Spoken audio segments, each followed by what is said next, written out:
King Academics online. And we're going live on Meta. Wait, they won't let me connect. Oh, they won't let me connect to Meta? Wait, hold on now.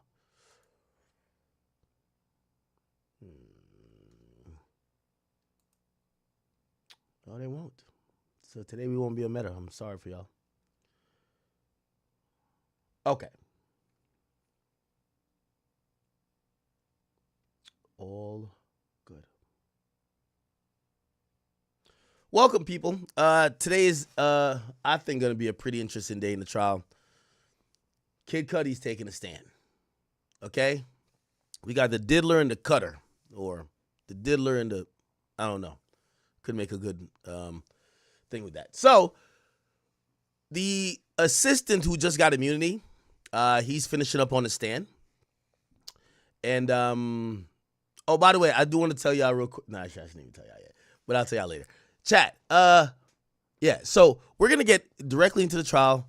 This is going to be scuffed today. Remember I told you I had to do a deposition? So I got to do a deposition. I did my prep after I got off stream with my lawyer. You know what they're telling me? They're like, yo, it depends. So I said, how long is this going to take? Because ideally, I will leave my stream on to do the trial because I'm definitely coming back. I would step out, probably go to my upstairs office and do it there and come back. So I'm like, is it going to take like 30 minutes, 40 minutes? They're like, oh, it could take an hour up to a few hours. I'm like, whoa. So it's put me in a conundrum. Do I end stream? Remember, I have to do it at noon. Y'all know all my business, don't y'all? I have to do it at noon. So around like 11:40 or 11:50, I'm going to either cut stream or I got to put it on autopilot till I go do this shit. And I'm hoping it takes, if it takes an hour, cool, because that's like a lunch. If it takes like 4 hours, that means they're dragging it. Anyway, we'll see. Somebody said, free you, my heart. Nigga, you sound like Zoe Spencer, man. Yo, I hate that. Yo, New York terminology. I love New York people. By the way, Joey Badass up like 10-0. Like, yo, the West is getting the ass whooping. The West is getting the ass whooping of a lifetime, man. Okay? What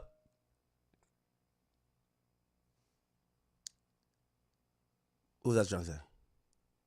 Oh, but I hate New York lingo. Like, I hate it. Like, what up, my heart? Yo, what up, B? Like, I hate that shit, bro. Like, and the only reason I hate it is not because of the dudes. It's because of the women. They adopt the same talking patterns.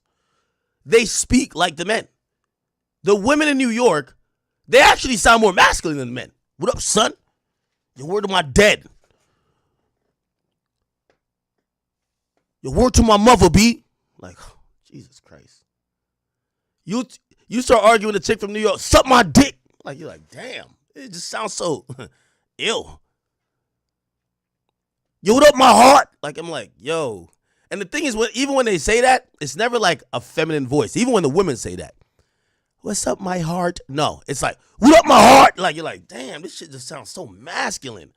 I don't know what's going on in New York, man. It just breeds masculine women. So this Zoe Spencer person's an archetype of New York women. I ain't gonna lie. Half of the chicks in the Bronx is like that. I ain't even gonna hold you. Okay.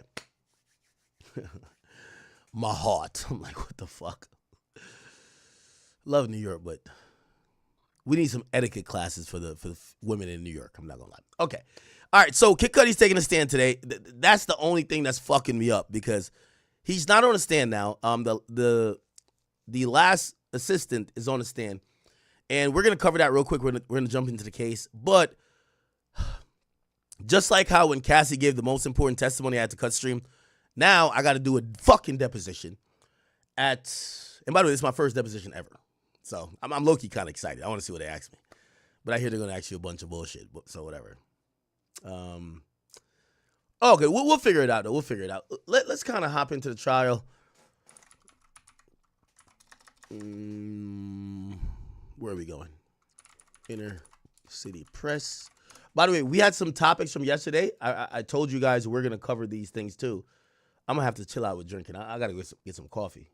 Maybe it's my liver, but, like, usually I drink this shit, I don't feel a thing. But I did drink about, like, a full cup of Casamigos Reposado just now. Okay, I'm feeling it a little bit. All right. Don't worry. Someone I got a deposition, and we understand, like, today got to be a chat. We did 7 hours yesterday. We got to do 8 hours today. We got to do 8 hours, okay? Rumble, let's do a Rumble hour plus exclusive stream tonight at the end. Okay. Let me get to, I don't need that right now. Oh. If I'm a little jumping all over the place, is because I'm trying to remember what the fuck I didn't get to yesterday. Sorry. Where is it at? I told you I'd make a list, but I made a list for myself.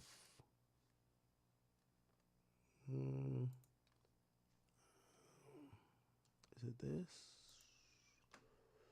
No.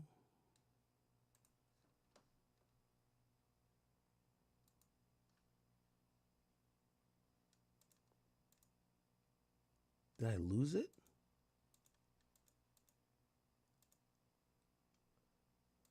We're supposed to look at the Kesha case and a few other things. Jesus Christ.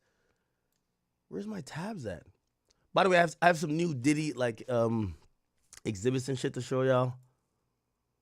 Where did I go with this shit? I don't know. Whatever. I'll find him. Okay, so let's get caught up to speed. Obviously, today, the highlight for us is going to be Kid Cudi taking a stand. All right? So, today's day 9. Wow, it's day 9. Today's officially day 9.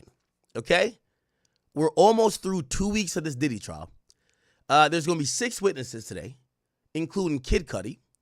Apparently, the cross is going to be done by Brian Steele. I don't know how Matthew Russell knows all this, but shit, he's always like locked in. So that's the perfect person. Kid Cudi, he's wearing crop tops. He's wearing, pasties on his nipples, all type of weird shit.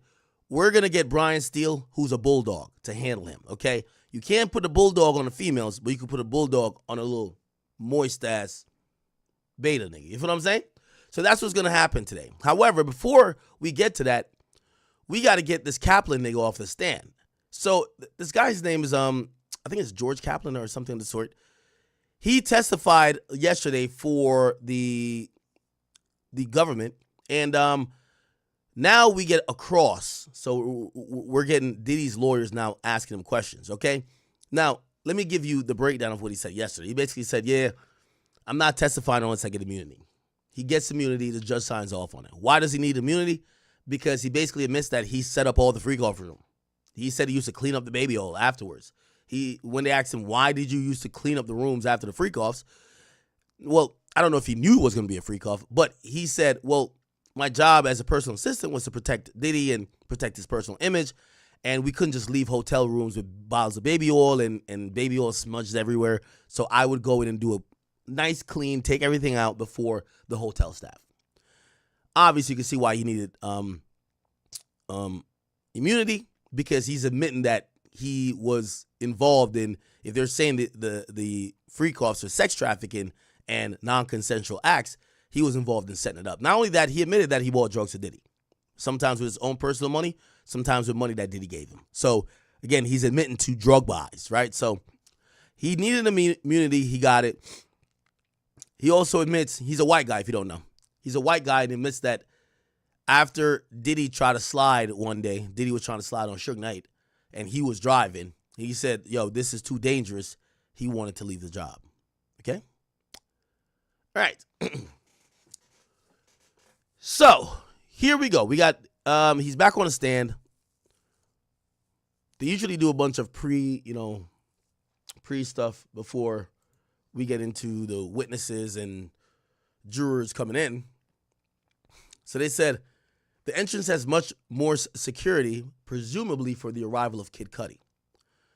Now, up in court before the jury's brought in, the judge is saying, I didn't hear the government objecting to Kaplan testifying about Miss Ventura asking for drugs in Boston. So it looked like, they basically tell the judge, we're about to ask this Kaplan dude, that's Diddy's lawyers. They said, we're going to ask Kaplan, the former assistant,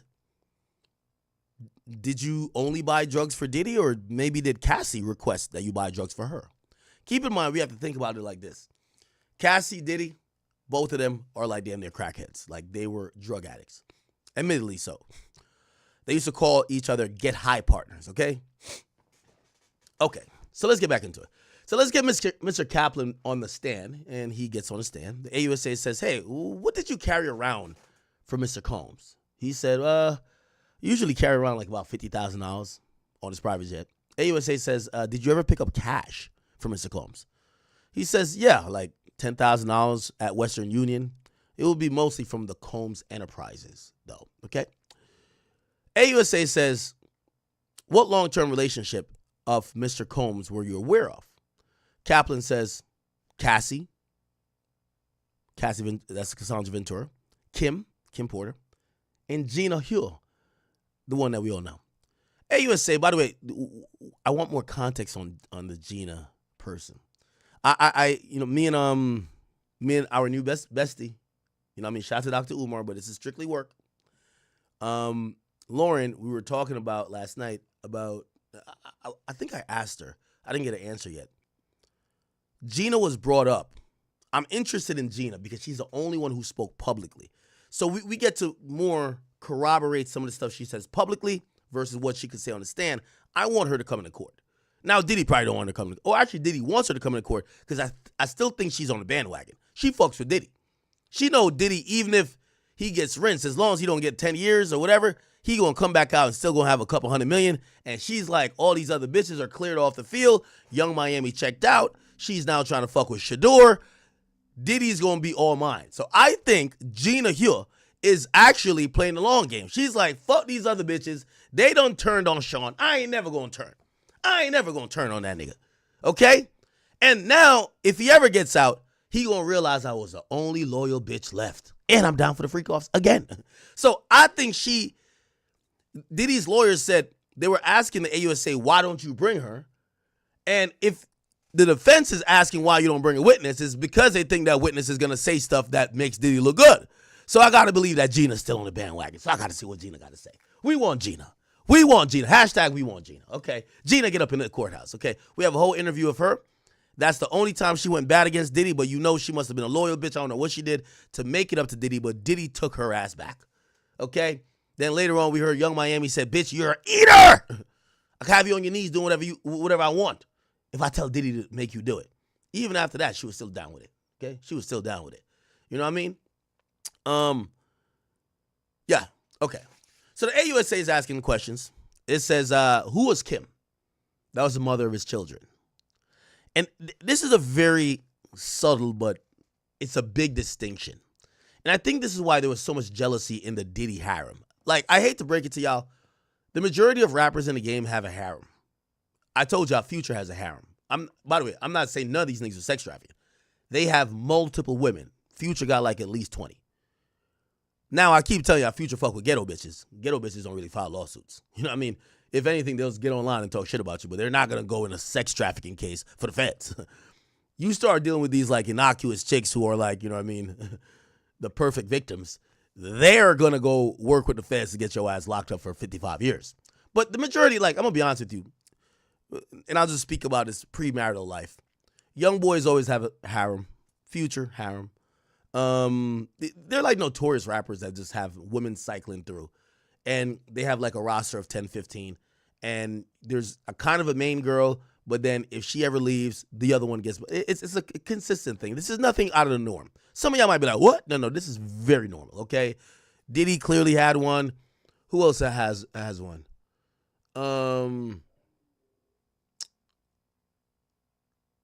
Thug kind of had one.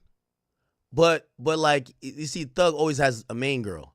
Like, he usually he has always a main popping chick.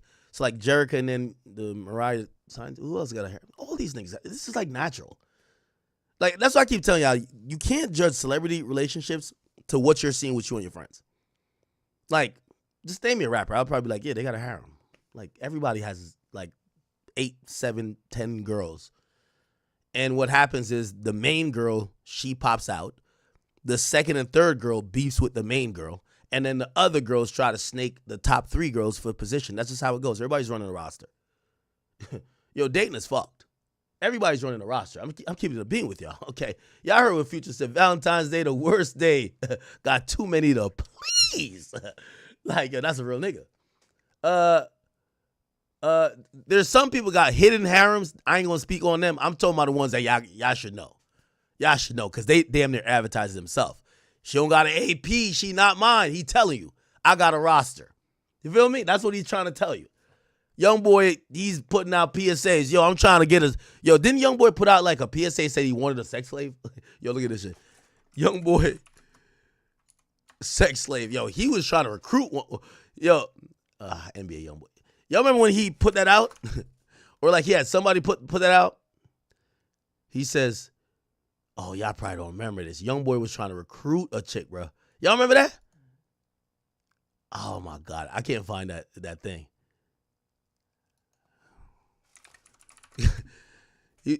Hold on.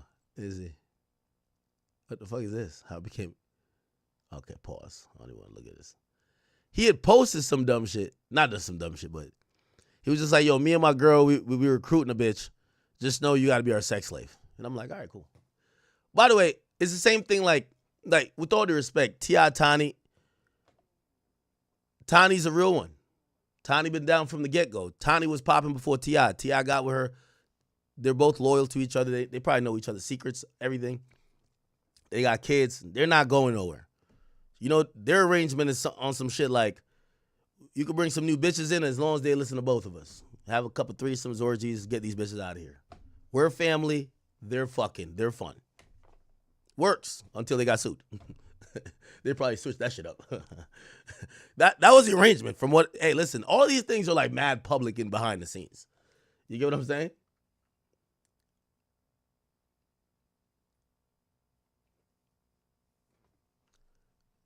You said what? Y'all remember when Young Boy put a joint out? Somebody said Future, aka Nick Saban. Fredo Bang with a dating two chicks. Nah, yo. Most of the people doing polys, they don't got a roster. Like, what I'm saying is that niggas who be having a roster, they just got a bitch in every city. So when they're in LA, they're fucking with their LA bitch. When they're in Miami, they got like two bitches in Miami. They go to Booby Trap, throw 10,000, fuck on the local chick there, pop out with her to a yacht, and then there's another chick who be in Wynwood. They go fuck with her real quick, bring her to the high rise, fuck her on the balcony. Then they're off to motherfucking Atlanta, and then they got Atlanta bitch. Like, yeah, that's a harem. Yeah, and it's like all these chicks kind of have their own relationship with the person, but they kind of know that it's not exclusive, kind of. But they all be delusional because you'll see them on Shade Room arguing. Bitch, he sent me this. No, he be clowning you to me. Like, no, you're in the harem. Stop it. We don't care. Drake got a harem. Yeah, Drake got a harem. Yo, any nigga that don't have a public girlfriend, and even if they do have a public girlfriend, depending on some niggas, they got a harem. Drake, of course. The only thing is Drake be weird with this shit because Drake his motivation to fuck bitches be like personal, like he's trying to get at niggas. Like most women would want to fuck a billionaire, best rapper of all time. So he just wants to fuck the love of your life rather than just pussy.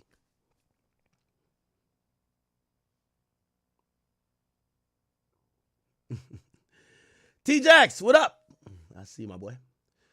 All right. So I only say that to say, bro, there's a lot of people that have harems. Okay.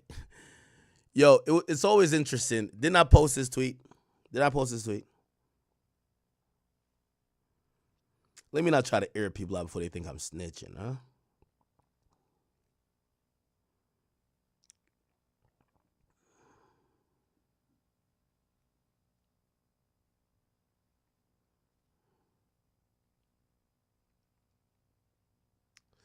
It's not even worth getting into it.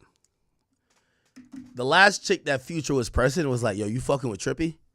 She like, yo, Future, like, why are you pressing me? Like, you got, and she named 6 girls. She's like, you got all these other hoes. Like, what's going on? Yeah, all these niggas got, here's what it is. Now, if y'all want to call that sex trafficking, all these niggas going to jail. I'm going to be honest. But, again, I don't think they would go to jail just because, number one, I don't think none of these chicks are not doing it willingly. They're getting gifts and all that shit.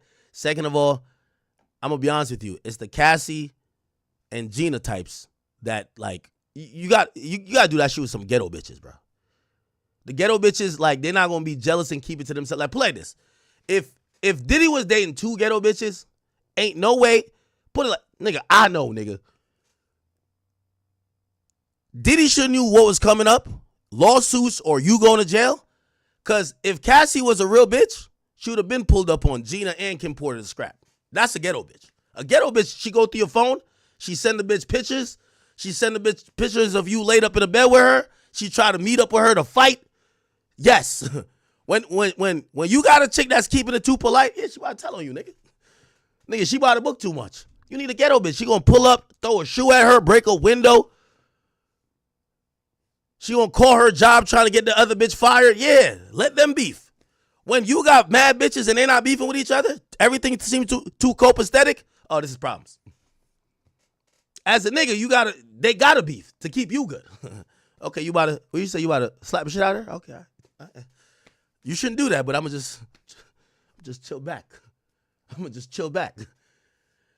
If Cassie was on some, yo, I'm gonna pull up and slap Gina, all Diddy would have had to been was peacemaker, and nothing would have happened because both of them want him. That's why I put like this. Future's bitches, they be trying to fight each other. They try to beef online, expose each other. They call each other broke. They so worried about beefing with each other, they don't realize that Future's still slanging the same dick to all of them. Shout out to Future.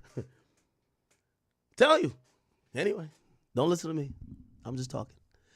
All right, so this guy says he picks up $10,000 at Western Union from Combs Enterprises. Got you. What's the long-term relationship of Mr. Combs that you were aware of? He says, it was Cassie, Kim, and Gina. So who's Kim? Mother of his children. Cassie, girlfriend. Gina, another girlfriend. AUSA says, the jet flight to Las Vegas. What was the layout of the jet? It was 4 chairs, a partition. I had a partial view over my right shoulder. When AUSA says, when you witnessed violence by Mr. Combs in Ventura, why didn't you intervene? My damn career. I ain't trying to lose that bread. Keep in mind, this guy was getting paid over $100,000 to be a personal assistant. So he was saying, I'm not fucking up the bag. I see Cassie getting her ass beat, but Jesus, take the wheel, right? AUSA says, after the last glass breaking, what did Mr. Combs do? He came forward. Cassie stayed in the back. He asked me to get creams. What's creams? Pause. To conceal the bruising on her face. How did he pay for it? I paid for it with a corporate credit card. AUSA says, why did you leave Combs Enterprises? Kaplan says, I didn't think I should be covering things up, like buying the witch hazel. Also, my father had prostate cancer. I've heard about this. Witch hazel. What is that? I've heard about this before. Witch hazel. What does it do? What the fuck? It relieves minor pain and irritation in the rectal area. Oh my God. Bumbo clot, dog. Let me tweet out the stream.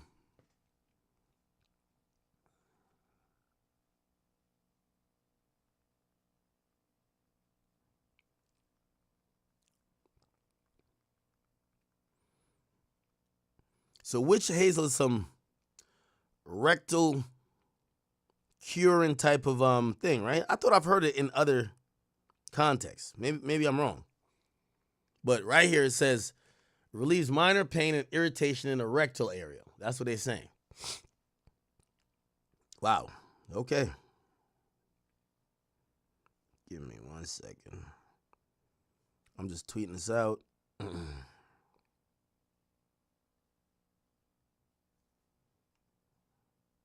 Wow.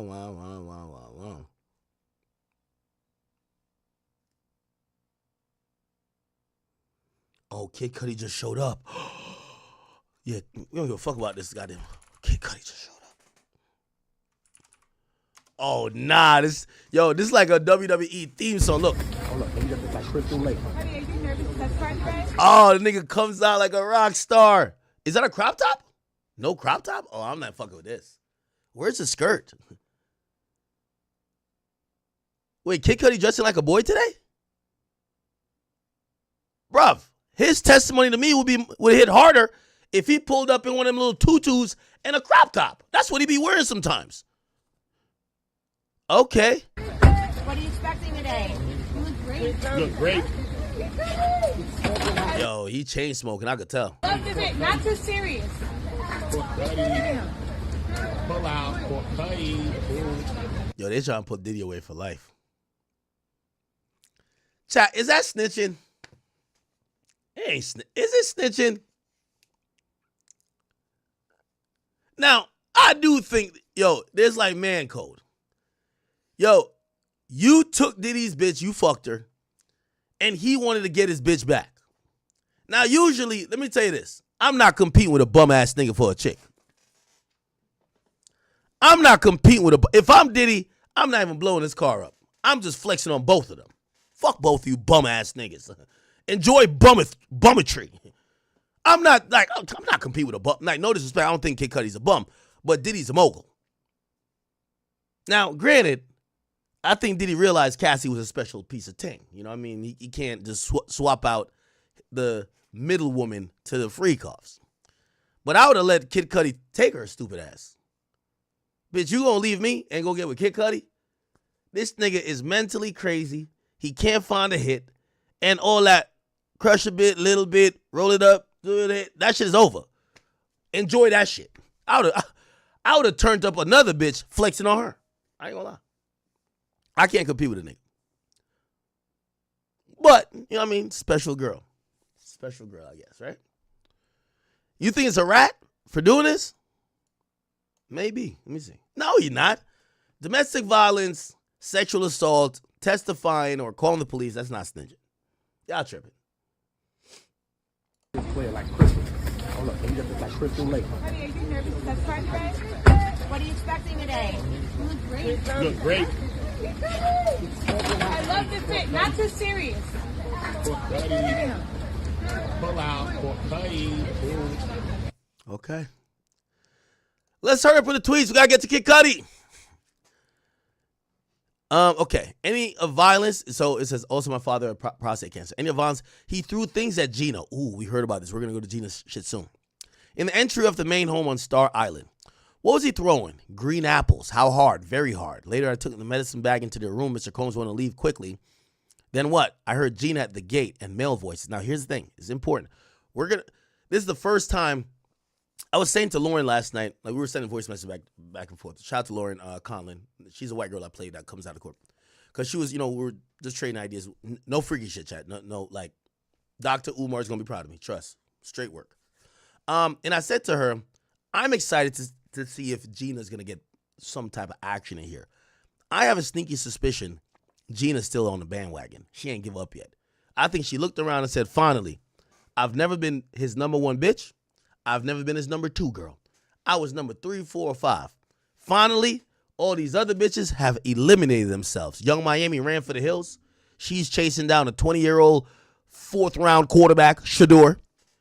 Cassie over here, fucked up, got old as shit. Not, we all age, but listen, women, let me tell you this. Don't date the billionaire in your early 20s, then settle with the broke trainer in your when it's about to be over. No, cash out. Cash out.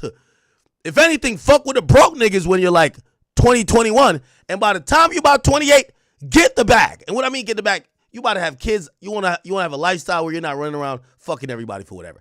Get the guy of highest value. Cassie retarded. She did the opposite. She fucked the billionaire when she was 20. Got whored out. And then after, she got the broke nigga. And then that's why she sued later, because now poverty didn't feel too good. Come on, man. Talk about it.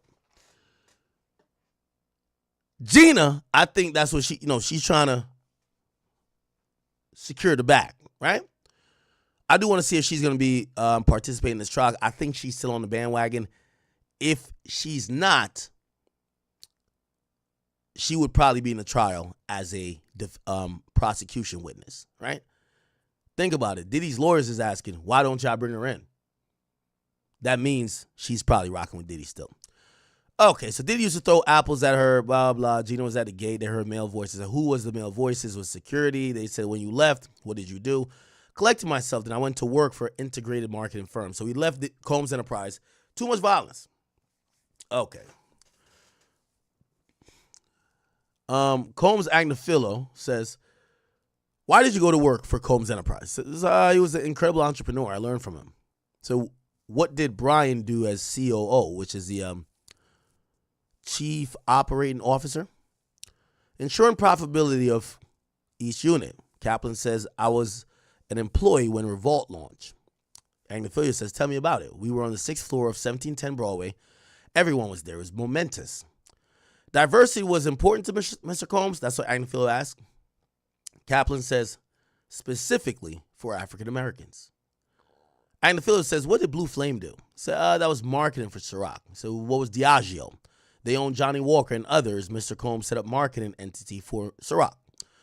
Agnafilo said, what was your job? For example, Mr. Combs would say, we're going to leave the house. He meant 3 to 5 minutes. I had that checklist for bags, toiletry. It was a bad look if something wasn't in there.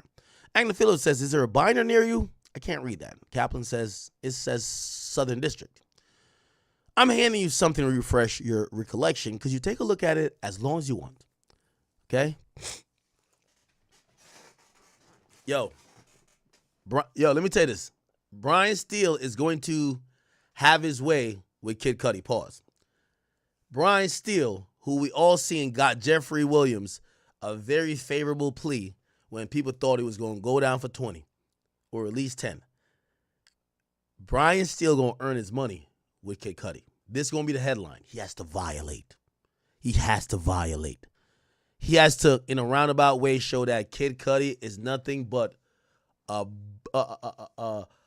tap dancing, crop top wearing, feminine beta male that's scared even if he saw his own shadow, and it's not that Diddy scared him. That nigga just a bitch. That's what he gonna have to prove. Yo, wait, how you know Diddy blew up your car? Nigga, you just a bitch. Stop playing. You know you a bitch. You a bitch. You've been a bitch the whole time. You crop tops. Yeah, come on, stop playing. You a bitch. Like, that's all he got to do. He just be like, yo, why are you here? Oh, you here to say that Diddy blew up your car? Man, you know you a damn bitch. Diddy ain't blow up your fucking car. You ever see Diddy with a lighter? You ever see Diddy with a fucking C4 or some shit? You just a whole bitch. That's all he got to do. We're going to see if he gets it done. Here we go, though. Agnafilo says, oh, here we go. You ran an offsite training. A graduate from Harvard Business School, also Kenny Burns. Kaplan says, I do remember. Agnafilo says, you were effective, right? Kaplan says, well, I did work hard. Agnafilo says, I don't know how you'll answer, but was it good or bad? He says, complicated. Agnafilo says, he didn't yell at you when you brought 2 waters. Kaplan says, I worked hard. He's not really answering the questions. So remember this whole water thing is that Diddy wanted like a liter of water or something, and he brought 2 half liters. But Diddy was so particular, if he says, bring me 2 liters of water or 1 liter of water, he don't mean 2 bottles that equal that. He wants 1 bottle. So you got to go find that. And he said one time he didn't find that. He just brought 2. Whatever. Agnafilo says, so he didn't yell at you when you brought 2 waters, right? So I worked hard. He says, okay, who was Biggie? So, he was a huge rapper who unfortunately passed away. Agnafilo says, wasn't Biggie's birthday a holiday at Combs Enterprise? He says, yes. Agnafilo says, was it a creative environment? Kaplan says, absolutely. Attracted all types of creative people. Lawyers, musicians, advertising people. Agnafilo says, a few specific questions. Have you ever used corporate credit cards? He says, yes. How did Mr. Combs pay? Well, Christina Coram, keep hearing that name, held his wallet with a black Amex in it. It's a black card. Well, actually, no, isn't a black card a MasterCard? I don't know, whatever. Anyway, it was a black Amex. Agnafilo says, you have no reason to think he kept track of how the baby oil was paid for, right? Nah, no reason. Or maybe the applesauce. Nah, he loves applesauce. Combs Agnafilo says, what about, do you like it on cheeseburgers? Kaplan says, I ain't gonna lie, he loved applesauce on everything. Agnafilo, you could tell he's trying to make this guy feel comfortable. He's trying to butter him up. He's trying to do what Estevo did to Cassie. Like, you gotta like almost like joke with him a little bit that they get comfortable. Okay. Agnafilo said, let's talk about the plane. Yo, you heard glass breaking. So there was an incident on the plane and there was a glass that broke. Now, on some of these planes, there's these like little glass panels that they're not outside the plane, but they're inside the plane to kind of create separation and space, but look good. So apparently, somehow a glass broke. He says, let's talk about the plane. You heard the glass breaking? You ain't see it? He said, nah, I didn't see it. So, interesting. The incident with Gina, this is 2-Star Island in Miami. He said, okay, so you walk into the house and there's a thin table. He says, I don't know. And the figure says, wait, so you don't remember how a person could get out of the gate at 2-Star Island? He says, no, I don't remember that. I just remember there was screaming and commotion. Agnifilo says, wait, screams of terror, like how I could get the gate open? He says, I don't know how to distinguish the two. Okay. Agnifilo is cooking low-key. Agnifilo says, he threatened your jobs, but did he ever physically threaten you? Like, okay, he might have been like, yo, I could fire you. Cool. But did he ever say, nigga, I'll beat the fuck out of you and fire, right? He says, he never threatened me physically. Okay. Agnifilo says, you talked about Kim Portner. How was she different? Kaplan says, his respect for her was very different. They had incredible kids. Agnifilo says, thank you. Okay. And by the way, we all agree and we all think that Diddy's respect for the mother of his child was different. I've been making this argument ever since. I think Diddy fucked up by Cassie wasted her 20s doing freak offs and everything else, trying to get Diddy to fully commit. I don't even think she cared that Diddy had other bitches. She wanted a status that another woman got, maybe a little bit more. She wanted to be a wife. She wanted to have kids. Diddy never wanted to give her kids and was never going to make her a wife. After 10 years, she realized she wasted her fucking time with this nigga. She got tight.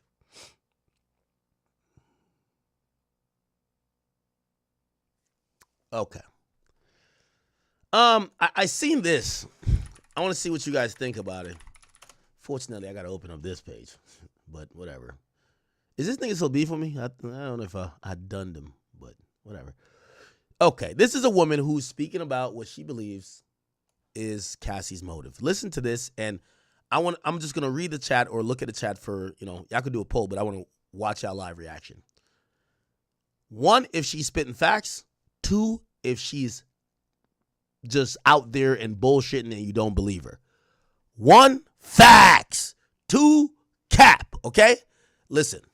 How are we feeling? How are we feeling about Cassie now? I just want to say this. A long time ago, I said, I don't believe Cassie. I don't believe she was ever a victim. And let me tell y'all something. It's so many people talking about some, she didn't want to upset him. She didn't want to this. They was texting. She was in a safe space. You mean to tell me she can leave the relationship, go get married to the help, unharmed, but she was that scared of him? No. I said a long time ago, and I got chewed up for it. Cassie got jealous when he saw how he put Young Miami on. She started thinking about all the disgusting stuff she was doing with him, and she left with nothing. And she like, damn, he just turned Miami up overnight. Done turned her into a millionaire overnight. Young Miami ain't even rapping no more because she... Now, I am going to agree with that somewhat. I feel the way, here's the difference, though. Diddy was a little bit closer to his prime with Cassie. And I hate to pause it, but, I just got to add some 2 cents. Diddy was closer to his prime with Cassie. He was the way bigger star. City Girls did have a buzz. Diddy might be a billionaire, but his star power was dimming a bit. And the way when Cassie was with Diddy, Cassie always played second fiddle. She was in the Diddy show. What ended up happening, Young Miami eventually ended up in the Diddy show, but at first it felt like Diddy was overly simping. Nah, that's Young Miami. I bought her a Maybach. I bought her a house, whatever she want. And it felt like it was uplifting this woman that I think Cassie wanted that too. So I don't know if maybe Cassie was watching the treatment of Diddy. And that do happen. Your ex-bitch see you treat your new bitch a little bit better and say, why the fuck you ain't do that with me? I don't know if that necessarily was the case, but she's trying to make this case. But you guys judge. she was doing with him, and she left with nothing. And she like, damn, he just turned Miami up overnight, done turned her into a millionaire overnight. Young Miami ain't even rapping no more because she got her own show. She the face of this, face of that. She was getting money. He put Miami in position, and he never put Cassie in position. Nobody is a sex slave. I'll tell you right now, I know some females who are into all that stuff that they saying. I would never expose because I'm the type that listen but don't judge. But I can tell you right now, I know some females who into everything that they're saying. Nobody's forcing them. Nobody's forcing them. It's easy to paint somebody as a monster because they're doing vile acts. I know I'm turned up and they more turned up than me. Scorpios, most Scorpios, I'm going to be so real with y'all. Scorpios are turned up to the max. I'm with whatever my man with. Whatever he want to do, I want to do too. It ain't really too much that I wouldn't do with my man. But at the end of the day, the males, woo, I don't even know. So all I'm saying is, I believe they were very much consensual freaks of it all. I do believe she might experience some domestic violence just due to the fact that I know some Scorpio males are very controlling. They say that that's a part of our sign. We can get a little bit controlling. I ain't with the putting my hands on nobody, but I believe that. I believe that this man put his hands on her because we saw it. But those freak offs, I believe she liked to do it. Just like I know some females that like to do it. I had a female try to convince me that I should get peed on by my man. Like, just try it. Let him do it. Let him do it. Let him put it in your face. I said, sweetheart, I use Noxzema. I refuse. He doesn't even eat healthy enough for me to be trying that. It's like, no, let me stop. Disqualified from the freak off, man. All I'm saying, and y'all can sound off below if y'all think I'm wrong. I'm not going to argue with you for your view and opinion. Cassie liked it. She's no different than Diddy. She got mad once he put Miami on, and I think that her husband was the one who wanted to push this because she went through a depression. I remember when her husband said, yo, this is why, yo, Cassie's a telltale sign why you can't leave a lit nigga for a broke nigga. If Cassie had left Diddy and went to Dr. Dre, no lawsuits getting filed. I promise you. I promise you. No lawsuit. This is why y'all females need to upgrade. Cassie downgraded and realized that back, like Uber pools, middle seat in the back of the plane, vacation with the kiddie pool, like that shit don't really hit like the private jet. We're going to Mykonos. Yo, we're doing this. Butlers. Nah, it don't hit the same. because she went through a depression. I remember when her husband said she just out of nowhere got depressed. You know what she got depressed about, buddy? Wow. She saw when Miami said she like golden showers. She knew Miami wasn't lying. We all thought it was a joke, but she knew Miami wasn't lying because she like golden showers too. And she started thinking about the way Diddy was doing all that he was doing and all the cocaine that they probably were into and all the baby oil and all the fun drugs and money that those demonic people are into. And she got depressed because she was living a boring life that she thought she wanted. And she really didn't want that life. She wanted that nasty life. And if I'm wrong, whatever, if you think I'm wrong, fine. But I can tell you right now, and the crazy part is, the girls that I know that's into this, they probably would come on my page and be like, yup. But I wouldn't even do that because that's not my business, y'all business, or nobody's business. But I know for a fact that there are females who heavily enjoy every single thing that's being said in that video. Diddy would have never had this problem. Had he got a ghetto bitch, I've been telling y'all. A ghetto bitch. I'm done because I've been said too much. Cassie was part of it. All right. Cool. Let's get back to the tweets, y'all. Kid Cudi's in the building. Agnophilia says, this is still to the Kaplan guy. This is on, I think this either is recross or just the first cross examination. When you set up the hotel room for Mr. Combs and Mrs. Porter, was there baby oil? No, there was lotions. You expressed cautions about hotel while you clean the room. Oh.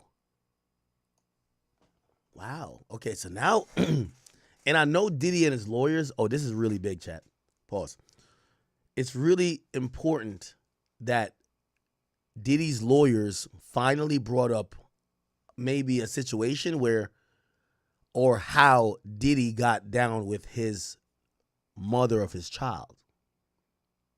They said there was no baby oil. They said no, there was lotions. Now, again, Diddy has to approve what his lawyer's bringing up. Diddy has protected Kim Porter's legacy. He called her his soulmate. That's the mother of his kids. I think this is almost asked in a way to say, bro, don't act like you only set up freak-offs rooms. You used to set up all hotel rooms. Okay, let's speak about you setting up the hotel room for Diddy and Miss Porter. Was there baby oil? And he basically says no. He says there was lotions. Now, I don't know if they're going to pry into that, but what I'm starting to think, remember, again, your lawyer don't do nothing without you approving it. So I believe that Diddy approved his lawyers to ask that questions about Kim Porter, which was to show a difference that, no, you're acting like I had you setting up only freak-off rooms. You set up every room. You set up a room for me and the mother of my child, and it wasn't a freak-off room because there was no baby oil. And I guess instead of answering the question directly, he said, nah, he says no baby oil, but he says lotions, though. Agnophilia says, you express cautions about hotels. Why did you clean rooms afterwards? He said our hotel staff could sell photos. Everyone wants a payday. Ironic, because I think if I'm Agnophilia, I'd be like, did you want a payday? Hold on, here we go.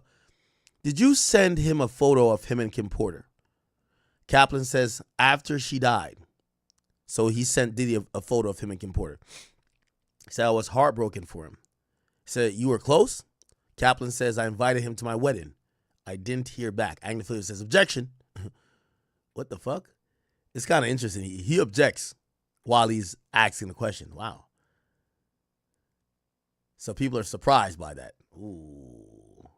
I want to hear about this moment right here. Wow. So did you respect Diddy? Dude says yes. Now, I ain't going to lie to you. This is going to tear up Cassie's soul. I don't care if she got a baby in the belly and it's about to be a third baby with her new guy that's her husband. Remember, Cassie left Diddy when she saw Diddy write something to say Kim Porter was my true soulmate. And Cassie literally said, what the fuck was the 11 years that I spent with you about? What was that for? If that's your soulmate. Now hearing Diddy's lawyers take the approach to say, yo, when Kim Porter came around, was there a difference in how you set up the rooms and what would be in the rooms? And the dude's basically saying, yes, there'd be lotions and shit because Diddy's still freaky. But probably, we don't know. We're assuming here, maybe there were freak-offs, but it wasn't freak-offs to the Cassie standard where, like I told you, like he had to look at Cassie like an object. He might have loved her, but she's an object. He's having her strapped to the ground, mouth open, and random niggas peeing on her and nutting on her. That doesn't seem like you ain't gonna have niggas do that to the mother of your child. Hell no. Nah.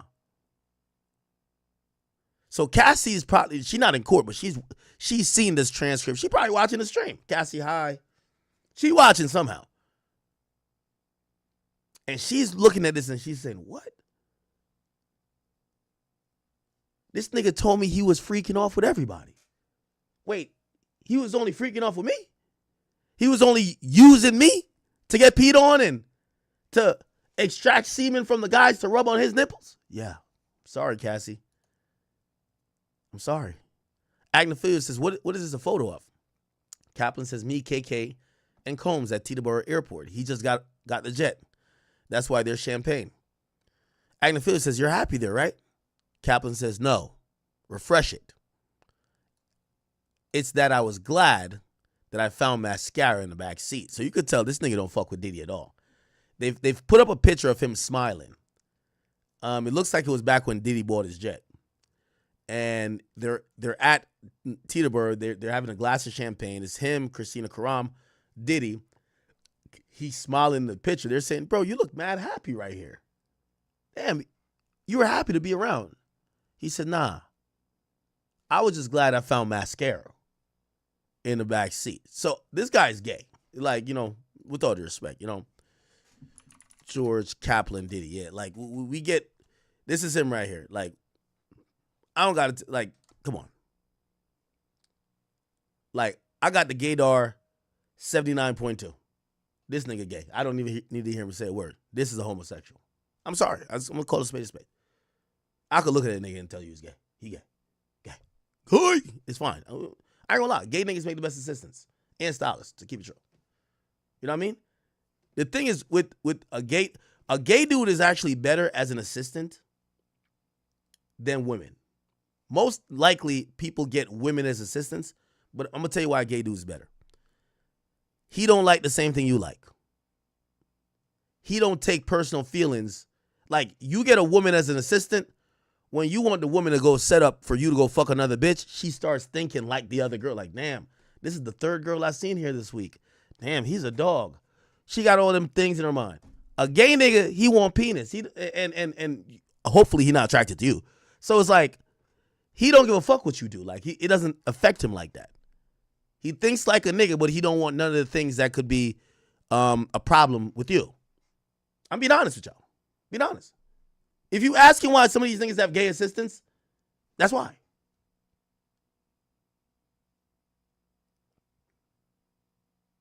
All right, bro, I be trying to give y'all some jewels. Y'all be like, oh, what are you talking? All right, niggas. All right, whatever, man. I'm telling you the truth.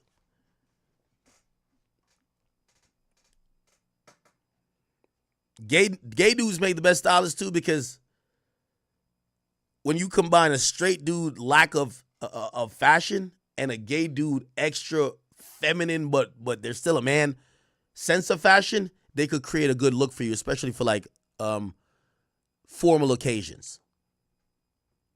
You get what I'm saying? And gay dudes care about their look way more than men. Nigga, I roll up out of bed, I brush my teeth, take a shower. Nigga, I'm not doing no facial care and all that dumb shit. Nigga, like, what the fuck? Gay niggas be thinking they're hoes. So I'm being honest with you. Like, I'm Jamaican, but I can tell the truth. Yo, y'all know that look I had for my best look for the photo shoots for Everyday Struggle? It was a gay dude that did it. Shout out to Marty. You know what I mean? Now, granted, he ain't trying to come on me, nothing like that. Pause. Like, he ain't trying to, like, he was mad professional, but boy hooked me up with a dope look. He gay. It is what it is. I ain't got a problem with gay people like that. So I'm telling y'all, gay men make the best assistants and best stylists. They have beaten women at their own game. Because a woman do too much dick watching. You start bringing mad bitches in, they're like, man, this is the fourth bitch this week. They start talking to the girls thinking it's like, nah, man, shut up, man. Like, you're supposed to do your job and get out of here. The only thing with, like, some of these gay dudes, like, they're so straight by the book, pause. This is why, like, the first time Diddy was trying to go clap a op, he talking about he ready to leave. Come on, man, you gotta be down. Anyway, so the dude don't fuck with Diddy. Clearly, he said he wasn't happy about the jet. He said he was just happy he found mascara. He gay. Come on now. Agnophilia says, yo, they found you and subpoenaed you, right? He says, yeah, I had to retain counsel right away. Agnophilia says, no further questions. So what about redirect? AUSA says, what incidents did shook you? Kaplan says, the plane with Cassie and the apples with Gina. So remember, the plane with Cassie is the situation where there was a glass broken, looked like Diddy had an outburst on a plane, and Diddy threw apples at Gina, okay? Kaplan said, I felt guilty. I didn't do anything after the incident with Cassie on the plane. He said, but did you see any injuries? Kaplan says, people could be injured without being injuries being visible. The tonality and tension with the apples he threw at Gina, it was troubling. Okay. AUSA says, you told Ms. Karam about both incidents, right? Kaplan says, yes, and I told her I'm unwilling to stand behind that behavior. I was quitting. Christina says, does Christina say she would quit? Kaplan says, no. He says, how long did she stay after you told her? Kaplan says, until recently. Don't tell me she quit. All right, here we go. All right, they let this dude off the stand. We call Scott Mescudi. Kid Cudi takes the witness stand in a leather jacket, white shirt, and a blue jeans. AUSA says, "What do you do for work?" Kid Cudi says, "I'm an actor and a musician. I'm known as Kid Cudi." AUSA says, "Who is this in this photo?" He says, "Cassie." Oh my God, we about to get to it today. Oh shit. Oh shit, chat. Kid Cudi on the stand.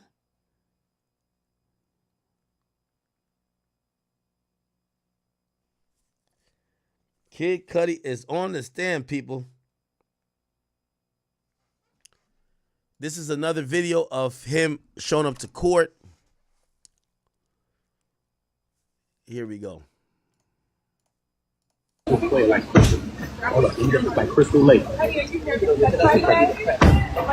today? Kid Cudi. Great.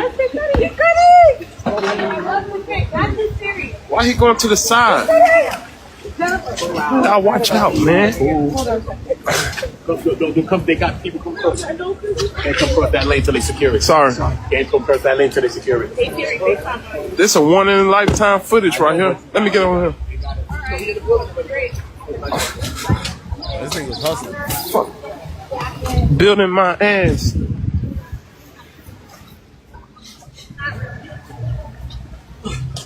And a lot of these TikTokers be hating, boy, because they can't get no footage. Get your dull ass out the way. Man, we gonna see Kid Cudi. Now they got these barricaded off.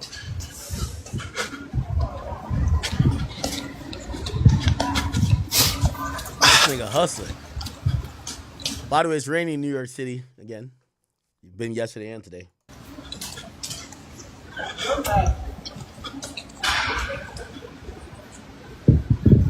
He gets another That's glimpse. Kid Cudi right there.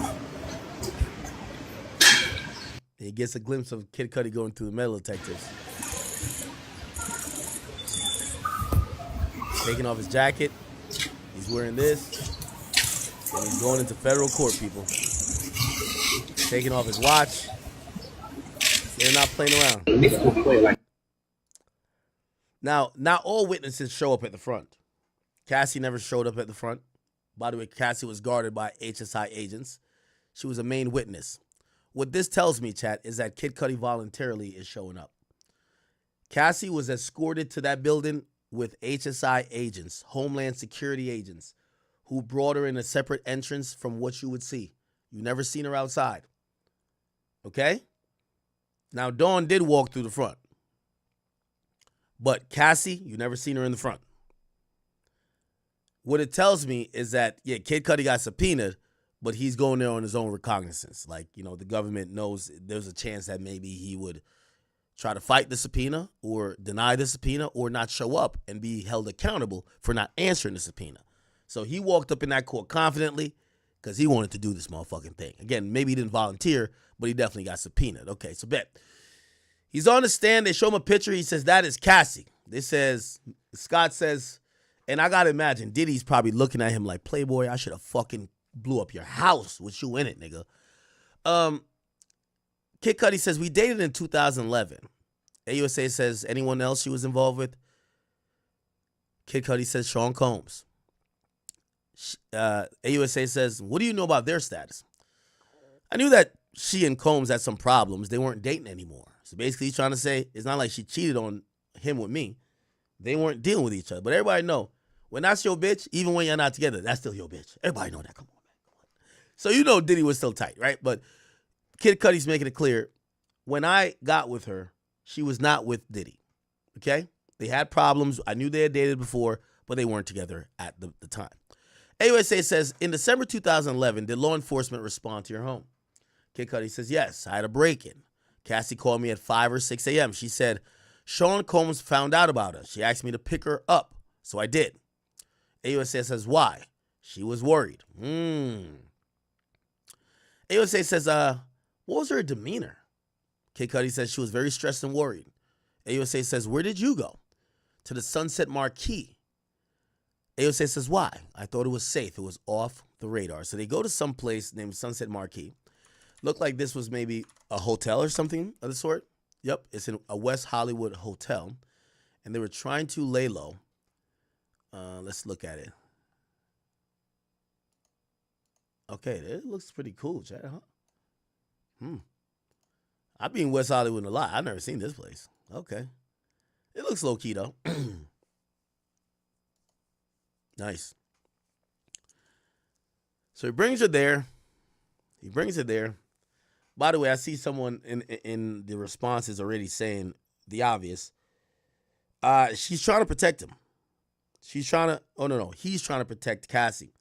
You could tell he's not here to play the rapper role of, oh yeah, I don't know nothing about nothing and blah blah blah blah. You know, like trying to keep it like P or whatever the hell people be saying when you don't snitch but you take the stand. He's here to say, that was my ex-girlfriend. These things are true. She was scared. I was trying to protect her. Okay? By the way, I do not believe that what he's doing is considered cooperation, snitching, or anything else of the sort. Okay? Okay. Let's keep it going. We're waiting. While we wait on more messages about Kid Cudi and Cassie interview. Did Kid Cudi ever talk about Cassie before? I don't think he ever did. Did we ever see Kid Cudi and Cassie? Did we? No, right? Go off and do my thing, and I was able to work with a lot of. This is why I knew Diddy was evil. Cassie used to look beautiful with all that hair. Because I ain't gonna lie, her face right here don't look as pretty as it does when she has hair. That nigga, I think Diddy was putting her through a humiliation ritual. It was like she was a pretty girl and he wanted to denigrate her as much as he could, kill her self-esteem, and also at times, I know people followed it because it was a trend in terms of shaving half of your head.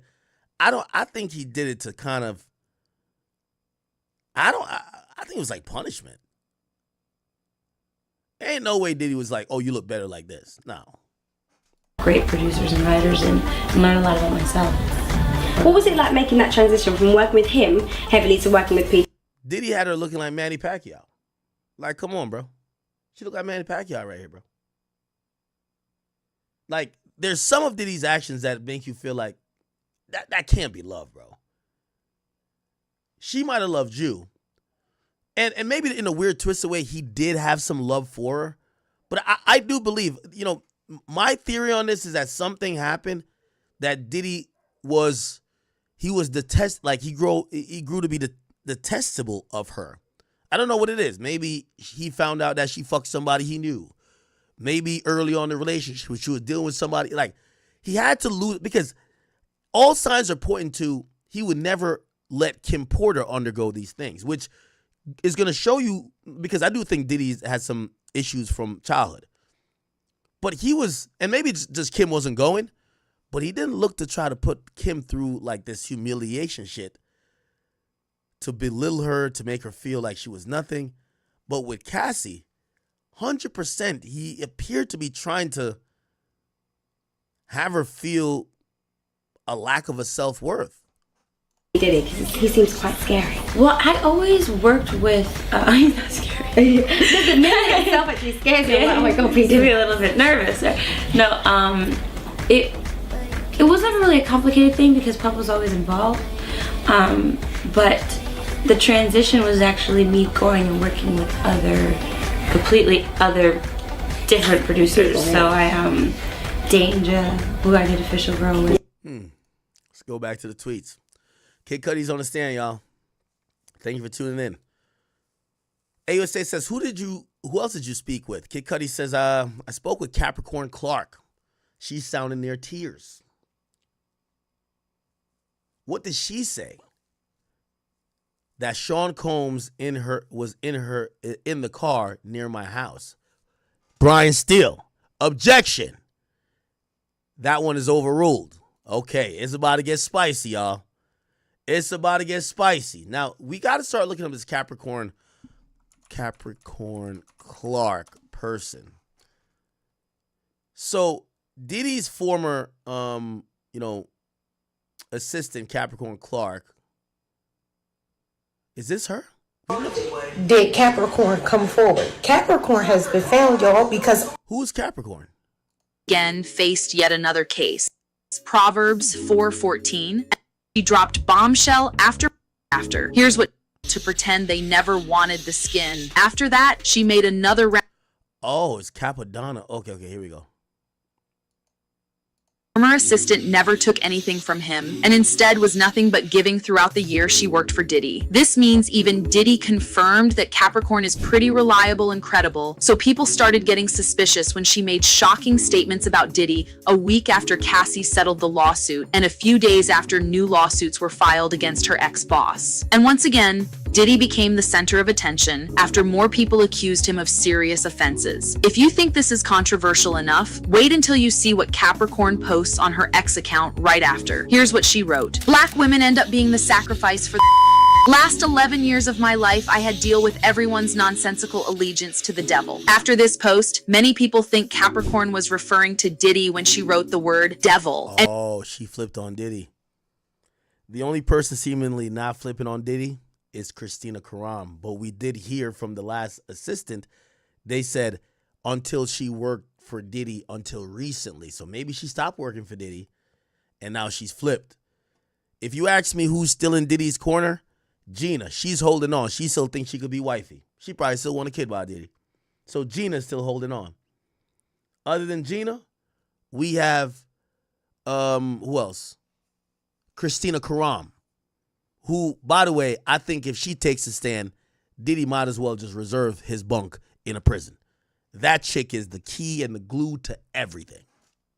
And if you could read Cassie's 35-page bombshell lawsuit, the singer mentioned how countless people tried covering up for Diddy. Now, that sounds very intriguing. Her post continues with, I pray that ends. I don't think highly of any of you. Can't keep your head down plus pretend it is cool no more. Do better. Once again, Capricorn didn't mention anyone, but fans quickly noticed how she said working for someone in particular during a particular period. And keep in mind, the reason why we were reading this, Capricorn is mentioned here. Kid Cudi says Capricorn called her in tears. And he says, what did she say? That Diddy was in a car near my house. Remember, this is Diddy's assistant, which you could tell. What this should tell us, chat, even Diddy's assistant at the time, or like some employee of Diddy or associate, is telling the people he's trying to hurt. Like, yo, Sean is outside your home. Like, she's communicating with Kid Cudi almost like, yeah, I can't stop him, but just let you know he's outside your house. Right? So Diddy's own people, you could tell, and this goes towards this whole RICO thing. Yeah, people were in his organization, but they were doing their job, but they weren't with it. They would even tip off the people he was trying to do stuff to. Yo, Diddy's in his car outside your house. Overruled. Let's see what's the next thing. This is going to be tense, chat. So you call Sean Combs? Kid Cudi says, yes, I did. I called him. He says, I'm over here waiting for you, playboy. AUSA says, when you arrived, what did outside look like? Kid Cudi says, pretty normal. AUSA says, do you have any security cameras? Says, yes, but I found out they weren't working. Kid Cudi says, but the security cameras had been moved. He says, did you move them? Kid Cudi said, no. So Diddy got there, seeing security cameras, and either fucked them up or disconnected them or moved them somehow. AUSA says, what did you see inside your home? Gifts were open, some stuff I got from Chanel. And my dog was locked up in the bathroom. He said, well, how did you normally leave your dog? I let him roam. AUSA says, how long you had your dog? 3 years. Says, what changes were behavior of your dog after the break-in? He says, my dog was jittery, on edge all the time. So it looked like Diddy showed up and was making some shit happen. He was making some shit shake. Holy. What the fuck? Sorry. Okay. Wow. So Diddy was trying to intimidate this guy. Let's keep hearing a little bit more about Capricorn Clark.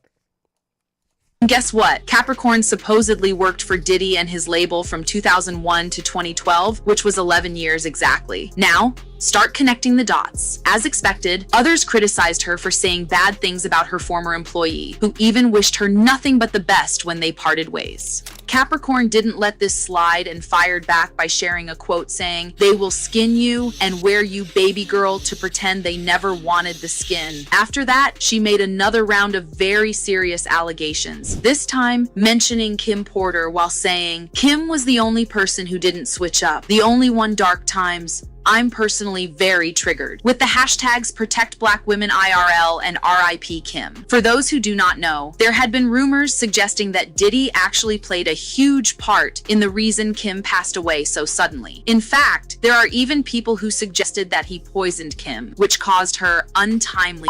One of them was Al B. Shure, who shared his conversation with Kim before she passed away. And as time progresses and things happen and we work together. He was not convinced about the police reports which suggested that Kim passed away because of lobar pneumonia and insisted that the actress mentioned how she was allegedly running away from someone and was too afraid to get the authorities involved. Sounds familiar? These are only a few of the people who are starting to step up and speak out, and as more details about Diddy and his alleged tendency to hurt his partners come. Okay, we want to get some Capricorn Clark stuff. We're not getting it though. This is the. If you know, some people think Capricorn Clark is Jane Doe. About Capricorn Clark. Capricorn Clark is a former assistant of Diddy, and based upon some things that Suge Knight said on a podcast, she came out to speak. So I'm going to read from your web. Diddy's former assistant Capricorn Clark is speaking out after Suge Knight revealed on his podcast that the bad boy mogul once brutally beat her. In a message posted to her private Twitter account, Clark called Diddy the devil and noted, "Black women end up being the sacrifice for the fuckery. Last 11 years of my life, I have had to deal with everyone's nonsensical allegiance to the devil. I pray that ends. I don't think highly of any of you." Yeah, we've seen that already. We'll see what her influence is in this case. Let's keep it going, chat. AUSA says, I got back in and I called Sean Combs again. I was looking for him. I wanted to fight him, you know? Oh, Kid Cudi, stop it, nigga. Pull up your thong. You wasn't trying to fight shit. Stop the cap. Y'all think Kid Cudi was trying to scrap with a diddler? Yo, bruv, stop playing, bro. Stop playing. You know you wasn't trying to scrap with a diddler. Stop playing. Yo, stop playing with me, nigga. You was trying to scrap with a diddler. Really, nigga? You know damn well you was not trying to scrap with a diddler, bro. Well, I got back in and I called Sean Combs again. I was looking for him. I was trying to fight him, you know. AUSA said, did he answer? He says, yes. He says, I'm on my way. Oh, my God. Yo, Diddy on timing. Diddy on timing. You're not taking away my bitch who do freak offs with me. I'm coming to beat your ass. Yo, Diddy was ready to scrap. Yo, Kid Cudi, you would have been on the list with J. Cole and Drake, nigga. Diddy ready to squabble all y'all niggas. That's a fact. I bet. Steele says objection. Judge says grounds. Non-responsive. What? Still overruled. Come on, Steele. You got it. You know, this is the big press day. We all want to hear what Kid Cudi got to say. You got to body him. Like, yo, chat, I hope you know what's going on. Brian Steele has to body Kid Cudi today. He took win so far. He popped up with Flores. He killed Flores. Bodied the YSL trial. Could you body Kid Cudi? He wears a thong and a crop top, for God's sake, and a skirt. All right, here we go. Judge says, ask a new question. AUSA says, when you saw Cassie, how did she seem? Kid Cudi says, depressed. AUSA says, did you see Cassie in Connecticut? Kid Cudi says, yes, she needed it. Oh, shit. Now we get to find out when she went to Connecticut, to where her parents are from, to tell her parents about how Diddy been beating her ass. Kid Cudi slid up there and piped her down. That's when Diddy hit up the parents and said, yo, I'm going to keep it a bean with y'all. I need 20 bands. Your daughter been cheating on me with some bum-ass thing named Kid Cudi. I need my money. They took out a home equity loan. They sent Diddy $20,000. Diddy gets his bitch back. He returns the $20,000. Okay, it's all making sense. AUSA says, did Mr. Combs call you? Yes, he hit me a few times. Oh, I ain't going to lie. Diddy's on timing. Diddy's on timing. Like, Diddy wasn't ducking no smoke. Diddy wasn't ducking no smoke. Oh, my God. He said, what did you say? I said I didn't want to talk with him. He broke into my house, hurt my dog. Yo, Kid Cudi, you pussy. That nigga's on your head top, nigga. He broke into your house, did all of that. Yo, why he looking for you? You should be looking for him. This you could tell the pussy nigga in every situation. Kid Cudi, you wasn't trying to fight that nigga. You called him saying, y'all want to fight. He like, I'm on my way. What happened? You said you hit him a couple times. Or he hit you a couple times. You say you ain't want to talk because he broke in your house. He hurt your dog, nigga. You got to slide. Chat, you don't think I'll slide for Pluto? Did you and Miss Ventura break up? Yes. Yeah, man. Let go of that nigga bitch. That's Diddy's bitch, nigga. What about your car? My dog's babysitter called me and told me my car was on fire. The diddler set the shit on fire. Diddler set this shit on fire. Yo, Kid Cudi, I don't care. You gonna lie in his testimony. Diddy was punking you, nigga. Don't act like talking about I wanted to fight him. Every time you hit him, he said he's on his way. You go to Connecticut, he was hitting you like, yo, what's like you're saying, yo, I don't want to talk to you no more. You hurt my dog. Why did he looking for you? You should be looking for him. If you like that. So where were you? He says, I was at a relative of my ex-girlfriend. So he kind of in a roundabout way saying, I was fucking on my ex-girlfriend. I wasn't with Cassie. I was fucking on an ex-girlfriend. Talking about at a relative of my ex-girlfriend. Stop it. Where did you go? I went to my house, 8925 Hollywood Hills Road. AUSA says, let me show you 6 pictures. Do you recognize? Kid Cudi says, yeah, that's my Porsche. Yeah, nigga. Yeah, nigga. Yo, I ain't gonna lie to you. Nah, I can't. I feel like this is doing too much over a girl, though. So Diddy blew up that nigga Porsche, man. Nah, Diddy really blew up that nigga Porsche. Yo, chat, why every time we're getting to the good shit, chat, y'all know I gotta go in like 40 minutes type shit. Damn. I ain't cutting the stream. I wonder if I can make up some shit. I'm gonna tell my lawyer. Even though I'm on stream, they might be like, yo, nigga, you just said this in front of 20,000 people. What are you talking about?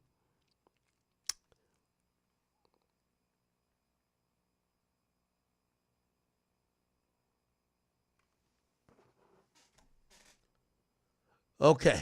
Damn. Here we go. Miss Cudi says the damage to my Porsche was from the Molotov cocktail. Y'all know what that is, right? Molotov cocktail. Look.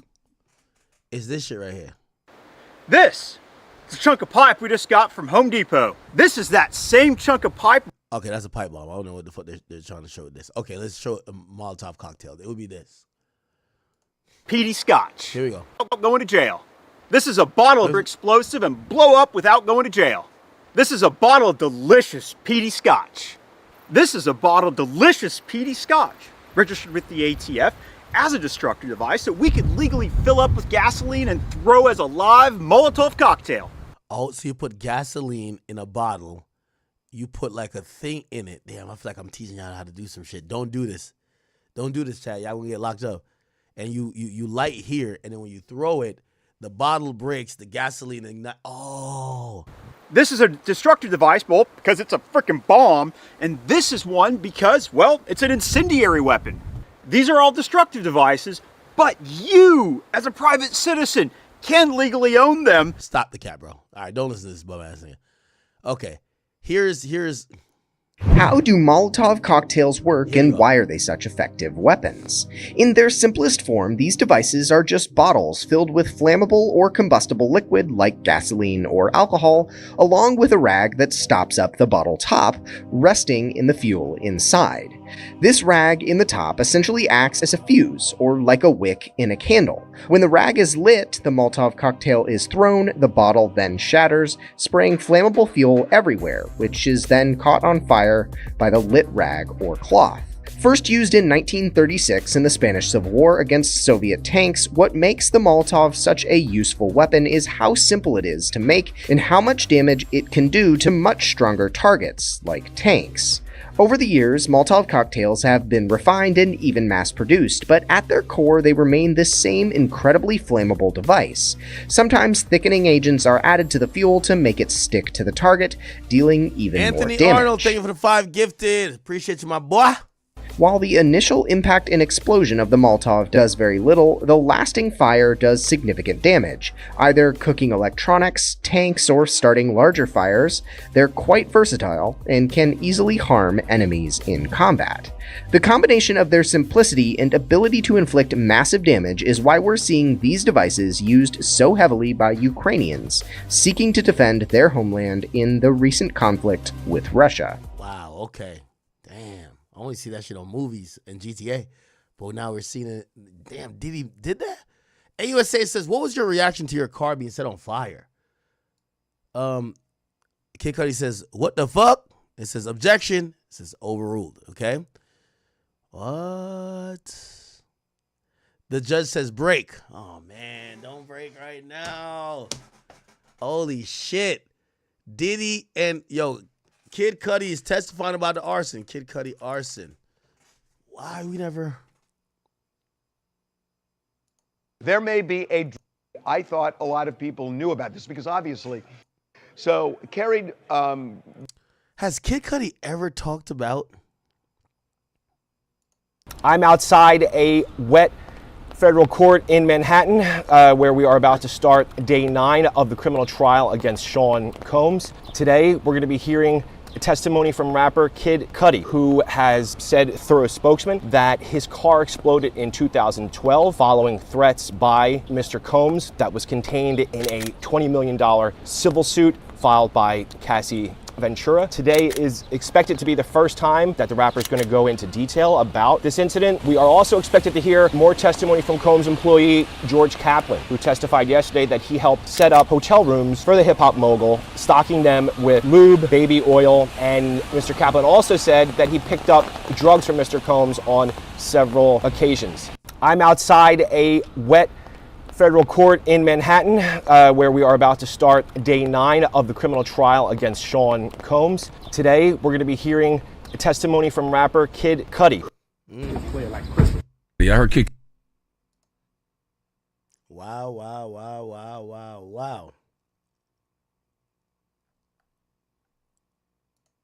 Did Sean... The following year, she claimed, quote, Mr. Combs told Miss Ventura that he was going to blow up Kid Cudi's car and that he wanted to ensure that Kid Cudi was home with his friends when it happened. Around that time, Kid Cudi's car exploded in his driveway. So now we have that allegation, and we have the mention of arson in the indictment. But then we go to the government's bail letter that they filed with the court. They were advocating that Combs be denied bail. He has been twice. And they allege, quote, in the early morning hours of December 22nd, 2011, the defendant and a co-conspirator kidnapped an individual at gunpoint to facilitate breaking into and entering the residence of Individual 1. By the way, Individual 1 is not named, but we'll get to that. Multiple witnesses would testify at trial to the events surrounding the kidnapping and break-in, the latter of which is corroborated by police reports and other records. Approximately 2 weeks later, the defendant's co-conspirators set fire to Individual 1's vehicle by slicing open the car's convertible. So we're going to go down a whole Kid Cudi art. Remember, it says multiple witnesses would testify at trial to the events. So supposedly there was a kidnapping. They're saying the defendant and a co-conspirator. Now, once we see co-conspirator, we got to think that person's flipping on Diddy too. They kidnapped an individual at gunpoint. So Diddy and somebody who had a strap put a gun to somebody, kidnapped him to get into Kid Cudi's crib. Okay? They get up in Kid Cudi's crib, and then essentially they put the dog in the fucking thing. They open all the gifts. They kind of vandalize it a bit just to kind of send Kid Cudi a message like, nigga, you know we could come get you anytime. 2 weeks later, the defendant's co-conspirators, and you know what I think is gonna happen? The people who Diddy had set fire to this shit, they're gonna get immunity and tell on Diddy. Look, defendants co-conspirators, because they know who it is, co-conspirators. They know who. Because they would, if they didn't know, they'd be like, oh, the defendant, or they would just accuse him. It says the defendant co-conspirators set fire to individual one, which is Kid Cudi's vehicle, by slicing open the convertible top and dropping a Molotov cocktail inside the interior. Convertible top and dropping a Molotov cocktail inside the interior. Police and fire department reports extensively document the arson and conclude that the fire was intentionally set. Multiple witnesses would also testify to the defendant bragging about his role in destroying individual one's car. Hence why we can make the argument that they are referencing Kid Cudi. This echoes Ventura and the indictment. Actually, I should say that while this mirrors Ventura's description of events, she said this happened slightly later than when prosecutors say it happened, about a month or so difference. But putting that to the side, Kid Cudi actually responded to Ventura's claims in the lawsuit. His representatives told the New York Times back in November, when this suit was filed, this is all true. Mark Agnifilo, a lawyer for Mr. Combs, said there is no allegation that Mr. Combs was involved in these actions or directed anyone else to take them. It's clear the government doesn't know who set fire to the vehicle or how it relates to Mr. Combs, who denies any involvement. Hey, by the way, thank you so much for coming to us for our Sean Combs coverage. Well, you know, it's kind of a science. Well, it actually is a science. You have to take each step of the investigation. So this is the arson investigator. By the way, we're on a break, a slight break. Hopefully they come back soon. They haven't came back yet. All right, we're waiting. Fuck is this?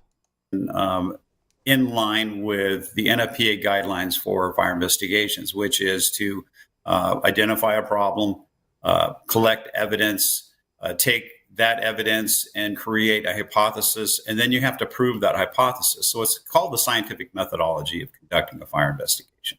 So that is kind of the groundwork for fire investigators. So we have now a guideline to begin our investigation. At that point, you look at the fire, you look at burn patterns, you collect evidence, maybe even evaluate whether or not an accelerant such as gasoline or acetone or something is used to accelerate the fire. And then you might look for devices. You might look for Molotov cocktails, as you mentioned earlier. But that process is the investigative scene examination process. And then you have to take that information you've gathered and you develop your hypothesis on how that incident may have occurred. So outside of that, then you start collecting information from interviews, from video footage that might be at or near the fire incident. And then you might collect things like fingerprints or something that would leave, maybe DNA or something like that, something that would connect the crime to a person. So when I mentioned in this case that the government has these fire records and they feel pretty confident to show what they pertain it to show, what would these fire records show to a jury if they're presented in a court of law? Well, just as I had mentioned, the records would identify the process of which they conducted their investigation. In a courtroom, attorneys understand the guidelines for fire investigations. So if their case is weak or if they're feeling a little bit threatened by the progress of prosecution, then they start picking apart the actual investigative process. And they will take it line by line, item by item. They'll challenge every aspect of the investigation. And then they may even start picking apart the qualifications of the fire investigator. So that is why it's so important to try, as an investigator, to try your best to follow the provisions outlined, the standard of care, I call it, of NFPA 921, which is the guide to fire and explosion investigations. And then also make sure that your credentials are solid. You have to have continued training and certification. So that's kind of what you would expect to see in those reports. Do you have any concern that this is from 2012, right? That's a long time ago. Would that change anything about these records? Would it change? I mean, obviously, if you're talking about a fire investigator coming on the stand, like any witness, you're dealing with something that's from so long ago. There could be memory issues. But in terms of the fire records from so long ago, anything we should be thinking about there? Well, as long as the fire investigator conducted his investigation in accordance with the guidelines, provided that that investigator, whoever that may be, is qualified to conduct that investigation, a record is a stamp in time, if you will. The facts don't change unless the investigator, and I do this with my reports, is I leave it open-ended. So if additional information should come forth that may change the outcome or change the direction of the investigation, the investigator has the ability to add a provision or a clause within that report to say, upon further investigation or additional information, I have the right to change my opinions or enhance my opinions. Right. So I think the report, as it sits, is fine unless an investigator has additional information they may have collected. So when I'm laid out the facts as alleged by the prosecution and as alleged by Cassandra Ventura, and you're talking about allegedly a Molotov cocktail being used to blow up this car, what do you expect prosecutors will do to show that this happened? Can they prove that it was intentional? How can they prove that a Molotov cocktail was used? Well, the evidence of the Molotov cocktail being in the vehicle and the slash of the roof is evidence that a suspicious fire or an intentional fire has occurred. So that information is pretty solid.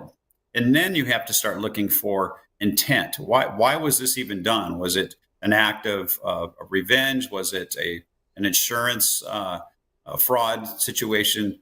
That you have to kind of figure out what was going on. So when you do your interviews, you have to ask the questions, when were the last payments made on your vehicle? Are you upside down in the car? You have to kind of weed out all of the things that may be on the sidelines. And then you just kind of focus your attention on, okay, have you had any recent threats? Have you had any phone calls that may have been made that threaten you or your friends or your family? And then you start honing in on motive. And, arson, there are several different types of motives: arson for profit, revenge, crime cover-up, that type of thing. So as an investigator, you have to begin to weed through all of those potential motives and have to hyper-focus your investigation on who did this? Who are the suspects? Who are the players in this potential arson crime? And once you do that, you start asking the questions. It's no different than a detective seeking out information with regard to a homicide or something like that. So you have to be able to ask the appropriate questions. It sounds like with the reports that I'm reading is that the investigators have gone down that path and they have a lot of confidence that they have their person. Just to follow up on this, though, how confident can you be that it was, a Molotov cocktail? Why do I say that? I imagine defense attorneys will say, you're saying it's a Molotov cocktail. We can prove it's something else. Maybe we can prove it was not intentional. And if we can even if we can't prove it was not intentional, if we can say it was caused by something other than a Molotov cocktail, it's kind of a chip at the prosecution's case, right? If you can provide an alternative explanation. So how can they be confident that they can say, again, that it was intentional, it was a Molotov cocktail? Is that, if they're painting themselves in that way, right, and that's what seems to be, is that they have to feel confident that that was what it was. The fire investigator has to feel confident that that was what it was. What are some telltale signs that, again, it was intentional and a Molotov cocktail? Well, the first thing you do, whether you have a container to carry, a Molotov cocktail basically is a container with some form of a fabric, or we call it a fuse, that the container is holding whether a gasoline or some form of a flammable liquid. So we know that we have the flammable liquid, and a flammable liquid is really not supposed to be inside of a vehicle. So you have that element that there is something foreign that has been introduced to the interior of the vehicle, and that can be determined by the use of an arson dog or canine. They go in and they identify areas that an accelerant may have been used, and at that point you collect lab samples, you collect seat cushions, carpeting, whatever. and then you send that off to a lab for further examination, and they make a determination what type of accelerant it is. So that kind of, you set that aside, going, well, we have an accelerant inside of a car, and then you start looking for fragments of a bottle. And if you can even piece together some form of a container that's been thrown in the vehicle, that helps. But ultimately, the gasoline inside the vehicle is not a normal thing. So you've got the element of an arson just in the fact you have gasoline in the car. So, I think that may be where they're going with this. Even if somebody says, well, it wasn't a Molotov cocktail, which is another charge, actually, because it's a device that's been constructed for the purpose of setting a fire. So there's a separate charge with that. Those would be state charges, right? I mean, this is more of part of an overall federal racketeering case. I do want to ask you this. You mentioned DNA. That perked my ears up. Is it possible that, given the description I laid out, that DNA could be present in that car? To the extent, obviously, Kid Cudi's DNA would be in the car, right? It's his car. But the idea of knowing who allegedly was operating this Molotov cocktail, what are the chances you get DNA from that? Well, the chances, in reality, the chances are fairly slim. But in certain cases, DNA has proven to be very helpful, such as a discarded cigarette, or maybe some gloves that have been left behind at the scene, or maybe the container that was used to carry the gasoline to the scene. All right, enough of that, man. Is it back or not? Let's get to the shit. Here we go. I think the break should be over. Oh, the break's still going on? Says, shit, I understand why Kid Cudi was smoking before he jumped on the stand.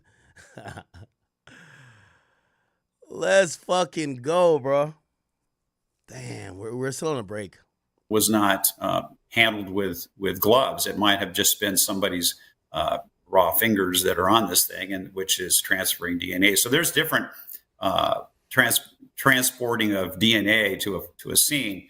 So if you can get that from something, whether it be a door handle or whatever it might be, that's something that investigators would consider.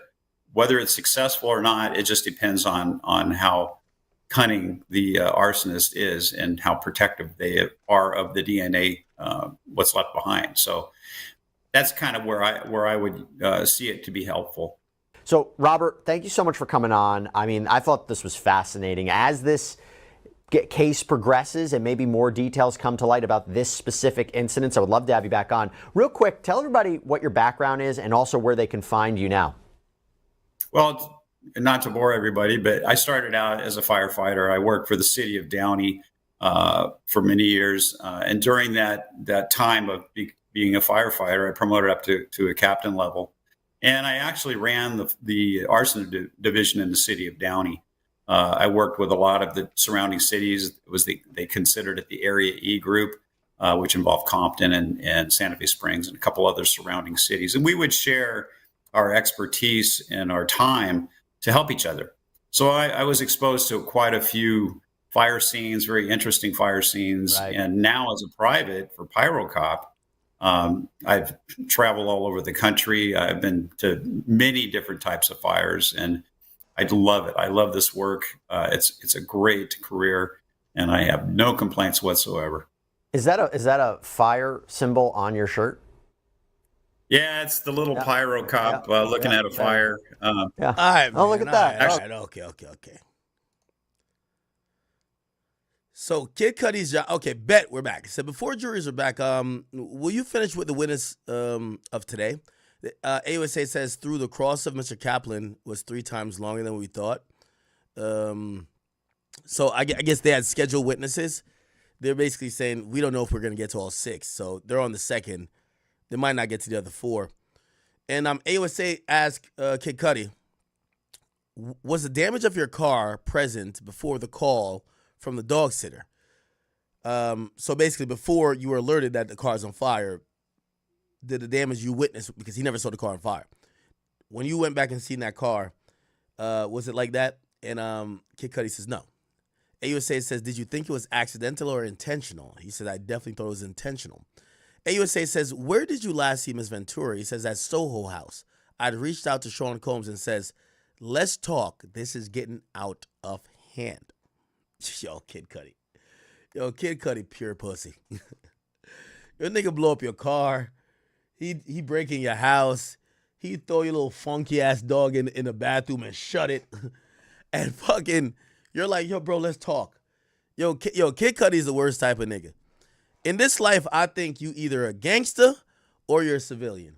If you're a civilian, when niggas do shit to you, you should call the police. That's just how it goes. If you gangster, or you feel like you street, or you feel like, oh, I don't do police, you should go step and handle your business yourself. Kid Cudi's what I just call pure pussy. He don't want to pick a side because he want to be seen like he's like, maybe it's a hip hop thing. Oh, I ain't gonna call I would have been called the cops on Diddy. Diddy would have been under the jail, nigga. What the fuck? It's either you gonna slide on Diddy and pistol whip him, like you gotta go kidnap, like nigga, I would have kidnapped his cat, his zebra, his fucking chimpanzee, his elephant, nigga. Nigga, all right, if we going tit for tat, nigga, I'm breaking into Star Island. But Kid Cudi not like that. You know what I mean? So it's like, why don't you go to the cops?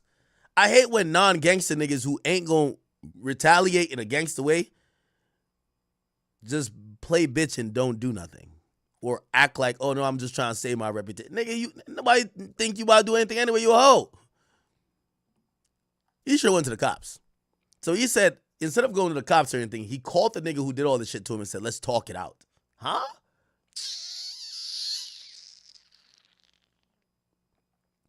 Steele says, can we have a sidebar? The judge says, do you have an objection? He says, yes. The judge says, sustained, disregard, and move on. AUSA says, yo, who set up the meeting at Soho House? Mescudi says, D-Rock and my manager. So it looked like D-Rock, who was one of the security guards for Diddy, and Kid Cudi's manager, they got involved and said, yo, bro, listen, let's get this shit together, okay? So they set up a meeting. And, yeah.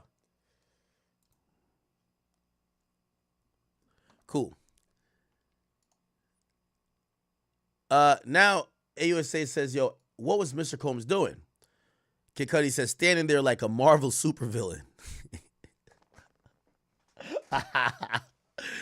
He said they go to the meeting at Soho House, and Diddy's standing there like a Marvel supervillain. Kid Cudi says, he said we were homies, but he said, you know that's my girl.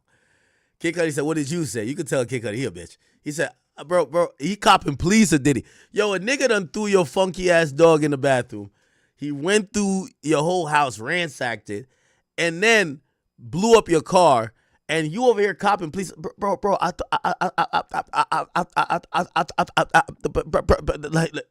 thought you broke up with her. Yeah, all right, nigga.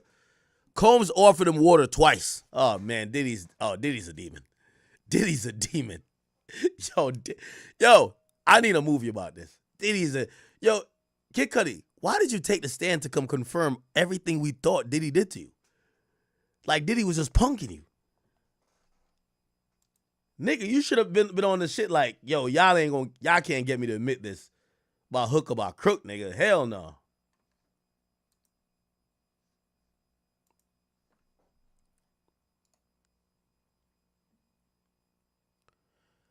Kid Cudi said it was weird. Sean Combs was being so calm. He said, what did Cassie say? That we had fallen in love and things happened. What did you say to Mr. Combs? I said, what about my car? He says, I don't know what you're talking about, Playboy. I walked away. Nah, nigga, say it exactly how it happened. What car? Yo, Kid Cudi going through it. Shout out to my nigga Kid Cudi, but he going through it, bro. Kid Cudi going through it. Kid Cudi going through it. Kid Cudi going through it, bro. Nigga say go to the meeting. This nigga Sean Combs sitting there just like probably with like his glasses low with a toothpick in his mouth looking like a fucking supervillain. Offered him water twice. He said he was like, bro, I thought y'all broke up. That nigga said, yo, you know we cool, but that's my bitch. That bitch, mine.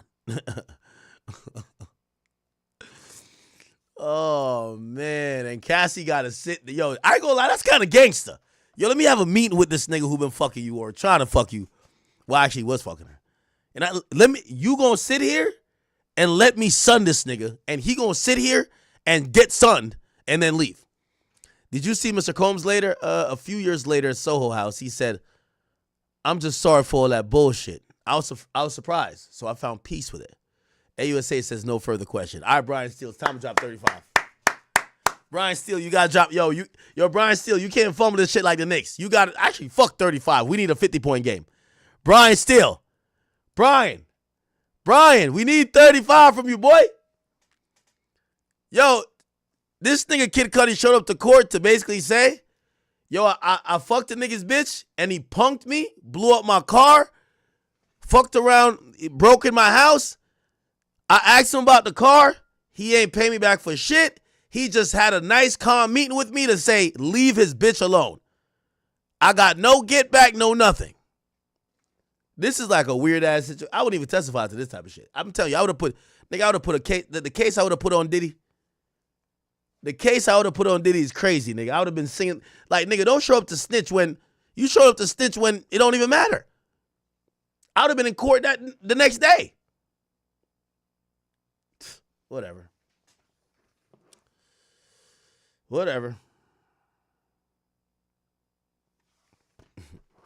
All right. Brian Steele about to step up. Oh, man. I'm telling you, the best times come when I got to step away.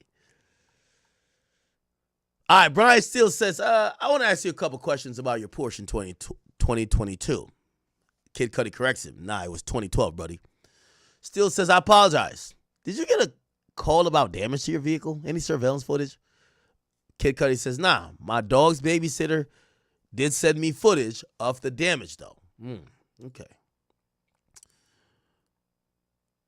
We got to see how Brian Steele going to play this, chat. How will Brian Steele play this shit? How will Mr. Steele play this?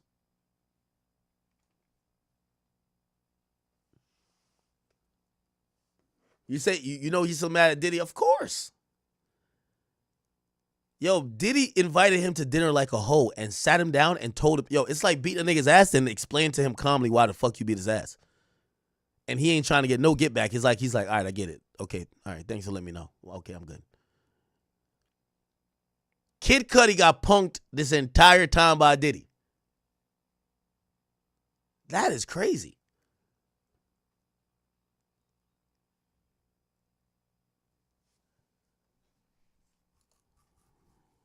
Holy shit. Steele says the DNA was taken. Are you aware it came back to being a female? AO says objection. No foundation. The judge says sustained. Steele says, do you know there was DNA results? The judge says, I'll allow that question. Kid Cudi said no. So it looked like they're going into the reports of what happened. Because obviously arson investigators came out. They looked at it. And they deemed that to be... They deemed the damage to be, something that people were trying to fuck with the vehicle. But now they're saying that they even took DNA, but the DNA came back to a female. Outside the courtroom.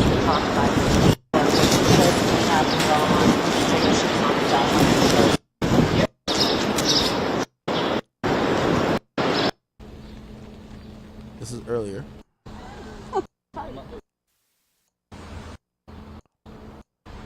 It's a rain day in New York City, people. We got the tent. I think we could probably see Kid Cudi show up at a certain point. Let me see.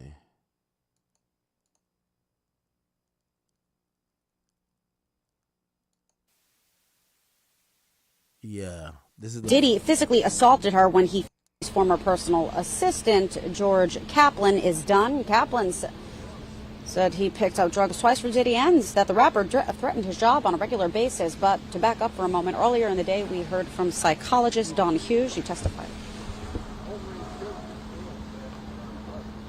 Oh, this thing is doing drops. Which police is this? New York City police are like this. Oh, this is what the reporters do when they're not on mic? Oh, shit.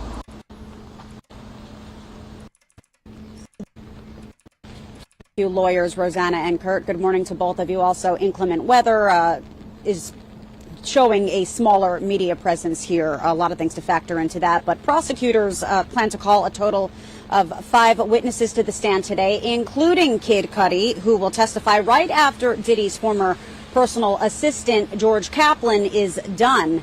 Kaplan said he picked up drugs not once but twice for Diddy in Miami and Los Angeles. He also testified that Diddy threatened his job pretty much on a regular basis. Earlier in the day, we heard from psychologist Dawn Hughes, who testified as a blind expert on abusive relationships, a major component of the prosecution's case. Hughes explained that women who say they're abused often stay in those relationships and that many victims wait months, even years, before telling someone what happened to them. Defense attorneys also cross-examined investigator Gerard Gannon, who was the special agent in charge of the raid on Diddy's home in Miami last year. Gannon told the court that his team recovered around 36 bottles of baby oil, gun parts, and drugs. He said 6 people were at the home when it was searched, including a music producer and a property manager. Diddy's lawyers argue evidence in the case reflects domestic violence, but not sex trafficking.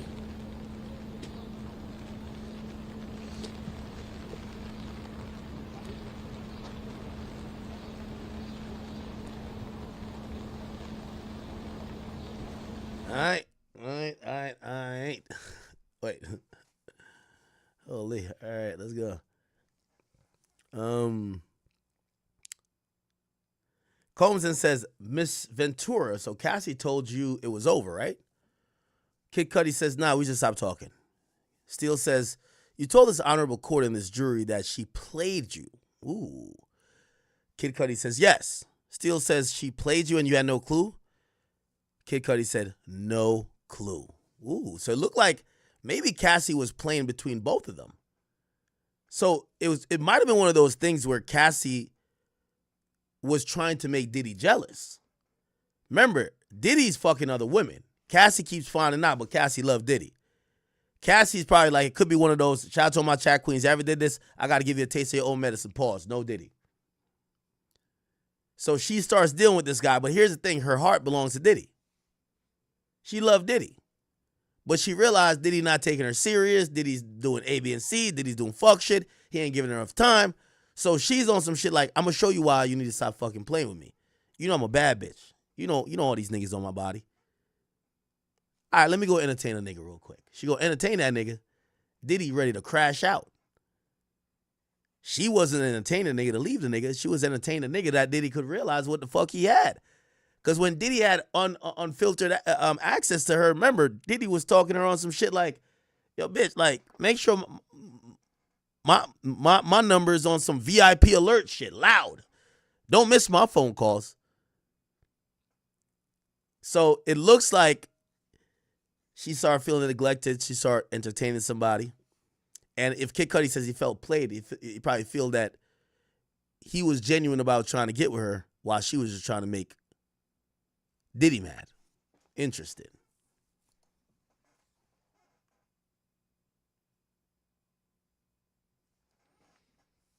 Okay.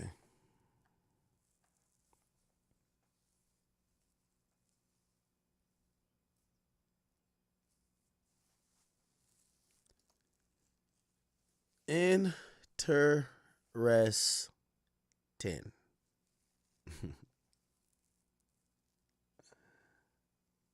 Somebody said, can't no regular nigga go to war with Diddy.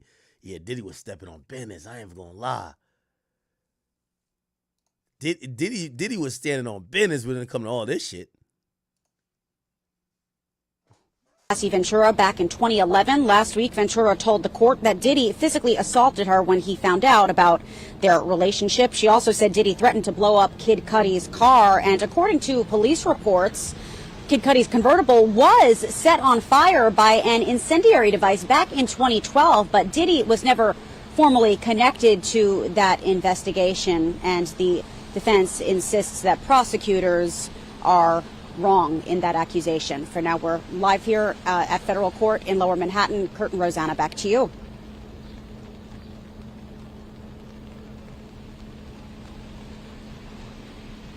Thank you.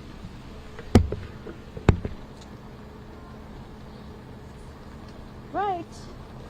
I salute you. All right. No Roy today? Oh, let me give you your thing. I did, finally. The guy was riding by on the bike, so confused. Scott had to shut out the window for him. Right. What do you say? Hola. Hola. All right. Yes. Hold on. Hello?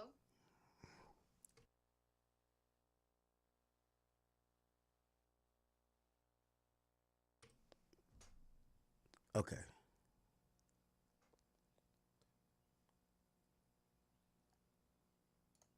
All right. We're still waiting for more tweets. Fuck.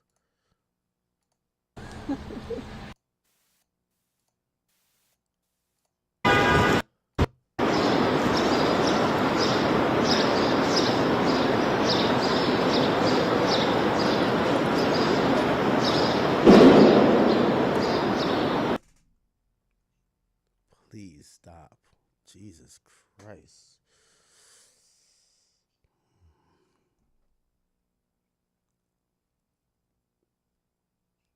How come Kid Cudi never did no fucking interview about this shit?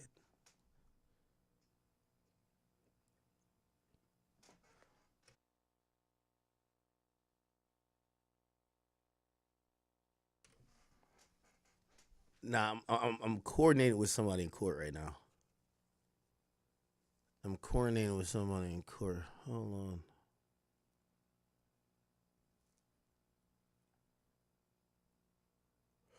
Okay. While we sit here and wait, I do have a few things for y'all.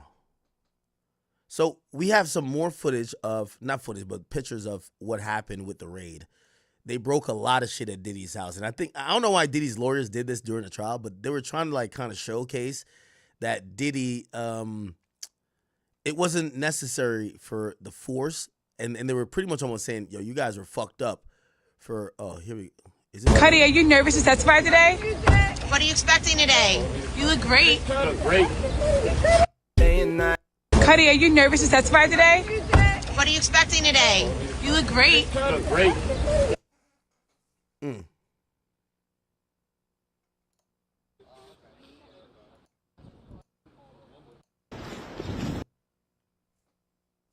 Oh shit, I gotta go to this thing in a second. When's the last time we seen? I love this. This is great. A Ninja Turtle rat back. He turns around and like. Nah, this was 2011 or 2012. Remember, Cassie was fucking him 2011. You got Kid Cudi coming out of hide. It's like those Old Spice commercials. I love this. This is great. He has one of those Mercedes SLSs with the gull wing. That nigga looks stressed out, man. Yeah, I know why he got a Mercedes instead of a Porsche. Like those. That boy will never get a Porsche again in a day in his life. Coming out of hide. It's like those Old Spice commercials. I love this. This is great. He has one of those Mercedes SLSs with the gull wings. Right. And he walks up to the car and we ask him. Okay. All right.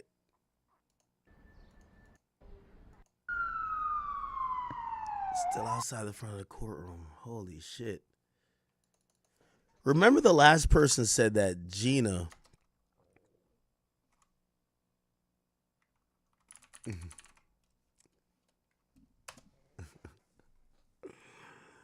This Gina girl, Gina and Capricorn Clark is gonna like become very important. We're gonna have to see what happens there. How come nobody ever talked about Kid Cudi? Did Cassie ever talk about Kid Cudi? No.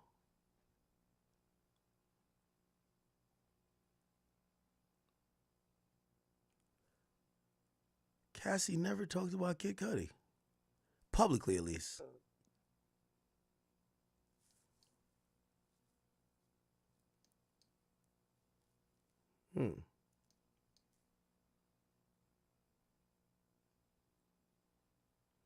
Where's the last Cassie interview? Cassie interview. I'm talking about post Diddy. Yeah, nobody gave a damn about her after that, right?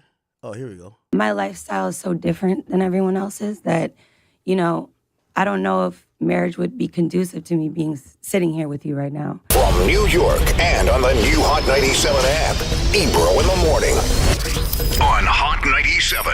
Ebro in the morning, the beautiful Laura Styles and the beautiful Cassie on the show. Give it up for Cassie. Rosenberg on assignment with the WWE. Cassie, what's up, kid? You know. Wow, she sounds crazy. Late night last night? Yeah, you know. What was you doing last night? I had to host at Sapphires. Oh, word. You was in a strip club last night. Okay. You know, it wasn't really it wasn't that kind of night, but definitely. How is Cassie at a strip club? Are you one to have just stacks and throw it in the air? And They do you get busy? They gave me this gun, which I've never seen before. Oh, yeah, I seen that. Yo, You put the ones do y'all in know it, what year but this they is were with like, Cassie? you know, Like, what the fuck? don't It just said power 7 years off. ago. You gotta What just year is in this, Chad? spurts because you lose the whole I know it thing. said 2017, but it might have been Gotcha. earlier. I think I'm not that experienced with the, what would that called? The Make It Rain gun would be the appropriate name for that? I think it's called the Make It Rain gun. You're here not for music this time. The last time I saw you, we was talking about your last tape you had put out. Yes. This Wow, time you have, it was a couple years ago now. It was a while back, yeah. Yeah, now you got a short film. What's this about? So the short film is based off of a couple of records that that are going to be on my album. So one's called Love a Loser, and the other one's called Don't Play It Safe, but that comes at the end. And it's just basically about a love story between a dysfunctional couple, which I'm sure we're all familiar with. Yes. And yeah, you got to watch it. Did you write, direct, produce, cast the whole thing? Well, we actually improv'd the whole thing. So it was kind of interesting with Chris. You said your friend. Yeah, because I brought up, because the love interest in the short film is a friend of mine, Chris. Yes. And Chris. yes, but Chris has so many names. I don't even know what he goes by now. But Chris. he was from my neighborhood, East Harlem. That's so crazy. And he's friends with Bodega Bams, and he used to run with the Tam Boys. But Okay. he's super talented. Very talented musician. Yeah. Would I know him? Yes, you do. What was his name? You know him. As You met Chris? Chris. Gazi Ghost. Gazi Go. I've heard of that. Yes. Okay. But when you see him, wait a second, I know Chris. Okay. He has, that's why I said he has a lot of aliases because he works really hard. But he's super talented. So how did he become somebody that you got on your radar to become the love interest in the film? Are you guys working together on music outside? We actually aren't. I didn't know him. Yo, chat, hold on. Let me read like this last message. I gotta read this last message. Chat, remember I told you I gotta do this deposition, bro. So this it's killing me. So I'm gonna leave the stream on. I don't know what I'm gonna play, but fuck. Okay, anyway, we could get these last tweets out. Okay, Steele says, in 2011 you went on tour. Kid Cudi says yes. Steele says 65 locations or 65 days. He says yes. Then it says, Steele says at the time, Sean Combs is an icon, right? Of course. Kid Cudi says yes. And Steele then says, so you and Miss Ventura had a sexual relationship? The AUSA objects, which is kind of interesting objection. It appears that they're trying to protect Cassie, or probably try to protect the fact that, Cassie was just for the streets, bro. Like, you know what I mean? Like, they're trying to make it seem like Diddy was the only one fucking her. She was clearly cheating on him and cheating on everybody, right? Okay. Then there's a sidebar. Steele says, no, Cudi says, Steele, can I? The judge says, no, you can't. Do that on redirect.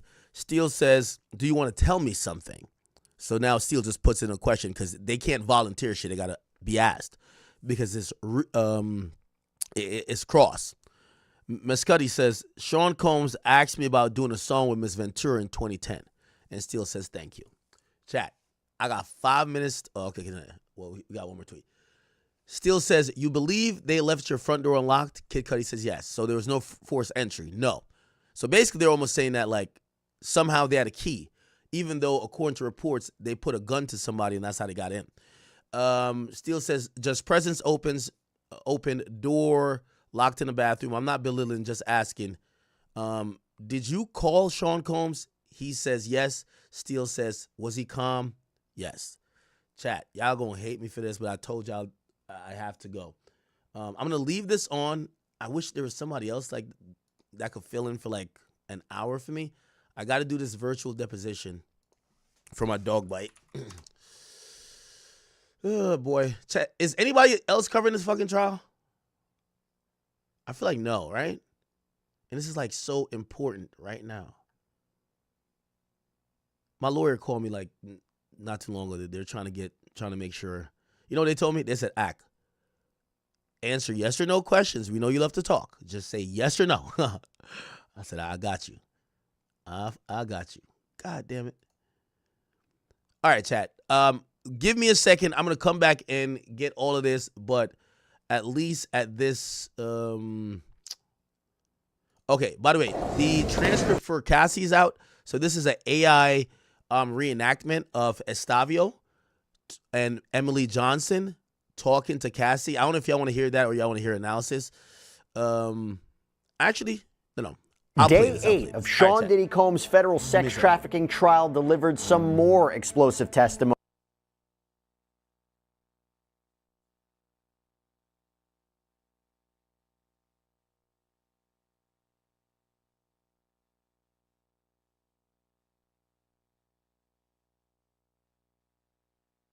Fuck. Chat. My bad, I was muted. This is a 40-minute video. I got to go upstairs to do a deposition. Again, it's a dog bite case. So I got to go do it on Zoom. They claim I got to be in a room by myself. I don't want to cut the stream. So I'm going to allow y'all to watch this. I'll come back right after the deposition. It should be quick. I got to get on there in 2 minutes because it was scheduled for noon. And I'll be back. All right. So I apologize, but give me a second. Claims that patients allegations of arson, right? Talking about a blown up car. But first, Kaplan. So the last witness to take the stand today, his testimony painted a picture of Combs as this demanding boss who allegedly used his assistant to procure drugs, set up hotel rooms with supplies, even repeatedly threatened his job. We're going to get into all that. We're going to get into a lot more. But for this, I'm not going to do it alone. I'm going to bring on right now Long Crimes reporter Elizabeth Milner, who's been inside that courtroom in the Southern District of New York for every second of the testimony, including for today. Elizabeth, great to see you. So I want to start off with what's perhaps the most shocking claim. You have Diddy's former assistant, this is George Kaplan, former executive assistant. He testified that he actually picked up drugs for Diddy. Can you tell us what exactly he said about that? Because again, this is important for the racketeering charge. If we're talking about Combs operating a criminal enterprise and he was using his assistants and his bodyguards to further criminal activity or provide supplies for criminal activity and cover it up, these are the people you want to hear about. So what exactly did he say about picking up drugs for Diddy? Well, absolutely, Jesse. And you know what? I'm just going to kind of tell you and take it a little bit back just 2 hours earlier, just because outside of the presence of the jury, so right while Dr. Hughes was testifying, they were dismissed for lunch. Then we had this moment again outside of the presence of the jury where we were first introduced to George Kaplan, us in the gallery, us in the press. Obviously, the prosecution and both the defense were, we see George Kaplan taking the stand and we're like, okay, what's about to happen? Well, let me just tell you, Jesse, he invoked his Fifth Amendment right of self-incrimination outside of the presence of the jury, and in exchange for that, he was actually given a court-ordered immunity deal, which is why maybe he's being so forthcoming about just all the everything that he had to do as far as responsibility goes while he was on the job and under the employment of Diddy for that 2-year time period. And so whenever he got on the stand again, George Kaplan, for the most part, he is kind of medium built, a little stocky. And when I had noticed him taking the stand outside of the presence of the jury, I saw him and Diddy kind of look at each other. George Kaplan smiled at him, Diddy smiled back, and so there seemed like familiarity about him to him. So when he announced himself as a former executive assistant of Diddy and working for the Combs enterprise per se, then I was like, okay, he's another staff member, because sometimes you just never know who these people are and who's going to be testifying in this trial. And so as far as George Kaplan, today he was questioned by Maureen Comey. So he used to actually work at Nickelodeon for about a 7-month period, and then he moved over to the Combs enterprise in December of 2013. So he had worked for Diddy's company, and this was a holding company, that being Combs Enterprise, and he said it was essentially a holding company that oversees all of Diddy's other companies, which includes liquor and lifestyle, television, even clothing, and I presume he means the Sean John line. But he worked under this Combs Enterprise, that he calls it, from December of 2013 to December of 2015. So he says initially for a 10-month period, he was actually hired as an executive assistant to the chief operating officer, and that again was about a 10-month period. Then afterwards, he his next role at the his next role at the job was an executive assistant to the chairman. Now, who was the chairman? That being none other than Sean Combs himself. And so that promotion happened in September of 2014. He said one of the people that he reported to was Christina Coram, who he calls KK, who Cassie has called KK, and who other staff members who have also testified also refer to her as KK. And so he said that he had, for the most part, worked at Diddy's LA home, and this is the one on 200 Mapleton over in Los Angeles. He said his responsibilities included carrying bags of clothes, medicine, food, computers, iPads. He organized Diddy's home so that way things would be up in top shape for the chairman, and that's who his boss was essentially. He said his responsibilities changed after Diddy pretty much started trusting George a little bit more, and that's when he would be working with Diddy at the studio. He'd be working very long hours into the night sometimes after those studio sessions. He would set up hotel rooms where you can kind of see me leading to where I'm going next. But as far as just his work overall, he said sometimes he would be working 80 to 100 hours per week. Now, mind you, the normal hours for us regular folks is just about 40 hours per week and maybe some overtime here and there. But for George Kaplan, he described pretty much working essentially sometimes 24/7. And so he says the day normally started around 9:30 in the morning, but sometimes they would go as long as 6 or 7 a.m. And he said that, again, some of his responsibilities were just making sure that Diddy had everything ready to use. Those include unpacking the bags, bringing him car chargers ready to go, and grabbing him food. And he said he had other assistants, so it wasn't just George Kaplan working as an assistant. There were 4 other assistants as well too. But as far as just kind of the hotel rooms, and that's kind of where I was leading up to a little bit, his duties included unpacking hotel bags, and those included clothes, those included speakers, they included other things like candles, liquor, baby oil, and even Astroglide. And so as far as who bought the supplies, George said that he did buy these supplies. He used a corporate credit card, and he said he needed a little more than an hour to essentially set up this room. And he was instructed to do so either by Christina Coram or he was instructed to do so by Diddy himself. So he said that he set up hotel rooms in Los Angeles and New York and Miami. He mentioned that he set up a hotel here in Trump Hotel and here in New York City. He set up a hotel room at the Intercontinental Hotel in Los Angeles, a hotel that feels like we're very familiar with at this point, as well as other hotels too. And he said these hotels were booked under the name Frank Black. And he says that was actually in reference to Biggie, who kind of sometimes used the pseudonym of Frank White. And so I thought that was kind of an interesting tidbit over there. But as far as these hotel stays, he said Diddy would stay in these hotels anywhere from 12 hours to days on end. And then afterwards, he would clean up everything. And those included cleaning up empty bottles of liquor, empty bottles of water, empty bottles of, you might guessed it, baby oil. He says that he came across a brown crystallized powder in the sink one time. He said he would have to clean up this hotel room afterwards, as opposed to having the hotel staff or the maids clean it up, because it was important to protect Diddy, and his public image was very important for him. He says that he would see hotels essentially selling photos of high-profile guests who would stay at those hotels to newspapers, and then it would be a whole thing of just this information getting out. And so that was kind of his role as far as setting up these hotels. But even as far as just some of the drugs that he procured for Diddy, it was kind of a little of a long list, as far as just kind of, there are times that he would get Molly for Diddy or MDMA for him. But as far as just kind of how those logistics works, Jesse, that I felt like was an interesting point as well too. Yeah, it's really illuminating, to say the least. And again, trying to tie it to the racketeering charge. He also mentioned something about how in 2015, Diddy apparently hired more security, right? What changed after that?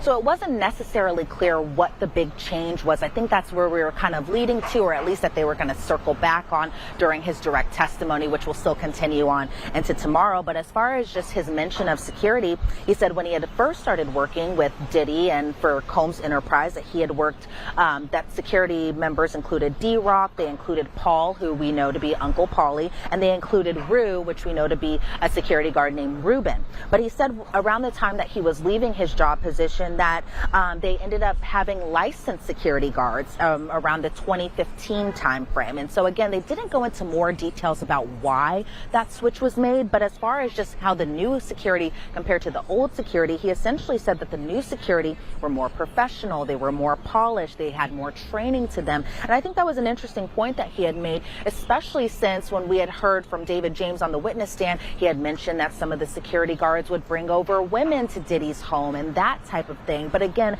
as far as the reason why the switch up of the security happened, we haven't gotten there just yet, but I assume that that'll definitely be asked during testimony tomorrow.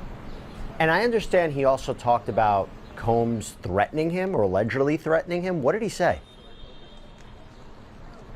Yeah, he said those threats would go on sometimes monthly. He said that Diddy had told them that he only wanted to be surrounded by the best, and that sometimes he would appear angry when he would say something like this, but also that he would appear motivational when saying this type of thing.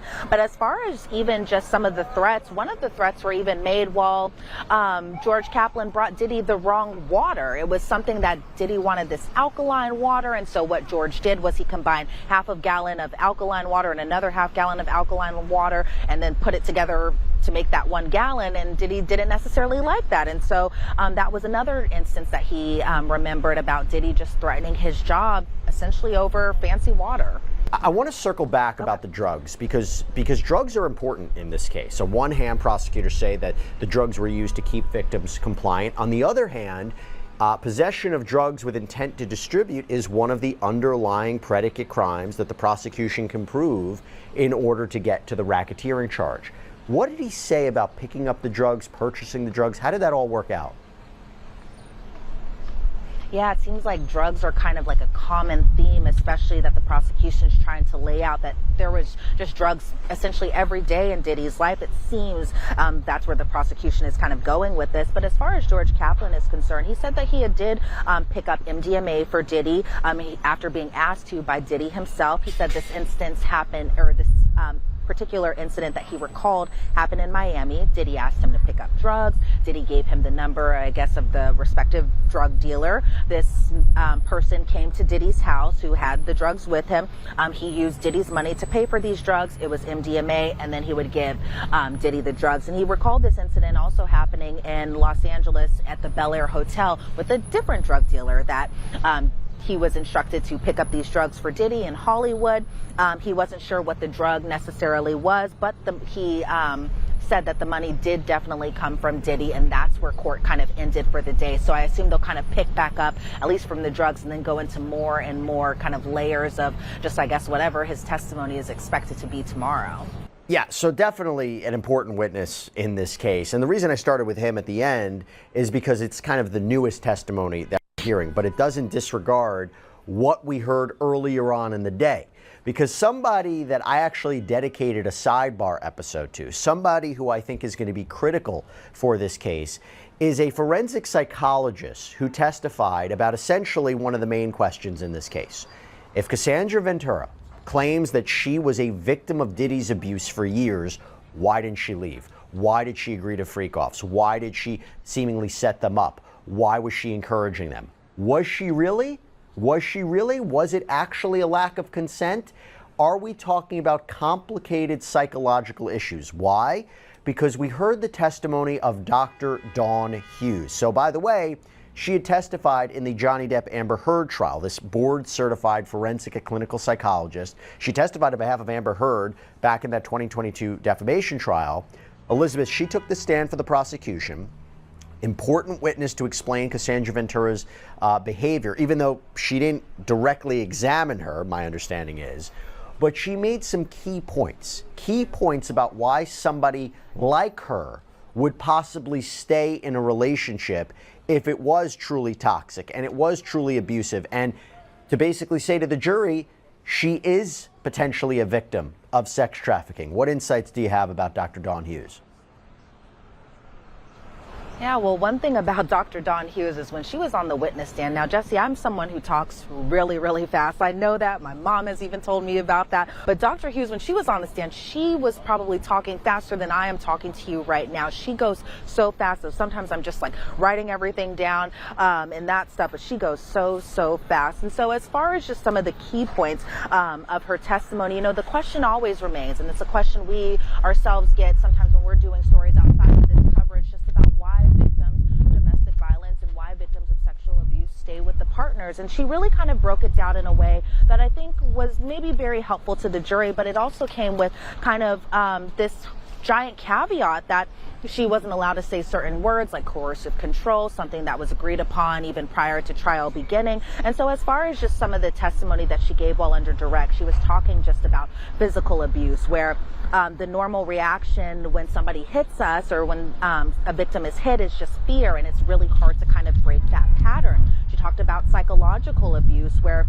it's all about threatening physical violence and you're kind of walking on eggshells, and those symptoms included depression and PTSD and anxiety. She talked about sexual abuse and how a lot of people don't necessarily disclose sexual abuse because it's a private harm. It can be hard to kind of talk about these types of things, because even just think about just the reaction to when Cassie Ventura, and again, she never mentioned Cassie by name when she was giving her direct examination. So she didn't name Cassie by name while she was testifying under direct because she was called as a blind witness. So somebody who didn't evaluate Cassie or any of the witnesses in this case. She didn't evaluate Diddy, the defendant in this case. But as far as just the reaction, because when we go back to November of 2023 when Cassie had first filed her lawsuit, just the reaction from it was, why did you stay with him so long? Why did you do all these activities with Diddy? Why did you stay with him knowing that he'd beat you? Just all these questions of why. So Dr. Hughes, again, I think did a great job on kind of breaking it down during the direct testimony, as far as even in instances of emotional abuse, where someone belittles them, demeans them, and puts down their partner. If you can't talk about kind of what's happening with other people just out of fear or anything like that, how can you go and try to get help? Because you might be embarrassed or ashamed just of everything that you're going through, and so it might be hard to talk about these things. She brought up another point where she was discussing just the financial aspect of everything, where she said that sometimes people need tangible reasons to leave. So how do you leave someone if you don't have access to tangible resources such as money or an apartment? When asked as far as why victims do come back to their perpetrators or their abusers, she said it's because more often than not, relationships start out at a place of love, and the person who wants that love back will just continue going back to the person who inflicted possibly violence on them, abuse on them, just because they always are remembering that person that they first fell in love with.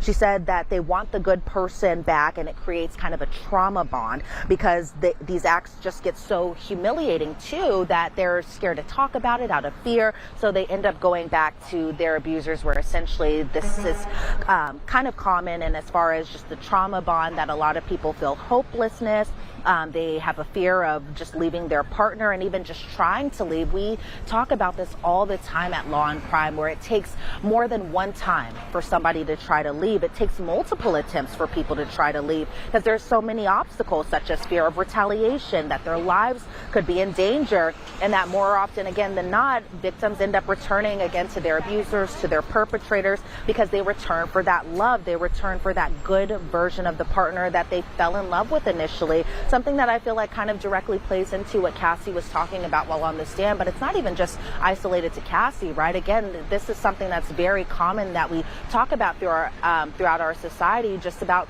believing victims that go through these types of things. And just as far as the question of why, I think Dr. Hughes did a great job on explaining why this is the case. You know, I think that this case could rise and fall with her testimony. Because, and by the way, I know that the prosecution, the defense is going to call their own expert to counter it, but I think that back and forth with the jury, trying to understand and make sense of Cassandra Ventura's testimony versus her text messages versus her, allegedly staying in this relationship for what the reasons were, may all come down to if they believe Dr. Dawn Hughes. Which brings me to my central question here. How was the jury responding to her testimony? And this is before we even get into the cross. So we'll put the cross to the side for a second. How was the jury responding to what she was explaining to them? Were they attentive? Were they taking notes? Did they seem like, I know it's impossible, but did it seem like they were, agreeing with what she was saying? So as far as the jury's just reaction to all of this testimony, when she was first under direct, her testimony wasn't very long, honestly. I didn't think it lasted that long. So from what I could see of these jurors, they were writing down their notes. There's this one juror who sits in the front row that I'm always kind of focused on because he seems so focused on this case. He's always jotting down notes. He's always looking at the exhibits. And so I'm always kind of wondering what's going on in his mind. And then from just speaking with other people who work in the press and stuff like that, they say they're always focused on row 2 because row 2 is a little bit more animated, but from where I was sitting, unfortunately, I didn't have the best view of them. But from what I could see of just some of the ones on the end, I definitely saw a lot of attention, especially to Dr. Hughes when she was testifying. And there are times where, they do the kind of back and forth between the prosecutor and then the witness. But for the most part, from what I could see, I should say, I definitely saw these jurors just focused on kind of everything at hand. Now, once it got to the cross-examination, they might have been lost a little bit because that just went on and on and on. well, let's talk about the cross-examination. So 2 things about the cross-examination. The person who was conducting the cross-examination is somebody we haven't seen in this courtroom before. And 2, what was the theme of the cross-examination? What were the points they were trying to hit? Yeah, well, to go to your first point, Jesse, this was the first time the jury was essentially seeing Jonathan Bach in action. Now, fun fact about Jonathan Bach is that he's actually married to another defense attorney that we know very well here in this trial, and that's Alexandra Shapiro of Shapiro and Bach, or Bach and Shapiro. And so they work together. They are together as a married couple, and now they work on this case together. So I think that's kind of an interesting fun fact. But as far as the cross-examination goes, Jonathan Bach, for the most part, was very meticulous as far as just asking the questions. He really kind of took it piece by piece. I was kind of wondering myself whether or not the jurors were like, who is this guy and why is he showing up on day 8? But he really kind of stole the show when it came to this cross-examination. And there were points where it really just felt like it was just going on, and we were just wondering where was this going, because it felt like the cross was at least 3 times longer than the direct examination. So he was essentially trying to hit home the points that people don't necessarily fit in boxes, because Dr. Dawn Hughes was testifying in general. She wasn't going specifically talking about Cassie Ventura or even the other witnesses in the case. She was really just kind of speaking in general, just about the topics at hand. But she was asked, you can't diagnose someone without hearing what they have to say. And Dr. Hughes responded that that's true. And she kind of was driving home the point herself that she was just giving an opinion, or she wasn't there to give an opinion. She was just there, again, to talk about these certain topics at hand. And Jonathan Bach was going over whether or not she used data for forensic investigations, whether or not she looked at sources of information, whether or not she looked at police reports or medical backgrounds or educational backgrounds or documents and records, even though she's kind of trained to kind of look at this detail. And I could see Diddy during this really just nodding his head, kind of like he's just like watching this all in action and just giving his approval, I should say, of Jonathan Bach. So then in the middle of testimony, we break for a lunch break. Then when we return from lunch, they continue on with the cross-examination. Jonathan Bach is asking, you can't characterize something if you didn't evaluate an individual. And Dr. Hughes kind of explained it is kind of controversial, but it's something that can be done. Then Jonathan Bach brought back that she had testified in a similar case over in Brooklyn, just right across the bridge from here. And she was asked, you would agree that the American Psychological Association says that says to avoid rendering opinion about victims. And Dr. Hughes responded yes. But I thought it was interesting because, when Dr. Hughes was testifying under direct examination, again, she wasn't saying Cassie's by name, but you could tell that this is where the defense was kind of going, where it's like, you didn't evaluate Cassie. How can you talk about just some of the issues that she had gone through if you didn't speak to her directly, or again, you didn't speak to any of the other witnesses in this case? During this time, Diddy is kind of nodding his head a little bit, again, kind of from what I could feel, just giving approval of just how Jonathan Bach was conducting this cross-examination. Hughes says that she didn't read any type of articles or news reports, police reports in relation to this case. She doesn't know about Cassie's drug use or anything of that sort, that she was just there to give subject matter testimony. And then that's when they kind of get a little spicy as far as the cross-examination goes, because the defense was like, well, you didn't talk about who got a civil plaintiff's lawyer. And the defense was essentially saying that some of these people who kind of talk about this abuse, that they just essentially want money. And Dr. Hughes explained, well, they want to right the wrongs. I think that's something that Cassie herself has kind of been wanting to do. But the judge kind of snapped at that moment and said, move on. Then the defense kind of continued asking just about victims going to civil lawyers and recalling details that they never recalled before. Then there was a whole sidebar, not sidebar presented by Jesse Weber, but a sidebar where both parties, both parties go off to the side. But let me tell you guys something. When we have sidebars in court, it's this really loud, static noise that we're hearing that's just like, and it goes on and on and on, essentially until both parties and the judge are back in their respective spots. So it's not a situation like you may see in Law and Order where they all go up to the judge's bench, they whisper to each other or anything like that. It's really like in a huddle with both parties, the judge, the court reporter off to the side while this loud noise kind of goes on. So then they actually ended up dismissing the jury because they had to have some quick arguments about something that the defense wanted to introduce, and that was just kind of this presentation that Dr. Hughes did back in 2015, where she was conducting kind of a webinar essentially about, it was involving women who have been battered, and for an organization, again, this being 10 years ago in 2015. So I thought it was interesting that the defense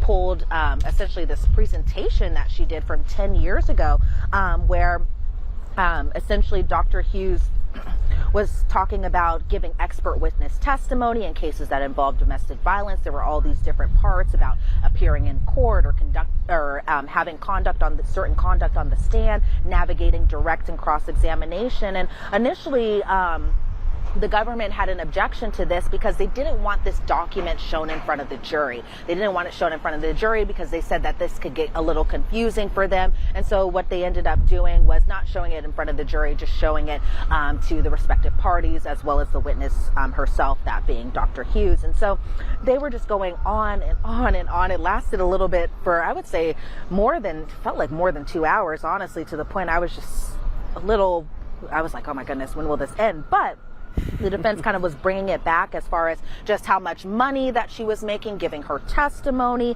and whether or not she evaluated men who've been accused of sex crimes. And she says, I don't evaluate offenders.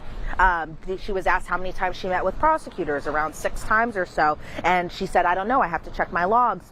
Well, you had a meeting all those times with the prosecutor, but you didn't learn any of the facts of the case. And she responded, that's correct. And so I think they were trying to be like, well, why are you meeting with the prosecution so much? But then again, the jury doesn't know this, but there were so many kind of stipulations when it came to what she could talk about, what she couldn't talk about, and even just the guidelines in between that. Because I will say the direct testimony was very short, in part because, one, there was a lot of objections from the defense, something that they said they wouldn't do, but I think they were getting into that blurry-ish area of just kind of crossing that line of where they weren't supposed to talk about. And so it was a long cross-examination, Jesse, and so I think they might have just lost the jury with that, but from Diddy's standpoint, I think he kind of approved on just how much of a shark Jonathan Bach definitely appeared while under that cross, or while he was giving the cross-examination.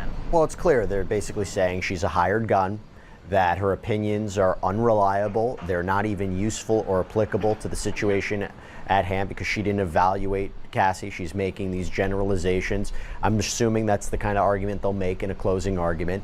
But that wasn't even the most salacious aspect about what happened today. I got to tell you, so we do the lunchtime show, right? We do a lunchtime show every day on Long Crimes YouTube. You come out, you give us an update about what happened in the morning. We take viewers' questions. I cannot tell you how many questions we have been getting, and by the way, I've been getting in person, about when is it going to come out what they found at Diddy's homes during the raids?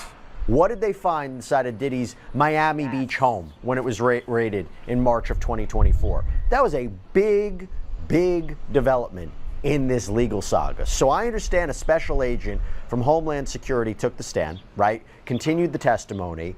What exactly was found inside of Combs' house in Miami when they conducted the raids? Well, Jesse, it was a lot. It was so much stuff to the point, I don't know if you guys can see my notebook here, but it's like a laundry list of items, plus it goes on to the next page, plus it goes on to the next page of just all the exhibits we saw of what was found in Diddy's Miami home. So this particular witness that you were talking about was Special Agent Jared Gannon. Now he works for Homeland Security Investigations over in Miami. He's a part of the National Security Group, and he was actually a part of around this time frame, this being March 25th of 2024, he was part of the Miami Human Trafficking Group, and he was responsible for investigating labor and sex trafficking. So he was the one who kind of helped conduct the search on Diddy's home on Star Island, this giant mansion over in Miami. That Star Island is essentially a place where, as you guessed it, all the stars live, because those houses are just enormous. But as far as just all the items seized, it was a lot of items. I just can't stress that enough. Homeland Security seized high heels, 7-inch high heels. They also seized some sex items in the primary bedroom closet. We saw a close-up of the red heels. We saw a close-up of these sex toys, and they even displayed the red high heels in front of the jury today. So Special Agent Gannon just showed them to the jury. He put them back in the evidence bag, and then they kind of went on with more exhibits. But he said more than a dozen high heels were seized from Diddy's property during this raid. We were also shown an exhibit photo of shoes and Balenciaga boots, which are very expensive boots, by the way, that were shown in the primary closet. Now, why are these Balenciaga boots such a big deal? Well, it's because inside the Balenciaga boots were 3 cell phones that were seized. They didn't get into too much detail as far as why these particular phones and the importance of these phones, but you kind of have to think that maybe they belong to the defendant himself. But as far as just everything else that was seized, we saw a lot more stuff, including a black Gucci bag that was found on a dresser. And inside that Gucci bag, there was pills, there was powder, there was substances. And so then we got to see another exhibit photo, this of the drugs that were inside the Gucci bag, as well as some eye drops. And I'll talk about these eye drops more in just a second. But inside this Gucci bag was a $100 bill that was rolled up. Again, I kind of referenced back to Dr. Seuss, where it's red fish, blue fish, all that stuff. And it was the same. It was orange pills, yellow pills, white pills, pink pills, black pills, blue pills, literally. Like, those were literally everything that was seized. And then even a crystallized substance as well, too. So inside the Gucci bag, there was some residue that was left over that tested positive for cocaine and ketamine. There was also a black straw in there, a cut-up straw, also tested positive for cocaine and ketamine. Inside the Lumify eye drops bottle, essentially, there was not eye drops in there. Instead, according to this, it was according to the government and according to Special Agent Gannon, I should say, that this eye drop bottle contained MDMA and ketamine. I was thinking they were just regular eye drops at this point. Then lo and behold, MDMA and ketamine. Then we see a plastic container top with the label DBL wash that tested positive for cocaine. And then during this time period, I jotted down that I'm seeing Diddy taking notes. He's kind of looking at these government displays of just all the exhibit photos that the jury sees, because I think the evidence is very important as far as his reaction to things. Now, when it comes to witness testimony and stuff like that, the cross-examinations for those types of things, you can kind of see where they're going to go. But when it comes to these special agents and the evidence they have when they're collecting and seizing stuff from his properties, I feel like that's kind of hard to explain away. But there's still more stuff, Jesse, that was found, such as a clear Ziploc bag with 9 pills with Supreme label on the side. That tested positive for MDMA. 3 orange pills that were triangular in shape with a Tesla symbol on it. That tested positive for MDMA. We see 6 rectangular tablets. That tested positive for alazepam, which is also essentially Xanax. We see some more Xanax pills. And I will say, Jesse, I feel like the government here kind of does a good job displaying this drug issue as something that's not just isolated with Cassie and the relationship Diddy had with Cassie, but I also think it just kind of bringing it to the present, because we saw these same type of drugs when Diddy's hotel was also when the search warrant for the hotel was done, and we saw these similar type of drugs for that also happened in 2024. Then a few months earlier, when the feds raided his homes, and this home is specifically in Miami, we see that same thing again. So I think the government's doing a good job on just not isolating this to the past, but also kind of bringing it to the present too. But there's more exhibits. We saw the $100 bill that was rolled up. tested positive for cocaine and ketamine. We see a blue tablet tested positive for meth and MDMA. We see another blue pill tested positive for MDMA. Once we get into the master bathroom, then we see an exhibit photo of the master bathroom, then a close-up of this wooden box which had the label Puffy on top of this box. And inside this box, there were clear pills and crystallized substance in this box. And then we see these capsules that are called golden teachers, and these were actually mushroom capsules. That was kind of an interesting tidbit there. Those were displayed in front of the jury. We see a Ziploc bag in this puffy box with a purple solid crystallized material that tested positive for MDMA, ecstasy, as well as Molly. Then we see other parts of the home, including a hallway closet with, you might guess it, everyone, baby oil and Astroglide. And he said that he had seized from this particular closet 25 bottles of baby oil, 31 bottles of Astroglide, and that wasn't even all the baby oil and Astroglide that was found inside the home. Then later on, we're seeing a handgun that was found in a utility closet. It was in a suitcase. It's a .45 caliber. And then Special Agent Gannon displays this .45 caliber gun. Of course, this gun has a zip tie on it, so that way the jury is aware that this can't be fired or nothing dangerous can kind of happen. Then we see magazine ammunition. And even before that, let me take it back to yesterday, Jesse, when we also saw these AR-15s. We saw the upper receivers of these AR-15s. We also saw the lower receivers of these AR-15s as well, too, which included, had rounds and bullets with them. And so the AR-15s are pretty important because we had known for a while that 3 AR-15s were seized from Diddy's properties, and they had scratched off serial numbers on them as well, too. Something what we had seen in court as far as the AR-15s. We kind of saw them put back together again with that zip tie. And so that was everything that Special Agent Gannon, and I say everything, but there was still a lot of stuff, but that was essentially all the big stuff that Special Agent Gannon and Homeland Security seized from Diddy's property. And Jesse, honestly, another big thing that we learned while Special Agent Gannon was testifying today under cross-examination by Tenny Garagos is that the federal government was conducting an investigation since November 17th of 2023. A big date, I think, that kind of stood out to me because it was this day right after Cassie had filed her federal lawsuit against Diddy that we now know to be settled the next day. And that day actually ended up being the day that the Homeland Security investigation had started. Look, I think it's imperative for a racketeering case, if you're talking about him operating a criminal enterprise, right, and he has the weapons and the drugs and these kind of suspicious items, it helps to feed that narrative. I also think, you know, from a sex trafficking point of view, that he had set up these coerced sexual events, and there's material that was allegedly used for that. All of this at his home is quite important. Now, I know the defense, you know, in cross-examination, they said that Combs wasn't there. There was no evidence that he was holding or using the weapons. They criticized the level of force that was used. But before I wrap things up, because I know you have to head out of there, Elizabeth, the last part I want to talk about is what we expect tomorrow. We are getting word that Kid Cudi, Scott Miscudi, is going to be taking the stand tomorrow?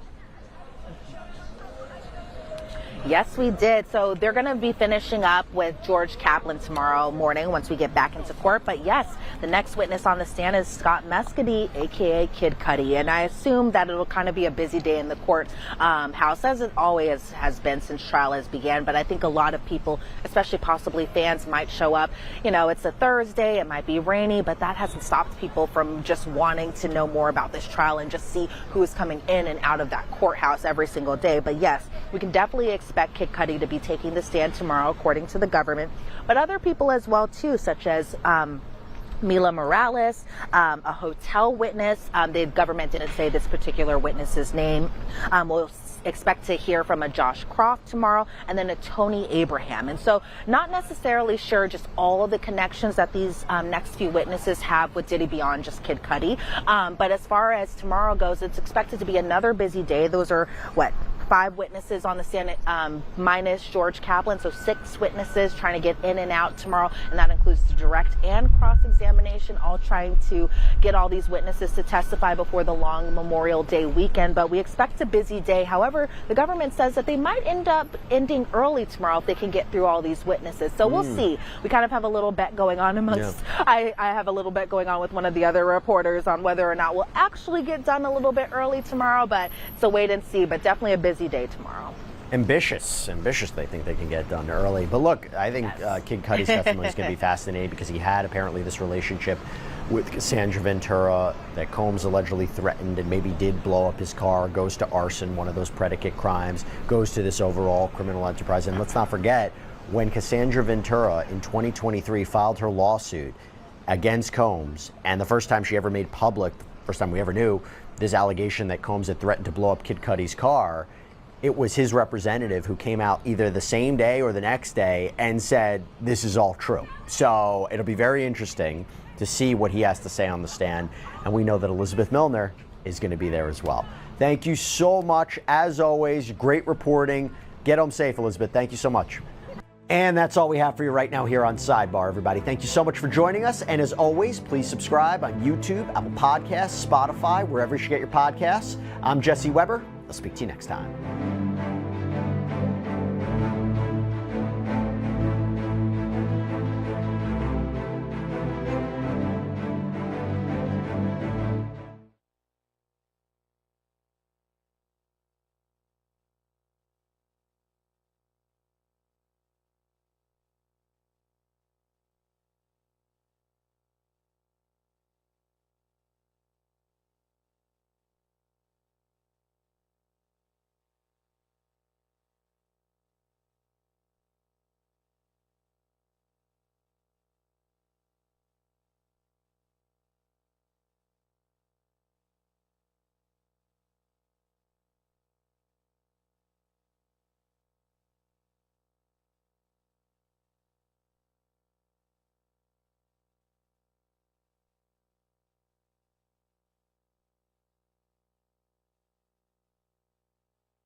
Oh shit, I timed it perfectly.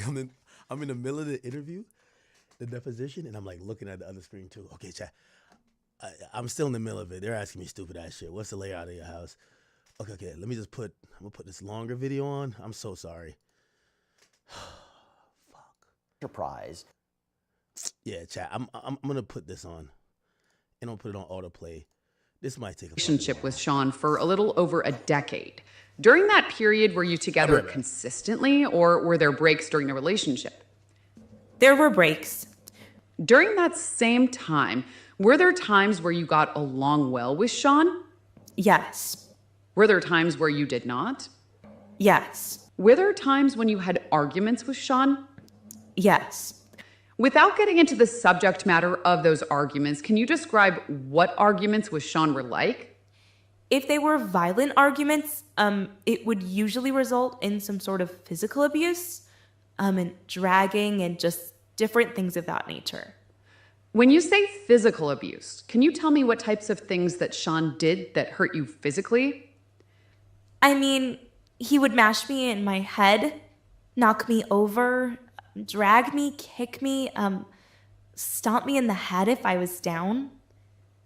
How frequently was Sean physical with you during your relationship? Too frequently. Were you ever injured as a result of these incidents? Yes. What kind of injuries did you have as a result of Sean being physical with you? Usually pretty similar. I would get knots in my forehead, busted lips, swollen lips, black eyes. The whites of my eyes would be red, bruises all over my body, just depending. Okay, Ms. Gavin, could you please pull up and publish for the courtroom Government Exhibit 10C103 at 33 seconds? Ms. Ventura, directing your attention to the screen in front of you, do you recognize who's depicted in that still image? Yes, that's me and Sean. Do you recognize the location recorded in this still image? Yes, that's the Intercontinental Century City. What were you and Sean doing at the Intercontinental Century City at the time of this image was captured? We were having an encounter that we call a freak off, and I was leaving there. We're going to get back to that specific incident later on. You just mentioned the word freak off. Do you recall that? Yes. Who introduced you to the term freak off? Sean did. And how did you learn what a freak off was?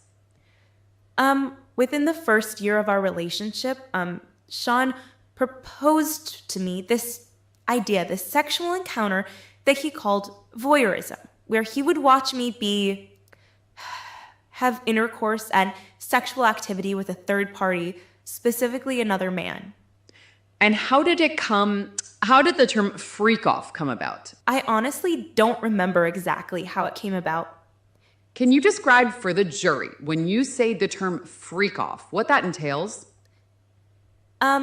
It basically entails the hiring of an escort and setting up this experience so that I could perform for Sean. And what did the performance involve at a high level? The performance involved? I'm sorry. It just involved watching, Sean being able to watch me with the other person and actually direct us on what we were doing sexually. And when you say the other person, who are you referring to? The third party, the escort or dancer that would be hired. Who was in charge of all the aspects of the freak-offs you mentioned? The hiring, the setup, etc.? Eventually, it became a job for me, pretty much. To where I knew that if that is something that he wanted to do, I had the contacts to set it up and get a hotel room and all of that. But in the beginning, Sean set it up. He was in charge. And after it became your job, how did you know what to do? He would tell me. When Sean first proposed freak-offs, what was your reaction? Oh, I just remember my stomach falling to my butt, just the nervousness and the confusion in that moment. I think I was 22 at the time. I had just turned 22. I didn't have a concept of how that would be a turn on, but I also felt a sense of responsibility with him sharing something like that with me. So yeah, I was confused, nervous, but also loved him very much and wanted to make him happy. So yeah. Did you agree to try a freak-off when Sean first proposed one? I did. After that, were there more freak-offs? Yes, there were. How, if at all, did your willingness to engage in freak-offs with Sean change over time? I mean, pretty quickly over time. I knew that it wasn't something that I wanted to be doing, especially as regularly as it became. But again, I was just in love and wanted to make him happy. Well, despite not wanting to do freak-offs, did you continue to engage in freak-offs with Sean? I did. And why did you continue to engage in freak-offs with Sean? He would ask me. He would bring it up at random times, and I think to a point, I just didn't feel like I had much of a choice. I didn't really know what a no would be or what no could turn into. When you say you didn't know what no could turn into, what do you mean by that? Making him angry. Very honestly, also making him uncomfortable that I knew this thing and that I no longer wanted to do it. Can you repeat the question? Sure. You said that you didn't know what no could turn into, and I asked you if you could explain what you meant by that phrase.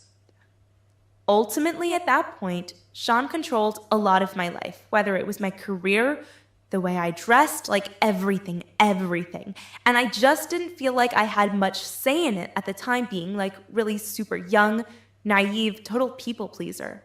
Yeah, I didn't know if he would be upset enough to be violent or if he would write me off and just not want to be with me at all. What, if anything, were you afraid would happen if you said no to a freak-off? Well, over time, it turned into the fact that there were actually blackmail materials to basically make me feel like if I didn't do it, that it would be hung over my head in that way, or that these things would become public. I experienced violence with him before that. The abuse started before that, so obviously in the back of my mind. And Ms. Ventura, when you say that the blackmail materials would be hung over your head, What, if anything, were you afraid Mr. Combs, Sean, would do with the blackmail materials? Release them. Put them out on the internet. He had many resources to do that, so... And you mentioned that at this point, violence had started. What, if anything, were you afraid would happen physically if you refused to do a frick-off? I mean, it was always in the back of my mind that I would somehow be hurt by him, but it's... Sean's a really polarizing person, also very charming. So it's hard to be able to decide in that moment, like, what you need when he's telling you what he wants. I just didn't know. I just didn't know what would happen. Ms. Ventura, just to clarify one thing you said you called something blackmail materials. What were you referring to? Referring to actual videos and photos of the sexual encounters, the escort. To be clear, that's the freak-offs you mentioned earlier? Yes. Okay, and who was depicted in those videos and photos with the escorts? Me, Sean in some of the videos, yeah. Okay, we're going to get back to this, but first, I would like to direct your attention to approximately December 2023. What, if any, items did you provide to the government? I gave them broken laptops, iPads, phones, things that no longer worked, but I kept because I didn't know what was on them. And what was the approximate time period that these broken electronic devices were from? It was around the time period of being in a relationship with Sean. Your Honor, may I approach the witness? You may.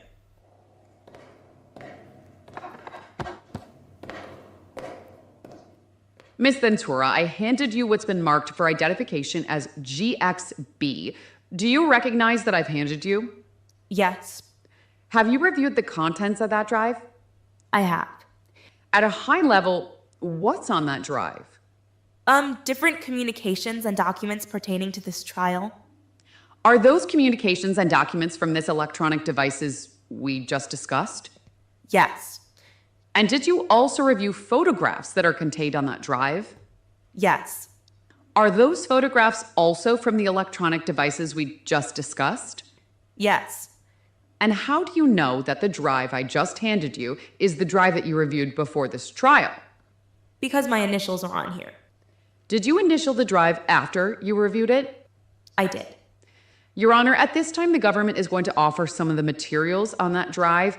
We would offer the exhibits B101 through B112, B201 through B209, B301 through B13, B15 and B16, B315 through B20, B400A through B402, B500A through B503, and B600A through B608, and all subdivisions thereof. Any objection? Subject to connection, no objection. All right, they will be admitted. Miss Gavin, can you please pull what's up in evidence as government exhibit B105? Okay, Miss Gavin, could you please pull up and publish for the courtroom government exhibit 10C103 at 33 seconds? Miss Ventura, what's depicted in government exhibit B104? That is Carrie Morgan, Alize Rashi, Sean, and myself, and we're on the outside patio in his room in Las Vegas on that trip. When you say that trip, which trip to Las Vegas are you referring to? 21st birthday at the VMAs. When you say at the VMAs, can you explain what you meant of the VMAs? That was the event that was going on that weekend, the MTV Video Music Awards. And what, if anything, happened between you and Sean while you were in Las Vegas for your 21st birthday? A lot of different things happened, but he kissed me in the bathroom of in the bathroom of this actual suite pretty early in the morning. We'd been up, all of us, pretty late. What was your reaction to Sean kissing you in the bathroom? I think I was just really confused at the time. Again, young, new artist, just didn't really know the lay of the land when it came to things like that. So in my confusion, just kind of cried and ran out. When you say you were a new artist who did not know the lay of the land, what did you mean by that? I just wasn't familiar with having an executive or anybody pay attention to me in that way and be forward at that point. I just didn't really understand it. I was pretty naive, I would say. When you say that way, can you clarify what you meant by that way? In a more than friends way, in a sexual way, romantic way. And at this time, at your 21st birthday, what was your professional relationship with Sean again? I was signed to his label. And what happened after Sean kissed you in the bathroom? I just remember running out and headed back to my hotel. I think I told Carrie about it at the time, but I didn't really share it with anyone. Did you want Sean to kiss you at your 21st birthday? No, not at my 21st birthday. After your 21st birthday in Las Vegas, how, if at all, was your relationship with Sean different? When we got back to New York, I would just visit with him. He would invite me over to his hotel. I think his apartment at the time was getting renovated, so I went to see him a handful of times. Which hotel did you go to see Sean at? The Trump Hotel in Columbus Circle is the one that I remember specifically.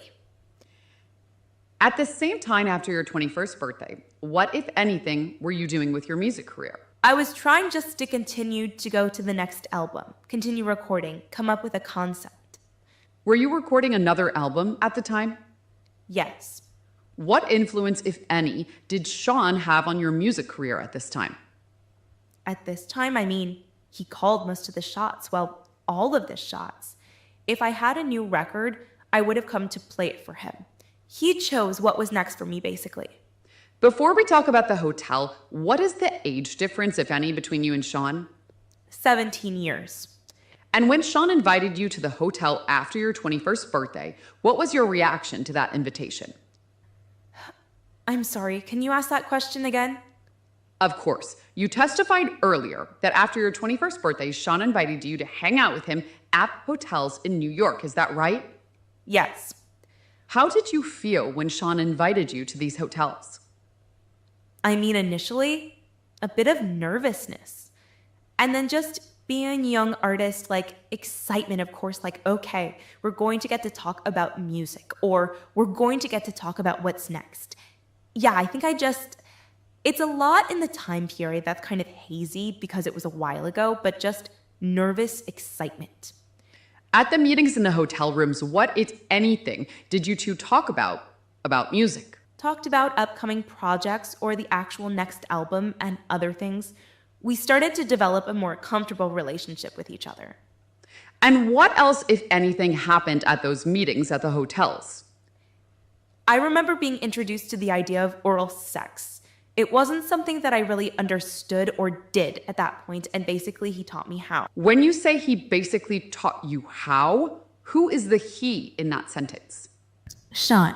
When you say you were introduced to oral sex, who introduced you? Sean. How did he introduce you to oral sex? He gave me oral sex. Did you reciprocate the oral sex? I did not.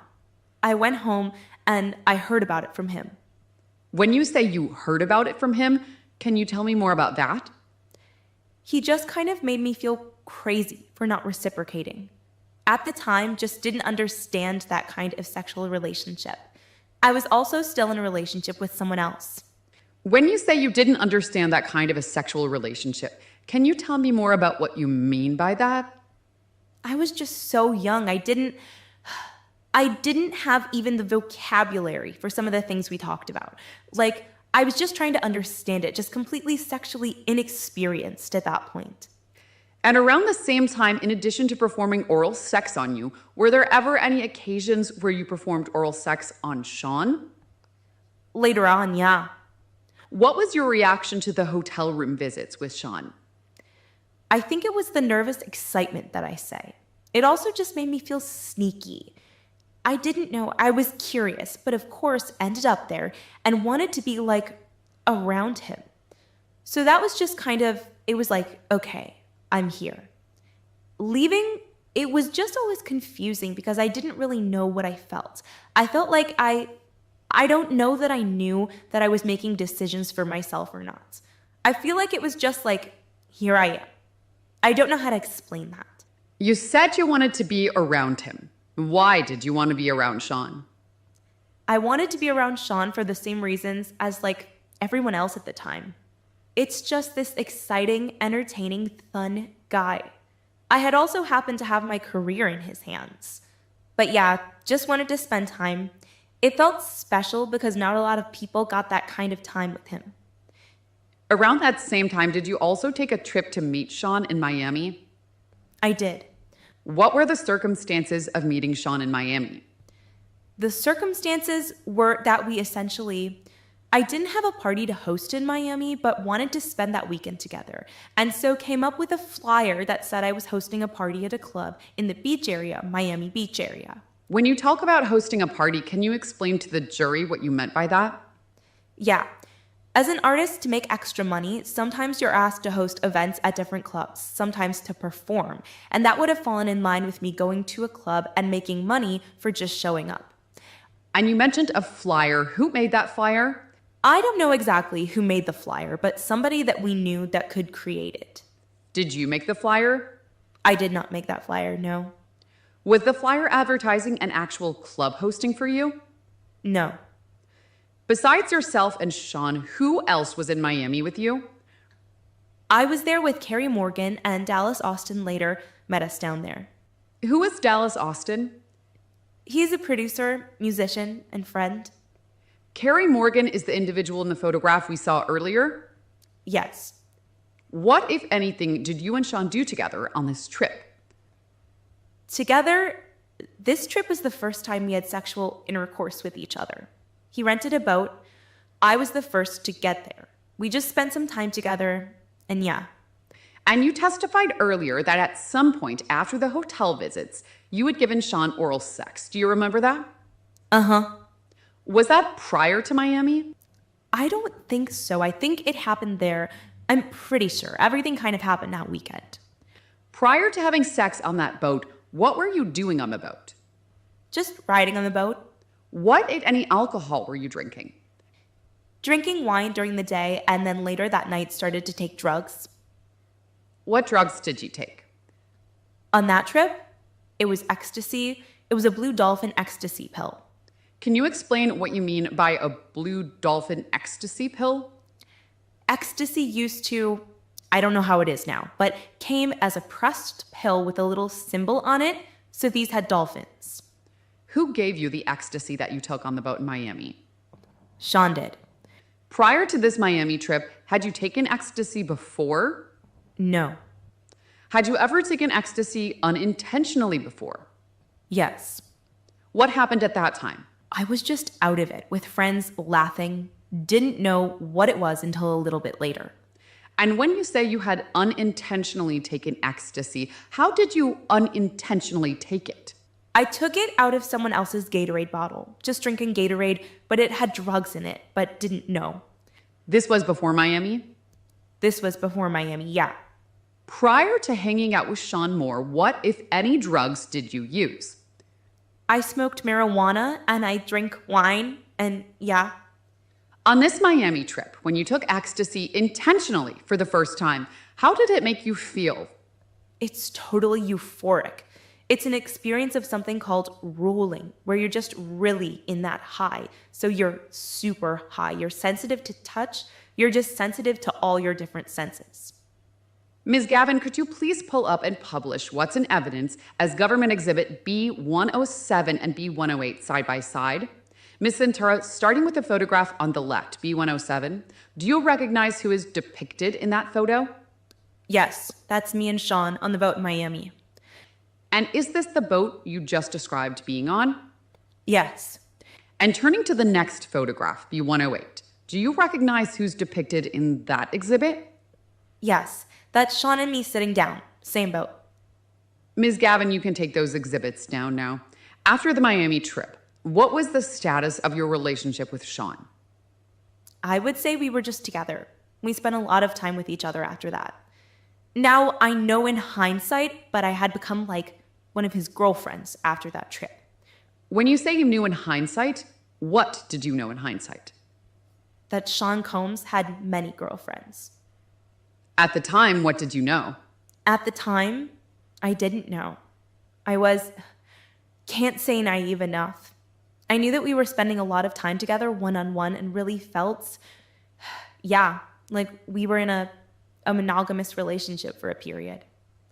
After the Miami trip, was it public that you were dating Sean? No, not for many years after that. Why was it not public for many years? It was always just a discussion of me being his artist and not wanting it to look bad. But I also know it was because of his family and his children and other things, personal things for him. What are those other personal things, if you know? His family, yeah. Just, it was always something I understood. Around the same time, who, if anyone, was publicly linked to Sean romantically? Around this time, I believe it was Kim, but I think she had also just moved away around that time. When you say Kim, are you referring to Kim Porter? Yes. After you started dating Sean, what changes, if any, did you eventually make in your career management? Well, my management at the time was also managing the other producer boyfriend that I was with, and just looked at this as a major conflict of interest at that point. And yeah, I basically just trusted that we were going to find new people. And when you say you trusted that we were going to find new people, who was the we in that sentence? Sean and I. Just to be clear, did you break ties with your old management after you started dating Sean? I did, yeah. After Miami, how did your relationship with Sean evolve? After Miami, we really just... at least for my own side of things, I really fell in love with him. I traveled with him anywhere. I was in studio. I was just like a little shadow for a little while. You were a shadow to whom? To Sean. How did Sean treat you at this time? We had fun. It was just kind of like it's my first real adult relationship. At least what I thought it was. And it was different, so different than anything as you can imagine. His lifestyle was so much different than mine. How long did you feel this way about your relationship that you described being this, strike that? You said that Sean's lifestyle was different. Can you explain what you mean by that? He had assistants at his beck and call. He could get anything done quickly. He had respect from everyone. He traveled quite a bit, so yeah, moving around a lot. Ms. Gavin, could you please pull up and publish Government Exhibit B-112? Ms. Ventura, do you recognize who's depicted in Government Exhibit B-112? Yeah, that's me and Sean. What's the occasion when this photograph was taken, if you remember? This was at a strip club in New York. I'm not sure which one, but it was on Halloween. And what year? I would say this is probably 2007 or 8. 7. And Halloween 2007, is that shortly after your Miami trip? Yeah, yes. If you can pull that down, Ms. Gavin, and pull up Government Exhibit B-106 and B-109, both in evidence side by side, please. Ms. Ventura, starting with the photograph on the left, B-106, who's depicted in B-106? That's Sean and myself. And where are you? We're in the back of his car, probably driving to the Hamptons or something. Approximately what time period is this photograph from? This is in the first year of us dating, like within that first few months. And turning to the photograph on the right, B-109 again, who is depicted in that photograph? Sean and myself in the back of the car. Is that the same car? Yes. And what's the approximate time period that this photograph was taken? It was around the same time. In the beginning of your relationship? Yeah. Ms. Ventura, how did you feel about Sean around this time in the beginning of your relationship? I think I was just enamored by him. We were just having a good time. It was really fun at this point. How long did you feel that way about Sean? I don't know exactly how long. It was off and on for many years, yeah. How, if at all, did your relationship change over time? Over time, you just get more comfortable with somebody, obviously. But I began to just experience a different side of him, which was his abusive side and his side that was just very controlling over my life and the things that I wanted to do. But there was still love there. Ms. Gavin, you can take these exhibits down. Ms. Ventura, you mentioned a side of Sean that wanted control over your life. Can you explain to me what you mean by that? Being an artist at that time, everything moved really quickly for me, and I don't know. There was just no way of keeping up with what was happening, and I'm sorry, can you repeat the question? Sure. You had mentioned that one thing that changed about your relationship over time was Sean wanting to have control over your life. I just wanted to ask you what you meant when you said control over your life. Control was everything from the way that I looked to what I was working on that day, who I was speaking to. Control was kind of like an all-around thing to a certain point. How often did you talk to Sean in a typical day while you were dating? All day, throughout the day. How did you two communicate? Texts, mostly calls. What about phone calls? Phone calls for sure. And when it became a thing, did you FaceTime? Yes. Were there times when you did not answer Sean's messages or phone calls right away?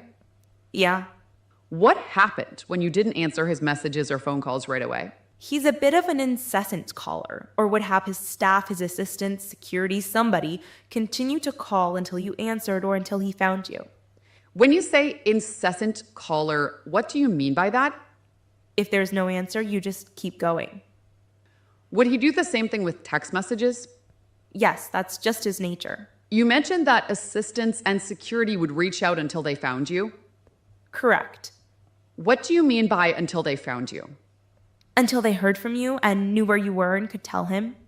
Were there times when Sean's staff located you in person? Yes. How, if at all, did Sean's move vary from day to day? It varied depending on what was going on.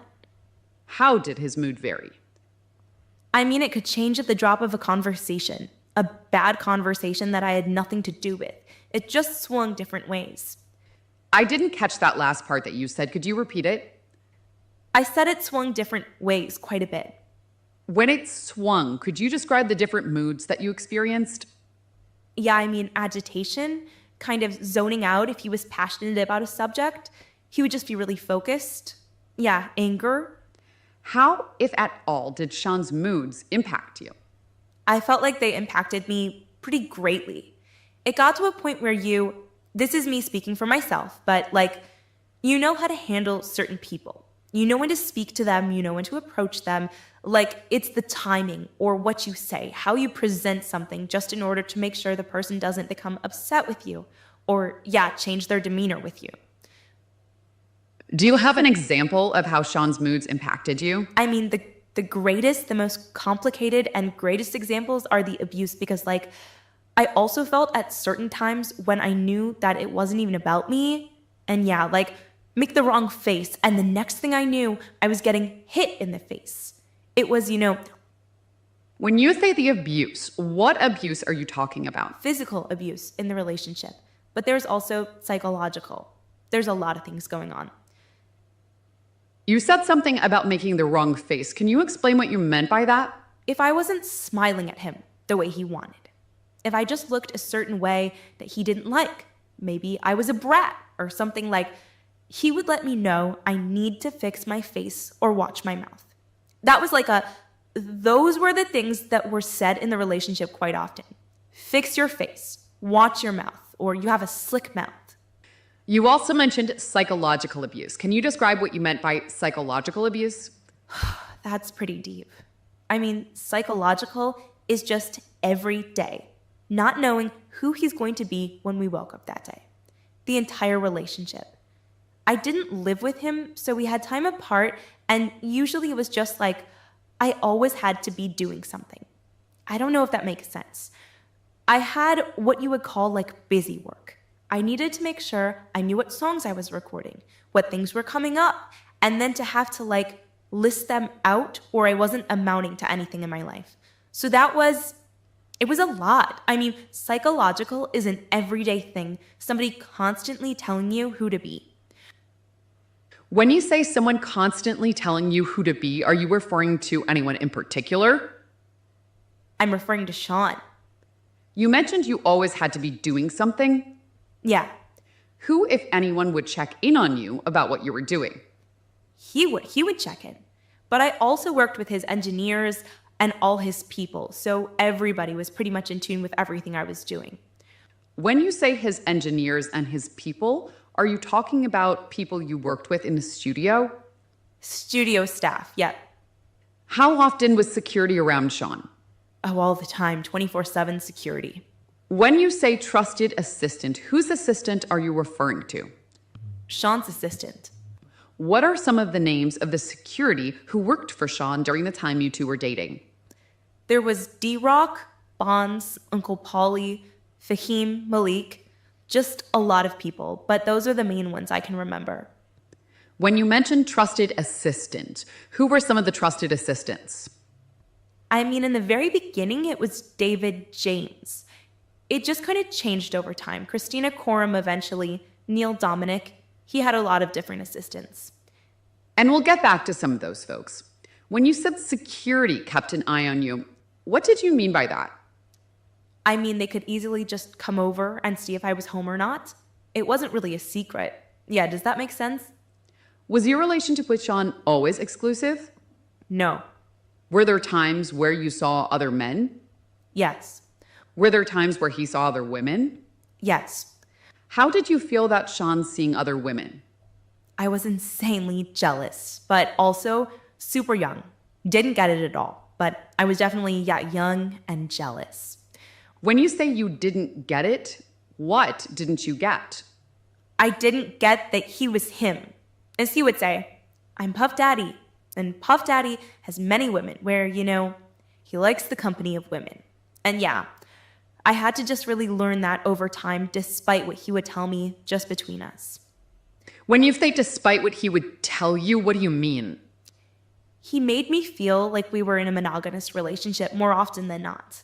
It was more figuring out that I wasn't in a monogamous relationship.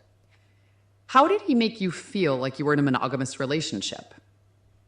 I mean, he expected that of me, so I assumed that it was the same, but he definitely would say, I'm not dealing with anyone else, or it's just us. And when he would say, I'm not dealing with anyone else, was that true? It could have been sometimes, and then other times, no. In what city did you live when you first started dating Sean? I lived in New York. And after you started dating Sean, in what part of the city did you eventually move to? I eventually lived on West End, around 60th and West End. What were the circumstances of you moving to 60th and West End? It was a gift, actually, for my birthday. And I remember on my birthday, Sean taking me and my parents up there to show them. It wasn't far from his house, like all of the other houses. Where did Sean live in relation to the West End apartment?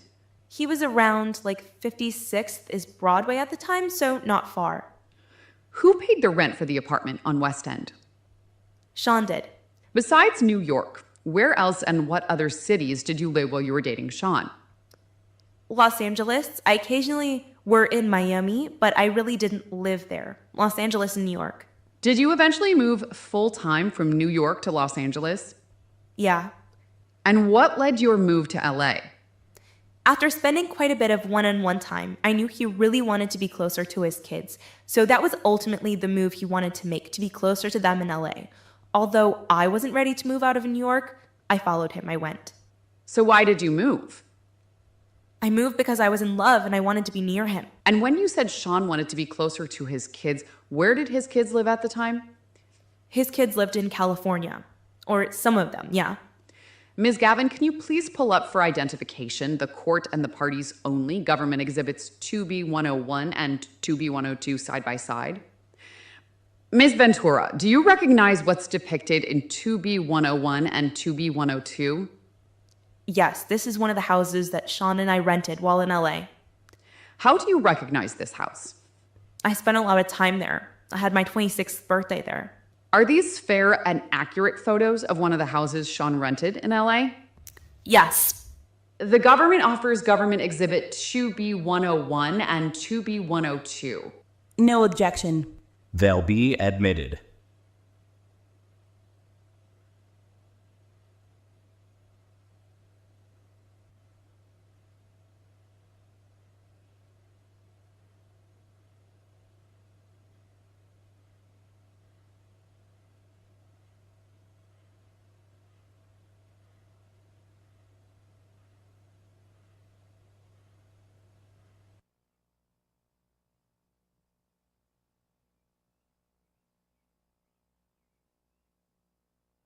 As Sean Diddy Combs' federal trial charges into its second week, prosecutors are painting a damning picture that the hip-hop mogul didn't just commit isolated crimes, but essentially ran a criminal enterprise through his business empire. From violent assaults to bribery, blackmail, drug-fueled freak-offs, witnesses have described a culture of fear and control operating behind the scenes. But the big question now is, has the government actually succeeded in proving that Combs was running a criminal enterprise? Have they succeeded in proving racketeering conspiracy the top charge in this case? Well, I'll tell you what, I'm going to be speaking with former federal prosecutor Nima Rahmani to get to the bottom of this. Welcome to Sidebar, presented by Law and Crime. I'm Jesse Weber. Hey everybody, this is another Law and Crime legal alert. If you received Depo-Provera birth control shots and were later diagnosed with a brain or spinal tumor called meningioma, you may be eligible for a lawsuit. Morgan & Morgan is investigating claims that patients weren't properly warned about this risk. It's free to check, takes a few minutes. You don't pay unless they win. So scan the QR code on screen, click the link below, or head over to forthepeople.com/LCDepo to see if you qualify. As Sean Diddy Combs' federal sex trafficking, racketeering, and prostitution trial enters its second week, prosecutors are methodically building their case that the hip-hop mogul didn't just commit crimes, but that he essentially operated an entire criminal enterprise through his Bad Boy Records empire. The 55-year-old music titan, or once music titan, stands accused of sex trafficking, racketeering conspiracy, transporting individuals for prostitution, charges that he adamantly denies.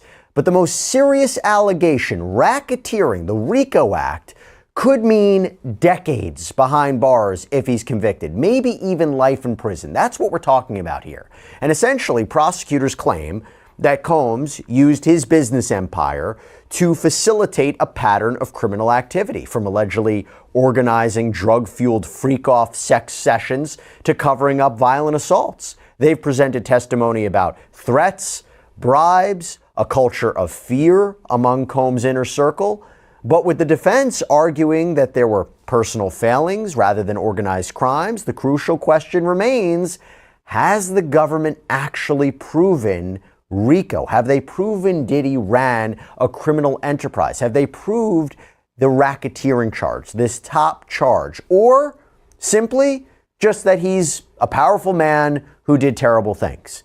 That answer could determine whether the bad boy founder walks free or, again, spends the rest of his life in prison. That's the central question that we're tackling in this episode of Sidebar. But first, let me break down really quickly what racketeering actually means in this case, okay? So the indictment, and he's been facing a lot of indictments, number of superseding indictments, but basically the indictment against Sean Combs uses the RICO Act to define racketeering as, quote, knowingly combining, conspiring, confederating, and agreeing to conduct and participate directly and indirectly in the conduct of the affairs of the Combs enterprise through a pattern of racketeering activity. So for prosecutors to make the charge stick, there are three elements that they have to prove.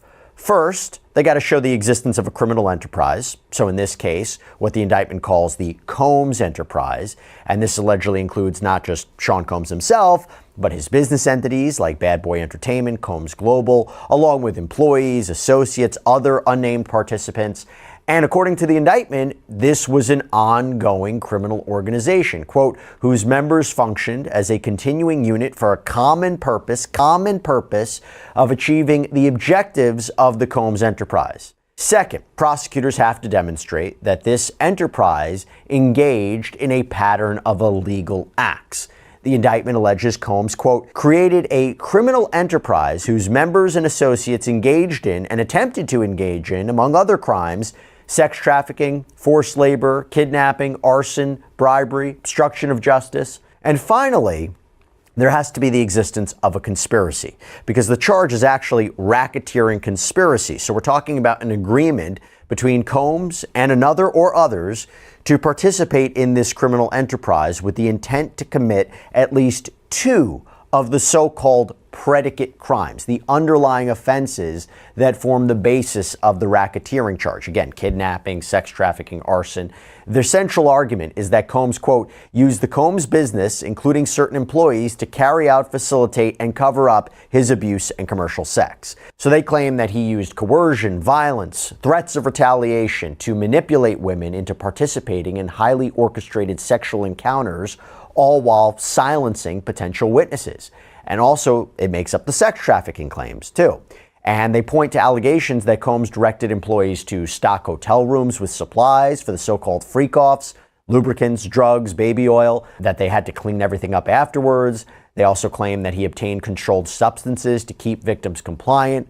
So now we return to the central question here, the critical question. With all of this in mind, at this point in time, week 2, has the prosecution presented enough evidence to prove Sean Combs conspired to commit racketeering? And look, I know they have a lot more of a case, but at this point, have they proved it yet? Well, to help me answer that question, I'm going to bring in former federal prosecutor Nima Rahmani, who I love having on, his expert opinion. Who doesn't like to see Nima? I mean, honestly, who doesn't like to see Nima? So Nima, first of all, anything I missed about the definition of racketeering conspiracy? Did I hit it all, or anything you would add? Jesse, love to be on, and you covered it. And, you know, as prosecutors, former prosecutors, we love racketeering. And obviously we've seen it in other sex trafficking cases recently with R. Kelly and the NXIVM case. But even in non-mob, street gang, cartel cases, we're seeing prosecutors use it more and more. We saw it in the Trump-Fulton County case, for instance, because it allows prosecutors to bring in a lot of evidence and a lot of people into the criminal case and lean on them and flip on them. And of course, obviously federal racketeering carries a potential life sentence as well. But, you know, going through the elements, like you said, first you need that criminal enterprise. And it doesn't have to be the mob. It doesn't have to be a rigid structure. It's a loose association of 2 or more people. That's enough, Jesse, for the criminal enterprise. You have that common scheme. And that's not really hard to prove, you know, especially when someone is working for their boss, Sean Diddy Combs. Then you have the pattern of racketeering activity. And I think that's what people really care about. And I think what's really important about RICO in this case is there is a path for the government to get a RICO conviction, a racketeering conviction, even if they lose on sex trafficking, because there are other predicate offenses. So even if the jurors think that the freak-offs were consensual and there was no force or coercion, it still might get racketeering. That's why I think it's a very important charge. I think prostitution has been established. And then, of course, the conspiracy, which is just an unlawful agreement. But going through the different RICO predicate acts, I think the video from 2016 from the Intercontinental Hotel shows kidnapping, right? That is enough, in my opinion. Kidnapping isn't necessarily throwing someone in the back of a white van and taking off. As long as you use force to move someone or even potentially prevent them from moving, that's kidnapping. Obviously, arson, we talked about. Let's get into this. There's a lot that we have to get into because I want to go into the specifics, and you tell me if it meets the definition of racketeering or helps with the racketeering charge. So let me first start off with David James. This is Diddy's former personal assistant. This is somebody that I was anticipating would be called, not necessarily him per se, but if you're going to say assistants helped facilitate this criminal behavior, you're going to have to call the people in his inner circle. Because after all, Combs didn't allegedly just do this on his own. So James worked for Combs from 2007 to 2009. And right from his job interview, James says that he was given a very telling introduction to how things worked. Quote, "This is Mr. Combs' kingdom. We're all here to serve in it." Now, Nima, David James says this is what he was told. Is that enough to establish that everybody knew what the goals were? Everybody had a, quote, common purpose? That hierarchical language, does that help prosecutors establish what you mentioned before, the association in fact enterprise required under RICO? I think it is enough, and there's different types of conspiracies. This is going back to law school, if the law students are watching, really kind of that wheel and spoke. Even if Combs is dealing with James directly, and he's directly dealing with other people, and James and let's say someone like Christina Joram, his chief of staff, weren't communicating with each other, that is enough as long as the conspiracy runs through Combs. And when James testified, he talked about buying the condoms, the Astro Glide, for the freak-offs.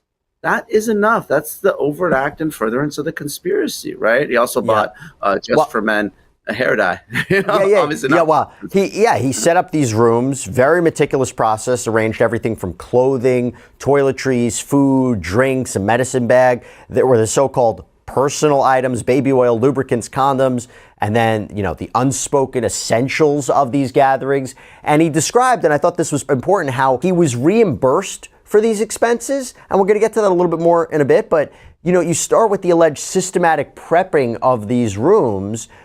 That operational structure where this person was essentially assigned to repeatedly prep for alleged criminal activity, again, does that show an ongoing enterprise, or does the prosecution need more there?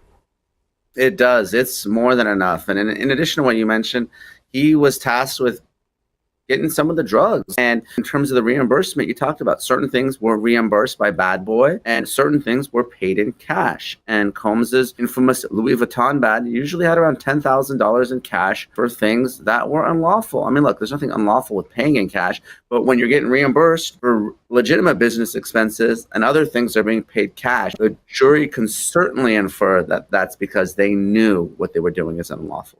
Yeah, I mean, he testified that reimbursements work differently depending on what he was buying. So food and drinks, those expenses covered through official Bad Boy Entertainment channel, right? Food and drinks, no problem there. The personal items, those payments came in cold hard cash, specifically stacks of bills that James says Diddy kept in that Louis Vuitton bag. And, that form of payment is interesting when you think about it. How critical do you think it is for prosecutors to prove that employees knew they were facilitating crimes versus, hey, I'm just doing my job. He wants this. I'm not going to ask any more questions. Yeah, I mean, doing your job, we call it the Nazi defense, isn't a legal defense. Now, obviously, the prosecution is not charging all these individuals, but as long as Combs knew that what he was doing was unlawful, that's enough. You can be charged along with unindicted co-conspirators or even unnamed co-conspirators. So really all that matters in this case is what Combs knew. Even if, James thought he was following his boss's orders and what he was doing was lawful, that doesn't insulate Combs from criminal liability. And by the way, Cassandra Ventura Fine, star witness in this case, Combs' ex-girlfriend, witness, victim number one in this case, claims that Combs physically abused her, manipulated her, threatened her into these coerced sexual performances, the freak-offs. She mentioned how assistants would clean up the rooms. She mentioned how staff would keep tabs on her. She mentioned how she would be punished by the staff. That's all important as well, right? Absolutely. I mean, they're all part of it. I mean, there's the cleanup crew, there's the setup crew, there's security who would track her down if she was unavailable or didn't answer her phone. I mean, the entourage, that is the criminal enterprise in this case. And not everybody can be charged with racketeering. So John Smith off the street might not have the ability to have the team or the resources or the wealth to be able to carry out a racketeering enterprise. But somebody in Sean Combs' position maybe can. Oh, no question. I mean, people that are running these organizations, it's just like any other business, right? I mean, it doesn't have a board of directors, but there's someone in charge of these criminal enterprises. And there's no doubt in this case that Combs was the head of Bad Boy Records. So I want to examine one of the prosecution's most disturbing claims, and that is that violence served as a crucial tool of control here. Now, the testimony that we've heard, it paints a brutal pattern, and particularly regarding Combs' alleged treatment of Cassie. And remember, Cassie's own account was quite harrowing. She described being punched, stomped on, kicked during the relationship. But what makes these allegations so powerful is how they're supposedly corroborated from multiple angles. Her former best friend, Kerry Morgan, backed up these claims. Danity Kane singer Dawn Richard provided supporting testimony. Perhaps most damningly, as Nima was talking about, that infamous 2016 surveillance footage from the Intercontinental Hotel in LA, where we see Combs appearing to physically assault Cassie. So Nima, first of all, prosecutors, they're not only spending so much time on alleged sex trafficking for the individual sex trafficking charge, because there is sex trafficking by force, fraud, coercion of victim one. So you're using those means to induce somebody into commercial sex acts, right, with sex workers.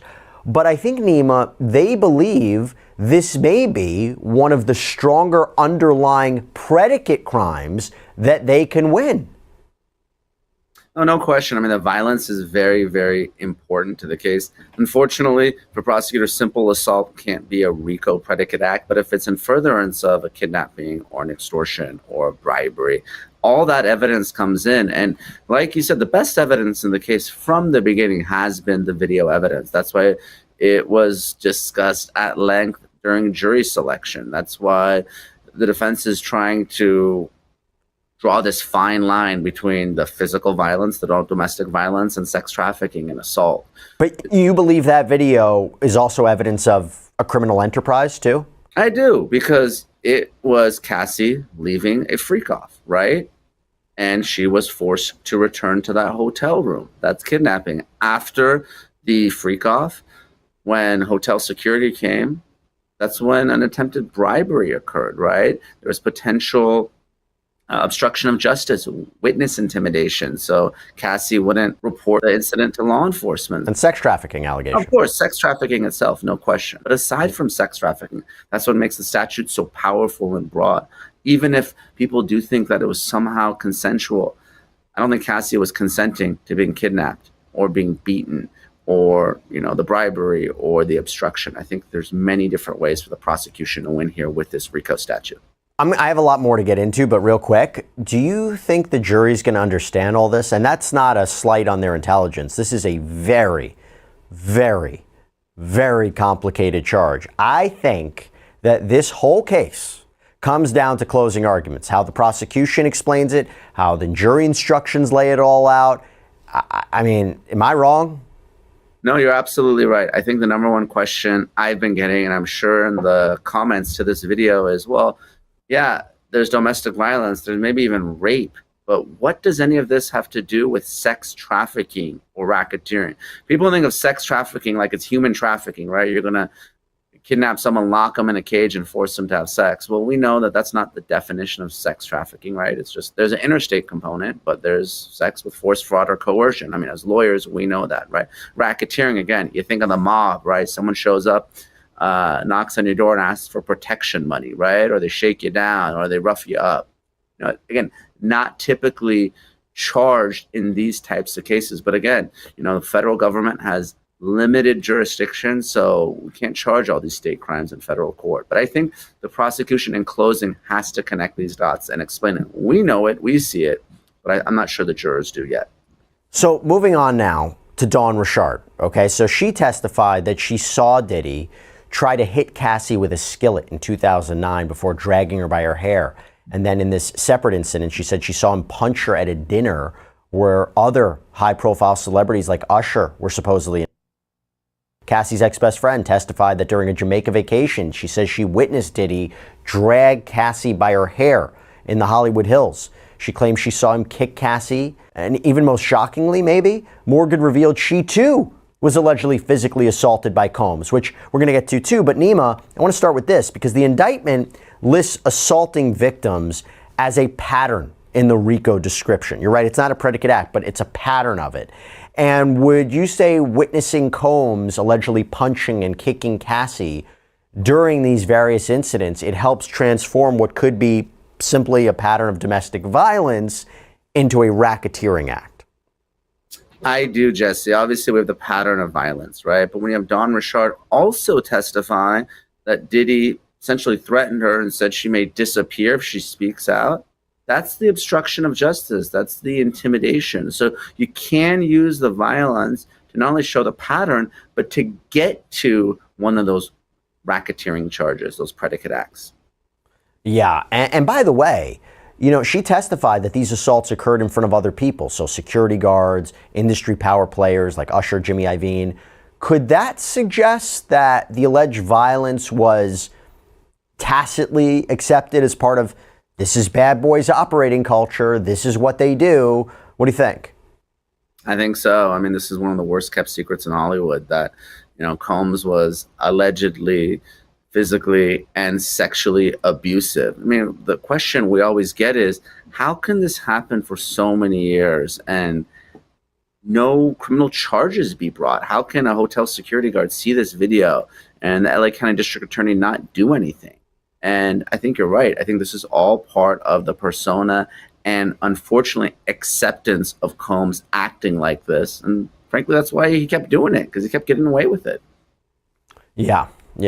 And then I go to Kerry Morgan, right? So her testimony about the violence that she allegedly suffered at Diddy's hands, and why this particular incident could be crucial for the racketeering case, because she described this alleged brutal attack where Diddy allegedly struck her with a coat hanger so violently that she claims it left her with a concussion.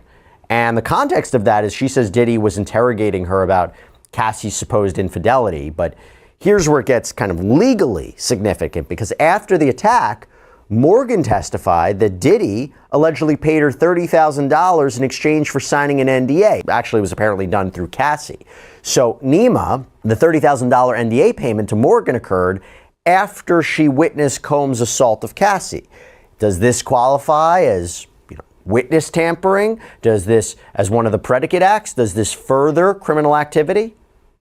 I think it does. And now you see a pattern of not only violence, Combs paying to make it go away. Obviously, we saw him pay unsuccessfully to try to get the surveillance video from the hotel.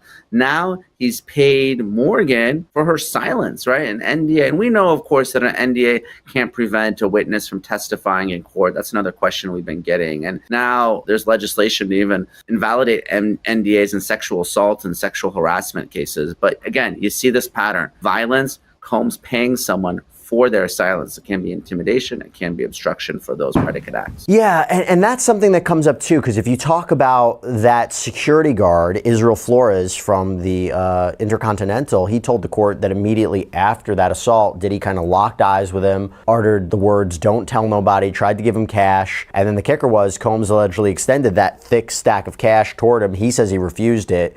But does it have to be that he was going to be a potential witness in a pending investigation, or does attempting to suppress future testimony, is that enough of that for bribery? Yeah, he generally has to be a potential witness or a government official, right? Bribing someone in a private setting doesn't necessarily qualify. But here, I think the argument... Witness tampering, right? Witness, of course. I think here the argument would be, here's someone who's a witness to a felony, and you're trying to dissuade them from reporting it to law enforcement. So that's the argument that I would make. This is someone who is a potential witness to domestic violence, and absolutely, it was a bribe. And then I want to move on to these allegations of threats and blackmail. Okay, other big themes in this case and potentially part of the racketeering case. So Cassie's testimony painted a disturbing picture, that she described how after their 2013 Cannes trip, Diddy played these recordings, or allegedly played these recordings from an alleged freak-off, and kind of suggested to her that he would release them to humiliate her, right? This form of intimidation, this form of keeping her quiet. And this, she said, created a climate of fear where she felt she couldn't refuse his demands, that she constantly was terrified of these blackmail videos being made public. And then she says after they landed, he wanted a freak-off, he got a freak-off. Now, the alleged threats weren't limited to Cassie, right? So Dawn Richard recounted that after witnessing this skillet incident that I mentioned before, Diddy allegedly warned her with a perceived threat, "We could go missing if she revealed what she saw." Then Cassie's mother revealed she was forced to wire Diddy $20,000, money taken from a home loan equity, after he allegedly threatened to release explicit videos of her daughter. And Regina Ventura testified that she paid out of fear for Cassie's safety. Nima, why is this so important for racketeering? So important, Jesse, because now you have pretty strong evidence of blackmail and extortion, right? First, Cassie herself. She participated in the freak-offs because she was threatened by Combs. Dawn Richard threatening to go missing. And the best, of course, is Regina Ventura, who testified that she had to get a home equity line because Combs specifically threatened to release 2 freak-off videos, one of them on Christmas Day, because he was upset that Cassie was now in a relationship with Kid Cudi, and he wanted to be repaid for some of the expenses that he had paid for. Regina wired that money. It was returned without explanation 4 or 5 days later, but that's too late. That is textbook extortion and a RICO predicate act. And let's talk a little bit more about Cassie for a second, because she provided emotional testimony last week. She described what federal prosecutors alleged was not just an abusive relationship with Sean Diddy Combs, that this wasn't just domestic violence, but this participation in a criminal enterprise meeting the legal definition of sex trafficking. And she detailed how Combs staff, allegedly facilitated elaborate sexual encounters, the freak-offs, procuring the supplies, replenishing materials, handling post-event cleanups, booking hotels in multiple cities, Miami, Los Angeles, Ibiza. Remember, the transportation element's important for sex trafficking. And she testified that she was instructed to source and vet escorts online, arrange their travel, pay them thousands of dollars in cash from Combs or his security team. And she really hammered in on elements that would make this, not consensual, highlighting that she feared blackmail from recordings that Combs allegedly made. She felt unable to refuse his demands because he was in control of her career. Talked about the violence as well, or the alleged violence, that she claims he even raped her in 2018 when she says she told him she was ending their relationship. And, there was something else that I want to mention too, because she testified that staff, would keep tabs on her, that Diddy would even punish her for things such as smiling at him the wrong way. So you could see how that's all important. But there was something else, something specific that I want to get into. Arson. So arson is actually also another underlying predicate crime for racketeering. And this came up in reference to a big name who's actually set to testify in this trial, rapper Kid Cudi. Because during Cassie's testimony, she told the jury that Diddy once threatened to blow up Kid Cudi's car when he found out she was dating him in 2011. And around that time, he made this alleged threat. The car blew up. Cassie even went on to say that the next time she saw Cudi, she was with Diddy and he asked him, "What about my vehicle?"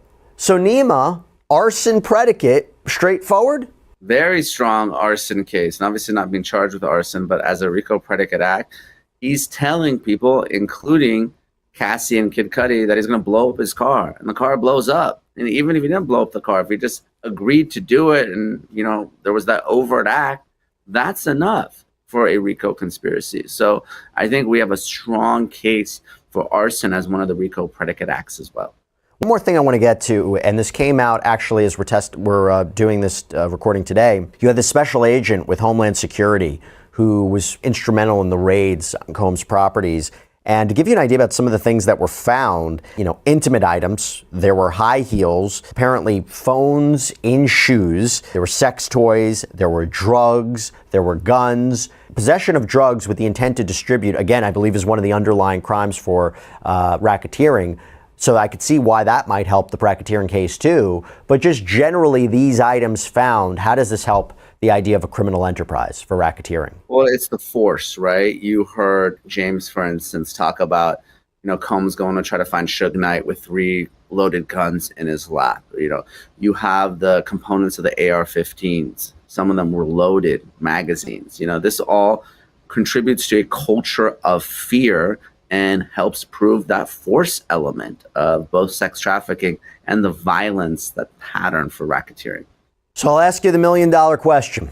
As complicated as it is, as it might seem on its face, how is this all connecting to a criminal enterprise? Do you think the prosecution at this point in the trial, if you went to closing arguments tomorrow, do you think they've proven beyond a reasonable doubt that Sean Diddy Combs is guilty of racketeering conspiracy? Jesse, I do. I'll go on record on week 2, and I believe the Department of Justice has proven racketeering in this case beyond a reasonable doubt. I think there's plenty of evidence of different predicate acts. You just need 2 over a 10-year period. I think Combs will be convicted of racketeering in this case. Whew. Well, we shall see. Nima Rahmani, thanks so much for coming on. Appreciate it. Thanks, Jesse. I'm sure we'll talk soon. And that's all we have for you right now here on Sidebar, everybody. Thank you so much for joining us. And as always, please subscribe on YouTube, Apple Podcasts, Spotify, wherever you should get your podcasts. I'm Jesse Weber. I'll speak to you next time.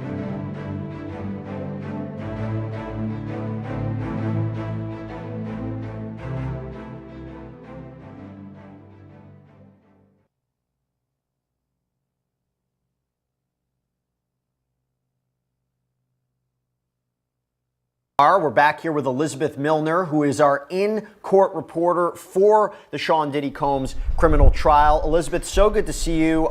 So you were in court today, week 2, continuation of Dawn Richard's testimony. She left the stand, Kerry Morgan on the stand. Before we get to the substance of what they had to say, What is the vibe like in court today? How does Sean Combs appear? Who's there? Paint the picture for us, because unfortunately, as we know, there are no cameras. There are no audio recordings allowed in that courtroom. What did you see and what did you hear?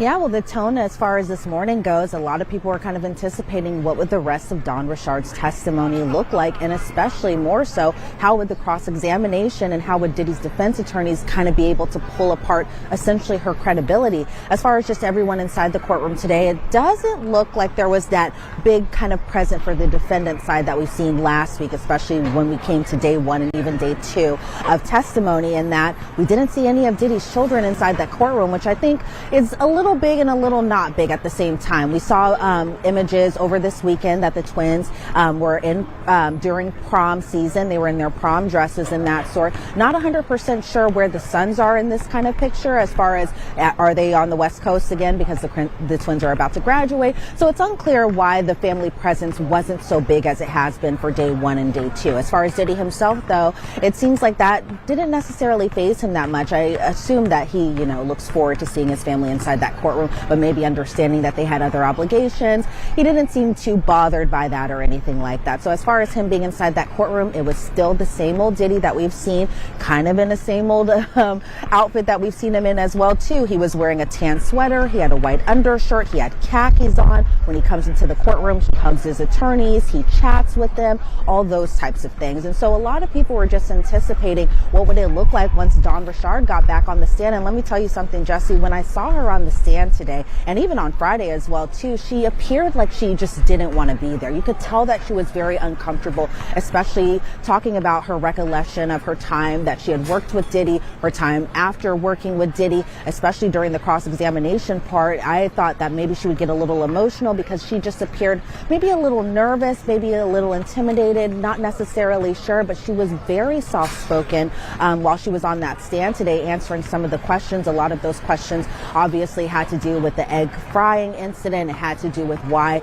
Dawn Richard even continued working with Diddy even afterwards, or even wanting to work with Diddy afterwards. And so a lot of the anticipation, or just the overall tone inside that courtroom, especially when it came to that cross-examination, it was kind of it was a little rough to watch. It was a little like a lot of people, especially us in the gallery, in the press, were just kind of like, wow, this is a little brutal. And they kind of hit the points that they wanted to hit while them being defense attorneys. And so I think that the prosecution really kind of had to tighten everything up as far as, trying to get maybe back in the jury's good graces after kind of seeing that cross-examination go and all those holes that were poked into her testimony. And so that was just the overall essence and tone of today's, especially this morning before Carrie Morgan got on the witness stand.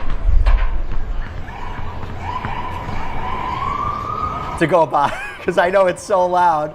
So this, Elizabeth, how is the jury responding to Dawn Richard's testimony, and what were some of the highlights? I mentioned it briefly before you came on air, kind of summarized some of the points, but what were some of the points that came out today from her testimony, both on direct and cross-examination, and how was the jury responding to her testimony? Because let's not forget, she is a corroborating witness for Cassandra Ventura Fine.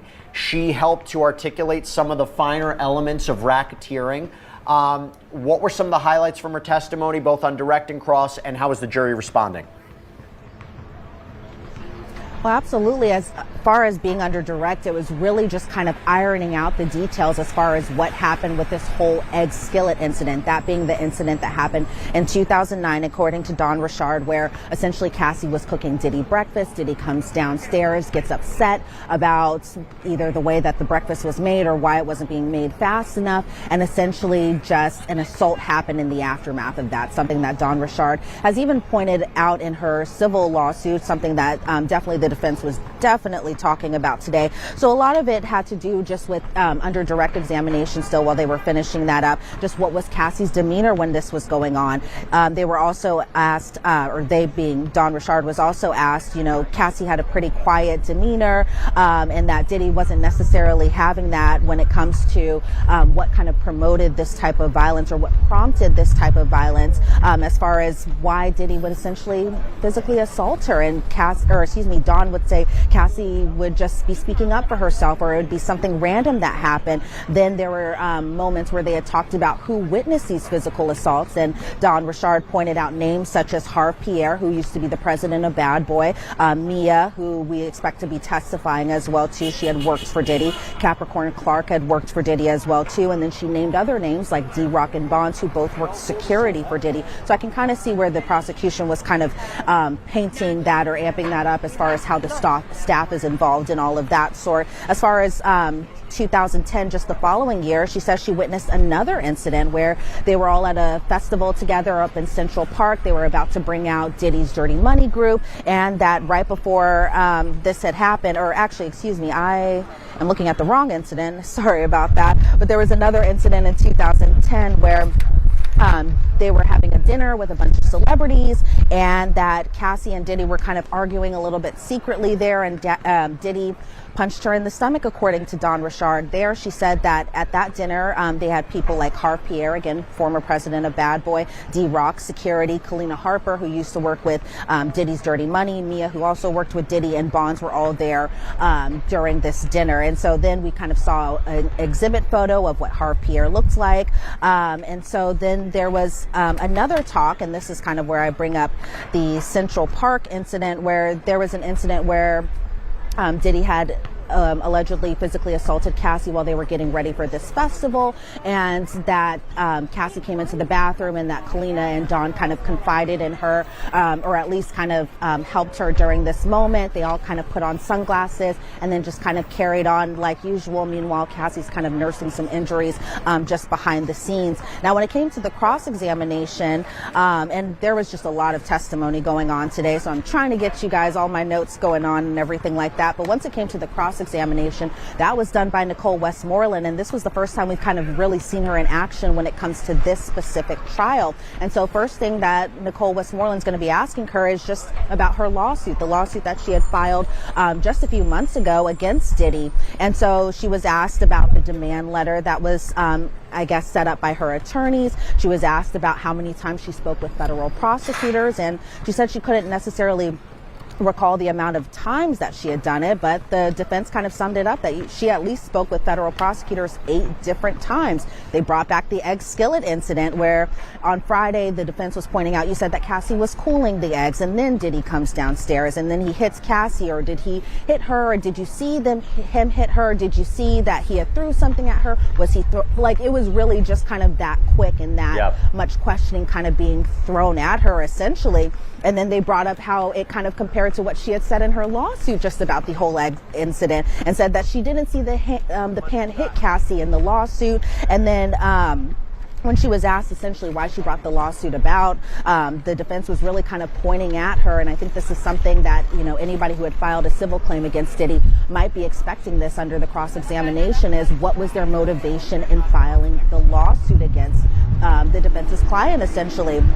And so while Dawn at times was trying to say that she wanted justice and that she wanted to do the right thing, essentially, that the defense also pointed out, well, you did want compensation as well too, and Dawn had to kind of own up and admit that she did want compensation for the time that she had worked on as an employee. Then the defense was asking her about her most recent communications with Diddy, as going back as early or as soon as like 2020, 2021, where essentially Dawn was reaching out to Diddy himself, was trying to get in touch with people about this kind of whole making the band. I believe it's a reboot that they were trying to do where Diddy wasn't necessarily going to be a judge, but instead Dawn wanted to use that opportunity to work with somebody else named Lori Ann Gibson. And so the defense was really kind of hammering her just about the facts that she had talked about with federal prosecutors as far as the different meetings that she had had in 2024, on March 18th of this year, on April 17th of this year,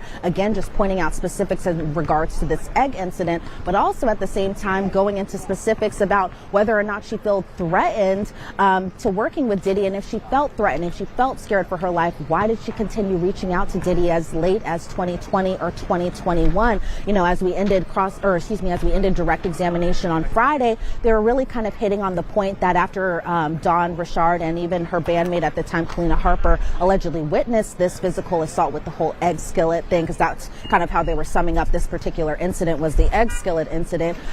She was asked on Friday, what did Diddy tell you the next day? And essentially, Dawn had said that Diddy essentially said that people wind up missing when they question him and that type of thing, and that was perceived as a death threat. So then when the defense had their chance to kind of cross-examine her, they were like, well, why did you feel threatened, and yet you continue to want to work with him? And so the defense moments, Nicole Westmoreland really kind of hit it on the head. I think a lot of people were possibly wondering, did Dawn come off like a liar, or did she kind of over-embellish some of these incidents? But to Dawn's accord and to Dawn on the witness stand, she was just saying, she was trying to remember to the best of her ability. So it was kind of tough to watch, but at the same time, I think Dawn Richard held her own. She didn't, kind of get too frazzled necessarily. She didn't get overly emotional, but you could tell that during the cross-examination, it was pretty tough. And we actually have a poll up right now on YouTube. Do you think the jury views Dawn Richard as a credible witness? We'll see what the results of those are. I wish I had a little bit more time with you, Elizabeth, because I wanted to ask you a little bit more about Kerry Morgan. This is Cassandra Ventura's former best friend on the stand, but I know we have to get you back into that courtroom. Thanks so much for giving us an update. Great reporting as always. Elizabeth Milner, everybody, thank you so much. Thanks, Jesse. Now, I'm back here with Afi Patterson. Afi, you want to hear something really interesting as we talk about the questions from YouTubers, and we have polls up? So we had a poll that said, has this trial changed your view of Sean Diddy Combs? Ready for this? 56% say yes, 43% say no. Now, look, I'm an attorney, right? And I don't care what the case is. I like the idea of, the idea is for the jury to go in, clear eyes, clear minds, allow the evidence and the facts and the testimony to sway their opinion. To see that change, 56% of, not the jury, but the people watching this, their view has changed. That's interesting. What do you take away from that? Well, what was it from the beginning? I think it's pretty low. I think it should be higher toward the negative side, because I think for a long time, he's kept his reputation pretty good, pretty much intact. He's a music mogul. He is a self-made businessman. So I would have expected it to be a little bit higher in the negative. Can I also talk about just this case in general? I think that there's a money issue here. And like we were talking about Dawn Richard and her civil case, and we can talk about Cassie and her civil case. In our justice system, we are allowed to have compensation, but I think compensation is maybe the wrong word. I think that when you've suffered some serious guttural traumas, you are entitled to try to be made whole, and financial compensation, if you will, that helps to make you whole. It doesn't resolve everything, but you're entitled to that. That's what our legal system allows. Well, look, the defense is going to jump on that, right? The defense is going to jump on the $20 million settlement, or purported $20 million settlement with Sean Combs, the $10 million settlement or expected $10 million settlement that she's going to get with the LA Intercontinental Hotel. The idea is you only went after this, you brought up these allegations for monetary purposes. I don't know if it makes entire sense. Why do I say that? Cover trials all the time where somebody testifies and they're in the middle of active litigation against somebody, and the argument is, well, you would benefit if there was a guilty verdict here, wouldn't you not? Well, she filed her lawsuit, settled with Sean Combs, and then cooperated with the government.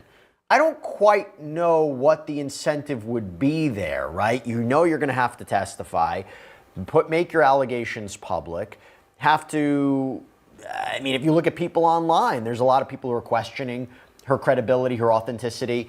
I don't know if the defense did a significant job or not of saying that the financial motivation was a reason for her to come forward, striking at her credibility. I don't know if I saw that.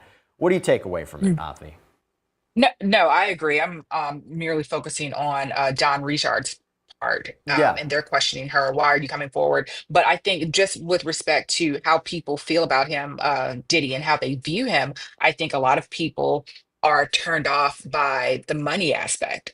But if, the problem is if you focus on the civil suit first, you have people questioning, well, why didn't you go the criminal route? Now that she's going the criminal route, people are saying, well, oh, okay. Now they pick apart issues like, why did you stay? You should have left early. So it's like you really can't win in situations like this. I think in intimate partner domestic violence situations.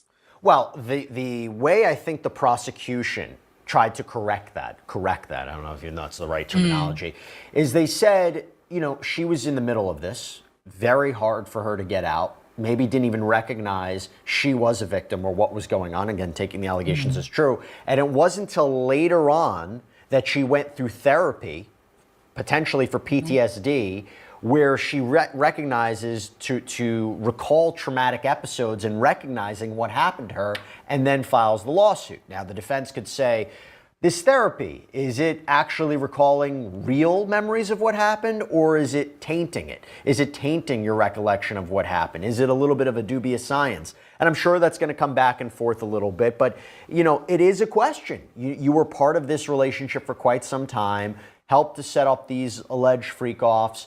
The text messages would say you encourage them. You wonder if it's a question and a problem for the prosecution, but at the same time, the prosecution knew about these messages, they knew about the timeline, they still felt confident to go forward with this case and Cassandra Ventura as their star witness. Okay, we got a question from Last Plane Home. Can Diddy still take a plea deal? It sounds like they were all under the influence, which impairs a sane mind. Afi. Yeah, is the deal still on the table at this point? Yeah, I mean, well, put it this way. I think you can always take one. You could always take one, right? Right. You can always take one, but is it still on the table? It depends on how confident the prosecution feels about their case. And I think, again, this is set to be an 8-week trial. So I think that you're going to have a lot of people. And Jesse, you tell me, I believe there's supposed to be at least 2 more alleged victims coming through. Well, this is supposed to be an 8-week trial. There were supposed to be 4. One of them can't be found, which is a problem. But look, it's also different, right? If it was before the trial started, before opening statements, before Cassandra Ventura had to take the stand, your prosecutor would say, listen, we want to avoid this. We want to avoid the jury after seeing this. We want to avoid putting on alleged victims who have to recount what happened to them. Okay, we might be interested in you accepting a deal. Now, after she takes the stand, now after Dawn Richard takes the stand, I don't know. Yes, but just also, you were talking about the PTSD therapy that Cassie got. I thought that her testimony showed that, yeah, she was a willing participant very early on. I don't think it was super, super helpful for the prosecution. But also, to your point, I think you mentioned the fact that it was brought up that she may not know that she was a victim. But for me, the line of delineation is, when did it become coercion? Clearly coercion. And that is when she wanted to leave and he threatened her with the videos. I would love to see more of a timeline come out, because I'm not seeing just a clear timeline. And I think, yeah, go ahead. Oh, no. I was going to say, okay. I think this all comes down to closing arguments. There's a lot here. There is a lot here. And I think the prosecution and the defense needs to crystallize it, like you said, with a timeline, matching it up to the elements. I'm a lawyer. And let me tell you, explaining this to people, what racketeering is, sex trafficking, how all these allegations match up to the elements, it's complicated. It's complex. Yeah, it is. So, got another question for you. Got a lot of questions coming in right now. Again, we're waiting to go back into the courtroom. As soon as that begins, once again, we will give you real-time updates. Okay, question from Poetic O. Can Diddy use a mental health defense if he claims to be a sociopath or narcissist? I don't know if narcissism is a defense to these RICO charges. I don't know if, you being a sociopath is a proper defense. There are different types of mental defect defenses that you can use. And I don't think these are either one of them. And, also the prosecution was talking about, the defense. I think they were trying to hint at the fact that Diddy was under some type of force of drug abuse or a state of drug-induced violence whenever he would beat her, I think that's a poor argument because she was beaten for what, 9 or 10 years. Furthermore, how do you build $1 billion enterprise if you're consistently intoxicated?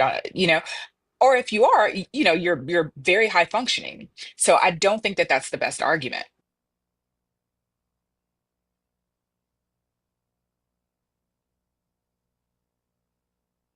As I speak right now, Cassandra Ventura has taken the stand. Now, unfortunately, in this case, in a federal case, there are no cameras in the courtroom. There is no audio in the courtroom. But we are going to do our best to report to you in real time what is happening with her testimony and analyzing her testimony in real time.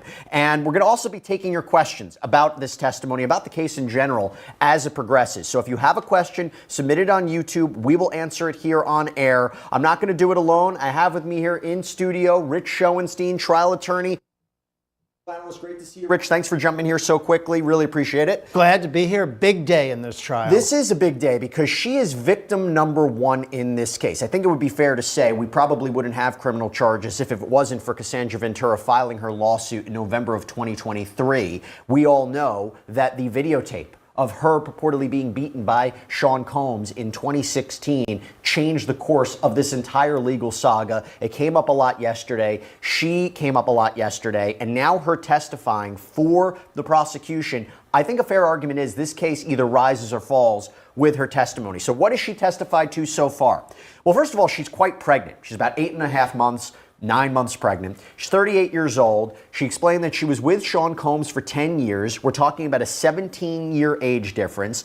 She admitted that during the course of their relationship, he introduced her to certain sex acts. She asked to describe the relationship she had with him. Quote, there were violent arguments that would usually result in some sort of physical abuse, dragging, different things of that nature. Again, why is this important? He's charged with sex trafficking by force, fraud, or coercion. He's charged with racketeering conspiracy, a criminal enterprise, underlying crimes like sex trafficking, kidnapping, arson, bribery, obstruction, and also transporting sex workers for purposes of prostitution. She went on to say that he would stomp her in the head if she was down. There was frequent violence. She would have black eyes. She would have bruises. She was asked by the prosecution to describe what a freak-off was. And she said, quote, it basically entails the hiring of an escort and setting up this experience so that I could perform for Sean. It involved Combs being able to watch with me, the other person, and actually direct us on what we were doing. Eventually, it became a job for me, pretty much. And by the way, this comes after the testimony of a male performer who says he was hired by Cassandra Ventura and Sean Combs to have sex with Cassie in front of Sean Combs. She described how their relationship was quite complex, talking about these freak-offs. When she was first introduced to them, she says, I was confused, nervous, but also loved him very much. She explained how Sean Combs ultimately controlled a lot of her life. She talked about blackmail materials, so videos that Combs purportedly shot of her during these sexual encounters. She was concerned that they would be published, they would be released. Quote, he had many resources to do that. She was shown the 2016 video of that hallway attack, as I mentioned. She confirmed it was after a freak-off, which is important, because while the defense would say this is an unfortunate incident of domestic violence, and domestic violence is not sex trafficking, she has confirmed that this was after a freak-off. This was in furtherance of sex trafficking. She says she was afraid that if she said no to him, it would make him angry. So again, we're going to get more of her testimony in real time. So far, Rich, from what I've said, what are you taking away from her testimony? Well, obviously, this is a horrendous relationship, and she suffered a lot. I think the defense is arguing, in essence, that she was a consensual, willing participant in this relationship. It was a 10-year relationship. It had ups and downs, and the defense is arguing that some of the things she argues now she was forced to do, she did willingly and perhaps even enjoyed at the time. So that's what we're getting at. But this is really shocking stuff for a jury to have to hear all of this, and I think see some of it is coming up. don't you think that there is a potential problem for the prosecution? Because we heard it was funny. We have a question from TDB. Jesse, does the male dancer's testimony about Cassie contradict the prosecution's opening statement? Now, he had testified that he thought he heard Sean Combs slapping her, that there were instances where he saw him dragging her, but at the same time, he was getting paid by her. He was texting her. She was participating in these freak-offs. You wonder, this case is a thin line. Was it coercion or not? Was she a victim or partner in this?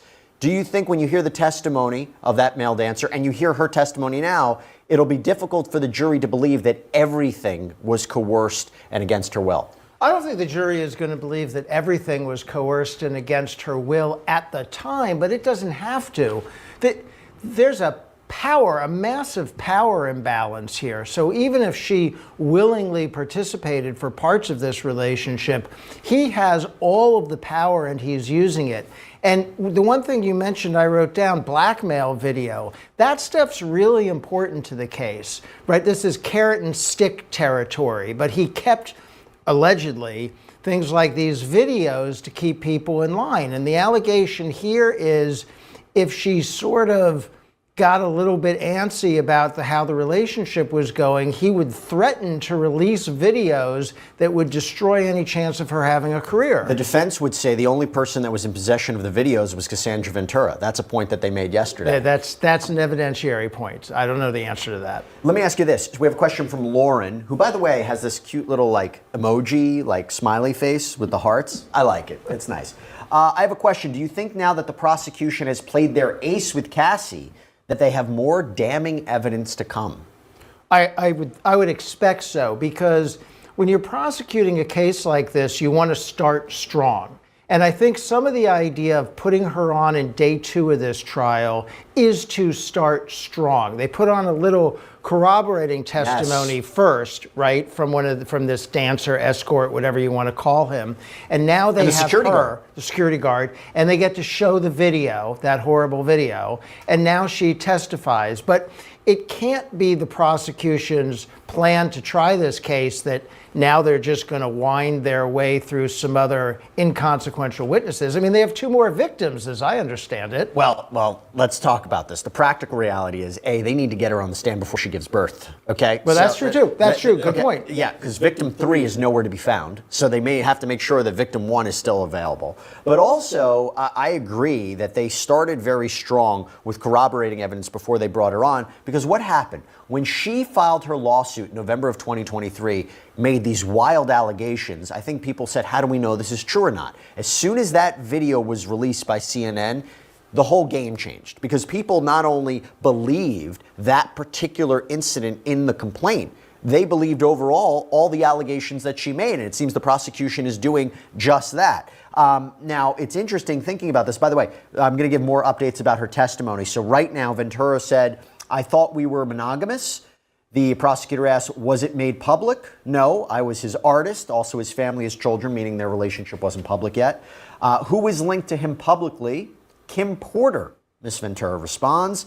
How did Sean treat you at this time? We had fun. So a lot of this is talking about the beginnings of their relationship, and she has to concede some points, right? She can't just say, it was a disaster at the very beginning. I hated him from the very beginning. I was under a distress from the very beginning. There has to be an aspect to it where she explains, no, I started this relationship. I was young. I was excited, but then it devolved, right? In order to be credible on the stand about the story, I think. I agree with that. And also to acknowledge that there were benefits to her of being in this relationship. It would, at least in theory, help her career.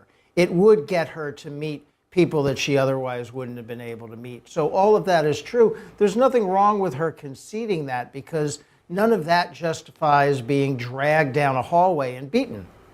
Exactly. And by the way, we jumped on here on air immediately as soon as we found out that Cassandra Ventura was officially taking the stand. And one thing that makes Law and Crime a little bit different than other outlets like that is our viewers. Not only do we value our viewers, but we are making content right now purely for our viewers on YouTube.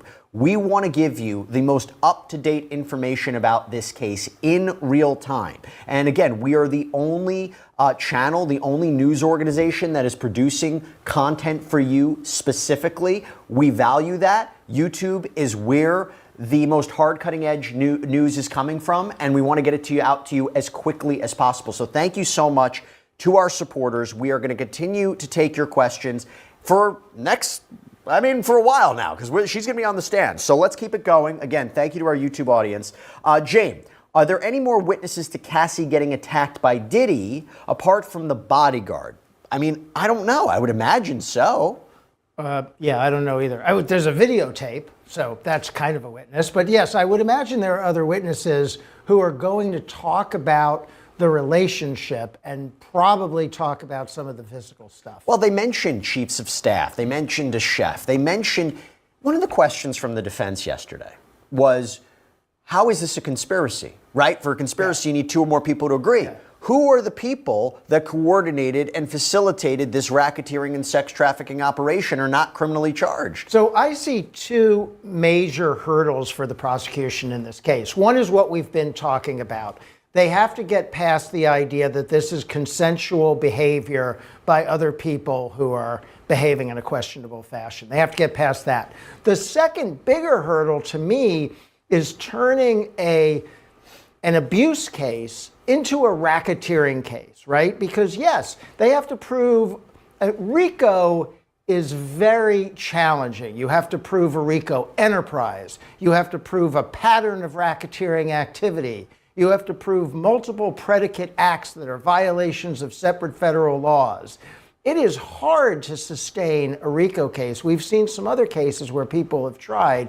That's going to be a major hurdle here. The fact that he had this 10-year relationship, and even if it's arguably true, he took advantage of her, he treated her horribly, he beat her, he did all these terrible things to her, that's not racketeering. I say that the prosecution spent so much time yesterday in their opening statement trying to explain to this jury why it's a crime.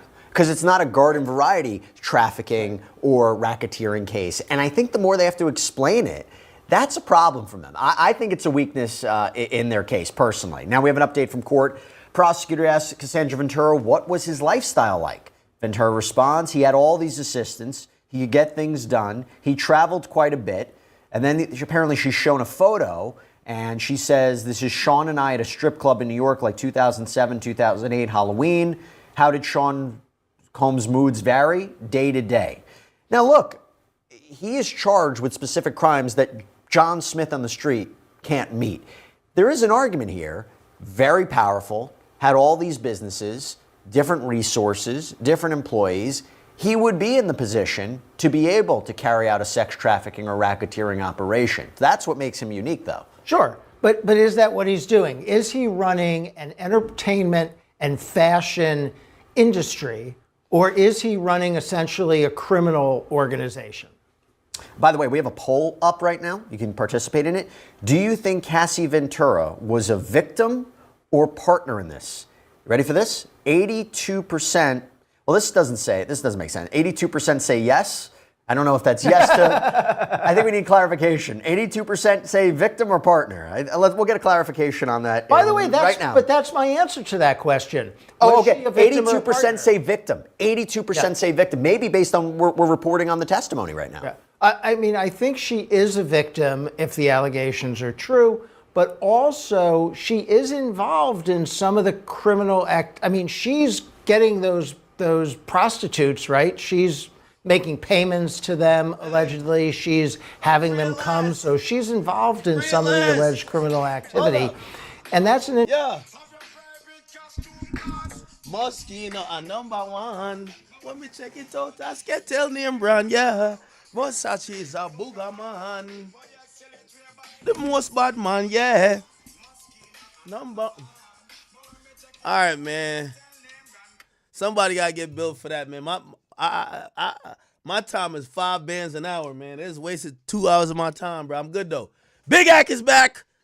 I'm about to order some steak for Pluto, man. That's my boy. I'm ordering some steak for my nigga. Big gangster. That's my love. Yo, Chad, I'm gonna be honest with you. I don't even like dogs. I don't even know how much, Pluto's my first dog ever. Like, he's my heart. Like, the way that nigga look at me, bro, like, I know that's my love. I'm about to bring him in here, too.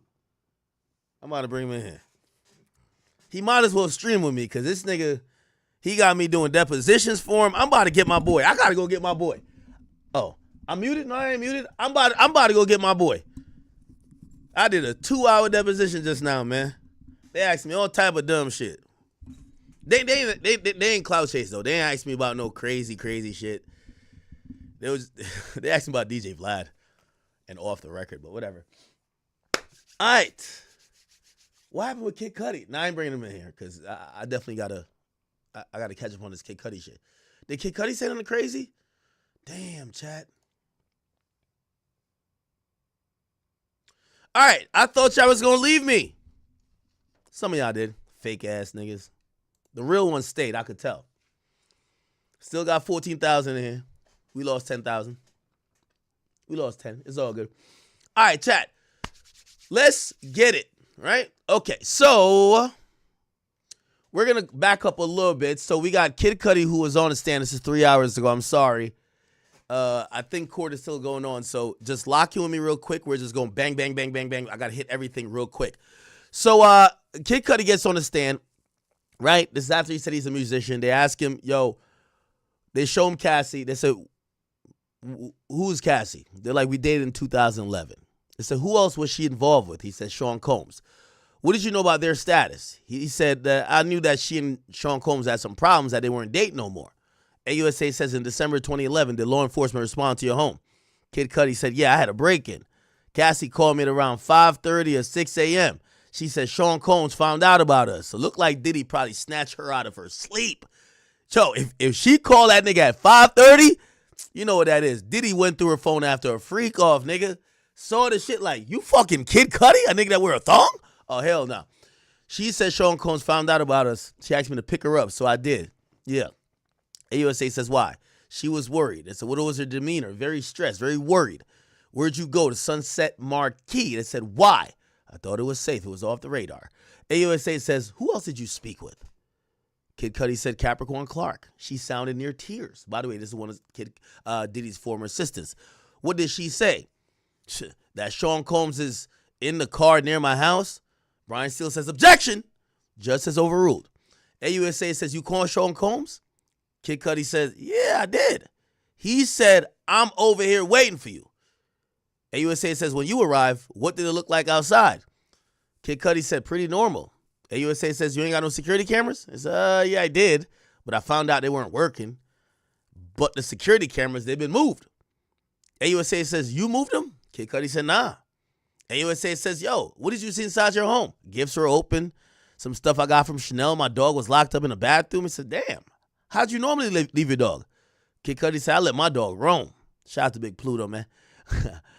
AUSA says, how long you had your dog? 3 years. AUSA says, what changes with the behavior of your dog after the break-in? And said, man, he got jittery all the time. He was on edge. Kid Cudi said, I got back in and called Diddy again. I was looking for him. Now, this is all cap right here. You ain't looking for no damn Diddy. I wanted to fight him. Yo, why did Kid Cudi come in cap like that? Chat, we drinking, man. Deposition done.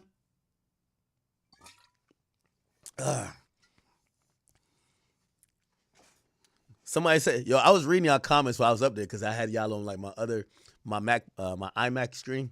Niggas like, yo, act upstairs snitching. I was trying to. I hope so. Yo, I need that for my soundboard. Yo, why when I say I need shit for my soundboard, there's one guy who sends me shit. Bro, send me some shit, man. I need I hope so. I need this. I need this, Jack. Yeah. Do you know what monogamous mean, Kodak? No. I know, exactly. That means, can you be faithful to one woman? One woman. Chat, is that could wait to drink?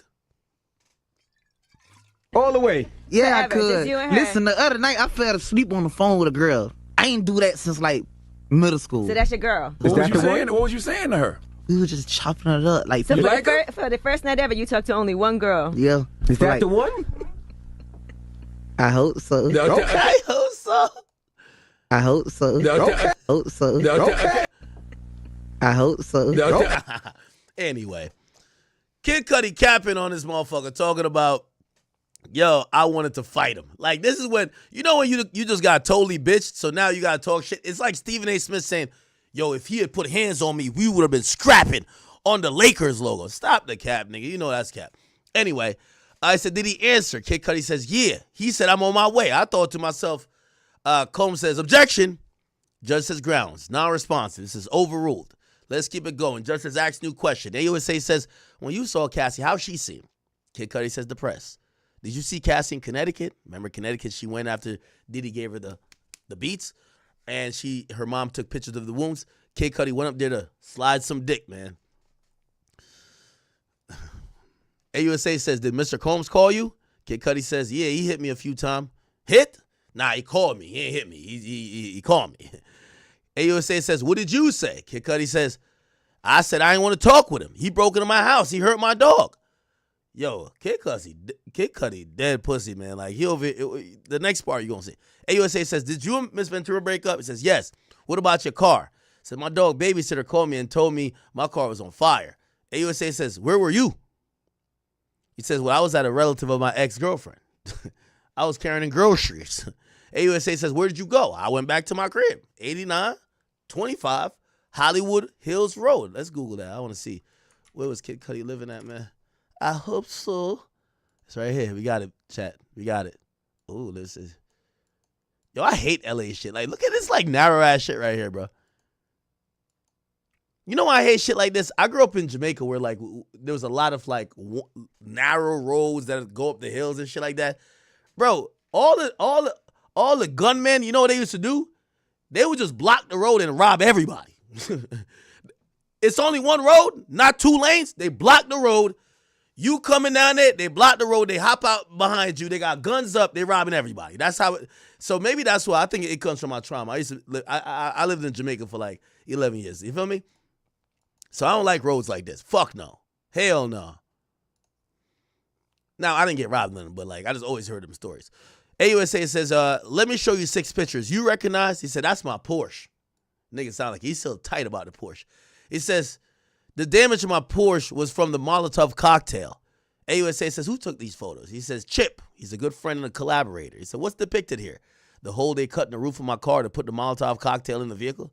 AUSA says, what was your reaction to your car being set on fire? What the fuck? Objection. They overruled. They took a break real quick, but they came back. Judge says, will you finish with the witnesses of today? That says, yeah. The cross of Mr. Kaplan was 3 times longer than what we thought, but we should be finished. Jury comes back in. AUSA says, what was the damage on your car present before the call from the dog sitter? So basically it says, was your car damaged before this shit happens? Nope. AUSA says, did you think it was accidental or intentional? Intentional, okay? Where did you last see Miss Ventura? At the Soho House. I'd reach out to Sean Combs and he said, Playboy, let's talk. Okay? Oh, he reached out. You know, he copping, please. Yo, Diddy, come on, let's talk, man. Let's get out of hand. Brian Steele said, can we have a sidebar? Judge said, do you have an objection? Steele says yes. Judge says sustained. They move on. AUSA says, who set up the meeting at the Soho House? Miss Cudi, Kid Cudi, says, D-Rock and my manager. Okay, so those are the middlemen. AUSA says, what was Mr. Combs doing? He said, was standing there like a super villain. And everybody started laughing. Kid Cudi said, yo, that nigga told me we were homies. He said, yo, you know that's my girl, right? Pointing at Cassie. AUSA says, what did you say? Kid Cudi, dead pussy. He says, I thought y'all broke up. Sean told us, you know Diddy thought he was dead pussy? Because after Diddy says to him, you know that's my bitch, right? And he's like, I thought y'all were broken up. Diddy sees this nigga, he probably sweating profusely and the AC's on 65. Diddy offers him a glass of water. Bro, you need some water, bro? Because you could tell. Kid Cudi's panicking. He said, it was weird. Sean Combs was being so calm. AUSA says, what did Cassie say? Said that we didn't fall in love. Things happen. AUSA says, what did you say to Mr. Combs?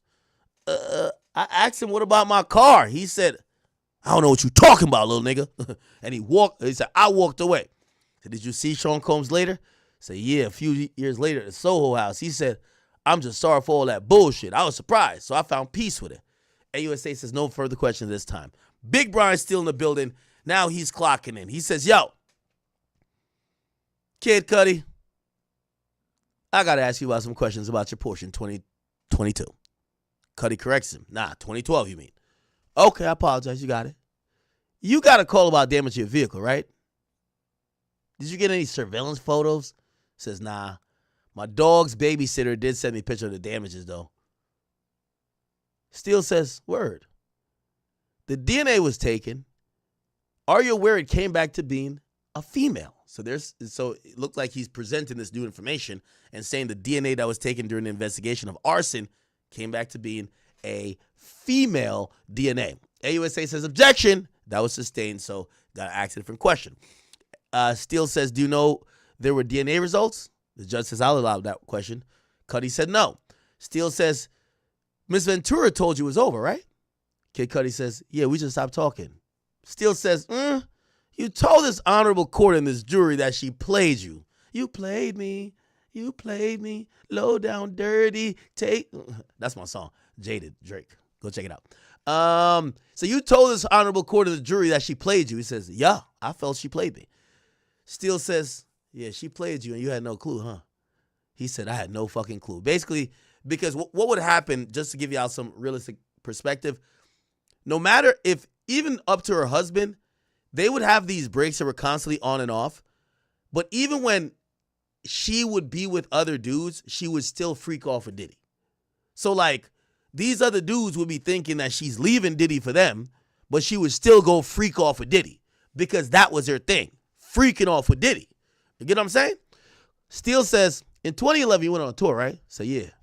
65 locations, right? Yeah. At the time, Sean Combs was an icon, fair to say? Yeah. You and Ms. Ventura had a sexual relationship? AUS says objection. Mr. Steele, can I... the judge says, no, you cannot do that on redirect, okay? Steele says, do you want to tell me something? Kid Cudi says, because it looks like Kid Cudi wanted to say something. He then says, Sean Combs asked me about doing a song with Miss Ventura in 2010. Okay. Steele says, thank you. Steele then says, you believe they left your front door unlocked? Kid Cudi says, yes. Steele says, but it was not forced entry, right? Kid Cudi says, no. Steele says, just presents open and door for the bathroom locked with your dog in it? I'm not belittling anything. I'm just asking, right? You called Diddy, didn't you? Kid Cudi says, yeah. He was calm? Yeah. Steele then says, you went to see him. You didn't think he had a gun or some shit?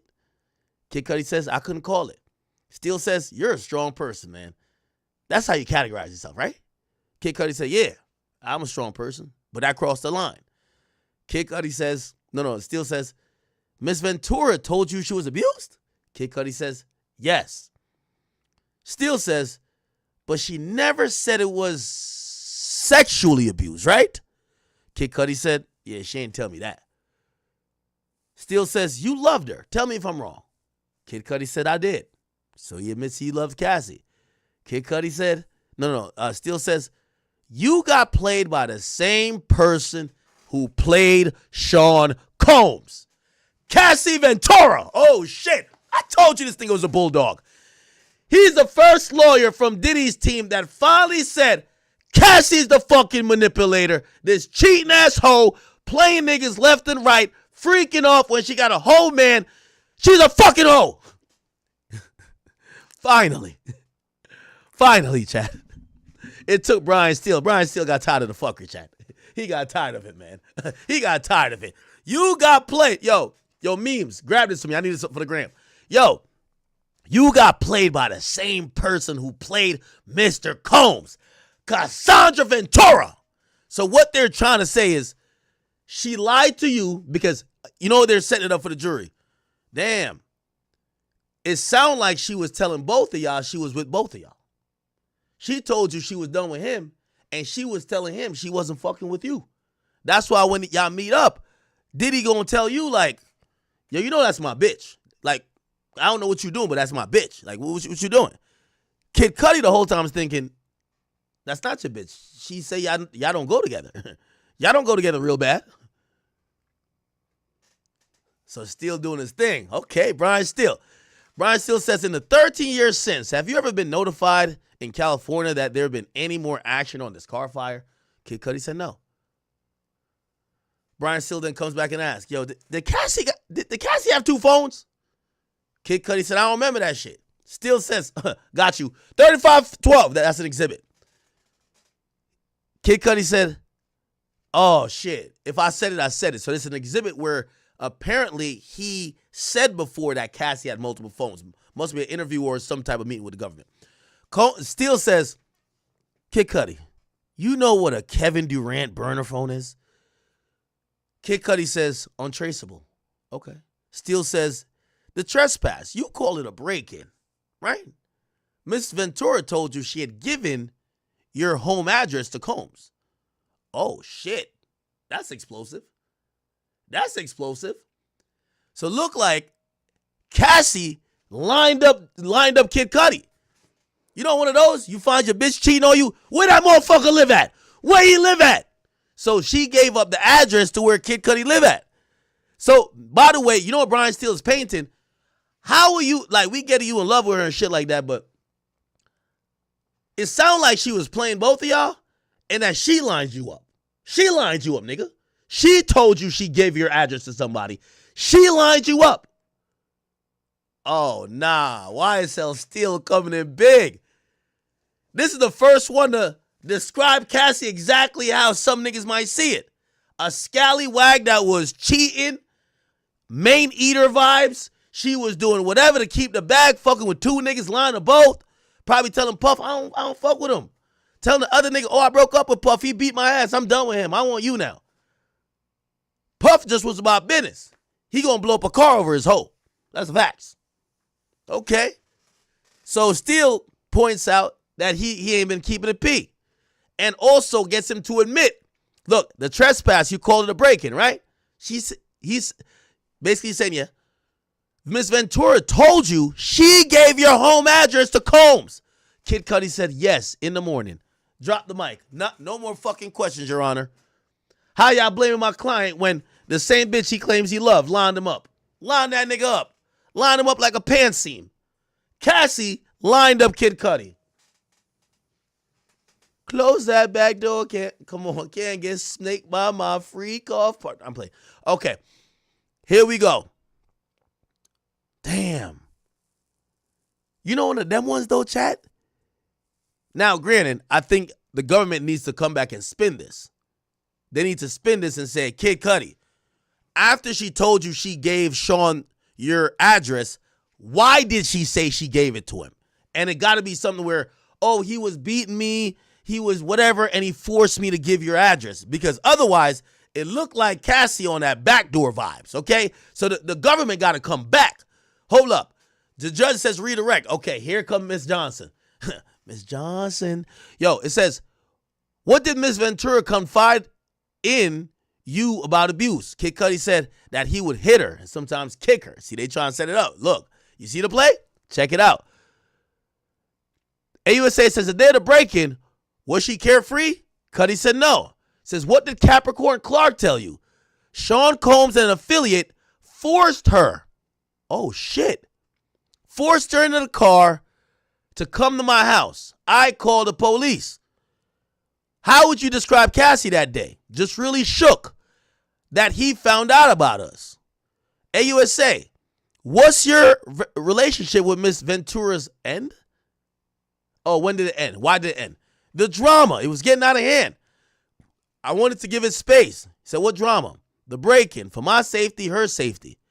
Steele says, objection. Judge says, what grounds? Steele says, speculation. The fuck? They overruled it. AUSA says, why'd you have safety concern? Kid Cudi says, because I knew that nigga Sean was violent. Diddy was on some shit. Steele says, Your Honor, could we approach real quick? They have a sidebar. Bet. Sidebar happens. They come back. AUSA says the meeting in the Soho House. Combs said, I don't know what y'all talking about your car. Did you believe him? Steele says, objection. The judge says, rephrase that question. AUSA says, what was your understanding? Meaning, what was your understanding about the conversation that happened in the Soho House? Mess Cudi, which is Kid Cudi, says, I thought he was lying. So he took away that when he asked Diddy about a car, whether Diddy said, what car, little nigga? Or Diddy said, I don't know about no car. He took from that Diddy was lying. AUSA drop mic. No further questions. The judge says any recross, Steele actually stands down. The reason why he stands down, I think he wants his drop mic moment because they didn't address it. He thought they were going to address it. They don't address, they only bring up lightly about the abuse. They don't bring up why Cassie gave Kid Cudi's address to Diddy, knowing that Diddy wanted to crash out niggas that might blow up a car, might disappear a nigga, or might Tupac Shakur a motherfucker. Respectfully, love Tupac. But still, the AUSA does not touch on that. So that's why I think Brian Steele doesn't recross. You know why? The jury's going to be like, wait, so y'all talking about arson, but the same woman that is supposedly in the middle of this love triangle dropped the addy to the side nigga's crib that Diddy, if he did do that, could go do that? If that's the case, she complicit. What Brian Steele keep doing? You know what he did a good job of right here? He proved that she's a co-defendant, bruh. She's a co-conspirator. She's a manipulator. What do you say right here? He says, yo, you were played by the same person that played Mr. Combs, by Cassandra Ventura. You got played by the same person who played Mr. Combs, by Cassie Ventura. Okay, bet. All right, we cooking now. All right, bet. So, Cudi is done. All right, Cudi's out of there. They take a break. Yo, let's go real quick. I don't know what played while I wasn't here. Here we go. I just want to find this break right here. I want to hear how Kid Cudi performed because this was all before the lunch, okay? Shit, here we go. Okay, here we go, chat. Bingo. Chat, my bad. I had a little deposition. I mean, they try and put Pluto in jail. I told him about hook about crook, man. Pluto my heart. I sound like a New York nigga, huh?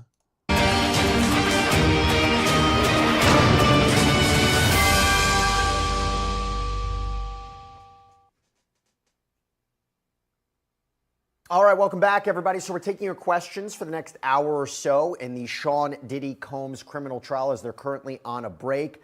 A lot to break down about what was happening today. We've been talking about Kid Cudi's testimony, week 2 in general. But right now I want to bring on Elizabeth Milner, our long crime reporter, who is inside that courtroom for Kid Cudi's testimony. Now, one of the things I want to ask you about, Elizabeth, is we're reading the transcript, right? We're reading what he said on the stand.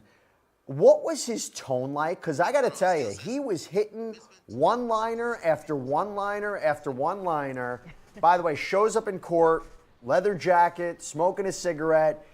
I mean, this is Kid Cudi, major celebrity comes in. What was the substance of what he was saying? And I got to ask you the tone in which he was saying it.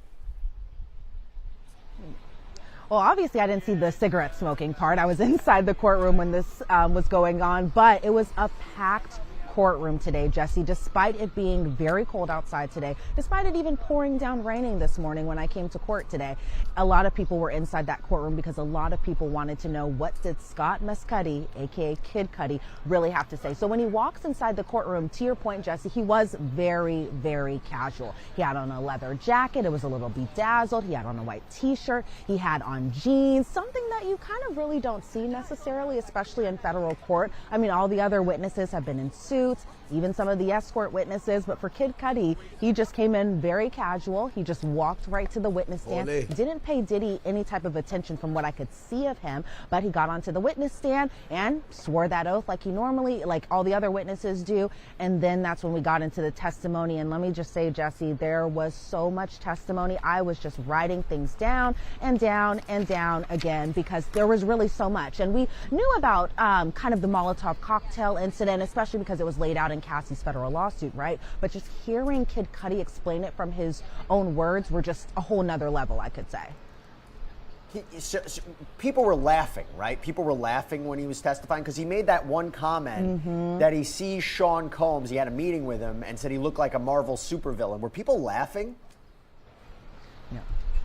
Yes, people were laughing, but if you're going to ask if Diddy was laughing, it didn't seem like he found that joke necessarily funny, but there was definitely some courtroom laughter, even from some of the jurors who were in the box. They were laughing as well, too, but from what I could see of Diddy, it didn't seem like he had much laughter going on in that specific moment, which was a complete 180 from kind of his demeanor when George Kaplan was testifying, where he seemed a little more jovial. He was laughing along, but when Kid Cudi came on the stand, it felt like the smile just went down, and he had more of a serious demeanor and serious tone listening to Kid Cudi testify. And because, you know, Kid Cudi was providing some quite important pieces of damning evidence against Sean Combs. I mean, talk to us about his direct examination.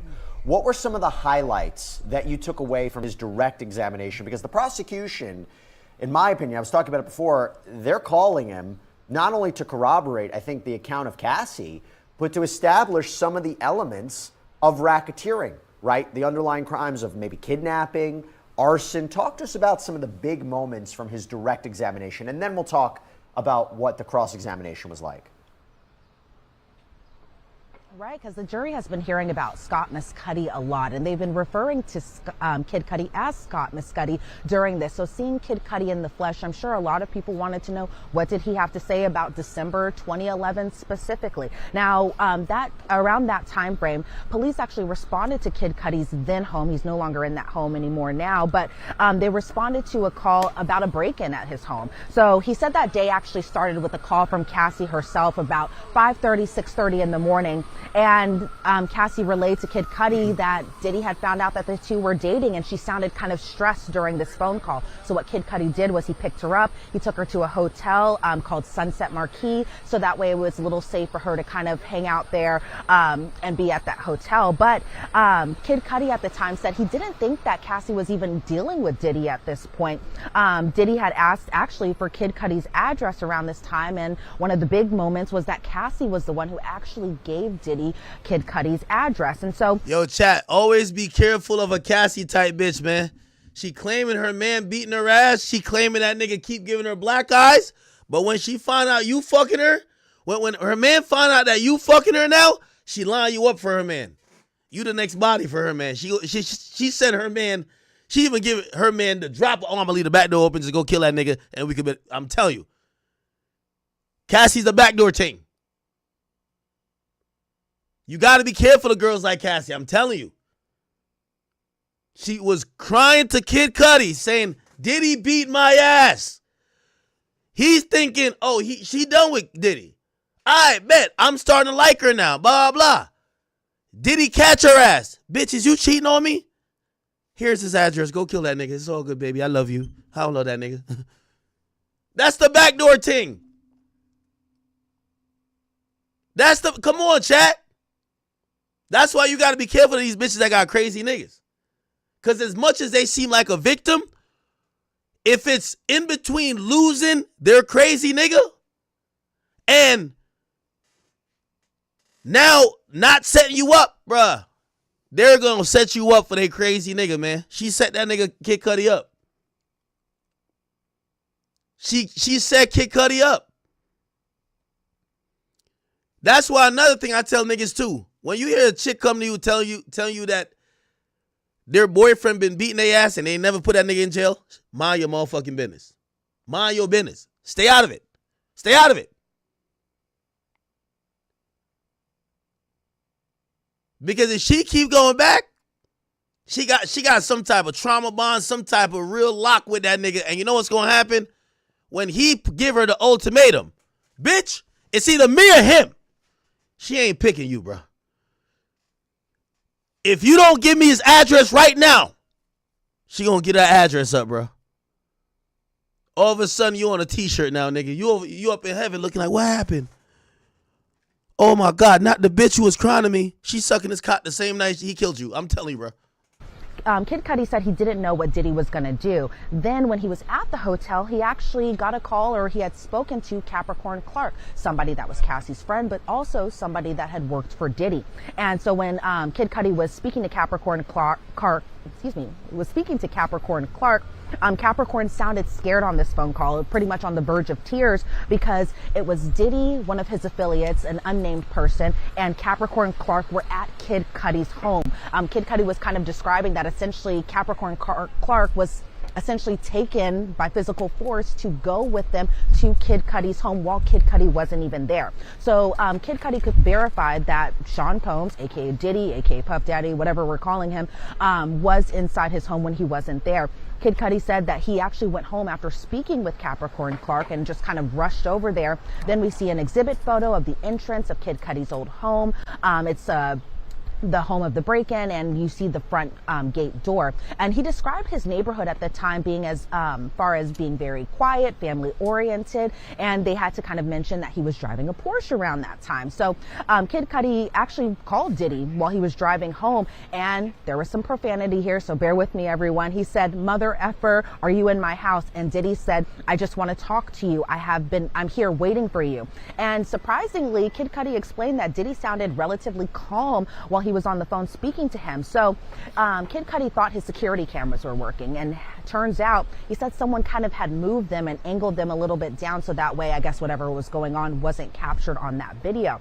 And they had moved them the opposite angle, and said Kid Cudi verified he wasn't the one who moved those security cameras. But when he got home, Jesse, he said gifts were open on the kitchen counter. Stuff was pretty expensive. It was from Chanel. And that his dog, surprisingly, was locked in the bathroom. Now, his dog normally roams around free like a lot of our pets normally do. I mean, my cats right now are probably wandering around. I would never lock them inside the bathroom while I'm out of home or anything like that. So I can understand why that really stood out to him as far as his dog being inside the bathroom with the door closed.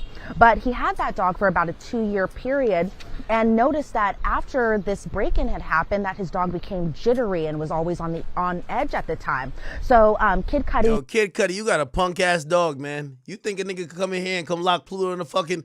Come on, man. Ain't nobody coming to my crib and locking Pluto in nowhere, nigga. Listen, there's gonna be a funeral happening for somebody. Ain't nobody could lock my dog in no goddamn room. You crazy as fuck. You must be out of your motherfucking mind.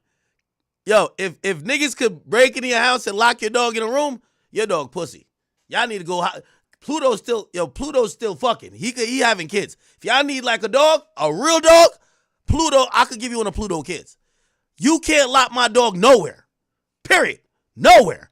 Nigga, it's gonna be a episode of Tom and Jerry up in that bitch. He's chasing you everywhere. he got back into his car, he says, and called Diddy because type of whole ass he wanted dog to you fight got. Diddy. He wanted to See, that's why I don't like them other dogs. I don't want no dog to cuddle with. If you could just lock my dog, no, hell no. Nigga, I want to feed that nigga for a week. The fuck? How you, nigga, what the fuck I got you at the crib for? Yo, I'm Jamaican. Yo, when I grew up in Jamaica, nigga, I had like 5-6 dogs. They all slept outside, nigga. We don't even know where they slept, nigga. Nigga, the only time they came, they wasn't even trained, nigga. They only came when we scraped the plate, nigga, because there ain't no dog food, nigga. I lived in the country, nigga. Once you start scraping the plate of leftovers, let somebody come try to steal, because I had goats, pigs, everything. We lived in the country. Let somebody come try to steal some shit. They know where the yard was. They know where their bread is buttered at. Oh, what the fuck? They get active. They just don't be inside. They know inside is for humans. Over here, I get it. When in Rome, blah, blah. Pluto sleeps very comfortable inside the mansion. But I'll be damned if Pluto get bitched around and get locked in a fucking room by some intruder. What the hell? to square up, essentially, and just find him and fight him because he believed that Diddy broke into his home. And so he said after this phone call, he thought about the reality of the situation and what more could possibly escalate from that situation. So what he ended up doing is he just called the police. And when he had returned home, because remember, he was driving around looking for Diddy, essentially wanting to fight him, he says. And when he returned home, the police were there at his home. He filed a report, and then he was speaking with Cassie about the situation. And Cassie seemed pretty depressed. Yo, a woman will set you up at every given... Yo, I can't believe Cassie gave the nigga's location. The nigga been beating your ass for years. You know what he's capable of. You went through him trying to grab guns to go kill Suge Knight. And you fucking with a new nigga and you give the location? Oh my God. What is up with these bitches, bro? Like, what the fuck is going through your mind? So now, say Diddy went over there and packed that nigga. All of a sudden, it's R.I.P. Kid Cudi. Her ass wouldn't feel nothing about it, man. As long as Diddy love her a little bit more, she wouldn't give two fucks about that nigga Kid Cudi, bro. That's crazy. Pressed about the situation, according to Kid Cudi while he was on the stand. And then he had said, because this is in... This was around December of 2011, and we know that shortly after that, Kid Cudi had spent the holidays with Cassie over at her family's home in Connecticut, and then they broke up shortly after. But the thing is, a few weeks later, January 9th of 2016, again, a few weeks after his break-in, his car caught on fire, or not even caught on fire. A Molotov cocktail was lodged into the driver's side of his car, of his Porsche, mind you, and we saw a lot of exhibit photos from that Molotov cocktail being inside, or not being inside that car, but we saw the aftermath of the Molotov cocktail in the car. So we saw an exhibit photo of the damaged car. You could see a cut at the top of the roof from the Molotov cocktail. The roof was blown out. Kid Cudi had said his friend Chip, who is one of his best friends, took those photos because he had got a call from his dog sitter at the time that essentially his car was on fire. So he had rushed back home to see what happened. Lo and behold, this entire incident happened. So we saw more exhibit photos of the burned driver's side door, some smoke damage, again, the whole of the roof, damage to the driver's side car, burned seats. He said when he arrived home, he did see the damage to his car, and he saw the Molotov cocktail. He saw that burnt bottle on the ground right next to the outside of his car. So he said police... Chat, that's always a risk all niggas got to take. This is why I'm going to be honest with you. Let me tell you this. I know a lot of people get off on fucking other niggas' bitches, but you got to know the line. When the niggas start letting you know he care a little bit more than you. If this is a PSA for all my real niggas out here. If today you're punching dick in another man's bitch stomach, enjoy it. Some of y'all kinky, y'all feel the pussy a little bit better because you know she don't belong to you. So you feel like there's a free-for-all. You just doing whatever you want. This shit head, you just hitting it like, you just going, you going crazy. You like, I'm about nothing to affect. Oh, good. Cool. Just remember this. When her man find out about you and her, you need to make an important decision. Will you die for this pussy? Because a lot of times them niggas will. I ain't gonna cap with y'all, chat. Listen. I want to give, I got some personal stories. Nigga hit me. I told you about one of them. A nigga hit me up from jail. Nigga say, yo, you know you been fucking my bitch. I was locked up for like 90 days. Nigga, I'm back home now, nigga. That's my bitch. I quickly realized this nigga wasn't interested in getting a job. He wasn't interested in doing nothing but potentially dying over this woman. I returned her with a bow. Take your girl, brother, because I could tell he was down to return to jail for life over her. Sometimes it's not even about the ego. He love that girl way more than you love that girl. You better leave that girl alone, bro. Diddy was down to kill a nigga over Cassie, man. You got to know when to just let it go. When her niggas start calling you, like this is a real courtesy call. When a nigga get to the point, and trust me, even some real niggas have gotten to this point. But this is a crash out call. I've gotten a few calls. Be like, yo, bro. Yo, I want you to stop hitting my bitch's phone. Like, this is my bitch. Like, when they start saying this to you and they pleading with you, the next thing, they're jumping off the cliff, my nigga. They're crashing out beyond belief, bro. So when Diddy says to that nigga, Kid Cudi, yo, Playboy, let's just have dinner real quick. And Cassie's there, and he said, bro, I ain't got no problem with you, bro. But I just want to let you know, this is my bitch. When he said that to Kid Cudi should have realized he ain't care that much. You ain't care that much. Because Diddy was trying to tell you he about to take life and penitentiary chances over her. You not. Just fall back, let that man go with his chick. Stay out of their business. Who gives a fuck if he backhand her? If she don't go to the cops, mind your business. Unless you trying to be in the grave while she's still sucking his cock. You got to know. It's a courtesy. Yo, let me tell you this. When a man call you saying, yo, bro, stop hitting my girl's phone. I'm going to be honest. First of all, you should stop. Unless you love her like that and you down to die over her, you should leave her alone. Number one, for your own safety. You always got to think about yourself first. Second of all, for her safety. If you really fuck with her, leave her alone. Because he going to beat her ass. And every time those situations happen, I could tell the nigga was beating the brakes off of that chick. The reason why the nigga talked to me is because he whipped her ass so bad, she had to give my number. Who the fuck is this nigga? All right, now he called me. Yo, bro, I don't know who you are, nigga. Blah, blah, blah. Yo, listen. Yo, check this out, nigga. I just got home from jail. This is my bitch, bro. Stop hitting my bitch up, this and third. Now, of course, the man thing is like, nigga, yo, get off my line, you simp. No, I don't do that because I know she about to get an ass whooping for what she done did, and I don't want him to come try to crash out and kill me because I didn't care that much. You got to know when to leave it alone. So that's why Kid Cudi realized at the end of the day, he met this woman that lied to him. That's why she said he feel played. Cassie lied to him. Because she went to him, oh, yeah, he ain't shit. Fuck Diddy, like, yo, he ruined my career. He be beating me. And when the other dude keep hearing that, the dude think that you're done with him. Cassie was never done. She was getting started. Come on, gang. This is in 2011.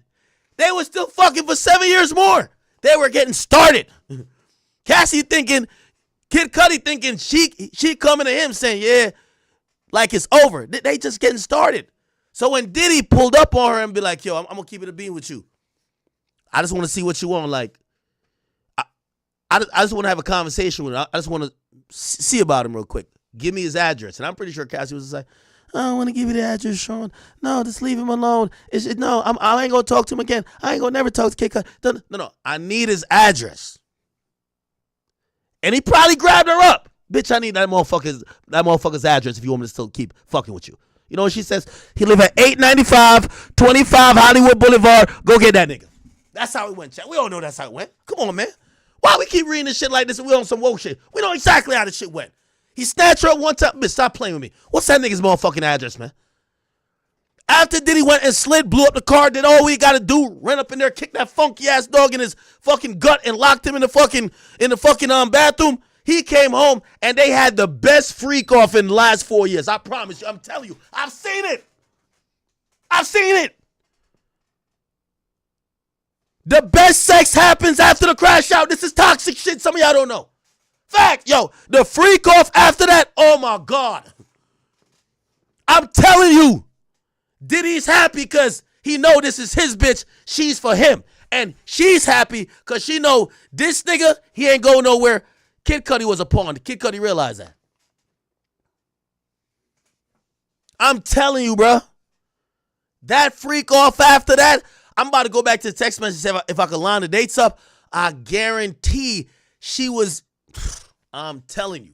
This is why anytime, for the niggas who like fucking other niggas' bitches, just remember, when that man give you the courtesy call, you either load your gun up and say, I'm down to die for this bitch, or this is what you do. If you care about her, you let her go deal with her shit with him and you fall back because she gonna get her ass whooped. Somebody getting their ass whooped. Okay, I digress. Let's keep it going. We're actually there when he had arrived home and his car wasn't even able to be repaired after this fire. And so they had said that this cocktail was in the driver's seat, and his reaction, to your point, Jesse, earlier. Oh my God, somebody just said it. One thing is makeup sex. Imagine a makeup freak off. Ooh. Double the baby oil. I could imagine there's probably more baby oil, Astroglide, and fucking semen up in that room more than anything, nigga. That shit might be looking like, this shit might be looking like Six Flags. This shit might be looking like SeaWorld when you go up in that shit. I'm pretty sure, I'm telling you that shit's gonna be lit. I'm telling you. Him just being so casual while he was on the stand and his one-liners. Well, his one-liner for his reaction about a Molotov cocktail being lodged into his car was, what the F? And obviously I can't say what the F means, but we all know kind of from that. But as far as just the aftermath of it, there was this whole meeting at Soho House where essentially Diddy and Kid Cudi shook hands. Kid Cudi said that he didn't necessarily believe Diddy when Diddy had said, Kid Cudi had said something along the lines of, what are we going to do about my car? And Diddy said to Kid Cudi, I don't know what you're talking about. But as we ended the redirect, because there was some cross-examination in between that essentially Kid Cudi believed Diddy was lying about this because, you know, there were some objections thrown here and there. But he kind of snuck in there that he believed that Diddy was a violent person and was the reason behind this Molotov cocktail in his car. Just unbelievable testimony. So as I mentioned before, it not only helps corroborate Cassandra Ventura's account, but, you know, kidnapping, arson, these are key crimes for the racketeering statute. These are exactly what the prosecution is looking for, and you could see how Kid Cudi is filling. By the way, I don't think they fully proved it still. How they prove it? Hey, good logic there on the courthouse day. Yeah, okay, his car got blown up. How you know that? If anything, it sounds like they should be charging Cassie. Chat, don't it sound like they should be charging Cassie? It sounds like they should be charging Cassie. There's a lot of hearsay about what Sean Combs did. He asked Sean Combs directly. What Sean Combs say? I don't know about that. Or he said, what car, little nigga? The only person who admitted that they gave a location or did something that could have resulted in his car being blown up is Cassie. Cassie told the nigga, yeah, I gave that nigga your address. That's the lead suspect. She dropped the low. Yo, if you get robbed, They ran up in your spot. You got like an ice cream shop. They ran up in the spot. Niggas ain't really know where your ice cream shop was. You find out somebody dropped the low. Bruh, that's the main suspect. I have to do a short video because I was on Tim Pool. Just gonna let you know, Kid Cudi testified. Yes, direct, cross, redirect, the whole shebang.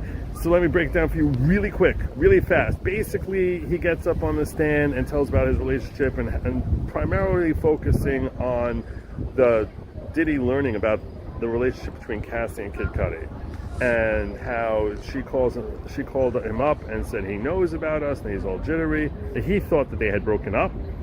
He thought that they were on a split, and that he knows about us and he's all furious and she's all anxious and afraid, and also that she had given him his address and he should be aware that Diddy might be coming to his house. So he imagine the bitch telling you, oh yeah, I gave that nigga your address too. What?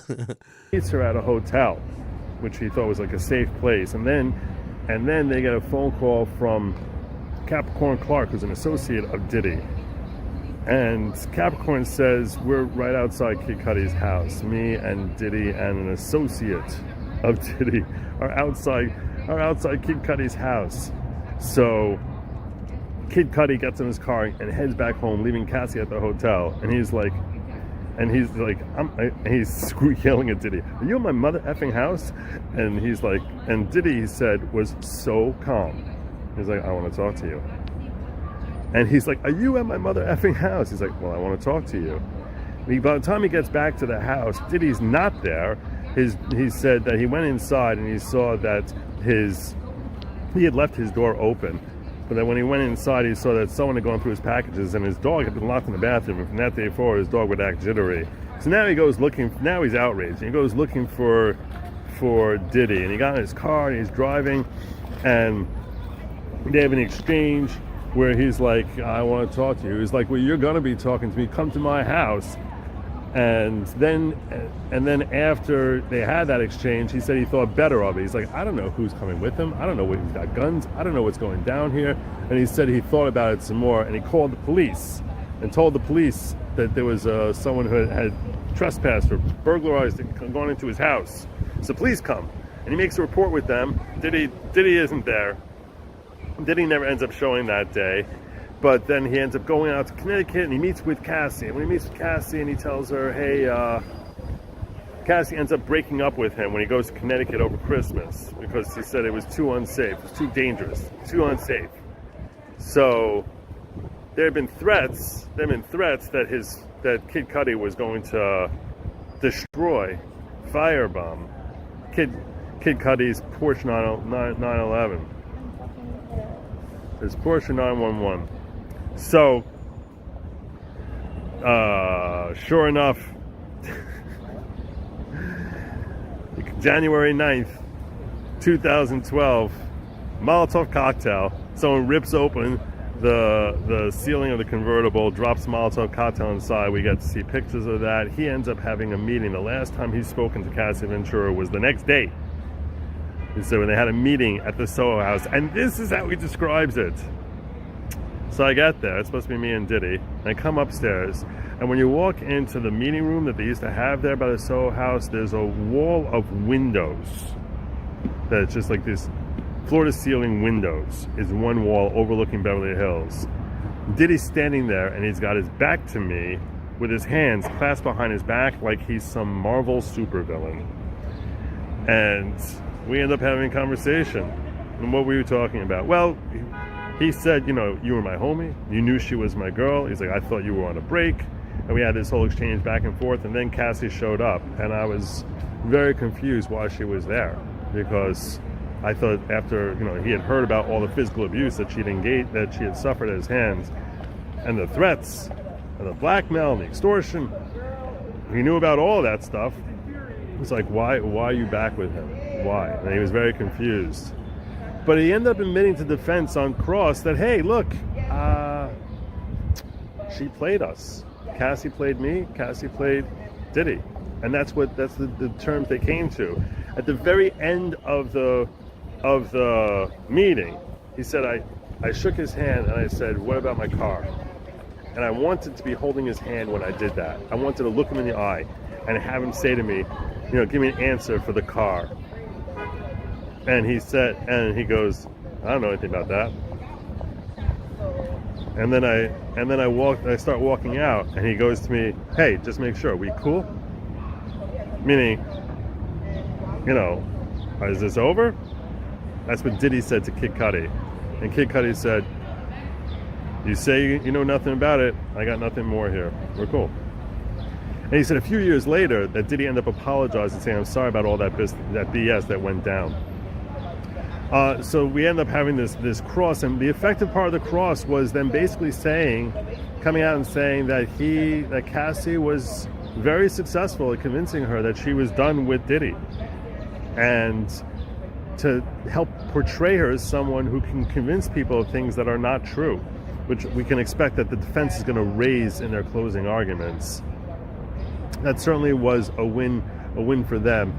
On redirect, the final question on redirect was about the whole exchange in the Soho House when they had their final meeting, and the final question was, so he said that you said we're cool. Did you think he was telling you the truth, that he knew nothing about your car? He's like, no, I thought he was lying. And that's what we got today. So short breakdown, and yeah, I'll be reporting later this afternoon. So then, Godspeed. Okay. Wow. Here we go. Lunchtime update. It's basically winter.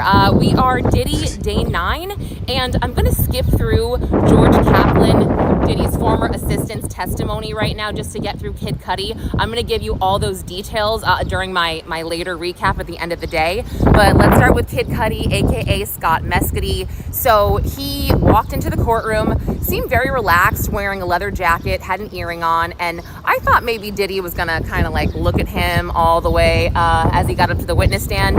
He didn't. He kind of just sat back in his chair. So Kid Cudi testified that he met Cassie, they dated, they worked on music together, and he said that he thought that Cassie and Diddy were on again, off again, but at the time that he was seeing Cassie, which we found out was pretty much about a year. Oh, and also he got up there and said that he loved her. He was in love with her. It was sweet. But he said that he was under the impression that she was totally off again with Combs for that entire year. So, and we all know that Diddy found out about Cassie and Kid Cudi from her testimony when Diddy found an email on her phone to Capricorn Clark or one of Kid Cudi's assistants, something about her toiletry bag at his house.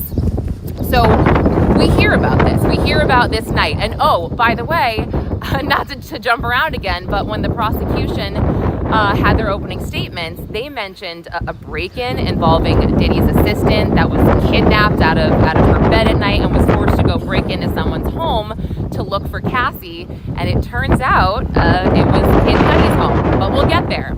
So he goes back to that evening, December 2011. He says that, hopefully you guys can hear me, it's so windy. He says Cassie calls him very upset and stressed, saying, you know, Sean Combs found out, and she's panicking, and she says, come and get me. So he goes to get her, and he takes her to a hotel. He takes her to the Sunset Marquee. He thought that would be better. She'd be off the radar. But then he later says that for whatever reason, Cassie gave Diddy his home address, Kid Cudi's home address.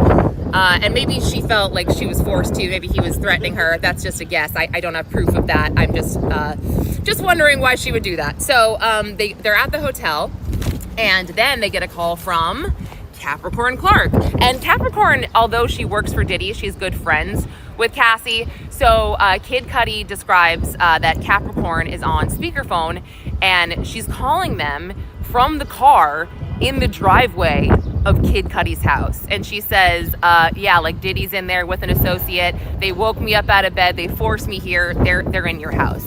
So Kid Cudi is pretty mad, and he's like, what the hell? So he gets in the car, he drives over to his house, and he said he calls Diddy, and he goes, motherfucker, why are you in my house? And he just said, I just want to talk to you. That's what Diddy said. And then Kid Cudi says, I'm on my way over. I wrote all this down. And then Sean Combs says, I'm over here waiting for you. So he arrives at the house.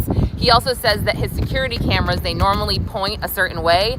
They were pointing down for whatever reason. And but he goes inside. He said nobody was there. All that he noticed was that there were Christmas presents for his family on the kitchen table. They were Chanel, that's all he remembers, and they were opened. And that his dog was locked in the bathroom, or like behind the bathroom door. So he also said that his dog kind of had PTSD from that incident. Ooh, sorry, of being locked in there. Okay, so, sorry, next page. Oh my God, it's so cold. All right, so... Okay, so he calls Diddy after that, and he says, you know, where are you? And then I guess Sean Combs says, yeah, I'm on my way. And I don't know, he said that things went through his mind, like, you know, should I stay here? Should I do something? You know, whatever. Or should I meet him? And he said after going through all of this, he's like, no, I'm not going to do this myself. I don't know if he has weapons. I don't know anything. So he said that he called the police. And the police went to his home, and they made a report about the break-in, and that was that for now. So he went back to Cassie. She was stressed. That was her demeanor. But he went to Connecticut for the holidays. And when he was in Connecticut, Kid Cudi describes that, I'm like... Am I snotting? Sorry, I feel like, oh my gosh, I've probably been snotting this whole time. Really sorry. It's really cold. So Kid Cudi describes that Combs is texting him while he's in Connecticut. Like, you know, what did he say? I just want to get to the bottom of it. You know, I was in the dark about all this stuff. This is what he's texting Kid Cudi. And he's just like, I want nothing to do with this. So he doesn't respond to him. And then Cassie ends up breaking up with him before New Year's. And, you know, he goes back to LA. And then we found out that Cassie goes to Arizona to visit Diddy. And so now we're January of 2012. And he said he's 45 minutes away from his house. This is Kid Cudi. He said he's at his ex-girlfriend's sister's house, and his dog sitter calls him and says that his car is on fire. And it's about 6:30 a.m. And she takes pictures of the car, and he has a Porsche, and it turns out that a Molotov cocktail was thrown through the top of the car. He drives over there. I mean, we see pictures. The whole roof is destroyed. They open the door up. It's all charred on the inside. And he explains what a Molotov cocktail is. You know, it's an explosive, a bottle with an inflammatory liquid. It's lit on fire. And yeah, and then I wrote down that he yawned on the stand. Let me see. Oh yeah, and then his friend Chip sent photos of the car. I guess his friend Chip was nearby. And so yeah, he calls the cops, and he makes a report. Oh, okay. So then, the prosecutor says, what was your reaction to your car being set on fire? And he goes, what the fuck? It was actually kind of funny. Okay, so he says a few days later, that's that. He reaches out to Diddy and he says, let's meet, we need to talk. So he says that D-Rock and, which is, one of his bodyguards, D-Rock brings him to a floor, maybe the 7th floor at the LA Soho house. Cassie is not there yet. He said that he walked in, and this is actually a really funny moment in the courtroom. He said that Diddy was facing these windows, these glass windows, and he was turned around with his hands behind his back, and he goes, he looked like a Marvel supervillain. Everybody's like, what? And then he said that Diddy's demeanor was so calm, it was almost bizarre. He said that he was offering him water twice. He made sure to say that, and he just said it was really weird that he was so calm and bizarre. And basically, they said they worked it out where, Kid Cudi said, I didn't know you guys were still dating. I'm sorry. It's over, blah, blah, blah. Worked it out. They shake hands, and Kid Cudi says, while, their hands were still clasped, he said, well, what about my car? And Diddy just said, let me see what he said exactly, sorry. Diddy said, I don't know what you're talking about. And this is per Kid Cudi. And Kid Cudi said that he kind of let his hand go and just walked away. And Diddy's like, wait, I thought you said we were cool. And he said, yeah, you don't know anything about my car. Okay. And that was that. He said he didn't see him pretty much ever until a few years later at Soho House again in LA when Diddy was with his daughters and Kid Cudi was there for something. He just went up to him and he apologized for everything. So I thought that was interesting. And I'm really sorry if I'm snotting, gosh. Okay, so really quick, a minute left. So Brian Steele did the cross of Kid Cudi, and it was actually funny. At one point they had a sidebar. I don't remember what it was exactly. But Kid Cudi goes, Mr. Steele, I want to say something. And the judge was like, nope, you can't. It was kind of a funny moment. And Brian Steele, he kind of got Kid Cudi to smile a little bit. He complimented him, said, how talented he was. And then the things that he pointed out, the important thing the defense pointed out here. Okay. The fact is, he asked him about the police report with the car. And he said, well, did they ever follow up with you, the LAPD or whichever agency it was, about the car? Because, they got fingerprints, they got DNA. And he said, he basically was like, I don't know what you're talking about. And Steele said, yeah. So the DNA was from a woman that they found. And Kid Cudi said he didn't know that. And I'm not adding in any commentary here. So just, make your own conclusions in your mind if whatever you think is going on. Then he asked him about the police you're talking about, and Steele said, yeah. So the DNA was from a woman that they found. And Kid Cudi said he didn't know that.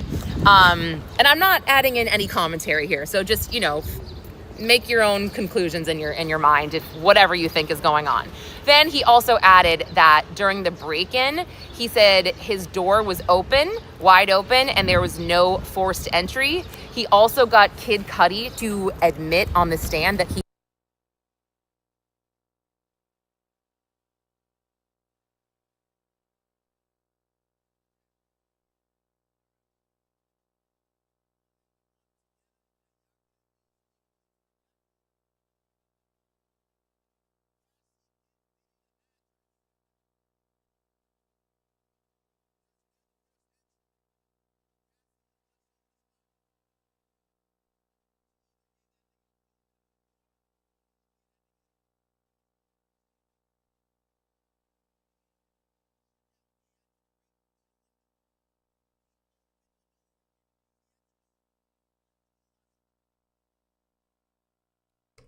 Okay, my bad, chat. Appreciate y'all.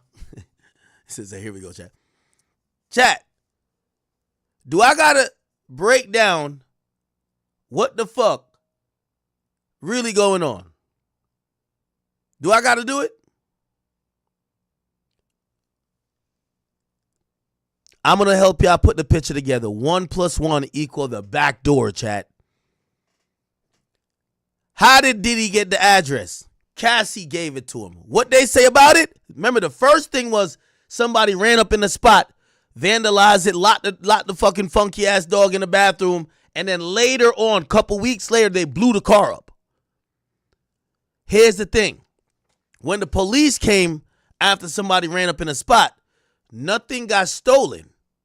Nothing got stolen. Here's a kicker. There was no forced entry. Nobody kicked the door down. Nobody jimmied the lock. None of that. None of that. What happened? Come on, use your brain. Cassie dropped the low. Cassie was just over there. Remember, Diddy found out because she left a little toiletry bag over there. Diddy seen the motherfucking email and said, bitch, I know you ain't fucking on no crop top wearing ass nigga. She clearly either had a key or knew how to access the spot without breaking in. There's no forced entry. She gave the low. You don't think she gave the key? You don't think she gave the key? Yo, I see why Kid Cudi testified like, nah, I'm going to be honest with you. This testimony, I think it helped Diddy on some shit. Now, granted, he is saying Diddy did blow his car up. He thinks he did it. But he basically is saying both of them was shady. He's like, he seemed like he had some love for Cassie, but at the end of it, and that's what we got to say, Brian Steele kind of did his thing.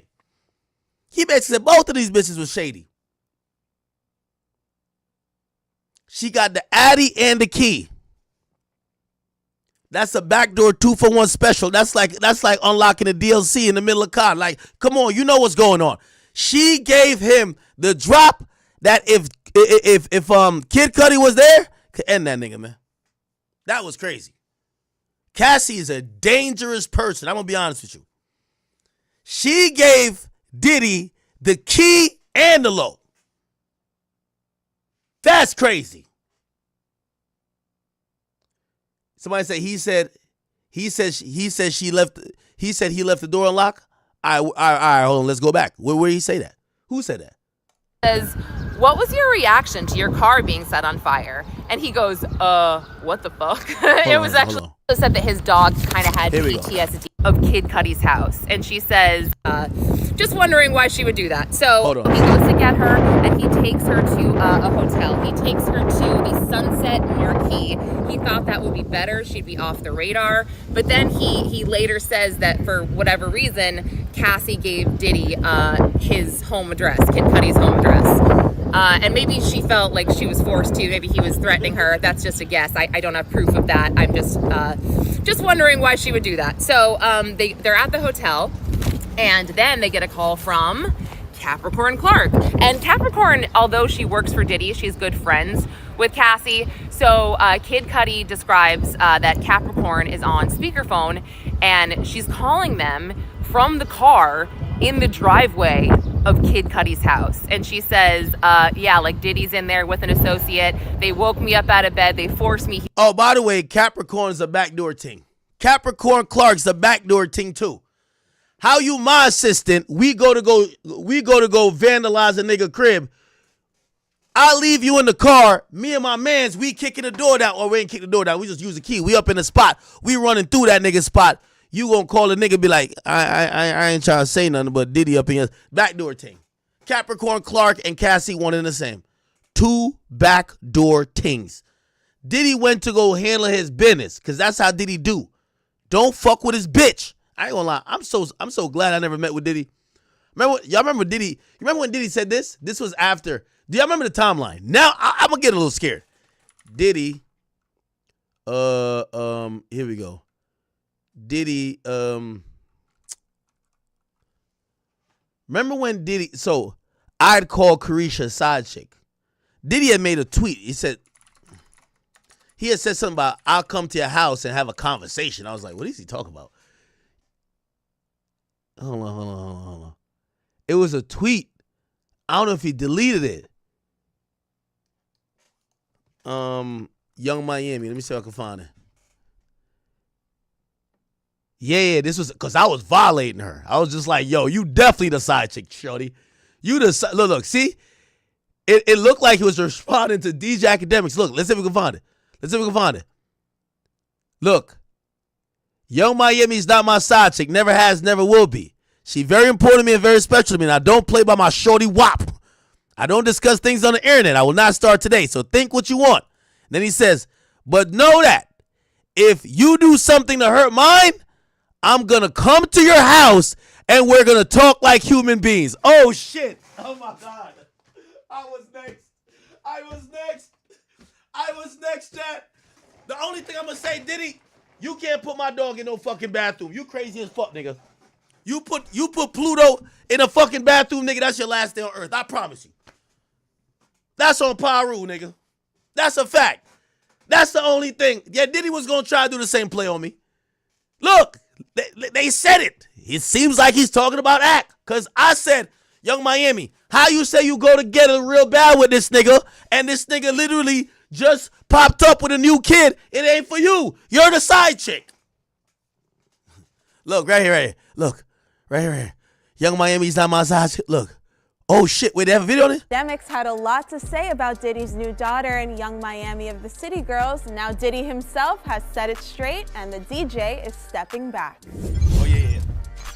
After Diddy announced the birth of his daughter, DJ Academics wasted no time criticizing the mogul. Yo, chat, could all y'all give me credit for being smart enough?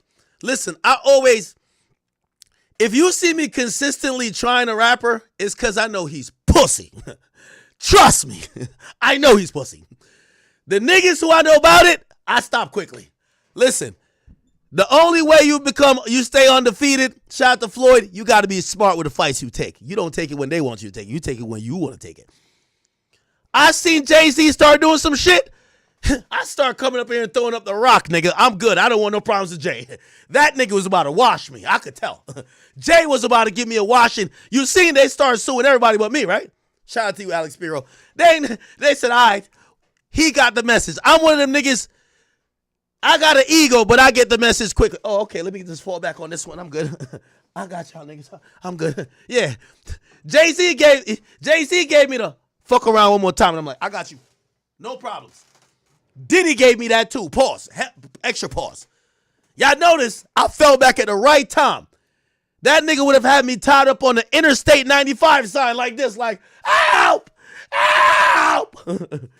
I knew the perfect time to fall back from this.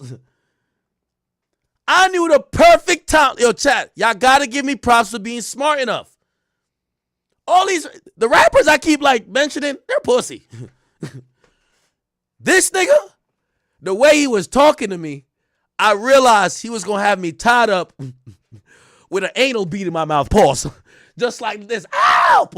Help! I got Cassie's motherfucking restraints on. I'm tied to the interstate sign. Cars driving by like, who the fuck is this fat ass nigga? I knew when it was time to fall back. Cause, yo, when the nigga hit me, I knew I was fucking up his pussy. I knew I was. The nigga hit me, and it was just one of those, I could tell by his facial, motherfucker. Chat, y'all ain't notice how, told my DJ Academics versus Diddy. Yeah, I wasn't gonna be, like, I ain't gonna lie, Kid Cudi, I probably snitched better than you, but still, I just didn't want to do it, bro. I'm good. Look, I almost got done like Kid Cudi, Chad. They almost did me like that. Yo, Chad, y'all not happy? Nah, Diddy's not pussy. You crazy as fuck. You crazy as fuck, my nigga. No, he's not. Daughter and Young Miami of the City Girls. Now Diddy himself has set it straight and the DJ is stepping back. After Diddy announced the birth of his daughter, DJ Academics wasted no time criticizing the mogul and who he's dating. In a tweet, he accused Diddy of having a side baby on his harem of side chicks. Young Miami. That's a fact. Diddy different. My nigga done fucked around and had a side baby on his harem of side chicks. Brother love, a real one.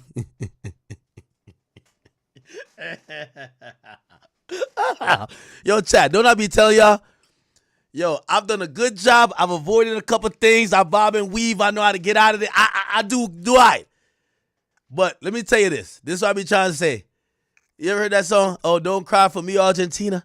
Listen, I know I'm a motherfucker. I know. I ain't get my ass whipped yet. But I'm still going to sue. I'm still going to police whenever I do. But I ain't going to be in the hospital bed like, why did they beat my ass this bad? I'm going to know. I'm going to know, Chad. I'm going to know. I'm a motherfucker. I know, nigga. Yo, I got some of these niggas tossing and turning. I cost a couple of these niggas a couple millions. I done fucked up a couple like harems. This nigga Diddy had a strong pimp game that he done violated niggas from the 90s. Kid Cudi learned his lesson. And right when I seen he was about to make an example out of me, I could tell. It was like, I was like a weatherman. You know, the weatherman could tell you, oh, it's going to be raining later. You're like, nah, nigga, it's sunny. No, it's going to be raining later. I'm just letting you know. I could tell shit was about to go dark. I fell back and apologized. Brother Love, I only want to show love. Carisha, I got no problems. Whoa. Harem of side chicks. Young Miami herself clapped back and said, I'm nobody's side. Let's just make this clear on this good Monday. Yo, chat, let me tell you this. That was my strategy at the time. Nothing pisses a woman off than dismissing her as a side bitch. All these chicks got that main character syndrome. They don't care if you say he got side chicks. They don't want you to call them the side chick. So I was trying to get under this chick's skin. Well, she was a side chick, though. Keep her up. Once I said that and she tweeted that, I know the next text to Diddy. Bitch, look how you got me looking crazy in the media. You got these bitch-ass, hoe-ass niggas like academics talking shit about me. Why you don't set shit straight? This is because you don't check niggas no more. I thought you was Sean John. I thought you was Diddy. What you got these niggas talk? And then when I seen Diddy start tweeting, I said, my bad, player. I ain't trying to fuck up your pimp game. I don't want to get done like Kid Cudi. Don't dangle me off a balcony. I'm fat. It's going to take a lot of y'all to hold me up. Well, I'm not fat like that no more. But imagine how many niggas got to hold me up over the balcony. Ah! Ah! I'm too fat to dangle off a balcony. You can't do that to me. Gotta do that to like a Wale type nigga or like Shy Glizzy or something like that. You know what I mean? You can't do that to me, bro. You can't do that to me. I don't come second to no. Diddy also jumped in with an adorable nickname, I may add. He tweeted at YoungMiami305 Chat, I know a real threat when I see it. When Meek said he was going to come piss on my steps, I took he was trying to flirt with me. I'm like, I don't swing that way. I'm not calling you daddy in the pool. Please don't say that to me again, sir. Hey, Ack, I'm about to come to your house, whip my dick out, and piss on your steps. Whoa, that's flirting. I was confused. What is he talking about? He's trying to flirt with me. I don't like this. Pineapples, I'm uncomfortable. Anybody who's socially aware know a real threat. When Diddy started tweeting, that was one of the realest threats I've ever seen. I know there was going to be action behind them words. Meek Mill was trying to come get freaky, my nigga. Like, he came to my house. If I threw out 2 bottles of baby oil and Astroglide, that nigga would have a slip and slide in my fucking driveway. That nigga wasn't finna do nothing, man. But that nigga Diddy, ooh, he started tweeting, told my I'm gonna come to your house so we can have a conversation. Nigga, that's a hit. Like, what are you talking? Nigga, you was there when Biggie got killed, nigga. I'm not listening to no shit like that from you. Is not my side chick, never has been, never will be. She's very important and special to me. Put it like this, when a nigga gotta come out and address his relationship, because all these niggas are hoes, that means he's going through hell. Like, for example, me, right? Like, I'll see some of y'all be having some jokes in the comment section. Y'all wondering what my situations is when it comes to personal life. Sometimes I let y'all in, sometimes I don't. But it's constantly changing sometimes. I don't feel the need to go to tell y'all what it is every time. If I come on here and I'm making a statement, somebody done got to me or got to somebody around me that I gotta clarify. You know what I mean? That's how it go. And I don't play about my shoddy walk. I don't discuss things on the internet, and I will not start today. Well, DJ Academics revealed Tuesday night on Twitch that he and Diddy actually DM'd over his comments and that she's a queen. Phew! I hope all is well in love. This is Billboard News. Hold on, let me see if the DMs are still open. The way that nigga DM me, bro. Oh, they forgot to put the shit where he says, I'll come to your house. And then, you know, the funny thing is, he was on Diddy Breakfast Club, come to your house. Like, he said the same thing. And, like, Envy was like, Diddy the type of nigga, he'll come to your house. I'm like. And that's a world. Hey, for every rapper in the game, I told y'all who I took the L to or whatever, I don't call it L. I back down to Diddy and Jay-Z. If I'm still pushing the line, clowning you, I just think you a bitch. I ain't gonna hold you. I ain't gonna hold you, bro. I just gotta keep it on. When I seen Jay-Z, nigga, I could tell Jay-Z was gonna either put a federal charge on me, nigga. I started apologizing to him. Tory, you're on your own. Nigga, I seen it from a mile away. Shit just start changing. I seen lawyers who ain't never, hey, Ak, what's up, man? Like, yo, how much you care about this? So you on his team? I'm like, what the fuck? Shit start happening with, when the Jay-Z shit was happening, and I said, I'm one of them niggas, I could tell where there's about to be a fight. Okay, I'll be in the car. I'm out. So I got out of Dodge. Jay, I want no problems. I love you. I love your beautiful family. I don't care what Kanye West said. I think your kids are adorable. Love them. All right?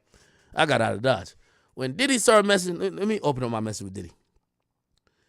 These are the old one. Okay.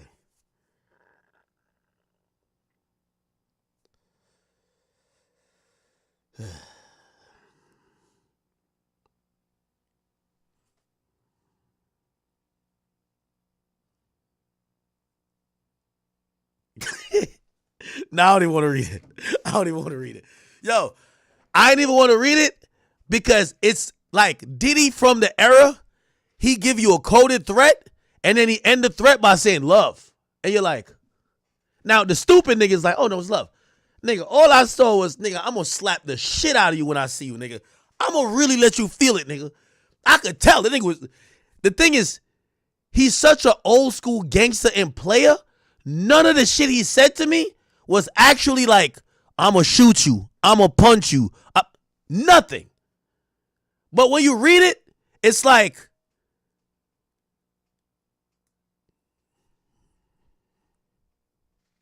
you know what it is, right? We don't get it in. It's all love. Like, it was, I don't even want to read it. Because me and Diddy cool now. Me and Diddy cool. Me and Diddy cool. Me and Diddy cool now. Me and Diddy cool. Somebody say you let Wack bitch you every day. Wack not sending serious threats. These niggas were sending serious threats. I'm telling you. Okay. All right. Look, here, there's a part in this interview where he's talking about, look. All that I want to live in. And so, you know what I'm saying? I want to be that change that I want. Today is Diddy Day. Diddy. I know Justin from, I'm really like. Nah, it was when he was talking about the side chick. Diddy talk side chick Breakfast Club. Oh my God, it's too long. Oh no, it was our this slogan to go share with nobody else. Right. And so that's the only message. We don't have to condemn Kanye or for no other lives matter. At one time it was all about The Rock and all being changed to. I heard a version of that record. Record is beautiful. You know what I'm saying? I'm saying, you don't believe in that. No, I'm saying I just and then. When it comes to them dating, yes. It feels like they're that age. Like, what advice do you give your daughters? They start asking about side chicks, and you start like, and I remember watching this interview. I'm like, oh, that nigga talking to me. And this is just me right now, you know.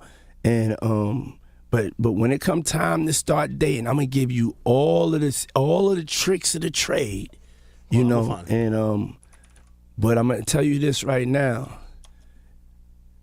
If you give it away, it ain't worth as much. It ain't worth. Y'all gotta wait and take your time. And that's like the conversation, to treat yourself like queens and don't do nothing without coming and talking to me. So that's why I'm at a highly he was talking about down to the next level. Hold on. Like, damn, you know. Here we go. I mean, what? Yeah. Last time you got into a wrestling and moved some furniture around, bro. Hey, yo. Oh, here we go. Don't say wrestle, Diddy. Say fight. You think I'm not here no more? Or you think we can't wrestle? You know what I'm saying? I mean, what? Yeah. Last time you got into a wrestling and moved some furniture around, bro. Hey, yo. Don't say wrestle, Diddy. Say fight. Don't say wrestle. Hey, yo, when I get on you, though, for real, I'm trying to bite your face off. But I don't be doing the same fight. I'm more of a savage. This is when I realized Diddy ain't recognize his age right here. You know, I just said your dad is a unique individual, you know? And yeah, I mean, the truth, just the uncut truth of what it is that your dad, that may not be what you like, or you may fall in love with somebody like your dad that's honest to you. You know what I'm saying? What if when they're older, in their 20s, they bring home a 50-year-old man? What would you say to that?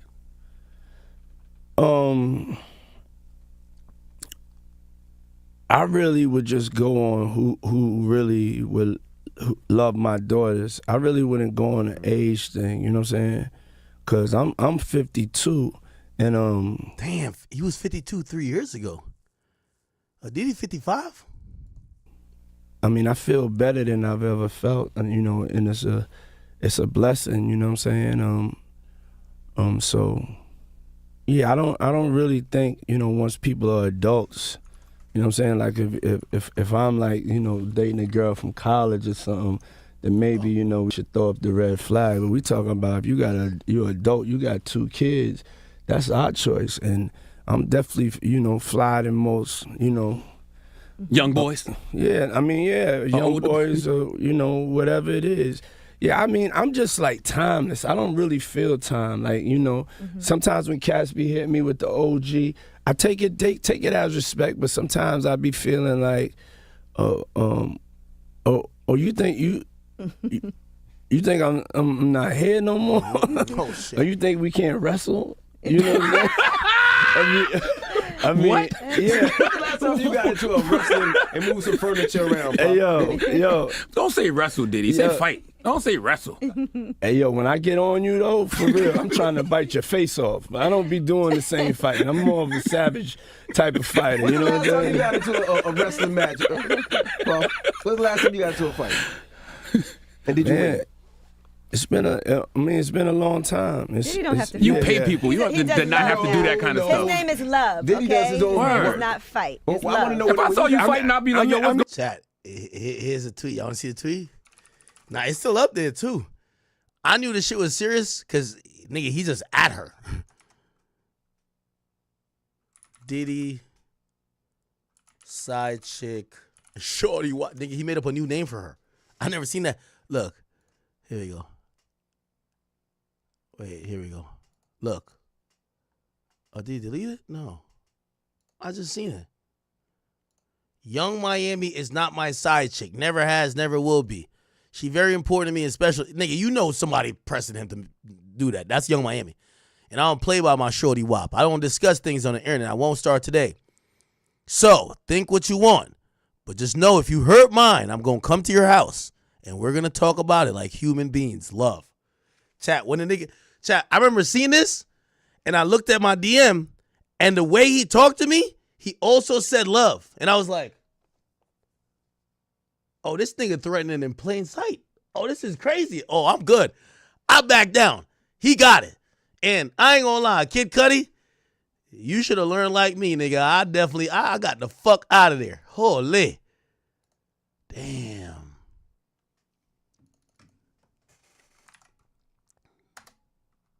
Nigga say he saw Diddy looking like a superhero.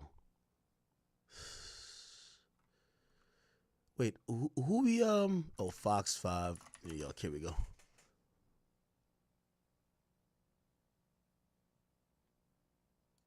What the fuck is this? The hell? Give me 1 second. I'm trying to get the thing up for us. Pause. John Diddy Combs sex trafficking case filled with suspicion and suspense today. Rapper Kid Cudi is on the stand right now detailing a threat that Diddy once made to him. Fox 5's Linda Schmidt is live in Lower Manhattan, and she picks it up from there. Linda, what's the latest? Yeah, hi there, Bianca. Well, first of all, I can tell you this. Every day, the testimony in this trial has been jaw-dropping. Today will be no different. Rapper, as you're talking about, rapper Kid Cudi on the stand, and he is testifying today. Go ahead, take a look at this video, because this is Cudi arriving here at federal court in Lower Manhattan earlier today. Now, he is wearing the black leather coat and smoking a cigarette. He is testifying about his brief relationship with Sean Diddy Combs' ex-girlfriend, Cassie, back in 2011, after she and Combs Combs had broken up. Now, Cassie has already testified that Combs flew into a jealous rage about her relationship with Kid Cudi, and he threatened to blow up his car. Now, Cudi has already testified today that he met with Combs after his Porsche exploded, and the remains of a Molotov cocktail were found nearby. Combs is charged with running a criminal enterprise dealing with drugs and sex trafficking. He has pleaded not guilty on all counts. Now, yesterday, Combs' former executive assistant, George Kaplan, also testified. He continued this morning, and he left court earlier today. After wrapping up his testimony, he had testified that he would buy drugs for Combs and that he would clean up hotel rooms after Combs would hold drug-fueled sex marathons called freak-offs. And a federal agent also testified yesterday that when they raided Combs' home in Miami last year, they found gun parts to make AR-15s. All right. Okay. All right. My bad, Chad. Holy shit.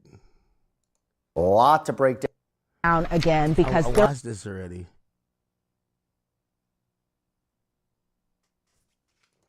Let's go to entertainment tonight. No fucking way, chat. Diddy really went to that nigga's house.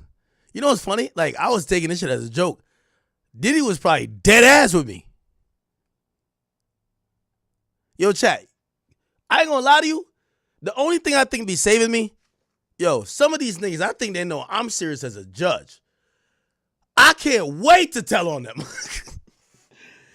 Kid Cudi, like, you're not even a gangster. Nigga, Diddy would have been doing life back then. If it was me, he would have been doing life. Like, I think that's the only reason why niggas don't, like, I think. Because some of these niggas, bruv, I can't wait to tell on them. I've been waiting for the day. I don't even say some of these niggas now. I'm like, yo, shit, I'm over here doing an investigation for the cops. I'm about to just, hey, yo, take my notes, y'all cross-reference your notes, and let's file the charges, and I'll show up. Come on now. Anyway, damn. Nah, this shit's crazy. Did Kid Cudi post some other shit? By the way, we also, there's some Tory shit that popped up. There's some Tory shit that popped up, chat. Some Tory shit that popped up. We gotta go listen to the Tory shit. Oh, do y'all want to see the exhibits of the house? So, Diddy's lawyers, and I don't know why they did this, because he's a millionaire, well, billionaire actually. They had like, they had exhibits that they put into evidence of how heavy-handed the government is. And I'm guessing why they did it is to show that the government probably just had a hard-on for Sean P. Diddy Combs, basically saying when they raided his Florida mansion, they broke the gate. So they have a picture of the gate being broken. They have a picture of how rough they were, and they were like, they didn't meet any they didn't meet any people that was saying you can't come in here. If they had be like, hey, we want to get in the gates and we're the feds, they would have got let in, but they broke the gate down. There were certain rooms that they could have asked the property manager for access to that they kicked open. So they were saying that the feds was doing a lot. Now, obviously, I think the AUSA kind of came back around and said, yo, why do you do raids like this? They asked the agent, and the agent said, we don't want to give people time to prepare. But they do have, like, pictures of the gate and all that type of shit that was actually broken. You know what I mean? By the way, chat, I'm wondering, yo, could this happen if Young Miami is not involved? Like, if Young Miami's not in this trial, it's like Cassie's face was all beat up. Ooh, celebrity makeup artist is speaking out. Holy shit. Oh, we didn't read that yet. Okay, my bad. Okay, so we just stopped at Kid Cudi. There's much more to actually. Okay, so let's get back into this. Chat, we got to finish the day up in tweets. I know Kid Cudi's the big, the pause. They left your door unlocked. No, okay, cool. All right, bet. So, chat, here's the thing. Give me 1 second.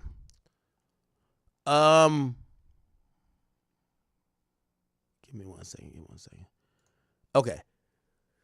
So the big testimony was obviously Kid Cudi, but he took the stand and looked like he got off the stand pretty quickly.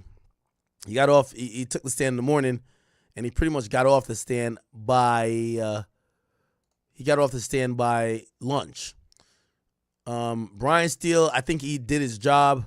He pretty much had Kid Cudi admit that Cassie is as much of a culprit to what he feels happened in a sense of his home getting raided, or not raided, but vandalized, and his car getting broken into. So while Kid Cudi started by saying, no, I got a lot of love for or I was in love with Cassie, by the end of his testimony, when Brian Steele got a hold of him, Brian Steele got him to admit that Cassie was playing games. Cassie was a backdoor ting.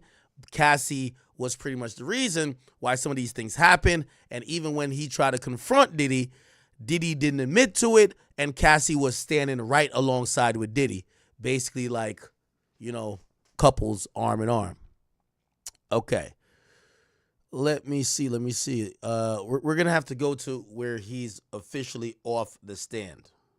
Okay? Let me see.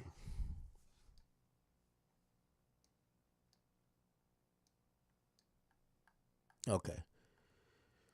So he gets off the stand, and by the way, we should be caught up after he gets off the stand because that's where we stopped. Okay, so they stopped here. They went for a break.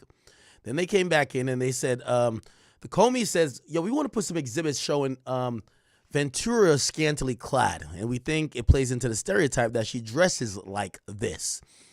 She must have consented to the freak off. So they're basically trying to use they're trying to address the people who are saying, nah, Cassie's just a hoe. She must have loved all this shit. So they're trying to address this. The judge says, well, I only have one album cover. Estavio says, well, we could bring it up on screen.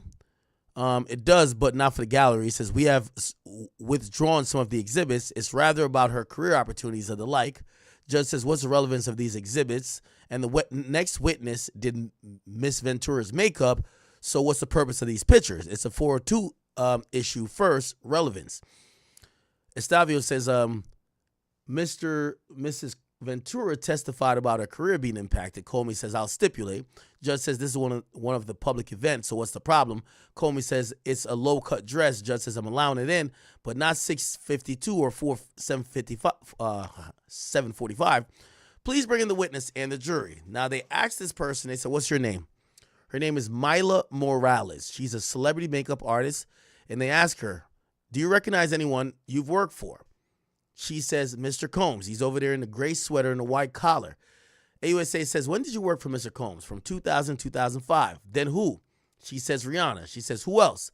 Jennifer Lopez and also Cassie. I said, well, when did you work for Cassie? 2007 until COVID, which means from 2007 till probably about 2020, which would even span beyond when Diddy was dating Cassie. It said, well, she's like a little sister to me. They're like, well, how much older than her are you?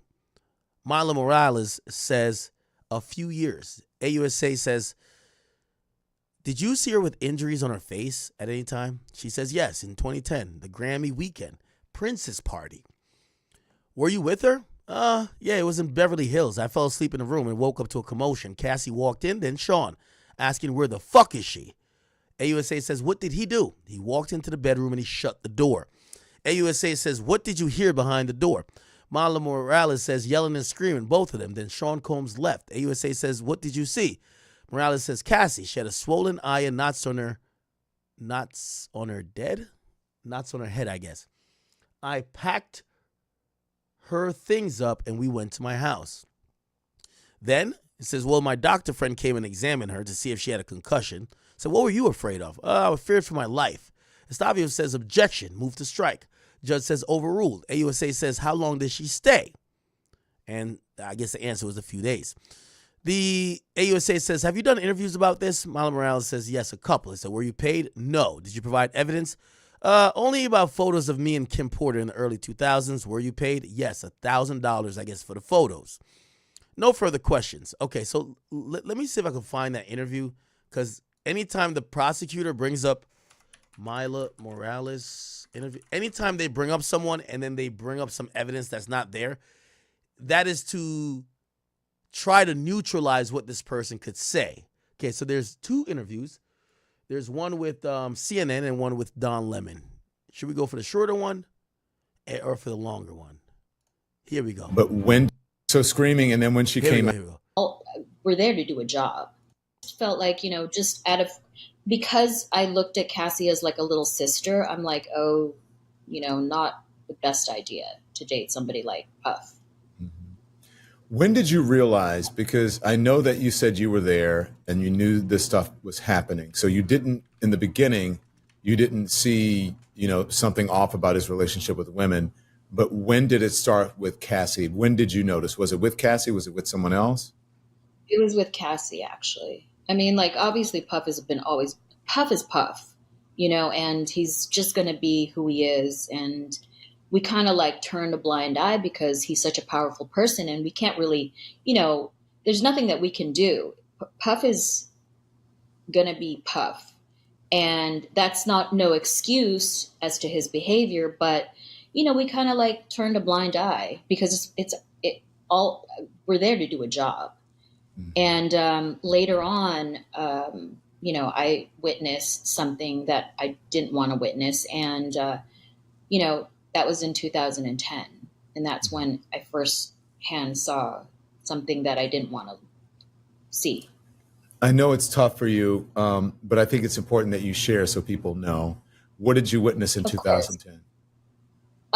Well, it was, I don't think we should talk about that anymore, Dawn, because I've already did an interview about that and it says it all in the interview, but it's just something that, it's a trigger for me and a trauma because, I came into this business, loving what I do and loving the people that I work with. And, for me to witness something like that was like, it was a lot of trauma. I understand that. For as much as, listen, I'm a survivor of abuse. And I know as much as you can share, because the people who saw your other interview may not Who the hell abused this nigga? The folks who are going to see this. So if you don't mind sharing what you can share, I would appreciate it. And again, I don't want to push you past any limit that you have. I mean, I didn't necessarily witness the entirety of it because I was trying to get, Cassie out of, I was packing her bags, getting her out of the situation so that I can lead her to safety. Where were you guys when it happened? It was at a hotel in Beverly Hills.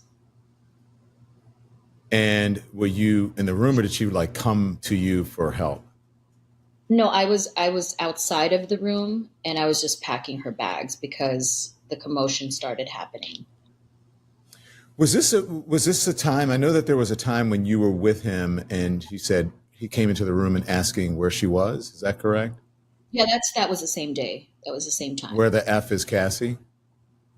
Or where the F is she or something like that. And then what happened after that?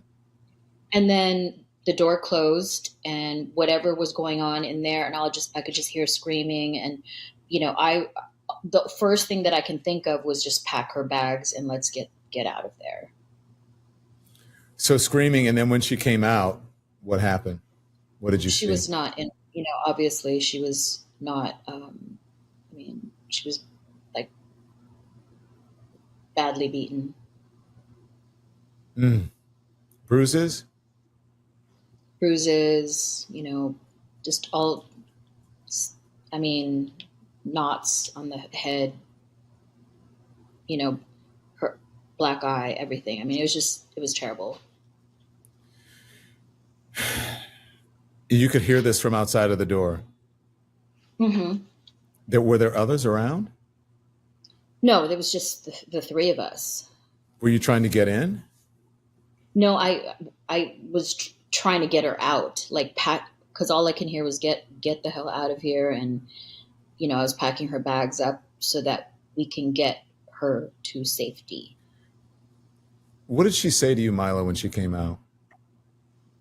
I don't even remember, honestly. Why is she not telling the full story? Come on. All right, here we go. It was on Piers Morgan, she said it? Oh, it was on Piers Morgan. Piers Morgan. My bad, chat. Is this it?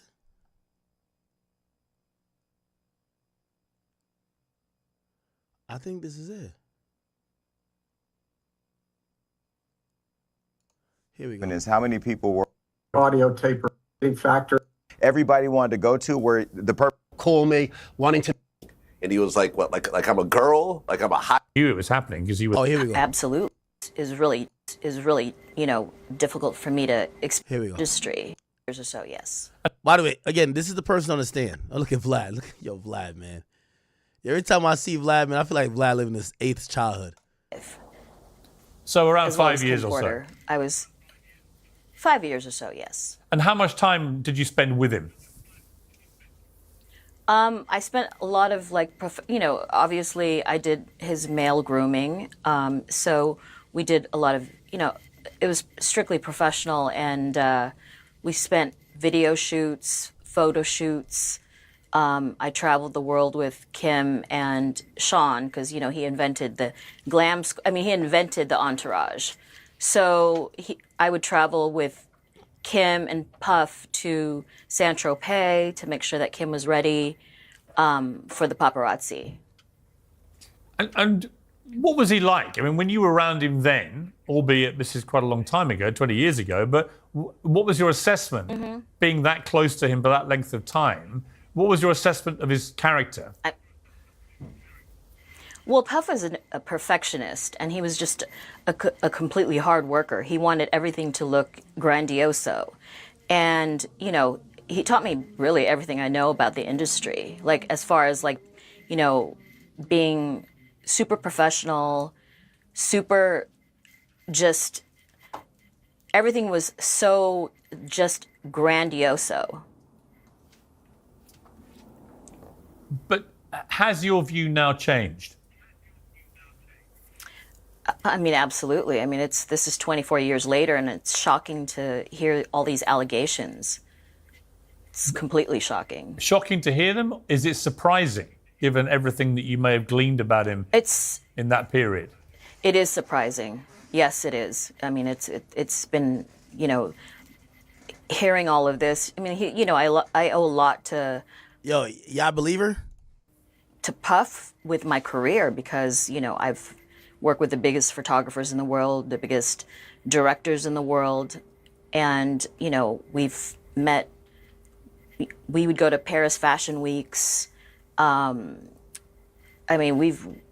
were running around with the biggest names in the business. So, to hear all of this happening right now is it's shocking. You see, the reason I'm curious why you find it that shocking is that in 2010, you were very close to Cassie as well. And we've seen this horrific video, which emerged last year on CNN from several years prior, where he literally... I'm just going to ask you, I'm going to just let the viewers know where I'm going here.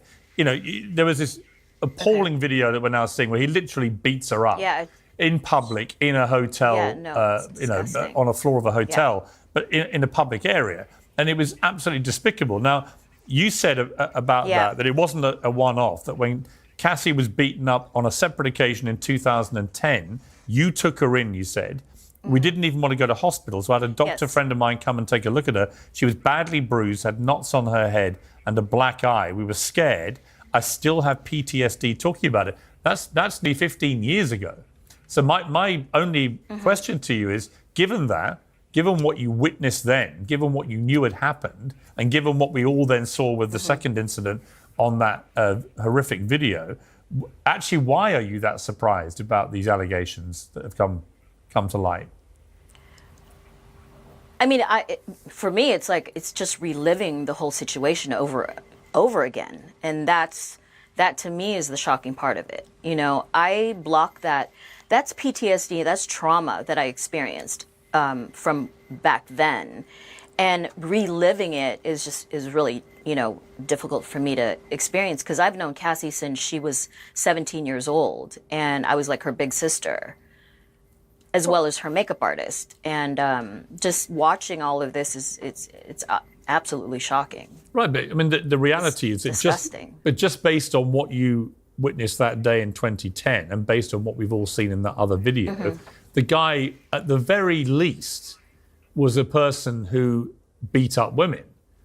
And yet the picture you painted of him, of your time with him, in the early 2000s, was actually very positive. And you say you're very surprised and shocked by what's now come out.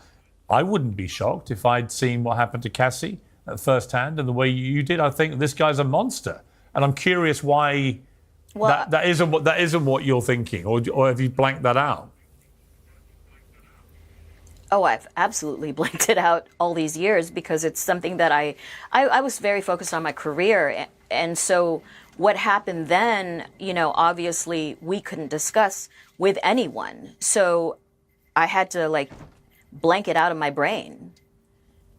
Do you wish with hindsight... I had to continue on and... Right, but do you wish with hindsight, and I'm not accusing you of doing anything wrong. I'm just saying, do you wish with hindsight to prevent him treating other people in such a horrendous manner? Do you wish you'd taken it to the police, to authorities?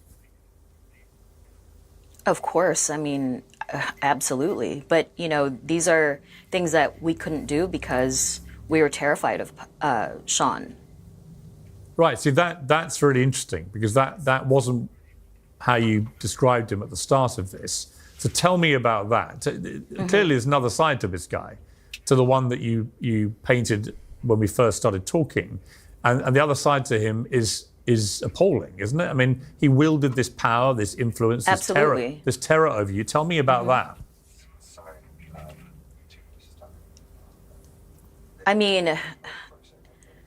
Like I said, at the beginning of, my career with Puff, it was just we were rising to the top. And when it got to the point with Cassie, it was very difficult for me to deal with that. Even right now, it's just, it gives me trauma. And so watching all these allegations unfold, being an industry professional, that's all I cared about. And I don't know what goes on behind closed doors. So that's not, that's not something for me to even think about. And so when, watching this unfold, it's been really difficult for me to stomach. Right, but it wasn't, just respectfully, it wasn't behind closed doors, because in 2010, Cassie came to you after he beat her up.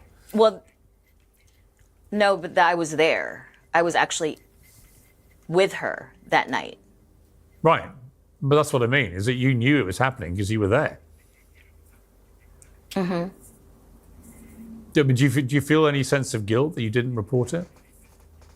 Of course, absolutely. I feel a lot of guilt. I've been feeling that this whole entire year, because I wish that I could have done something more. But at the time, we were both very terrified. So it's what were we supposed to do? You said, this is a quote from you, we were always scared of Puff. He's a powerful person. Mm-hmm. We don't know what would have happened to us if we spoken out. He could make you disappear. That sounds like you're saying he would basically have you killed. Who knows? Who knows? We were just scared. Did you genuinely think he might have you killed? No, I don't. I was just saying that because that's something that it's a thought. It's just not. I don't know if it would happen. It was a thought. Well, that's a pretty extraordinary thought to have, Myla, about someone, isn't it? That they have the potential capability to do that. Well, it was a thought. This interview is a little odd. It's one thing I noticed about some of the people who are now raising a red flag or doing interviews or even eventually testify. The lingering question does become, nigga, why you ain't say nothing until now? You know what I mean? If this is so bad, why you ain't say nothing until now? Let me give me a second. So, for example, Gene Deal has a new interview out with Art of Dialogue. And he's talking about his time of going to the trial, right? And part of him going to the trial is him saying that he thinks that Diddy's using dirty tactics in court. For example, here. Check this out. Instead of making music, she was making muse. And he thought he was getting his muse by seeing this young girl doing the things that she was doing. How you feel about Diddy daughters leaving the trial when Cassie started to testify about all the sexual acts that she engaged in with their dad? I believe that his daughters had no business up in that courtroom. And I know that they want the jurors to see that he has a family, he has that moral support from them. But see, the prosecution and the defense, especially the defense, had already told Diddy how they was gonna go, because they know their game plans. They know what they're gonna go at and what they're gonna talk about. And they know they was gonna bring those things up. And how dare you have your daughters in there? Maybe that would be their deterrent for never to let somebody do them like that. No matter how famous they want to be. Maybe that's their deterrent. But for have your kids up there to hear some of the nasty shit that you did, and they know you used to fight their mother, they know that you used to do certain things with their mother. That was one of the craziest moves I ever seen. Very selfish. Very selfish. I don't want to. Yeah, I disagree. Gene Deal obviously seen a bunch and like he don't like Diddy, but like, imagine going to trial and your family don't show up. Your family got to show up.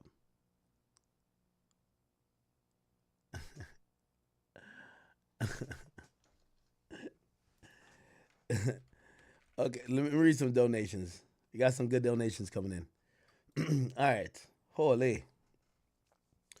So Gene Deal went to I think he went to the trial to be able to get more interviews, and I think these interviews are paid. I think Art of Dialogue and Vlad and people like that, they pay for interviews. So that probably was a good business move for Gene. Let me read some.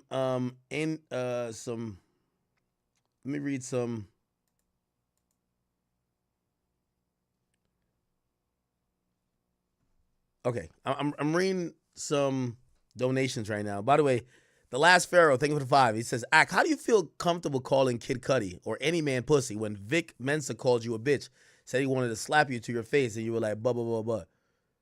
Brother, we're doing an interview. If y'all don't realize right now, it's the reason why I'm Ak. I'm going to get the content. Now, it's one thing if you're saying the nigga slapped me and I just sat there and kept doing the interview. Okay, fine. But I ain't going to lie. People call me out my name all the time when I'm getting that content. I see some of y'all even say it. They be like, yo, you let Wack call you little guy. Man, I don't give a, I'm about to go. I know exactly. There's certain people with ad hominem attacks. Whatever. You know what I mean? Also, I don't care about that. Here's the thing about the Kid Cudi thing. My point is this. The reason why I think Kid Cudi is pussy is because you're either a gangster or you're a civilian. If Kid Cudi went to the police and actually took the proper law enforcement steps, he's not pussy to me. It's when niggas don't go to the police, I think they're going to handle it in the street. But when you don't get handled in the street and you talking to a man, you grab his hand, you said, but what about my car? And he said, what car? Or he says, I don't know about that. And he's punking you the whole time. I hate in the middle ass niggas.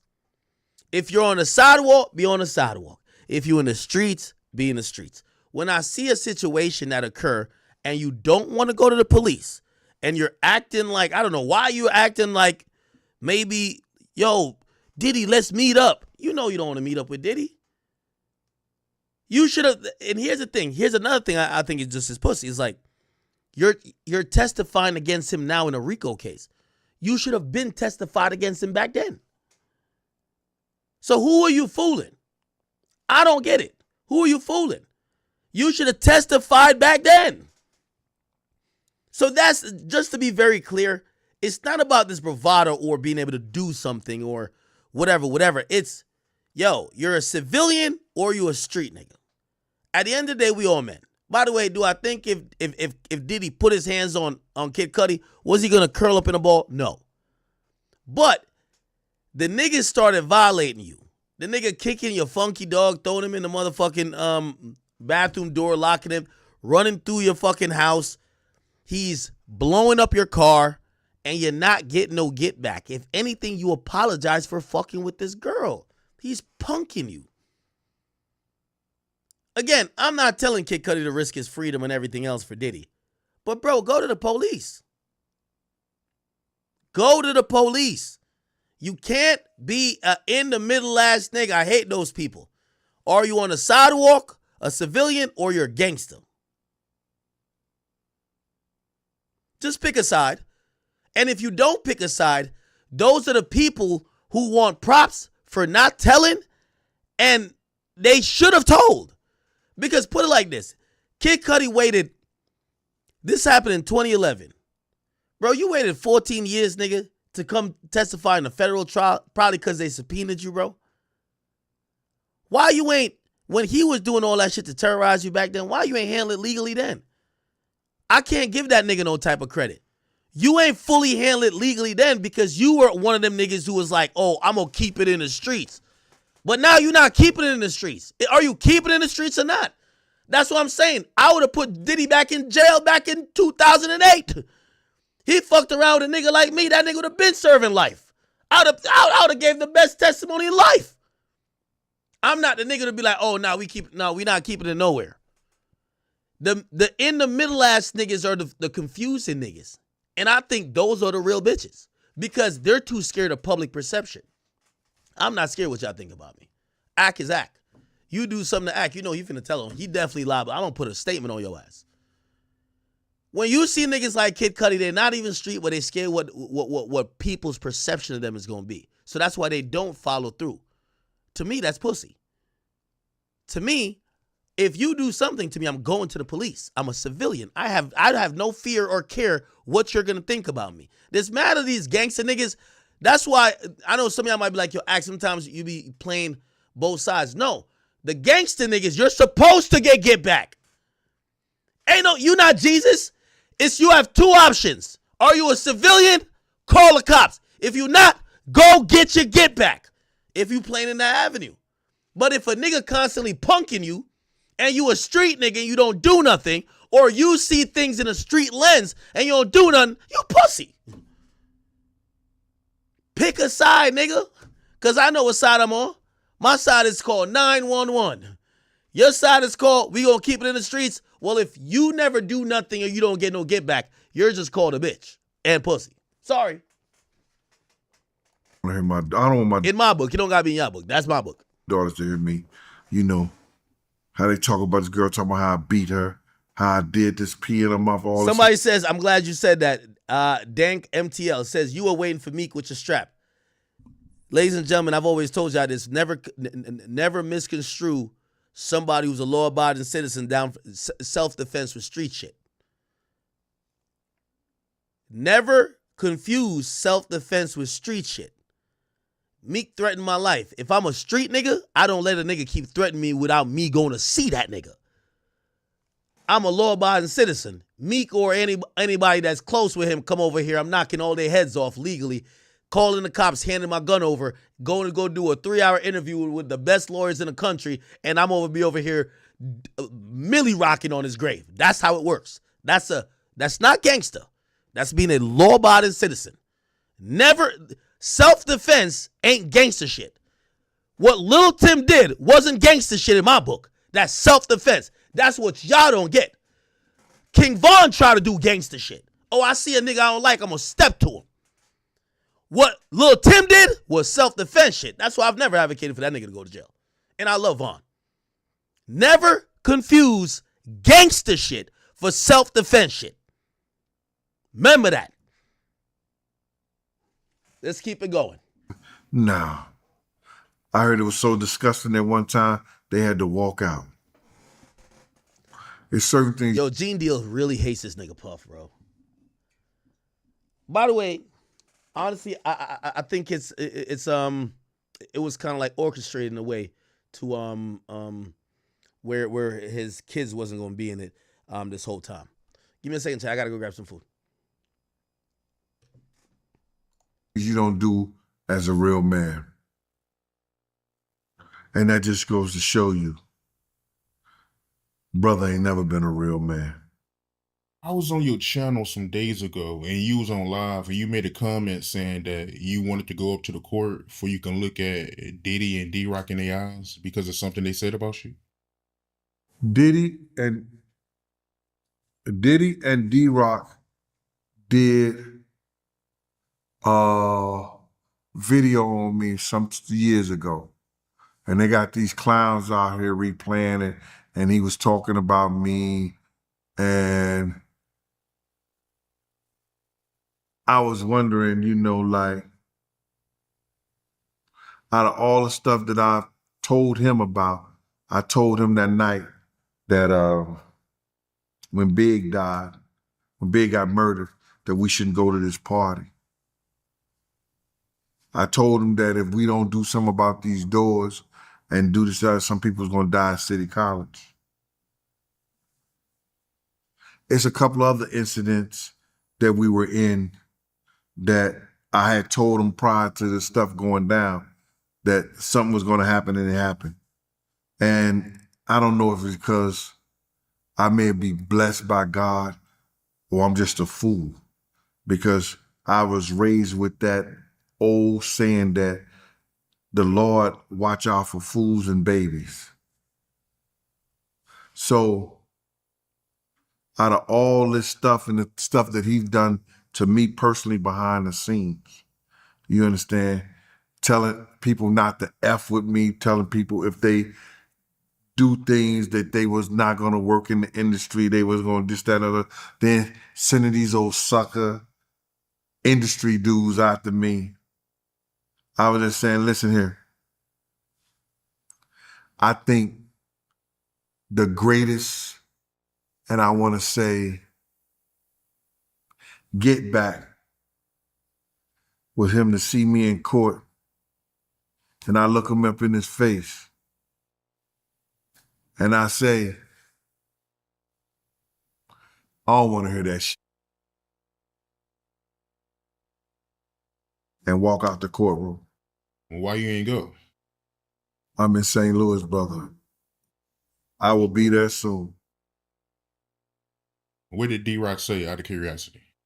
No, D-Rock was just being his hype man about, you know, a security personnel that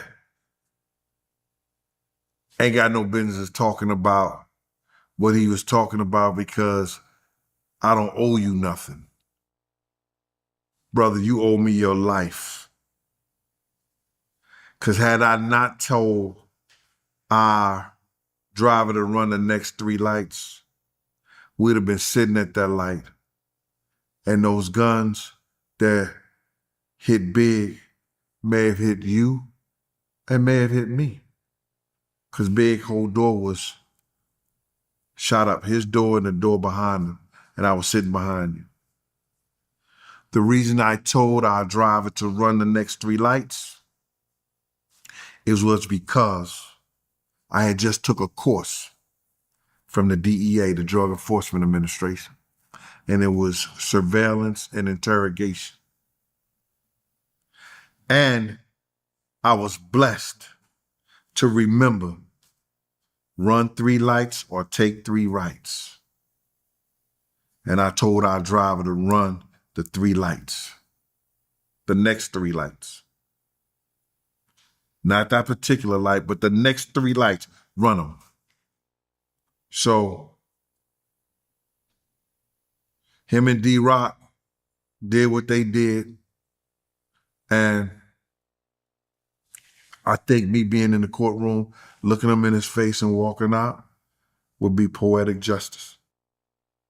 What you think about Cassie testifying that D-Rock would tell her to put an ice pack on her face after, you know, Diddy would beat her up? That was the cover-up from security. Security had to make sure, and D-Rock was the cover-up man, to make sure Cassie didn't be seen with her face bruised and battered. D-Rock had that type of charm with the women too, that he probably could do that with her. So that's why he put D-Rock up to do it. How you feel about Diddy's appearance in court? They saying that he got all gray hair, his facial hair, his hair is all gray. He got a gray sweater on. Like, how you feel about his appearance? Well, first of all, he can't use that stuff in court. He can't get that behind bars. So his appearance, you think Diddy wants somebody to see him looking like an old man? He can't do nothing about that because they're not going to let him dye his hair in jail. So he's going out as natural. He could cut his hair low. You understand what I'm saying? But he can't use any dye. They're not going to give him no dye to take or dye his hair. That's not a choice. That's something that he has to do. And him throwing signs of the heart and everything like that back to his family and stuff, I don't believe the jurors, like that or even care about that. Yeah, they reported that he got a Bible with him. Like he's reading the Bible during trial. All that is a front, bro. What happens is that the defense is trying to have him distract himself. So they know it's a possibility that he might break on somebody, break down, or do something. So what they're trying to do, well, read over this, look over this. You understand? So they don't show the real you. Because once the jury find out that's the real him, and he is capable not only beating and threatening somebody and making them have sex, making them go to this place, that place, all over to have sex, then that's when the trafficking part comes in. That's when what she said about him having the guns to go get Suge Knight makes it true, makes it him possessing guns or being able to possess guns being truthful. So when they see all that and all that comes about, that's what's going to make him get convicted because they're going to see his true self.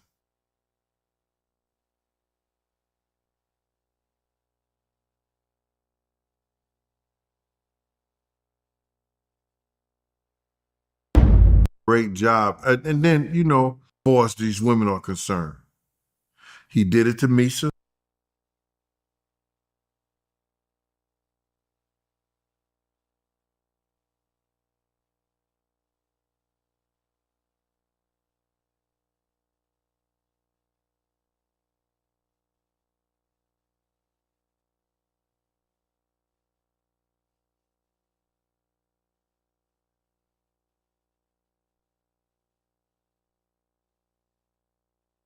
Oh, great. Perfect. Muted. I said, I wonder why they don't bring these guys up for interviews, Chad. I mean, up on the stand. By the way, I got Chick-fil-A. Don't worry about it. Here's the thing. These guys are doing interviews for money. I don't think they're bringing Gene Deal up because the security guard we keep hearing about a lot. We haven't heard Gene name at all. We heard about Roger Bonds. I think Roger Bonds might be a witness because here's the thing. To me, Gene Deal is cashing out now. He showed up to the trial, doesn't get brought up, showed up unannounced. We don't even know if he got into court.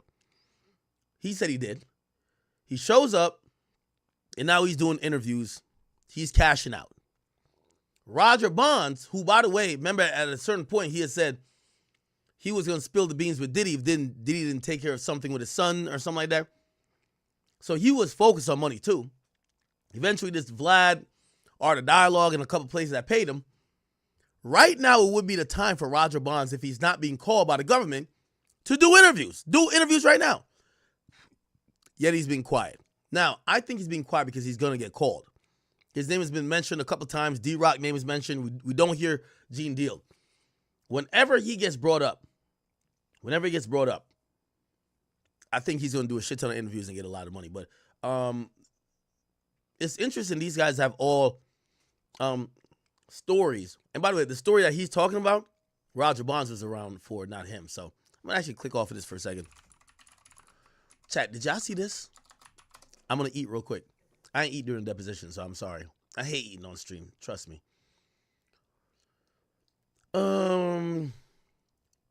Did y'all see?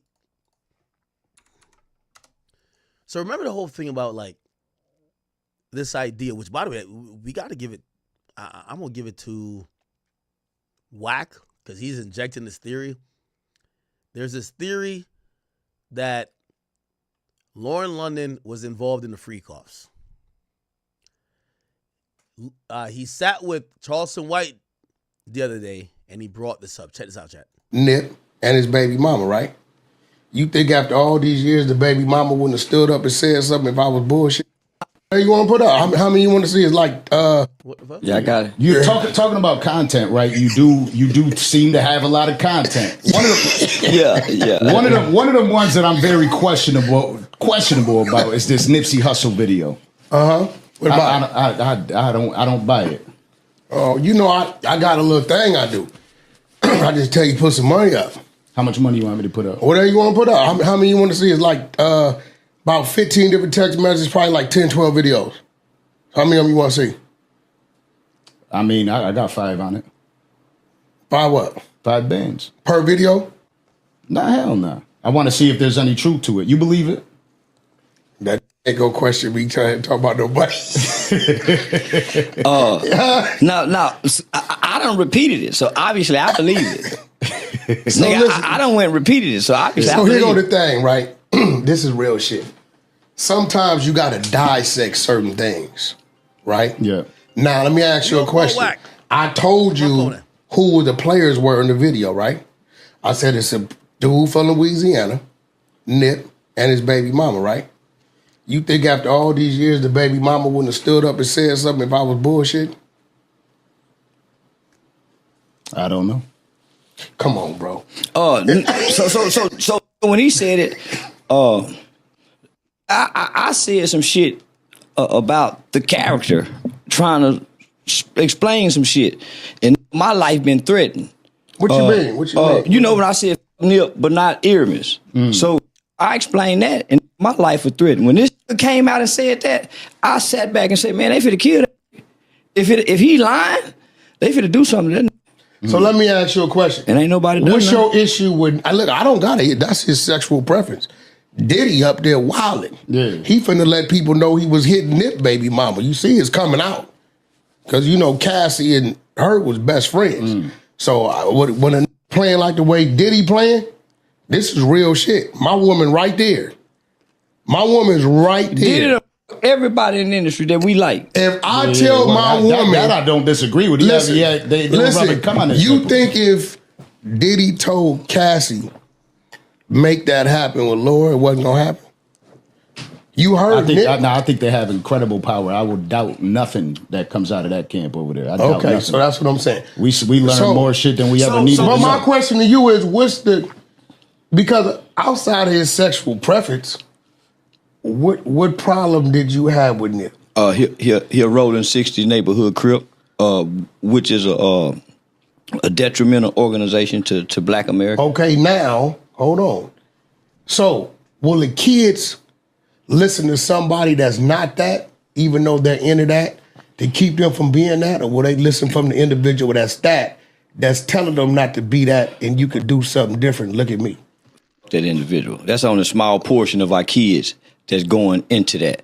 Most of our kids aren't going into that. Maybe in LA, in those small LA, Chicago, but outside of those two entities, our kids aren't automatically going into that. All right, chat. We finna call Whack. We got to figure out. Was Nipsey Hussle doing a freak off?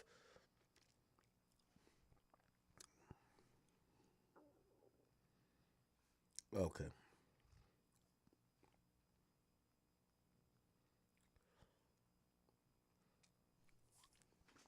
All right, let's go. Let's call Whack.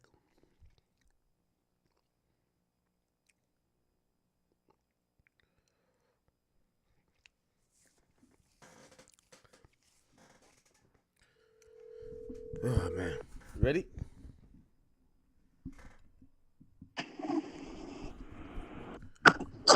Yo. Whack! yo, Ike, you a different acting nigga, bro. Nigga call you, I can't get you, boy, but you got both my numbers. Nah, you don't pick up, bro. You got both my numbers. You gotta hit. I call both and text both, bro. You didn't even pick up when I was trying to get the shit done for Big Bro. He hit me, and I hit him, and he never hit me back. What you mean I didn't hit you? No. He hit me. Bro, the nigga told me set it up, bro. Right, you know how I am, set it up. That's your guy, I'm your guy. You went dark on me. No. I said yes. I told you the day. I told you what day I could. The 13th. He was with it, but I couldn't get you to set nothing up. He hit me. I'm like, bro, he ain't answering, baby. The nigga busy. It ain't never a time you call me, bro. I ain't gonna answer. And if I don't, as soon as I see you called, I'm back at you, bro. Like, it be dark sometime for days, but as soon as you want to talk about something, you call on Whack. I thought we could set up through text. I didn't know you were calling to set it up.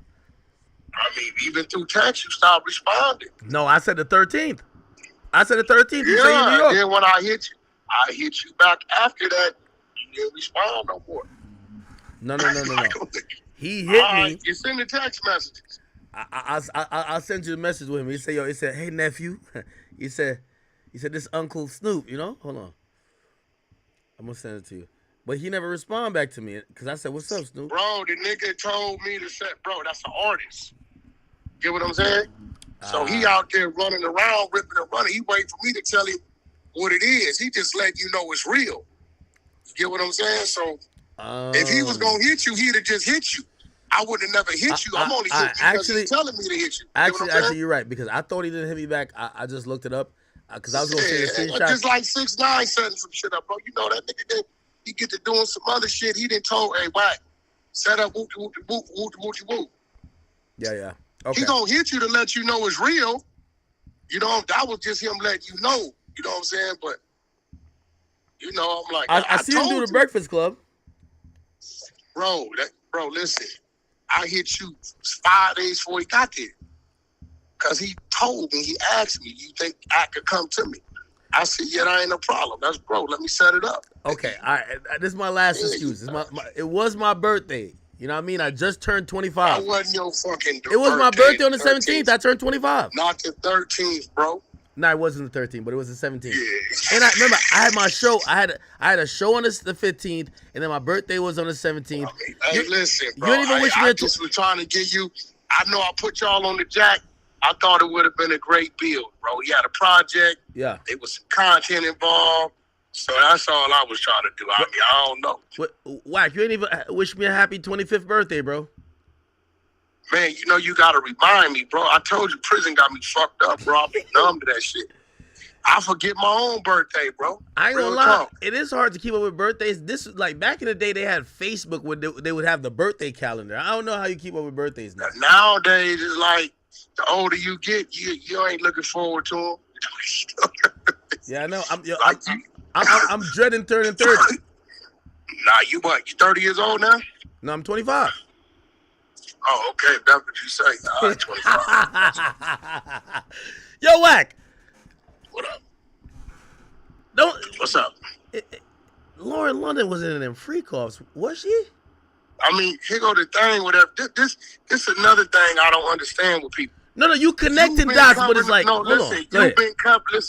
you've been covering the Diddy trial like a motherfucker. I've been watching, right? Yeah. Why everybody acting like I created this and they ain't saying that Lauren London and Cassie were best friends and there's some shit that's gonna come out they got on tape and all this shit? Like, bro, I'm just following the trial like y'all following the trial. Hold on. But when you say there's some shit on tape, like, do you know there's something on tape? I mean, bro, I'm gonna be real with you, bro. I'm gonna use common sense on some real shit.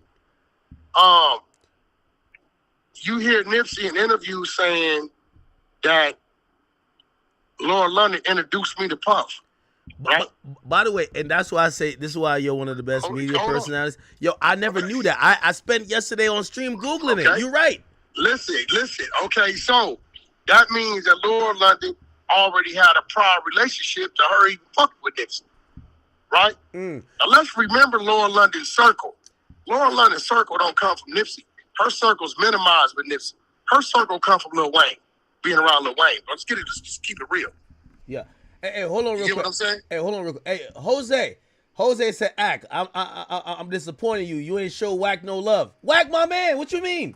That's a fact. They being real, bro. Jose, that was some bullshit. now I ain't gonna lie. did, No, bro. hold on. No, I'm dead wrong for this because Wack was coming to me. It was gonna be one of them like pause. It was gonna be a big one because everybody knows I did the yay shit. Went crazy. I've been on a little. Yeah, that's what I'm saying. Oh, okay. I'm gonna take the L on this. All right, Jose. Right, and then on top of that, he out there in your backyard. All you gotta do go cross the bridge and through the tunnel. That's true too. Okay. All right, hold on. Break this down because I think you connected dots. I forgot they were best friends. Then I realized they did interviews they were together. best friends. Now look, I'm gonna be real. So let's look at what we learned about Puffy. Fuck what I knew. Let's look at what we learned about Puffy and Cassie. It was. Can we agree that it was no limits to those two?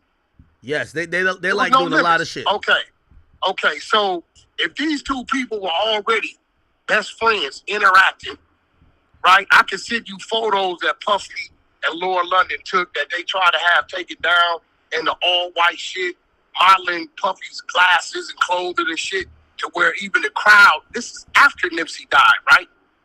Even the crowd was kind of like, what the fuck is that, right? So it's already a relationship there intact.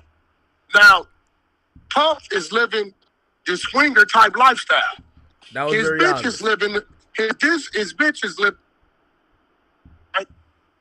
Right. Okay. So my whole thing is if that's already going on prior to Nipsey, their relationship, it's no doubt in my mind on one of them islands, on one of them jets where they moving around, something went on, and they saying it's tape in there and it's gonna be some leaked shit come out. They got all that shit. Now let's cross the street to what I do know. And next time you out here, I'm gonna have my man pull up just so you can put your eyes on the video so people can stop saying I'm just making up shit. Right? I'm gonna have him pull up, he gonna pull up, open his phone, he gonna show you everything. Yeah, but he wouldn't do like I know you talking about the video that Nipsey's supposed to have with the baby mom. He wouldn't do that with Laura London though. She's a superstar. She's beautiful. But see, you missing the point. Everybody thought that about Cassie too until it came out, right? Oh, that's true too. I ain't gonna lie. Don't nobody know what the fuck going on behind closed doors, bro. Also, listen, I understand the lifestyle of your woman being the dominant one in control, and you telling her you want to have a little fun, let's go over here, and she making it happen. It's just real shit. Now, when I heard you say this, Go ahead. When I heard you say, you know, Black Sam gonna tap you on the shoulder. He might give you the rock star treatment. Like, I'm not, hey, bro, listen, no disrespect to Black Sam, right? I don't know Black Sam like that. Black Sam don't know me like that. And what the fuck he got to do with Laura London's truth, bro? Well, here's the thing. I think they protect Nipsey's leg because you know, I got heat the other day for saying Nipsey got killed because he called people a snitch. They don't hearing that. But that's the truth. Hey, look, you know what's crazy, Act? What? A nigga will talk about a lie about you, but you can't talk about the truth about another motherfucker. Check it out, bro. We talk about Tupac and his rape case, his rape trial. We talk about Biggie and the weird shit he's saying in his music. Hey, bro, ain't nobody finna be talking about niggas is too gangster to have a conversation about, bro. Get the fuck out of here with that shit, Yo, bro. Wack, I'm gonna tell you, this is why they gonna blame Now you. you looking at that text message I sent you, right? Yeah, Wack, I'm gonna tell you, they're gonna blame you for this because here's the thing. You know everybody's too scared. Everybody's too scared to say what you're saying. Who? Wack. We saw what Black Sam did to Rockstar. They making demonstrations. Hey, bro, listen. What did Black Sam do to Rockstar? He walked him across the he escorted him across the street. That's what he did? Okay, well, what did he do to him? He didn't do anything to him. But here's the thing, though, Wack. Okay, so if he wanted to do something to him, Rockstar, we can honestly say in Rockstar defense, he was totally in the blind, right? Yeah, but here's the thing, though. I think what people are gonna say is that, yo, this woman, her name wasn't really in it like that, and Whack 100 just brought her name in. No, it's no Whack 100, motherfucker. The puppy trial and the attorneys are saying they got evidence that's about to come out and show it was Dilly. What the fuck are you talking about? Yeah, but nobody. Yo, so Whack, only thing I'm doing is saying her and Cassie was best friends. So if Diddy and Cassie is living that type of lifestyle, then I can see that being what it is, bro. It's real shit. Yeah, but she's a first lady of the Marathon Continues right now, and you know, you gotta. Hey, bro. Hey, look, like, we don't even know her to date another. Ever since he died, we don't even know her to date another nigga. Like, what that mean? That don't mean she have it. I mean, that's her business. But you know what? You really want to break this down with me? Because they don't want. You don't want to break this down because I'm gonna give you some math right now that's gonna make you sit down somewhere. Well, if you want to break it down, you want to break it down with me? I'll break it down with you. Cool. Okay, what's this young lady I met you with? Shy Glizzy. That's Shy, right? Yeah. You still with her, right? We up and down. One day high, one day cold. Okay. Well, all right. Well, let's say you and her is the way Nipsey and Lauren London perceivably was, right? Okay. To the people in the world, it looks like what? They were what? They were together. They were married or whatever. All that right now. Okay, they have a child, right? Yeah. Okay. They got a child, right? Yeah. Okay, they was together 5 years right before his demise, right? Yeah. So why he didn't marry her? Uh-oh. Don't come fucking with me, bro. Kill me with that bullshit drama. He was about to marry her, but he got killed. He was about to marry her. No. Ain't no, bro. 5 years a kid and y'all the Huxtables? Miss me with that, bro. Because guess what? We all got relationships to where people don't know when it's bad or when it's good or what the fuck is going on. Okay, I get that. You get what I'm saying? I get that. Yeah, so all this, the perception, that's cool. Don't get mad at me, bro, because I'm following the trial, right? When they said, yo, it's videotape of or Diddy masturbating while watching and giving orders, we didn't get mad, did we? Nigga, we following the fucking trial. Hey, let me ask you a question. The only thing I'm saying is, okay, if they saying they got some video footage of something that went on with them, it's believable because that was Cassie's best friend. And if Diddy got control of Cassie and they swinging the way they swinging, I can see that happening. Like, what's wrong with, what am I saying wrong? Okay, let me ask you this question then, right? Because until I start seeing you remind us, we forgot like these. So now we got a good breakdown of what the freak off is. The freak off is a man who likes is an orgy, a threesome, a BDSM. Bro, they just giving it another name, bro. That's it. Hold on, but once I start thinking about it, what we now know the freak off to be, what you said that was depicted on the video with Nipsey, that would be a freak off too. Yeah, but this is the thing, right? You're right. That would be considered a threesome. Yeah, right? but a freak off a lot of times was a threesome. Bro, orgy, a fucking swinger party, a BDSM party, threesomes, whatever. Now, this is where it starts to get a little tricky. Yeah. I can bring 100 people in the room and we can put on a video, right? And in this video, they're gonna be doing some things. A nigga like me or you may say, oh no, I don't fuck with that. Then another 10 people say, I'm with that, right? So it all depends on what crowd is watching it, on what type of response you're gonna get from it, bro. Now me, right, I'm looking at this shit, I'm like, oh hell no, this shit ain't cool. What I see, right? Whatever. You know what I'm saying? This shit ain't cool, what I see. So, but this shit ain't nothing new, bro. This shit ain't nothing new. If you want to go even deeper. Well, let me ask you a question though. But at least 35% of these so-called gang bang street killer OGs is freaking a man in the penitentiary. Wait, what? All these niggas, it's a fact. Nigga, I done seen niggas married with a homosexual in their cell and calling shots on their crew on the yard. It's a fact, homie. So let's just be real. I don't think Nipsey, if you're trying to say Lauren London freaked off with Diddy, Nipsey never knew.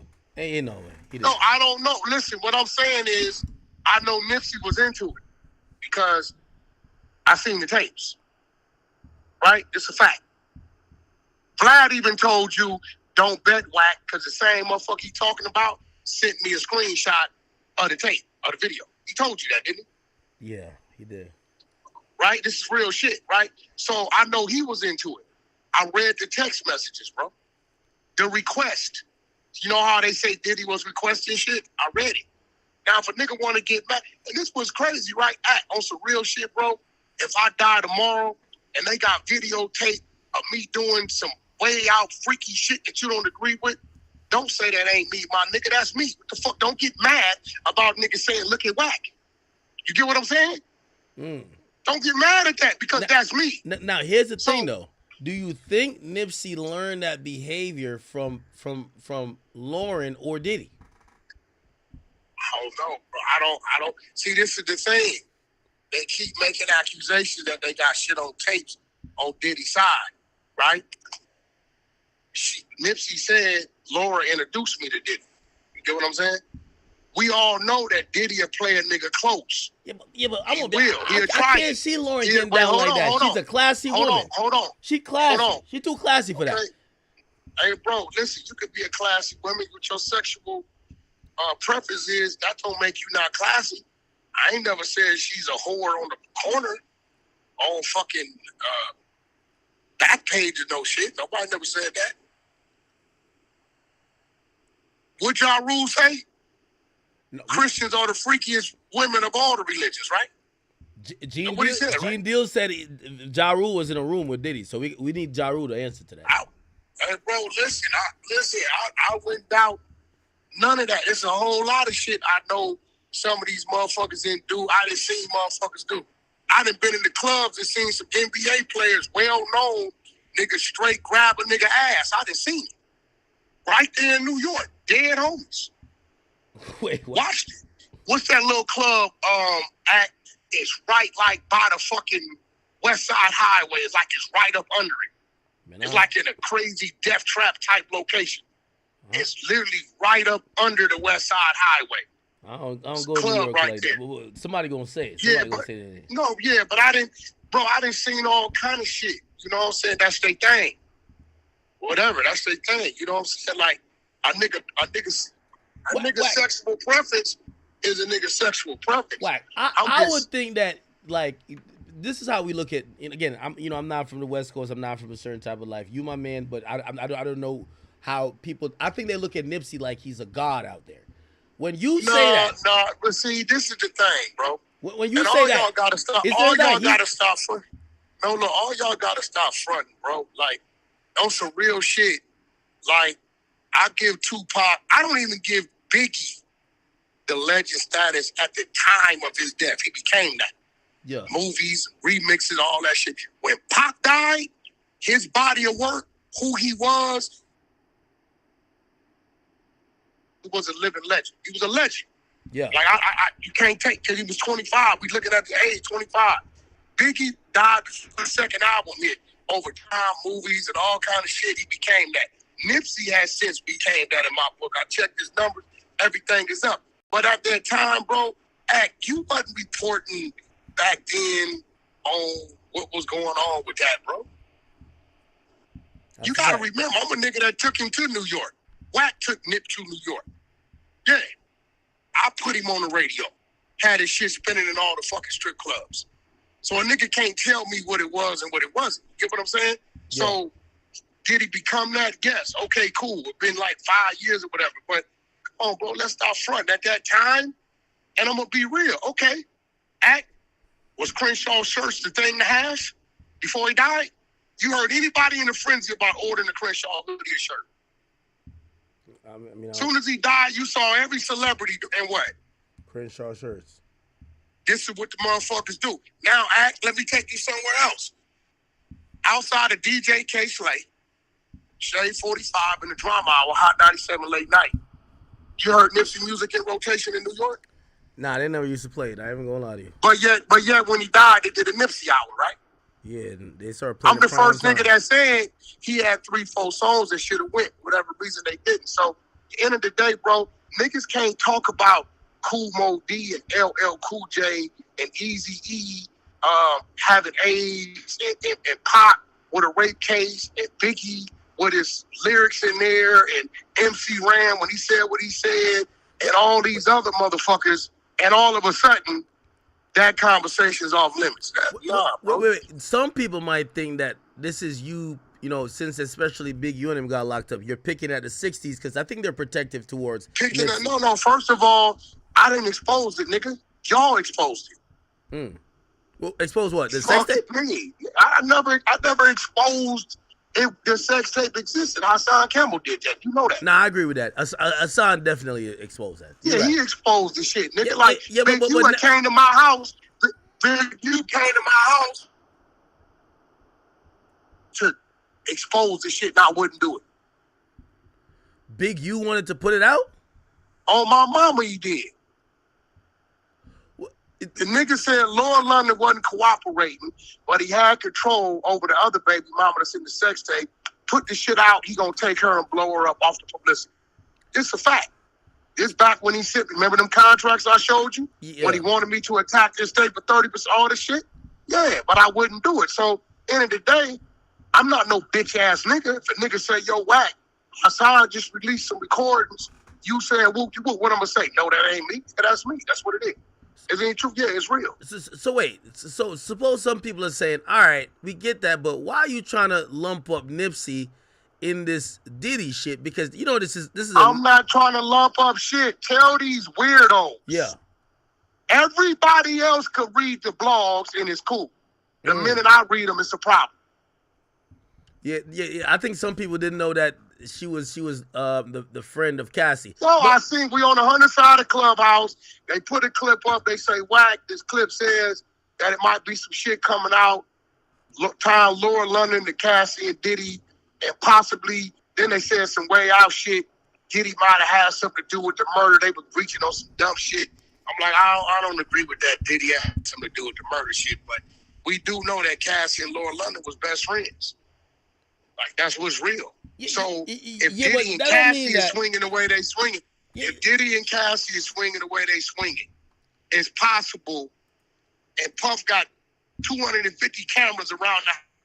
It's possible what they saying could be true. We'll sit back and see. If Lauren I London, ain't tell them I seen it. I'm just saying it's possible. I wouldn't bet against it. If Lauren London came out and denied it and requested you to apologize to her after she denied it, I'm not apologizing. Hey, look, bro, I'm going to say this again. What's in the media, I know how to read. I can read what's in the media and give my opinion. Why is it when 15,000 other people give comments and opinion is cool, but as soon as I give my opinion, it's a problem? Well, also, here's the thing, too. You're from the West Coast. So, like, if I give... I don't give a fuck. West Coast ain't got nothing to do with this. Zero. Well, he like a West Coast hero, so they want to protect the legacy. I'm not the West Coast shit. Look, my job on the 100 side is when I come in there, they're going to ask me questions. And I'm going to give them answers based upon my opinion or a fact that I may know. You get what I'm saying? Yeah. It was no different, academics, to when anything comes up with you. Yo, whack, what you think? I just on their little tipsy trolling. Like, no, and by the way, you're right. Some niggas disagreed with me, right? Some niggas said, oh, whack. You get what I'm saying? By the way, so you're definitely right, but here's the thing. You people have you in a street nigga box and a media personality box. So you're supposed to be a street nigga media personality. Listen, bro. Listen, I don't know what a street nigga is. Right? I don't know what that is. Maybe they know what that is. Only thing I know is who. What opinion. That's it. Today, that's just so. What are they saying? Wax should be silenced, but everybody else should get their opinion. Is that what they're saying? They're thinking you should try to protect Nipsey's legacy from freak-off allegations. Yo, listen. The allegations are out there in the blogs. I'm giving my opinion. I didn't create the fucking blog. You get what I'm trying to tell you? I didn't create the blog. They asked me about all kind of shit, bro. You asked me about game, didn't you? Yeah, I did. I gave you my opinion. This is my opinion. You know what I'm saying? You asked me about a motherfucker, I give you my opinion. Some people agree, they don't got a problem with it. Some people don't agree, they get the uproar with it. Ain't nobody gonna agree with everything you say. You could be dead right with the video showing them. You're gonna have some motherfuckers still not agree. You know that. I feel like Karen Civil, who, you know, she rocks with that team heavy. I feel like she gonna hit me and be like, man, listen, this is not true about Lauren. They're really protective of the image. Hey, bro, listen to me, bro. What they need to do is go to the blog site who reported that the DA or the defense attorneys said they have video or whatever that shows Lauren London possibly involved in some activity with Cassie and Diddy. Okay, what you think about that? Well, they was best friends. A lot of people like, oh, yeah, we forgot about that. So they did a bunch of photo shoots together. I said, remember, she had a photo shoot she did with Diddy after Nipsey got killed and the media went crazy on him and they deleted it. You see what I just sent you? Wait, they deleted? If you go research that, they'll tell you they tried to delete that shit. They said it was too soon. It wasn't a good look. That was right after Nip got killed. You know what I'm saying? Yeah. So they've been having their little rumors about what people thought. Now, can I tell you for sure? Has Wax seen the video? No, I haven't. But if you telling me the DA is saying, or whoever the fuck is saying, some possible video footage can't come out involving them, I'm gonna say, well, it's possible. They were best friends. Diddy was living the swinger life. Cassie was living the swinger life. It's possible it could have happened. It's a lot of females listening right now that know they homegirls might be down with something if that's just what they doing between them. It's real shit. You get what I'm saying? Yo, look, you know how many niggas, woman, is fucking another bitch and they don't know it because they just think that's her friend? I mean, it's right. Real shit. Yo, so if they telling me they got how many fucking gigs, a video they got from this nigga house? There's a and lot. They say, okay, and they say Cassie admitted it was hundreds of freak offs, hundreds. Okay, so they say the DA is saying this may possibly come out. Now, let's play devil's advocate. You ready for this? Yeah. Cassie, like all of us heard what the DA said might come out, right? Yeah. Why hasn't Cassie came out and cleared it up? About the Lauren London shit? Yeah. Why, when they said that, the media said that, she didn't come out and say that's absolutely not true? Well, is it because she counting her $30 million right now? She ain't got time for that. No. This is her best friend, right? Well, maybe Lauren's gonna speak to it herself. I'm just saying. No, this is her best friend, right? When the media said it, I'm pretty sure Cassie heard it before I heard it. By the time I heard it, it was like a day, two days old, right? Somebody on my side found the content, and they asked me. I said, well, they were best friends, and looking at their lifestyle, you know, it's possible. Yeah, I mean, that makes sense. Shit, you know what I'm saying? Like, yo, let's say, I'm just hypothetically saying, you and your girl was in the threesomes and shit, right? Yeah. And it's what it was. And she if you got a request, she'll try to make it happen. Yeah. And one of her homegirls talking about, I want to go to Miami with y'all, and you be like, if you know she come to Miami, she gonna get lit. Oh, because baby, I ain't tripping. You telling me that's not possible? Okay, that makes sense. Yeah, like, what the fuck is it? But what it is because I give my opinion. You know what I'm saying? I'm gonna be honest, so some people, they have, it's like reputation over everything. Like, for example, like, just off of her reputation publicly, like, when we hear freak offs, I look at Lauren London as classy. I think she carried herself pretty well. I'm like, that freak off, if it's some nasty bitch shit, like, I could see Cassie being on that. Because Cassie, let me explain something Cassie to you, never bro. got to be a wife for a long time. I tie nasty bitch shit to prostitution. Hey, bro, just because a motherfucker smile in front of a camera and go to work as a banker don't mean in their sex life they don't perform a certain way, bro. Like, I don't. It's going to be real. This is why we got DL, right? Because these are men that you can't tell. Am I right? Yeah. You can't tell. You know what I'm saying? Hey, what you think about Diddy supposedly? He would make sure the guy nutted in Cassie, bring her to the room real quick, and Cassie would scoop out the semen and massage it into his areolas. That was his thing. You think Diddy's straight?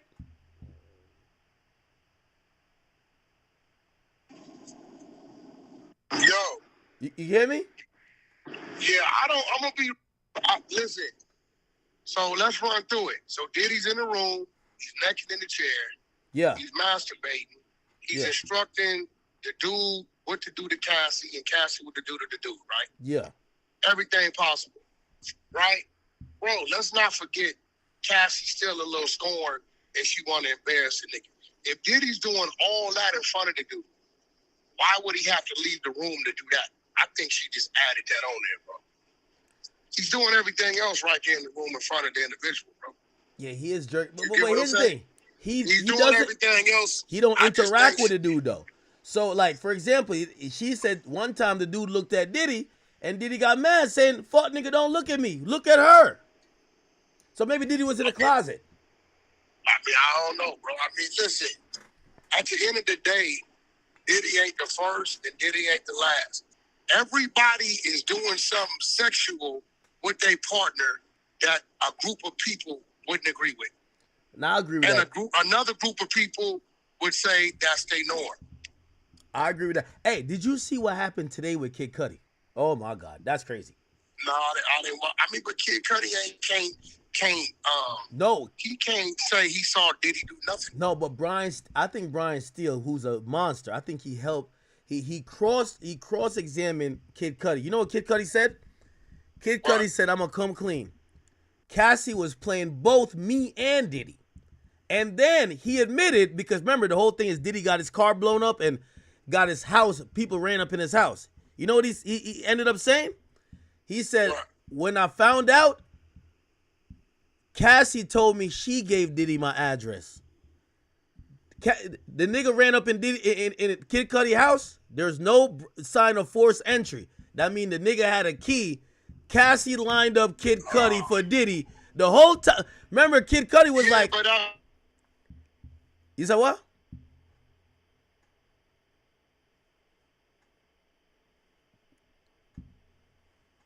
I think this nigga. If you catch your bra doing some. Yeah.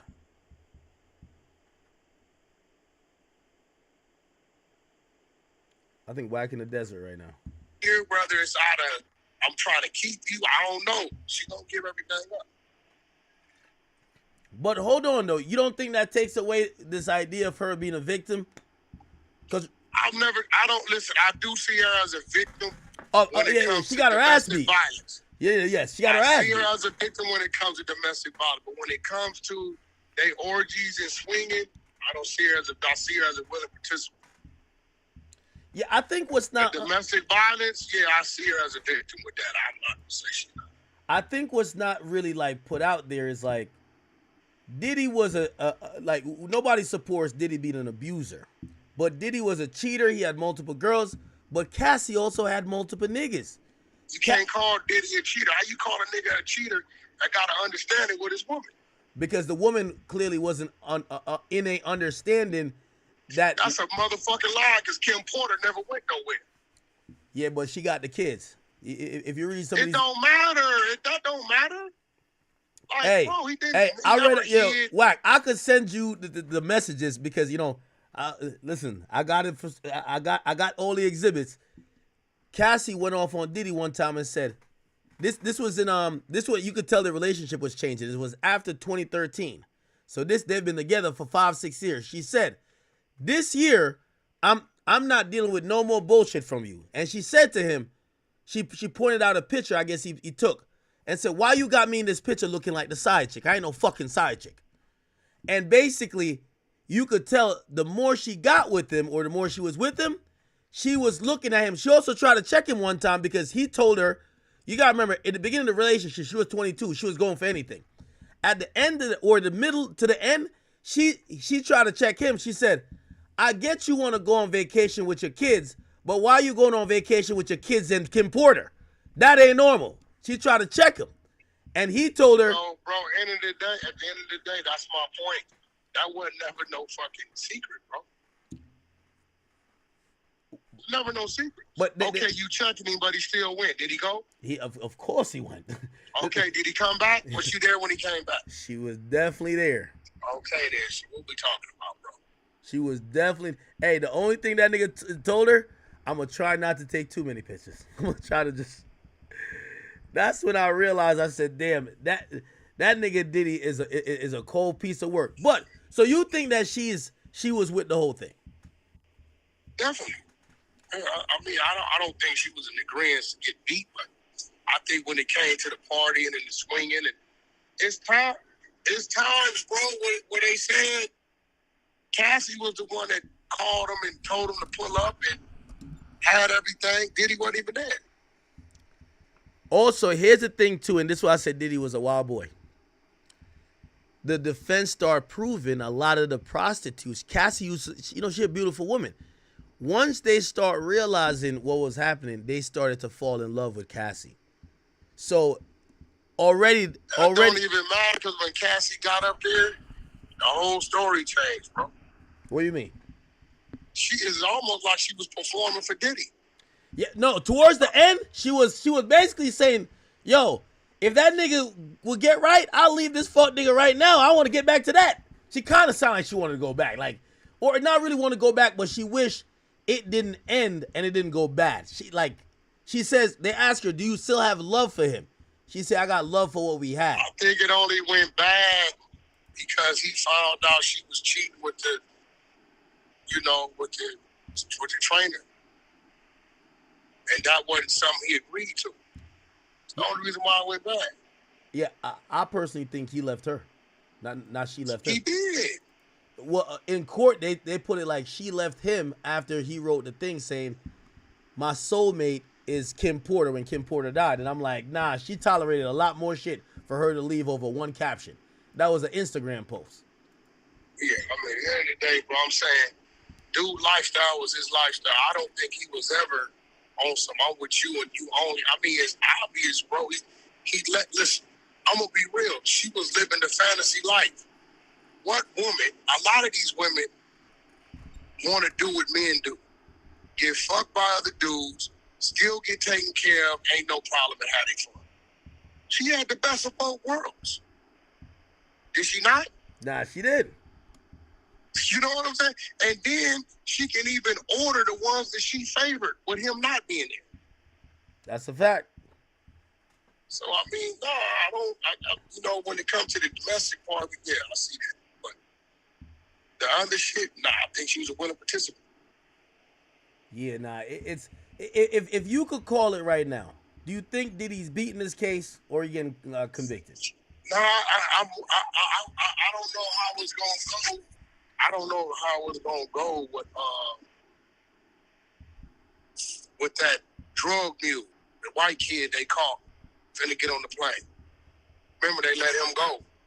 So if he can come on there saying he done got on that plane on 10, 15 occasions with X amount on him, that's trafficking. And then I don't know what all the male workers gonna say. I know the first one was in favor of Diddy. No, the first one wasn't in favor. The first one, but they found out the Punisher dude. No, that's not the first one. That's the second one. He said when he did it, it ain't seem nothing weird to him. He said both of them was into it. He said so. The second one, but the first one, they exposed the first one. The first one said, "I would have dated Cassie if Cassie would have left Diddy." So they realized he liked her. So that's still in favor of Diddy. Yes, yeah. So he liked her. He and that one kept asking Cassie, "Why you keep dealing with him?" You gotta ask yourself, what made him like her? That gotta be other conversation, other shit going on. Yeah, no, she was dealing with him on the side. She would text him on the side. This what I'm saying. So, this is what I'm saying. Like, I can't say she's a victim when it comes to that. She was willingly participating and even doing shit outside the box. Hey, Wack, who won the heavyweight fight? You and Charleston White. I watched a few clips. Shout out to Dancer Project. It wasn't even what it was supposed to be. You know, dude set up. He wasn't right back. He fucked the whole kind of like who that sit down was like who Charleston White? Nah, the dude, the dancer dude. How? Fuck the player. Okay, he tell us we there at 5, then 4, then 3. Cool. I get there at 2:45. Charleston pull up at 3. I know you scoping out the place. Listen, we go on the spot. We wait. We like, what we waiting on? He talking about his co-host. Right? After 15 minutes and 20, 30 minutes, the AC start working and get hot in there, so we step outside, right? We outside so motherfucking long, damn near an hour. Me and Charleston started talking and plotting merch fucking plays and shit. So now, you know that... Oh, the energy's different now. Yeah. It should have been y'all walk in the room and it's on. Yeah, now the initial anticipation, by the time we had to tell him, hey, bro, fuck your co-host. I don't even know what the nigga name is. Bro, killing the morale of the interview. Let's just get started. Because it was supposed to be combative. Obviously, you know, we don't want y'all to fight or do nothing so by too the crazy. time we got up but there we want and y'all to sat get down, at each other. Yeah, by the time we got up in there and sat down, me and Charleston had already been waiting outside an hour. We just started talking about this and talking about that. So now when we sit down, whatever fire that was going to be there is gone. Yeah, it should have been like how when it was me, you, Hassan, 6ix9ine. We got to get straight to it. It wasn't but I wasn't going there. It wasn't too much pleasantries before it's like, all right, so let me get I'm gonna get to this, you get to this. Yeah. Yeah, so he killed her. And then you notice Charleston left after like 45, 50 minutes. Because the nigga killed the whole hour waiting on the nigga that didn't matter. I told the nigga, I said, bro, you fucked the whole morale of the interview up waiting on a co-host that don't matter. And then even when the nigga got there, he ain't add nothing to it anyway. So he got us sitting for an hour, my nigga. You get what I'm saying? So by the time we got in the seat, it was like, you know, so if you know me, if you listening to it, you will see why I said, Wack, you gotta make this into something. I had to start throwing shit in there that I knew he would respond to just to make it into something. Yeah, I'm not gonna lie, that should have been an instant class. I haven't really watched the full thing. Oh man, he killed it, and I told him that. I said, bro, don't ever do no shit like that again. Fuck that co-host, bro. You get two niggas coming in there that ain't never happened. You people want to see it happen. Wait, which one was late? Was it Danza late or he has another? No, Danza was there. Oh, so whoever this other dude is, I don't even know the nigga. Oh. They doing the nigga 15 minutes. You know, 15 minutes being 30, then 30 mean another 15, then another 15. And bro, we had to tell the dude, hey, look, bro, either we start or we out. At this point, we ain't, nigga, I'm drank. I don't even give a fuck no more. You get what I'm saying? So when Danza, I told Danza, your name is big enough. You could have did it. Whenever that nigga get there, he get there. That's on him. I mean, truth be told, you and Charleston sitting alongside each other. You don't even need a moderator. It just happens. Bro, I still right now don't know the other nigga name. You know what's crazy? By the way, I don't think people know this. Hey, chat. I was gonna set up. It was gonna be me, 6ix9ine, Wack, and Charleston, and it was gonna be the first time they met. Yeah, but 6ix9ine went dark. Stop answering. Yeah, 6ix9ine went ghost for a little bit. But put like this, you know that would have been crazy. Bro, I wasn't finna get on no plane from LA to Miami. But I know all 6ix9ine do. He'd disappear, bro. I wasn't doing that. But nigga went dark the day before, 2 days before. Yeah, no, I get that. that. Doing that, bro. But however, it should have been a easy. Yeah, I'm surprised it wasn't just an instant classic. I mean, it was. I mean, at the end of the day, like, I understand Charleston and his character and his troll, and a lot of things he says, he don't mean it literally, he means it another way, right? So I was really going to have a conversation with him. You know, because if you turn it into a screaming match, then that's just what it is, right? And I know if it turned into a screaming match, me knowing Charleston, he gonna say some shit that I can't accept. And that ain't what I'm there to do, because we here to get the people a motherfucking interview. You know what I'm saying? On some real shit, right? So I really went there to interview, right? You say some things that I don't agree with, that I think is untrue, vice versa. Let's have a conversation. But it would have been a lot more to it if we could have got started, but you can't.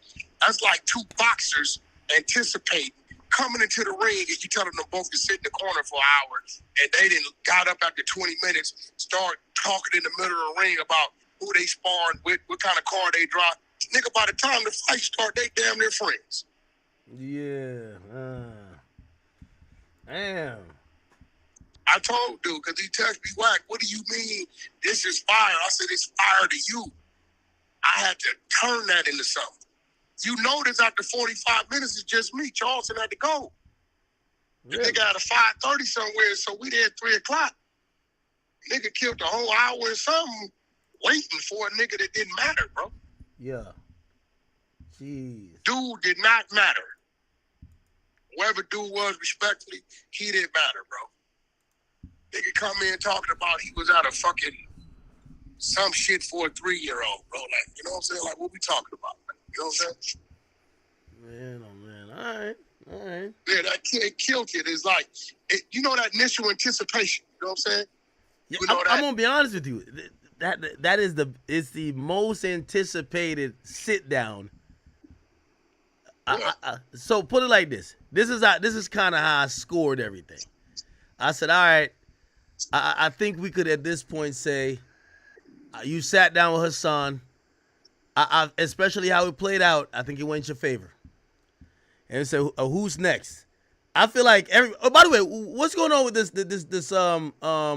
Hocus Pocus dude? What happened? This dude gets picked up on a RICO. Why they keep trying to blame you for every RICO? He gets picked up on a sex, money, murder RICO from Savannah, Georgia for some fraud he did, PPP law something, from 2020. Now, I've never seen this nigga in my life, bro. I've never been to Savannah, Georgia. Out of nowhere, the nigga throws an insinuation that it's me. But Act, you got to remember, this is what I tell you. Now, Act, you in the same situation. So are you responsible for little dirt shit?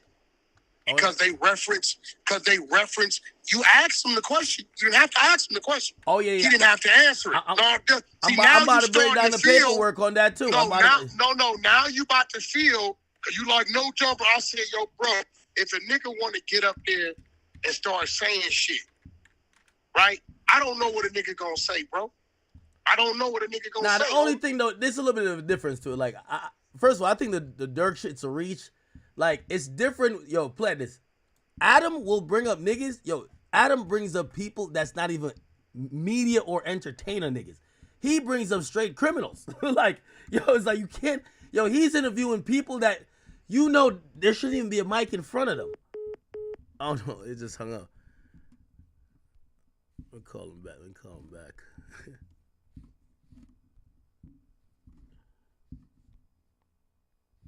Yeah, I think the phone dropped. He driving. Yo. Yeah, no. You asked him about a direct murder. No. I asked him about a murder. I said they don't. I said they were saying slide for Vaughn. That's not a murder. Yeah, but this is after people are already thinking the situation that happened in LA is that. That's not true. We only thought that when Brick Baby said it. You know what you said it for. Brick Baby. Oh no, you're right. No. Brick Baby said it was a bad weed deal went wrong, right? Yes. So when he said it to me in the moment, I didn't get it until hold on, though, until Brick Baby said, you know what?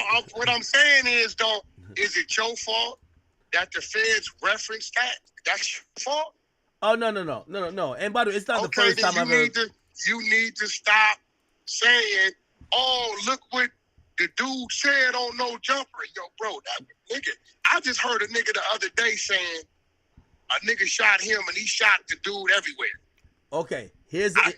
Whack. Ain't nobody else niggas say no shit like Whack. that, bro. I'll agree with you, except here's the thing. No Jumper is kind of known for putting a microphone in front of people that not even, they're straight up criminals. Like, come on, Whack. It's one thing. Dirk is a signed artist. Put it like this. It don't matter, nigga. Majority artists is criminals. Wait, Whack. Put it like this. I wouldn't go out of my way. I wouldn't go out of my way to go interview a shooter. Who interviews? How you know? How do you know you're interviewing a shooter? You don't get what I'm saying. I'm interviewing people who are musicians. They might be shooters, but that's everybody respectfully. Let's just Whack. say it's because of No the music Jumper is interviewing just gang members. Wait. Everybody has always thought Lil Durk was a shooter. Whack. You're not getting what I'm saying. No Jumper is interviewing straight up just gang members. It got nothing to do with music. It got all to do with crime. No. Well, first of all, you got to remember, bro, on our coast, the majority of the people that's getting a buzz or something to talk about are niggas in the streets. It's a little different in New York. Okay, Whack. Y'all don't, you know what I'm saying? Let's just be real. Whack. Now, granted, this person I now think is a media personality, but like when you see people like Munchie B and other people of the sort, they're not really known for anything other than their gang affiliation, brother. Like, you know, that's a fact. But Munchie but B. All right, hold on. That's really, and that's what. Listen. That's what Munchie B talks about, right? But if No Jumper is bringing up, if they're bringing up, that's the only difference I'll say. By the way, and Munchie B's run didn't start on No Jumper. He on a whole nother platform on the North. Let's be real. Okay, and by the way, again, I'm not even piling on No Jumper because I do think. Listen, I've been around for a while. They said one time there was a video I did that was in Kodak paperwork. It's going to happen. I'm not gonna say, you know what I mean? If you try to act like if you try to act like that could never happen, you're gonna be a hypocrite. Oh, hold on. That's real. Hold on. Give me 1 second, Whack.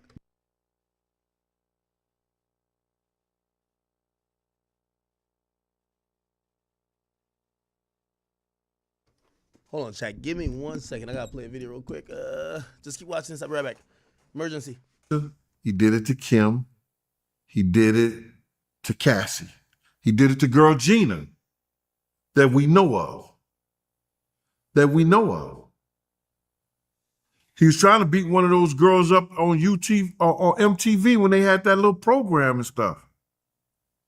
One of the what was it, dance coordinators or something like that? Yo, my man dude got a temper. And he gets violent. She's just painting the picture. Like I'm not the only one. And they done a good job in showing that. I think the prosecution has done a great job in showing that. Now the defense has to say, well, he gets mad, he gets angry, but he's not harmful. What? One of the makeup artists said he was somewhere, he bust her mouth, bust her nose, the whole 9 yards. They made her stay in the hotel for weeks. But this case is not only about, and you know, you can't go to jail for the domestic violence. The feds, that's nothing to do with the feds and nothing like that. And that stuff is old. They just painting a picture that if you don't do what he say do, and the sex escapade that they doing, the sexapade they doing, the sex trafficking thing, if you don't do what he say, that you could end up hurt some kind of way. And that's the picture they're painting. Yeah, she testified that Diddy paid her friend off too. Mm-hmm. Because he didn't want it to go nowhere. Because he know he could have been sued in court for that. People trying to portray this, you know, like you got people out here saying free Diddy now, and like this dude, you know, don't deserve to go through what he went through after all the shit he's done to people, bruh. Karma is a mother. If it don't get to your kids or your closest relative, it'll make its way back to you. And this time it's made its way back to him. And I really want to believe that there's people in the other life that's not going to let him win this. I really believe that. Yeah, she also said that she believed that Diddy was attracted to her friend and they did drugs together. And they probably did some more things together that she wasn't aware of. She probably didn't make it to the freak off because you got to understand, man, listen here. It's something that we all are creatures of habit. He dated Misa. Misa and Kim Porter was friends. I'll know that I'll be sure could tell you the same story that I'm telling you. Misa and Kim Porter was friends. Kim Porter and Sarah was friends. Now I'm finna say all three of them is showing up in court, but Kim ain't here. Misa and Sarah are showing up in court. Misa says she's not showing up for Puff. She's showing up for her son, Justin. Sarah is showing up for Puff, and she's showing up for her daughter. Chance, I guess that's her name. But it looks like they supporting him. He probably was sleeping with, Cassie friend. Especially if they're not friends anymore. She probably was sleeping with him. Especially if she allowed him to pay her cash for hitting her in the head with a hanger and knocking her out. He had to throw the shit out that hanger, right? It's crazy. Yeah. Speaking of Albie Shore, how you feel about that interview he did some days ago where he said that he believed that Diddy was behind him having organ failure and him being in a coma? Well, Al is my man. Me and Al is cool. Like, we go back from Mount Vernon when I used to see him coming to Eddie F's house, across the street from my aunt's house. So Al was a good dude, you know what I mean? And if Al believes that, I believe that Al believes that. And I think it may have some truth to it because Puff may have used somebody to give Al something that could have caused that. There's a possibility. You know what I'm saying? There's a possibility that somebody in a good gesture may have gave Al something that was given to them from Puff, and he believes that. So you think Diddy is that powerful that he can have something like that done from a distance? Bruh, let me just tell you something, man. They have someone that are mutual. And if I give you something for you to have and you partake in it, isn't it possible you can get sick? Yeah, absolutely. Me and your cameraman, I gave you a bottle of bourbon. Your cameraman give you the bourbon. You get sick from the bourbon. He must got proof, bruh, because you got to realize Al is famous. Puff is famous. You can't make statements like that unless you got some proof. And I believe Al got some proof on that. What you think about Albie Shore saying that he willing to testify against Diddy? Well, if he have a reason to testify against Diddy, he can point out if they ever bring anything, and they said something about Kim Porter. If they bring up something about Kim Porter in one of these counts and everything like that, Al could testify that she was in the best of health. He had just spoke to him. He ain't no doctor or nothing like that. But if I'm speaking to you and we speaking and everything is okay and good and cool, and then next thing you know, you're sick, then what, bro? The next day or two, you're sick and you dead. That don't look right. That don't seem right. What the hell has happened? I'm gonna think something is wrong. You understand what I'm saying? I'm gonna think something is wrong. And I believe something is wrong. If he spoke to Kim 2-3 days and she was fine, no problems, how the hell pneumonia kill you like that? And they said she died of pneumonia. How you feel about Albie Shore's son showing up to court supporting Diddy? after Albie Short came out accusing Diddy of putting him in a coma? Quincy has had a long relationship with Puff. Puff has spoiled Quincy as if he was his own. I used to hear rumors that Puff had adopted Quincy and he didn't, because you would have to find Al B. Sure and take his parental rights away. Or he could have married Kim and he became his father that way. But Puff was never Quincy's father. He was just a man that took care of Quincy and his mother. So Quincy has a relationship with him. He has opened some doors for Quincy. So I don't see anything wrong with Quincy supporting him in that way. But if it came down to my personal belief, Quincy is brainwashed as the rest of those people are that be around him. Just as brainwashed. So I can see him going to the trial. Damn, you think Diddy got him brainwashed? Yeah. Yeah.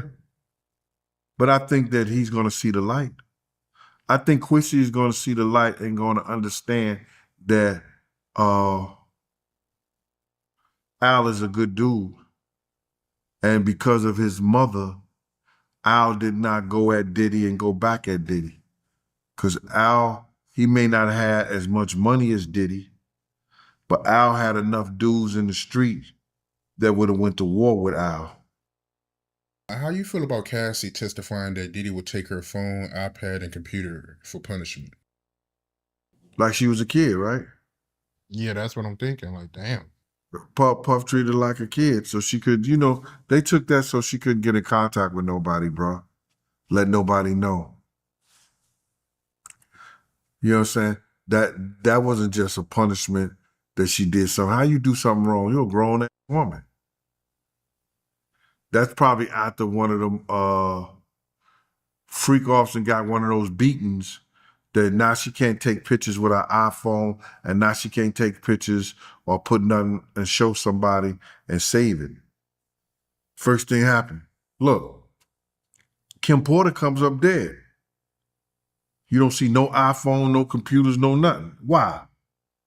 Did the security take her stuff? All this shit is going to open up a whole can of worms on some other things. And dude going to wish he had did what Benjamin Bradford told him in the first place. Get that girl $10 million and let her go about her business. And none of this stuff would have came up.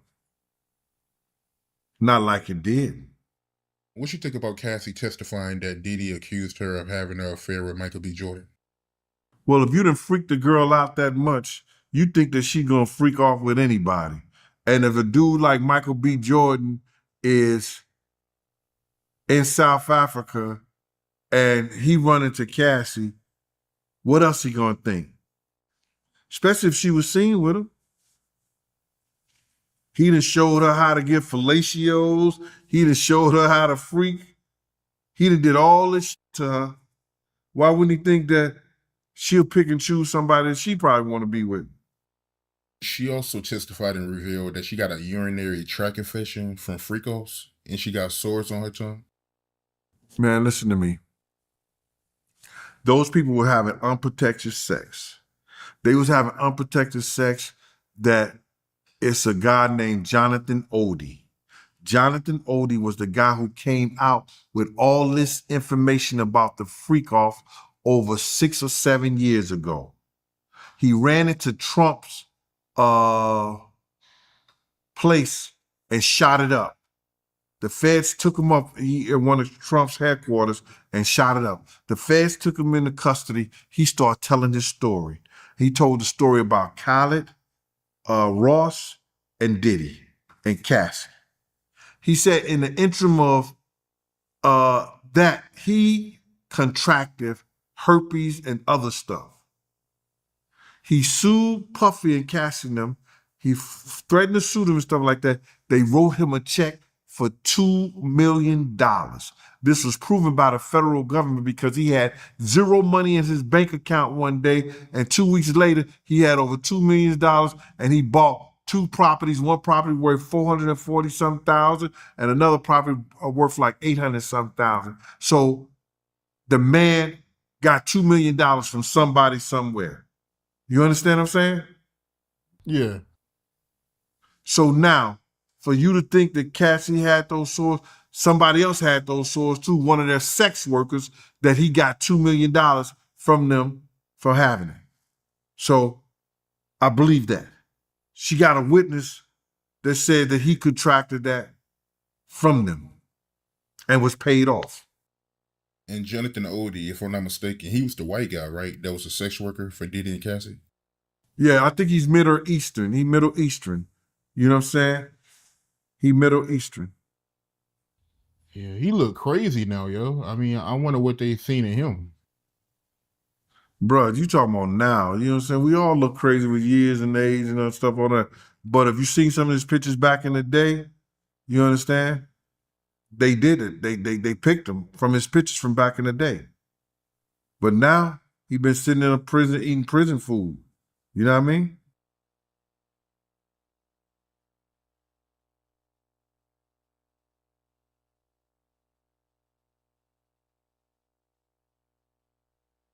When he come home, Puff was going to take care of him.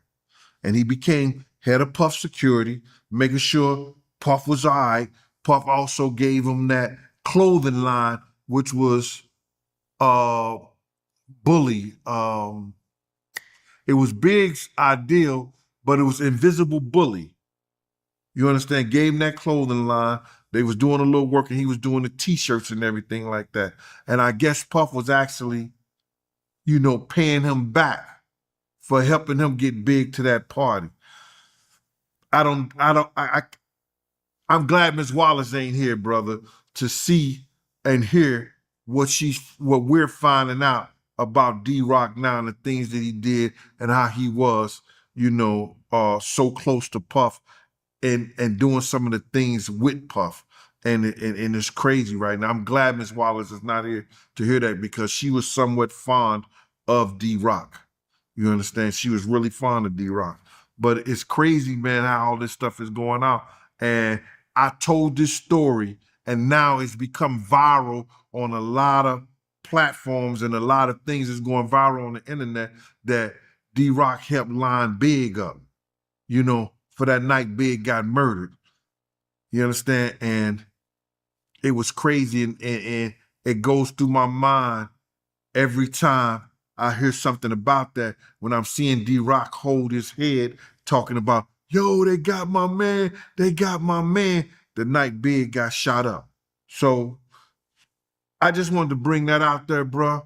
And you might have some more questioning on that later on or whatever, I don't know. But you go ahead and do your thing, man. That was real big on this trial to me, you know, to hear that come out there like that.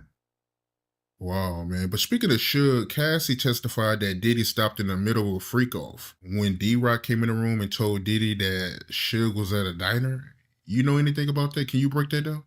Well, see, I know 2 situations like that.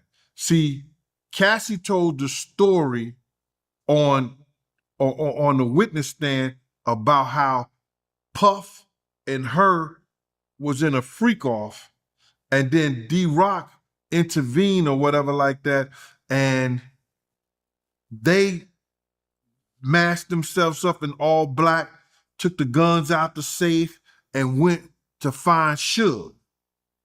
You know what I'm saying? Suge even spoke about he glad they didn't find him because a whole lot of other people probably been dead then too, you know, if they would have found him. Now, she testified that, you know, Puff and D-Rock was going to try to, you know, unalive Suge. You know what I'm saying? Now, what I do know this, me and D-Rock had a conversation about why he's so close to Puff now. You understand? And he told me he was in a diner, Mel's Diner. I guess it was probably Mel's Diner. That's one of the diners that stay late open in California. He said that he was trapped in there and he ain't have no burners or nothing on him. He ain't have no guns, no nothing. He said he called Puff. Now, this is a story coming from D-Rock. He said he called Puff, and Puff came there.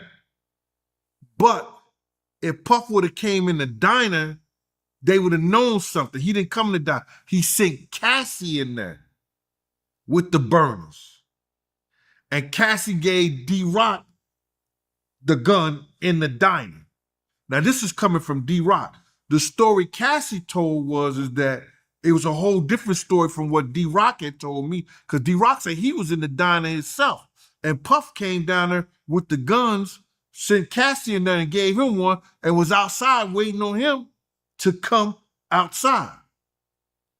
So that's the story that I knew, and I had already said that and expressed that in one of my shows before. Now, the story Cassie told, it was like she saw D-Rock and Puff both put on black and went to go unalive Suge. So those are two different stories that I know of, you know, one from D-Rock and the one we heard from Cassie. It may be the same story, and Cassie just flipped it some kind of way, because D-Rock told me this years ago.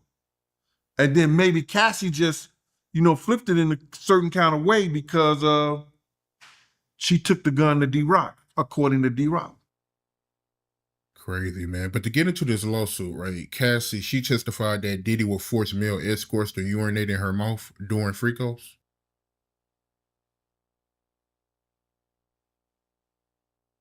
My man, you know, that's a touchy and difficult subject when you're a man and you have daughters. You understand? And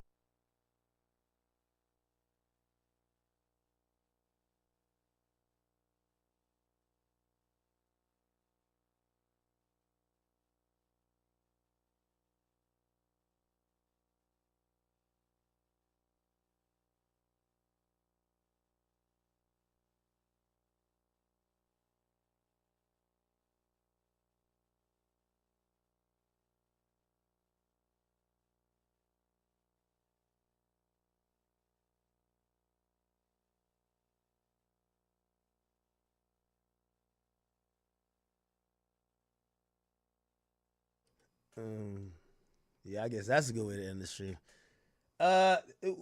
What happened? Y'all ain't see chat. Yeah, nah, somebody swatted me. One of y'all niggas. Some hating ass nigga watching swatted me. I ain't gonna lie, it's the first time my police department ever pointed guns at me, nigga. They had so many guns trained at me walking out this bitch, it looked crazy. It was like 16 like ARs. Niggas is on my G-Wagon. Niggas is on this, on that. Nigga. I'm like, what the fuck? So the first thing I'm thinking, I'm like, y'all got a warrant? Like, what's going on? What's up? Turn your back around, walk to us. I'm like, no. My police department usually like me. And they was just like, walk back. I'll show y'all real quick. Them niggas is on some timing with my ass. They was going crazy just now. They said somebody called and reported that somebody was shot in the house. So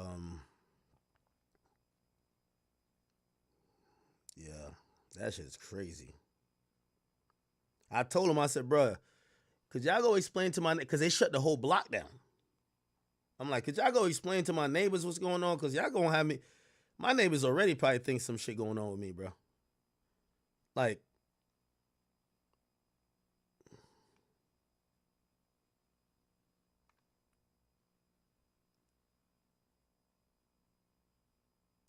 hold on.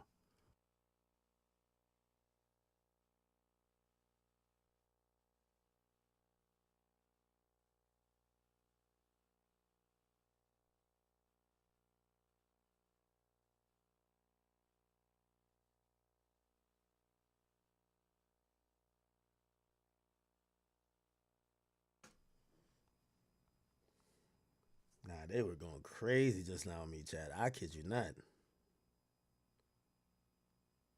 Look at these motherfuckers right here. This is how they pull up to my fucking crib. Look. Hold on. Look. Oh, shit. I can't even show it. It's these motherfuckers right here. I don't know how they came up in here. Look, y'all want to see me walking out? Let's see me walking out. Look at this. Look.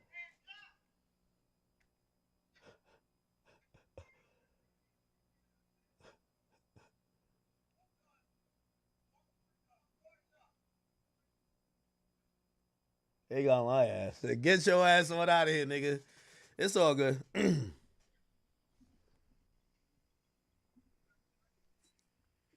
Anyway, they just cleared the house. Somebody just lied. It's all good. I ain't tripping on it. They had too many guns pointed at me, though. I ain't gonna cap with you.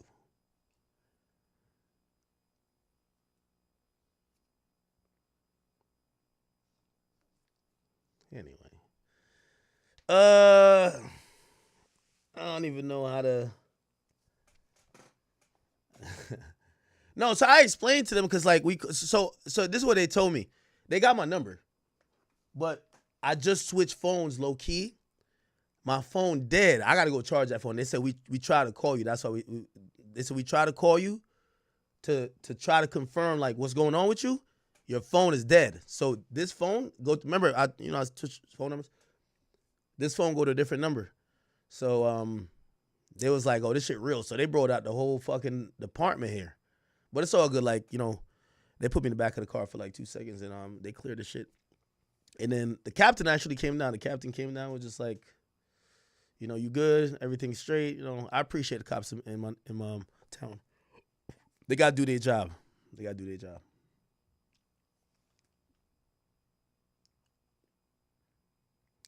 Nah, this shit was wild. I'm going to show you a different angle. Look at this shit right here.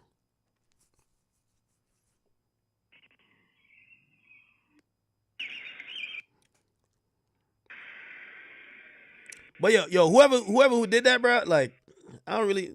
Some of y'all might really don't like me and shit like that, bro. Just remember, like, I'm a young black man out here, man. Like, not everything goes too well.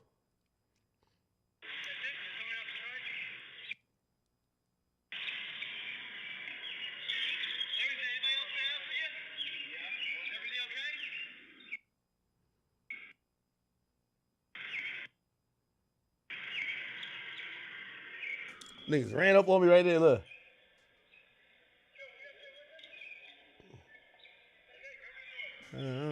Fuck, whatever. Did they come in here? All right, whatever, man. All right, chat, bro. Yeah.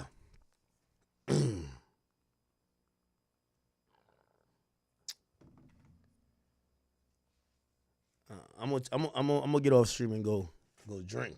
I gotta take the edge off, man. Y'all niggas trying to get me shot.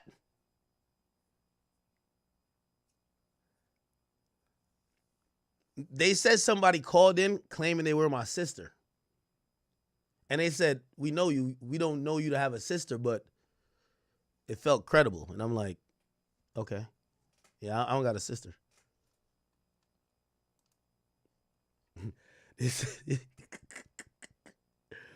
All right, chat. And I hate to get off like this, man. I'm gonna be back on tomorrow. I'm gonna touch base hopefully with the police department because I told them, I said, I'm streaming every day. It's maybe a little bit more people than normal that's kind of watching me. I don't know. So I'm pretty sure we've probably attracted a few trolls or haters.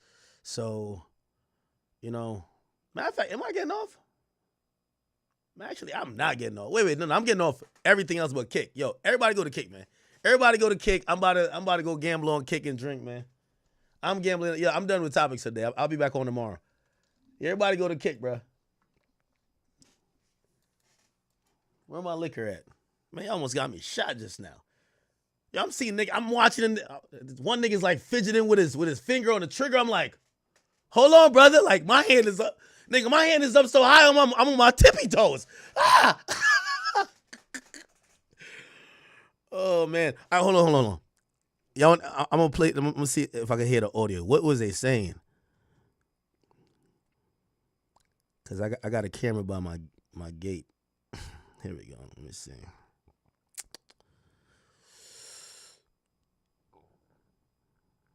Where we at? Right here. Shit.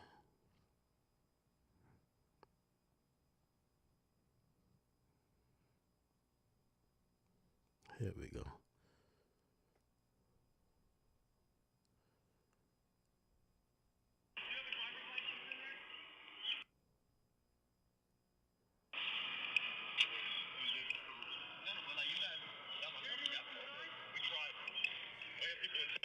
Oh yeah. This is it right here.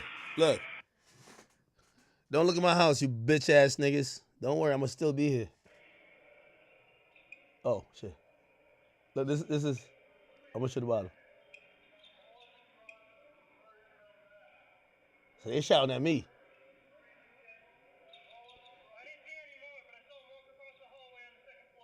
Oh shit.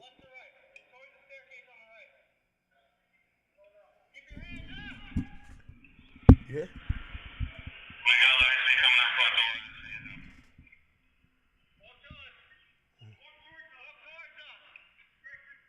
Hey, this is blurry as hell.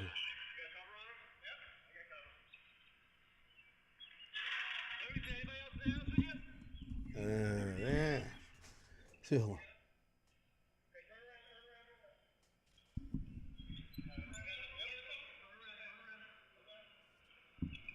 What?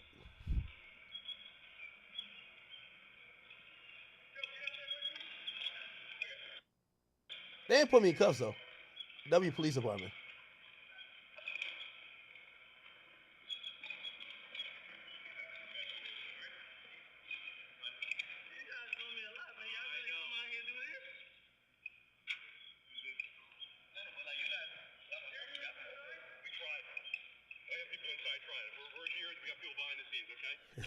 I was asking.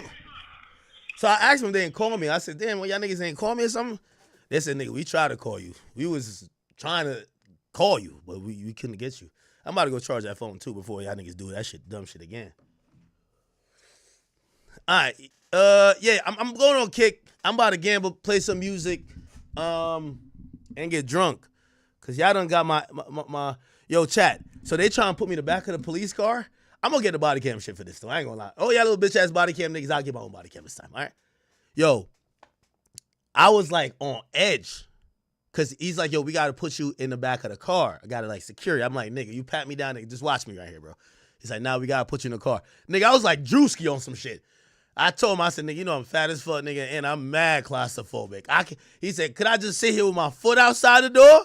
He's like, nah, we gotta lock the door. And he's like, yo, we trying to clear the house as quick as possible. I'm like, bruh, I can't. Like, I got severe anxiety, nigga. He's like, yo, I'm gonna bring the windows down. That nigga was, he was nice though, but I can't do that shit. Anyway, yeah, yo, everybody go over to Kick, yo. Kick.com/academics. Shit. Y'all have me feeling like YB, man. I'm gonna play some YB shit right now. Fuck. Okay. Chat. Love y'all. Everybody on every platform. I got swatted. It's okay. My address on Google. I don't really care. But, you know, obviously, I don't want to get swatted because, you know, I don't want, you know, anything could happen. Again, for the people who, it's not funny, clearly. I got my dogs here. The police department know how my dogs are. I wouldn't want them to shoot one of my dogs because they're trying to apprehend me. You get what I'm saying? I don't want none of that type of shit to happen. I obviously don't want to get shot my damn self.